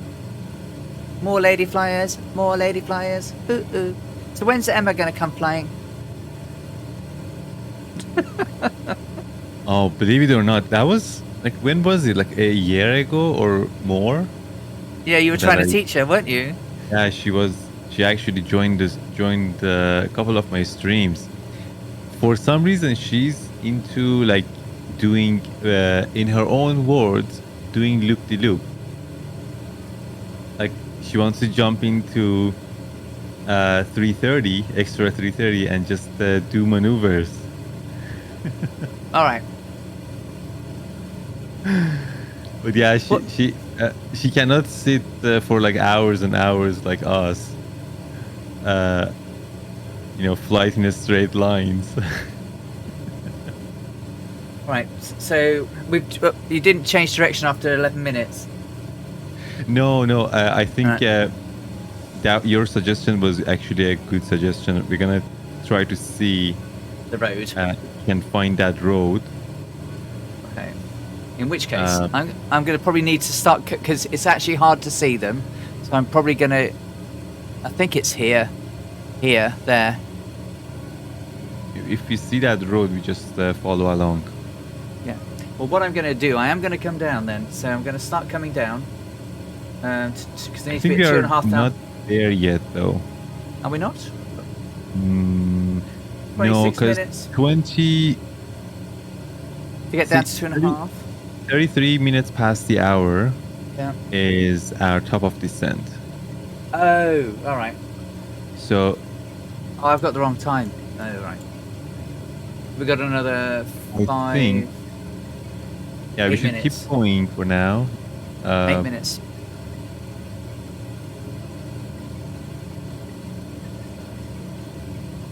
Okay, Ali, get your eyeballs out. There's the road there. That's the road there.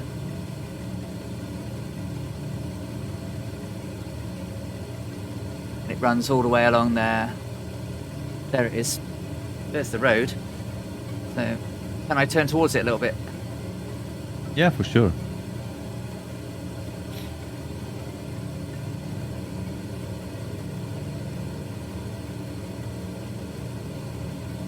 Hope it's too wiggly wobbly to be a satellite plate line, isn't it? But I mean, yeah, So- we don't have to like follow the road. no, I'm just going to yeah. sort of get so I can In- see that it is a road you know, at least. and- And then looking ahead, I'm seeing the river with, it looks like lots of little island bits in it, which basically like magnetic heading 9-8 plus 5. yeah.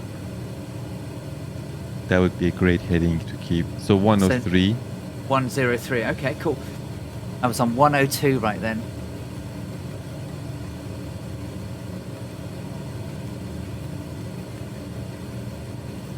I do think that's the road.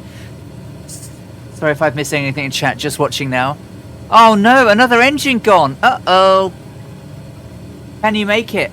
Can you make it to Golf Alpha, Golf Oscar? Yeah, it's definitely a road. Have you got enough legs to make it?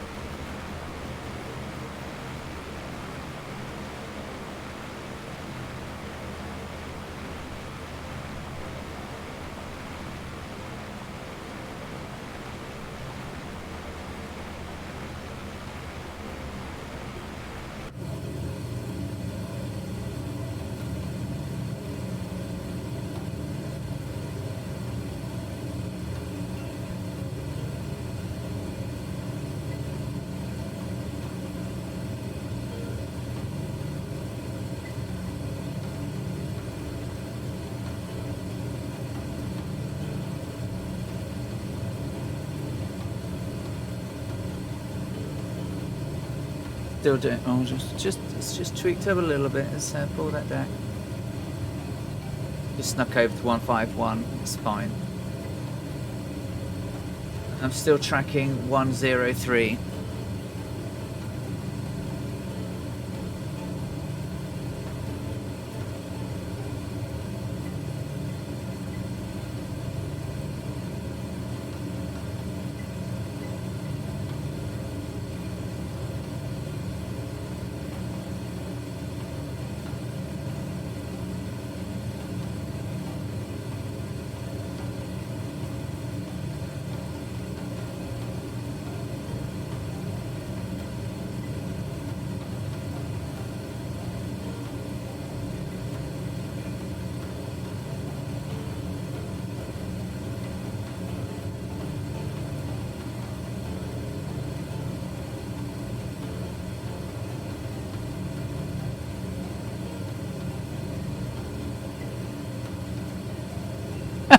I'm going to land in the water and taxi up to the parking just to be different. And why not?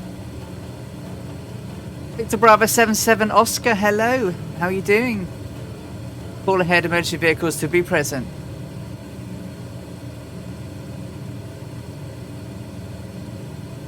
Golf Alpha Golf Oscar. Incoming Boeing 247 Delta. Possible casualties ahead. Likely to be unconscious, unresponsive, and not breathing. Get an ambulance ready. No, not at the moment, Free Spirit.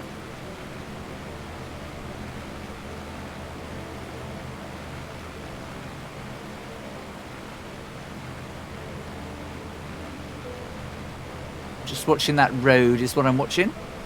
Just for the moment. Let me know if I need to change course. I think we're good. Obviously the road dips down. This heading is gonna keep us basically parallel to that road, which is the same path that we wanted to take.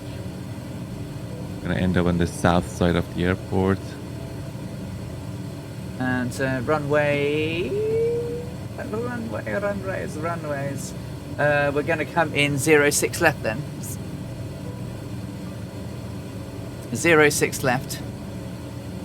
Checking speeds. Oh, just drifted down to 149. That's okay. We're nearly there now. 104 degrees magnetic, 8,000 feet. I think we are close to our top of descent. We are. Yeah. Just Would you- give ourselves a few minutes Okay. to spare, because you said you're gonna land at 06 left. Yeah. So, do you want me to start descending now? 500 Yeah, feet let's per minute? start. Okay, bear with me. So we want to go to an altitude, just for the moment.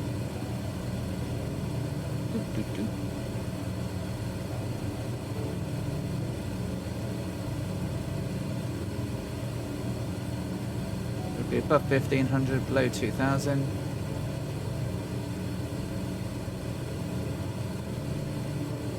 Make it 2000 then. 2000. And then we'll do a descent of 500 feet per minute. Let's do at 600.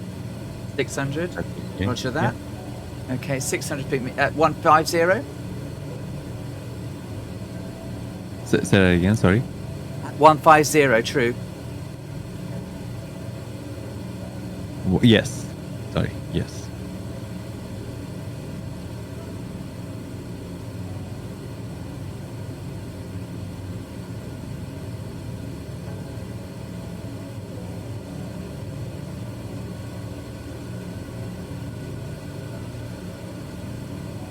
Or if you can turn to 103, that would be even Make it- better. 103 One- degrees. Yes. Only one left 103 degrees. Just watching the speed now. Probably pulled it back a little bit too low. Increasing.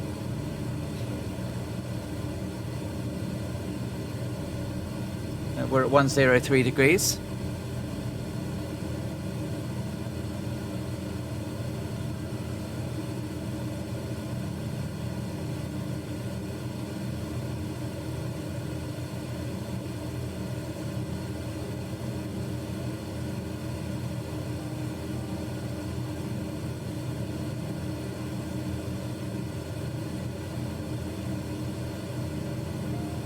Sending 7,900, descending to 2,000. Speed 151. Altitude currently 68,000.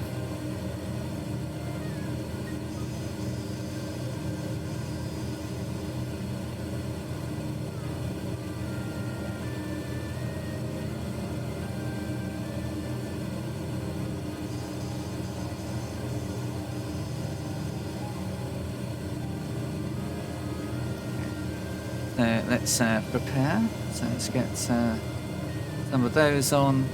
Now we're descending. Let's get the boost pumps on.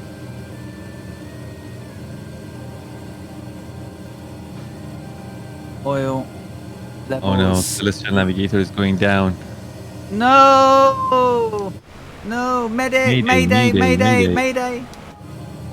Mayday! Just checking my oil temperatures and pressures quickly. Temperatures are good. Pressures are good.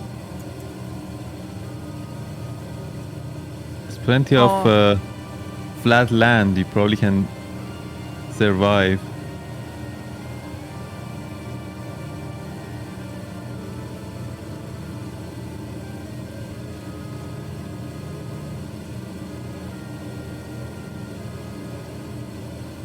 Well, what crosswind have you got, Dougal?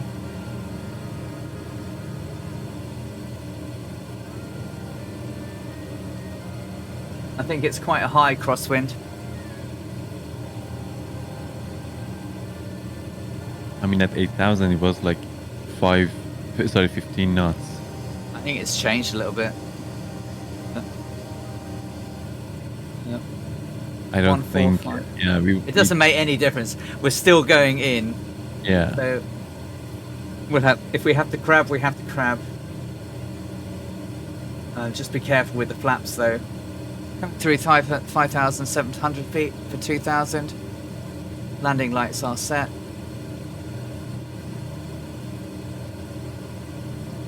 Props and mixture where I need them to be right now.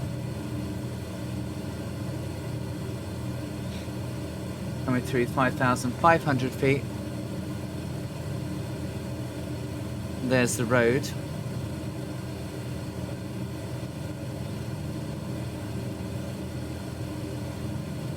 .149er, 150, 149er through.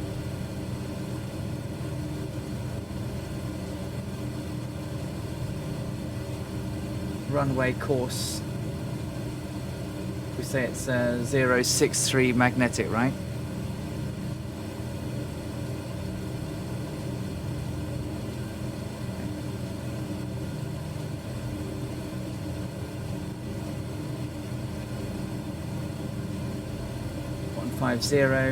Still heading 103 degrees. And we are now coming through 5,000 feet or 2,000 feet. Quite windy. It's quite a lot of wind there now. This could be interesting. Whoa.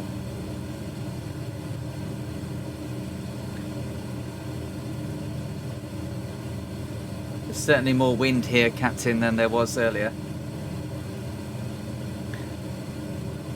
We can either just be adventurous and go for it, or if we want to be careful, we can just fly over the airport.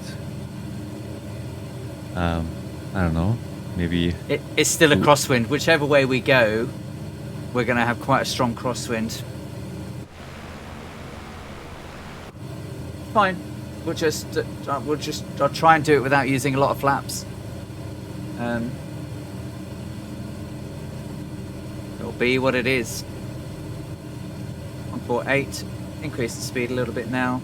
We are coming through 4,400 feet. 149er, still going 103 degrees.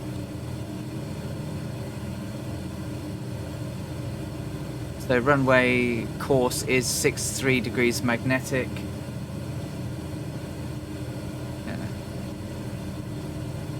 It's weird that it was the wind was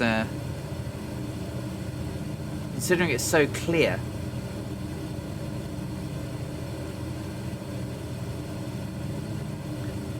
clear weather turbulence. 4,000 feet for 2,000 feet, ascending. It's wobbly, wobbly, wobbly. 151, just knocking back the speed a little bit. 154, 153, pulling the speed back. Just need to be clever as we close in on 2,000 feet.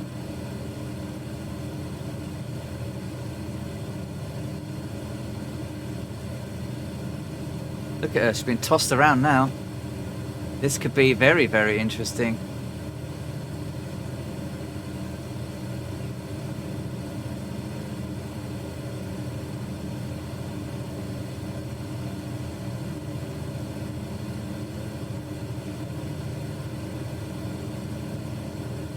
One 144, 143.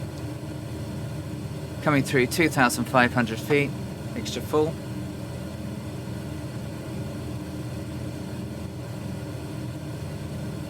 At 15 miles to run.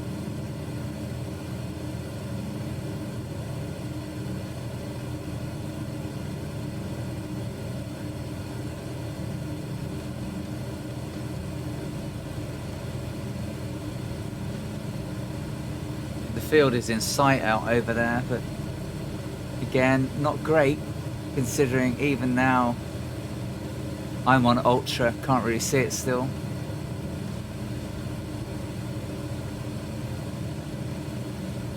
One 150, 2,100. Sorry, 3,100 feet.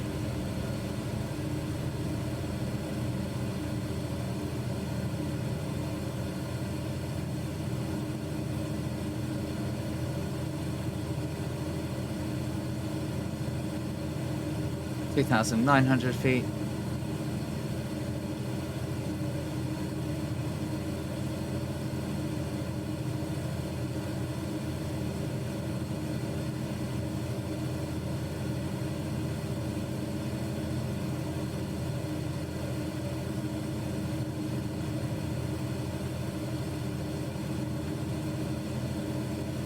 Field in sight.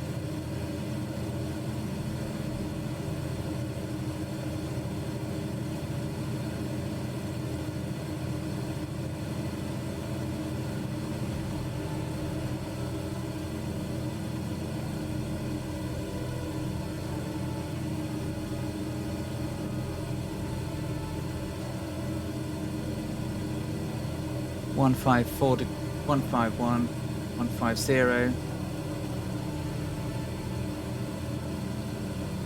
2,400 feet for 2,000.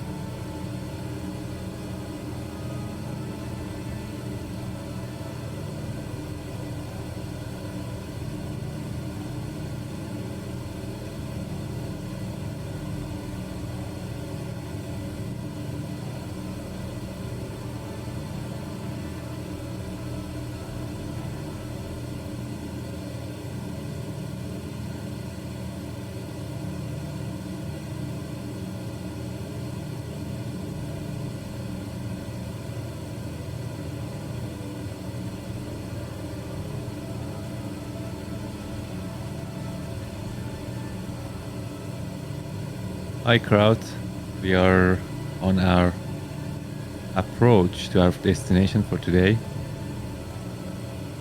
We are. landing at Gao.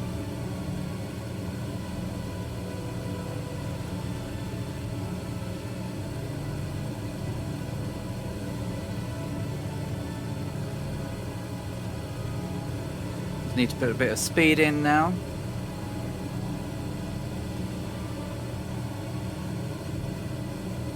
But we've got about 9 miles to run, so this is going to be a bit dodgy, I think. But let's see how we go. If you like, we can even do another wind drift measurement, if you like, at lower altitude to see. I Up think to we'll you, be though. okay. I just got to keep my altitude now. Watching for the speed. With 8, when it gets down to about 5 nautical to run, I'll put the gear down. Just trying to keep her at about 2,000 knots, so 2,000 feet there or thereabouts, so that we don't get too blasted. But I'm obviously coming at a slightly angle because I think there is a terrible crosswind. At 2,200 feet.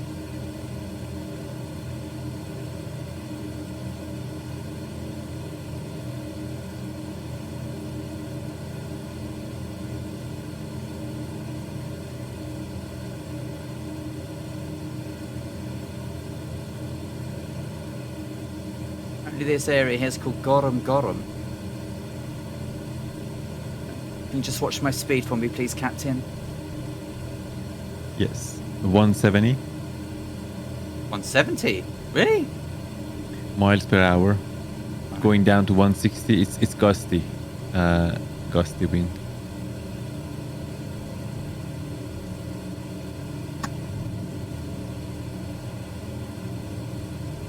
Gear down. Going rapidly down, 140, 150, sorry, 145.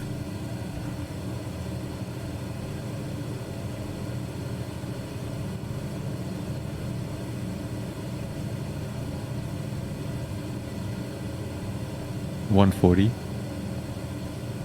3124. Altitude 1,900 feet.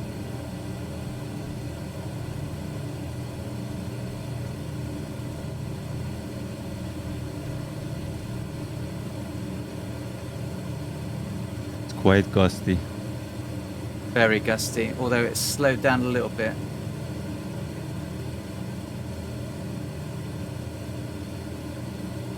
$1,700 feet coming Going down. up to 150. really, because this is really weird. Because my true is showing. Oh, it did jump. Coming down through 1,500 feet. Runway is 870.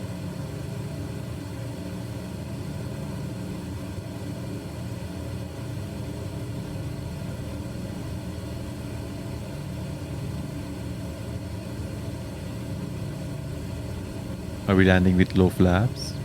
Oh yes. Okay. We're landing with flaps, but not very much of them, I'm afraid. That makes sense. 140. 118. Altitude 1168. So just a bit of power in to keep us up.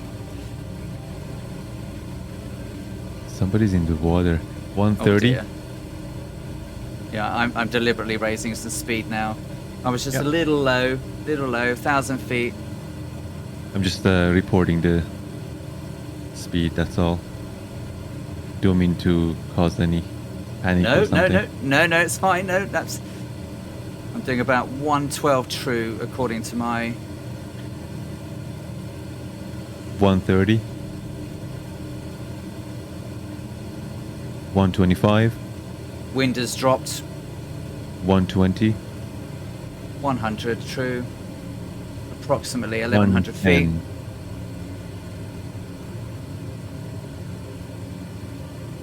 105. 96, 95. Just a little bit of power. Approximately 985 feet, about 100 to go. Just keep it steady now, Alison. 95 true. It 95 is true. at 105. 95. Coming over the piano. Coming over threshold now. 100. Gonna bring it- 95. 90. Throttles full down. Into idle. 85. Nosing up a little bit. 80. It's 75. over. 70. Ooh. Weather.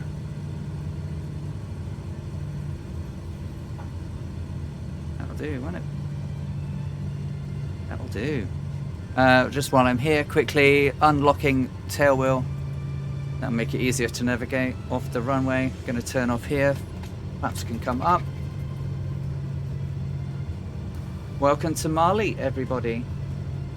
I'm sure everyone's beat me here. But, here we are.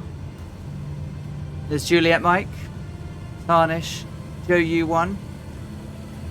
So with that, landing lights can come off. Boost pumps can come off. Fuel is 430. 430.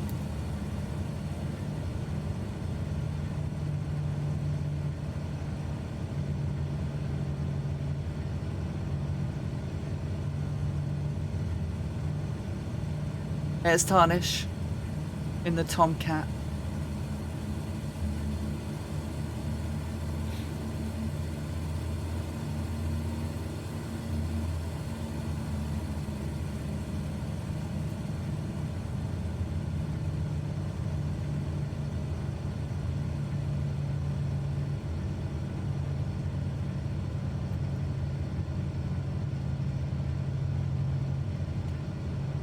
Nicely done, Alison. Thank you.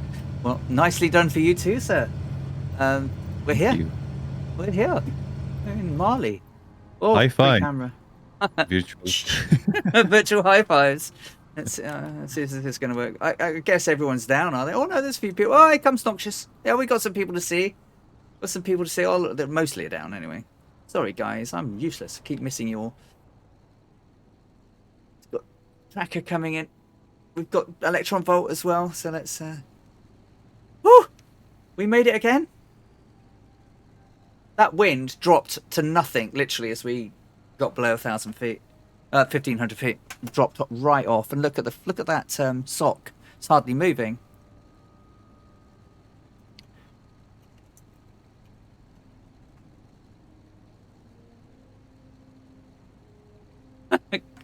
Got a picture of you guys landing from the water. Nice one, Snackless. Blue is here. Blue. How you doing?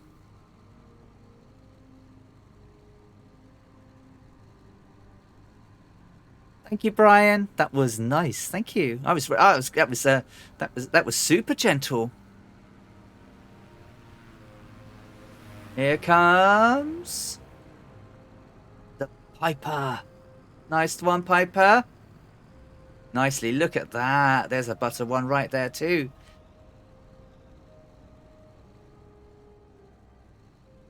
Here comes Snackless.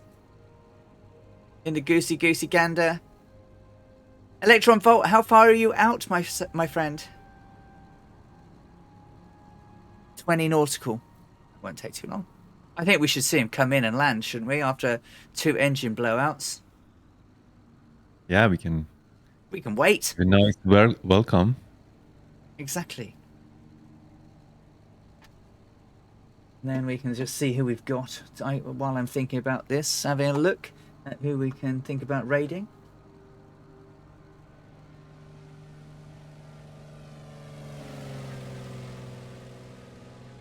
Oh, here comes Snackless.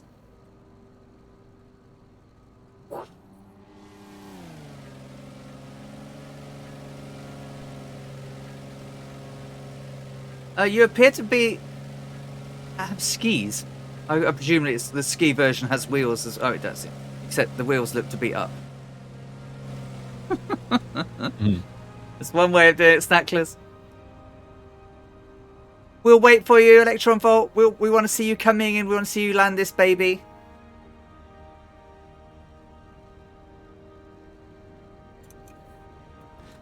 Oh, well, I hope you enjoyed that, guys. Yeah, it looked like Celestial Navigator looked like... Sorry, Snackless's goose appeared to be on skis. Professor Warland, how are you doing? Thank you, Viper. Thank you for the tidbits as we went through. You and I we'll sit and work out how we get you on the perhaps from next week you can pop in with me and Captain, and you can every now and again when we're going over areas of interest you can help keep people in up to date with where we are. I think that might be quite nice.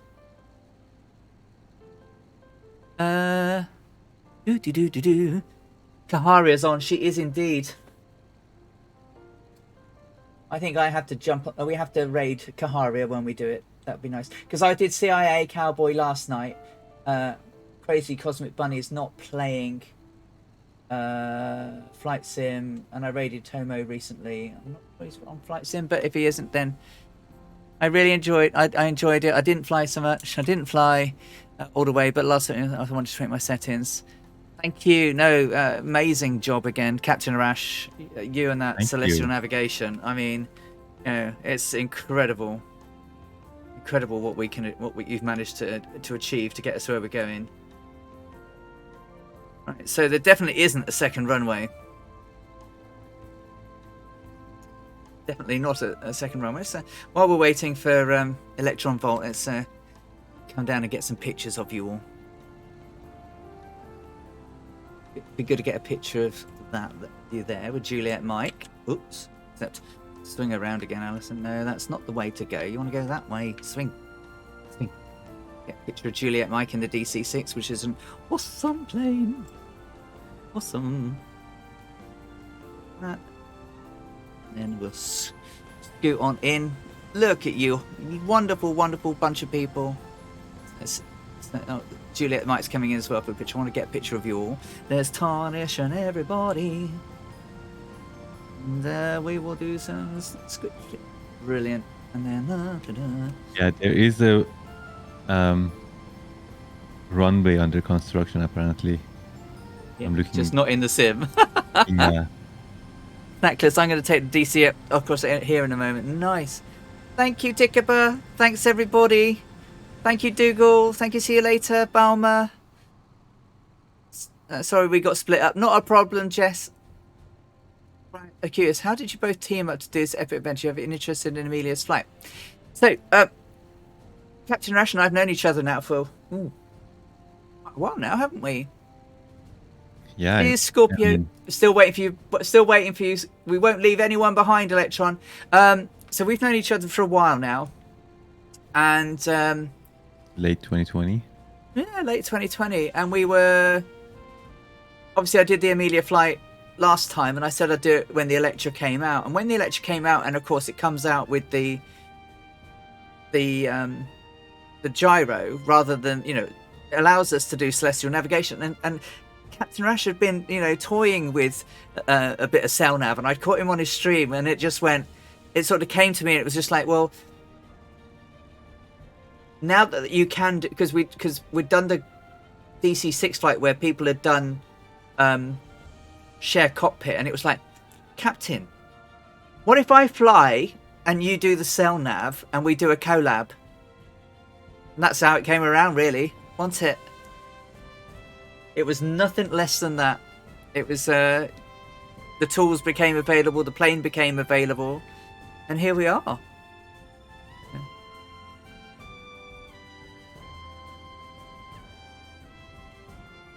So, I mean, we obviously patiently both have interested in flights, but I think it's a challenge, you know, to see if we could do what they didn't.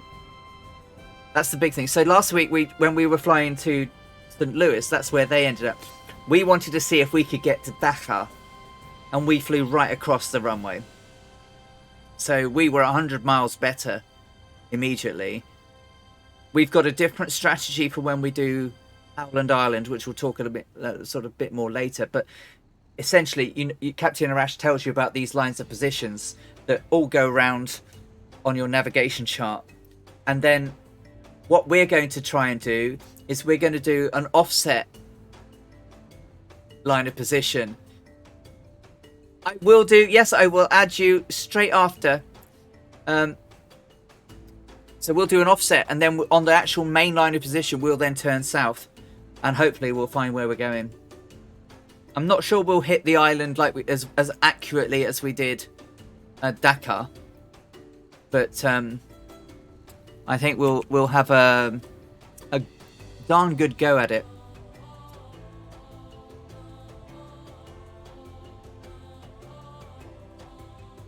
I think it'll be amazing. If we can get there, that will just be incredible. And obviously we're going to complete the journey. Go all the way back.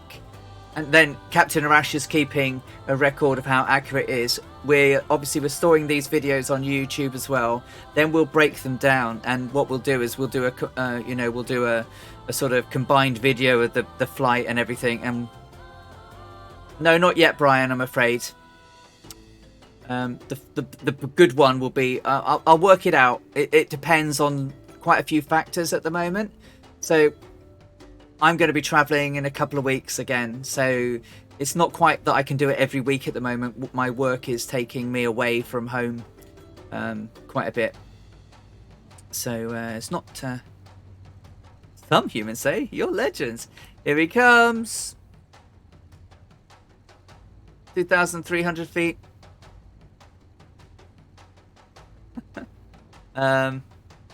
Yeah. I'm really looking forward to the Howland flight. I think Captain Arash is petrified. However,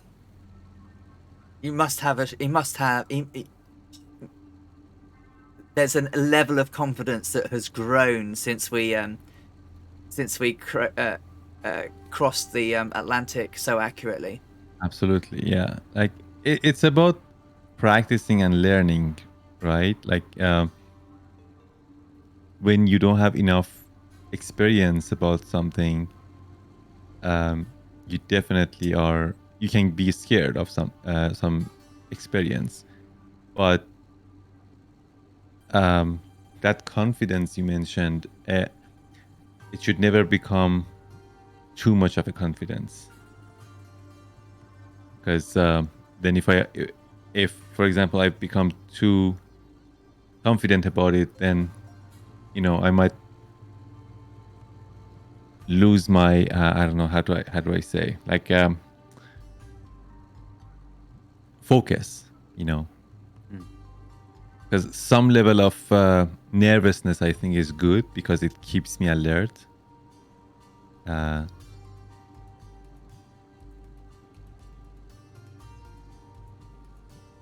You've been far more accurate.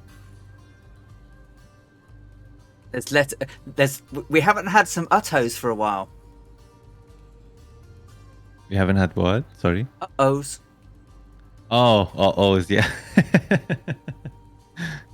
We haven't had those for a while. So that shows that we're never going to take it for granted, though. You don't mean you mean don't become overconfident, as overconfidence can lead to complacency. Absolutely. Yeah. Here he comes. Because all it takes is just one incorrect sign, right? Like one plus or minus, and then Where Howland Island will be hundreds of miles off track. yeah, And then, exactly. when Anne Pellegrino flew that in 1967, she had better navigation. Flew from Nauru Island, which is even closer together. Here he comes. Oh, he's changed his livery. Look.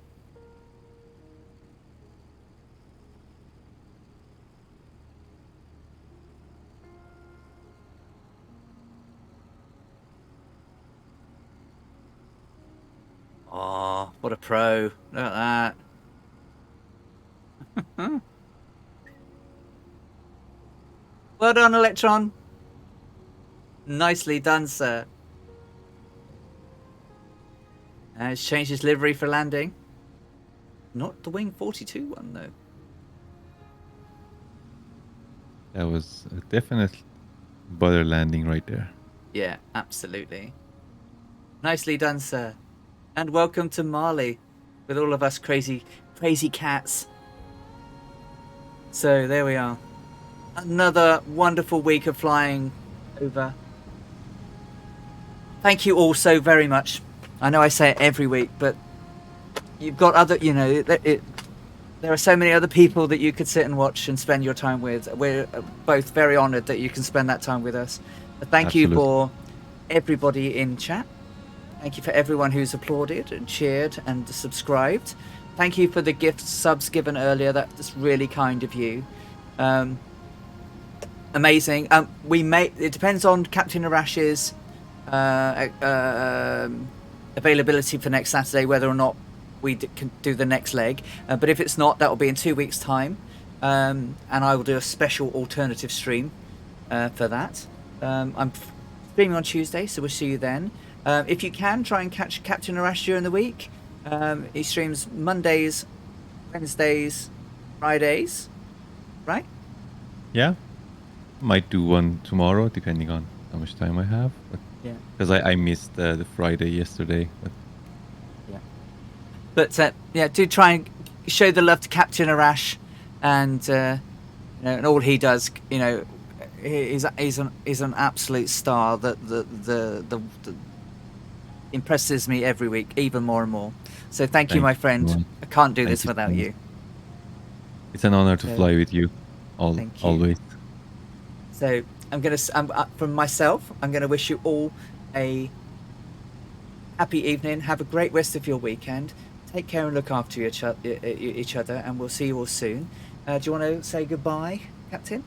And then we will get ready to raid Kaharia. Absolutely. Thank you so much, everybody, for joining us. And I hope to see you next week or the week after, depending on how things go. Again, it's so much pleasure that you guys and girls fly with us. Absolute honor. Thank you so much. Take care of yourself. Take care, everyone. Bye. Love you all. Bye. Let's raid Kaharia.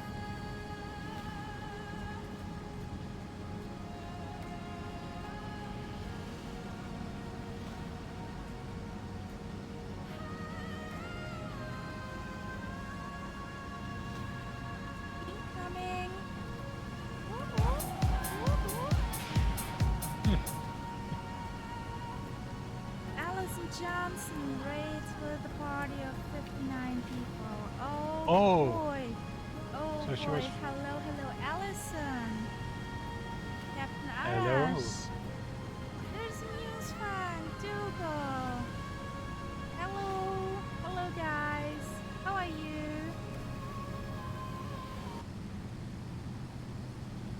How was your flight?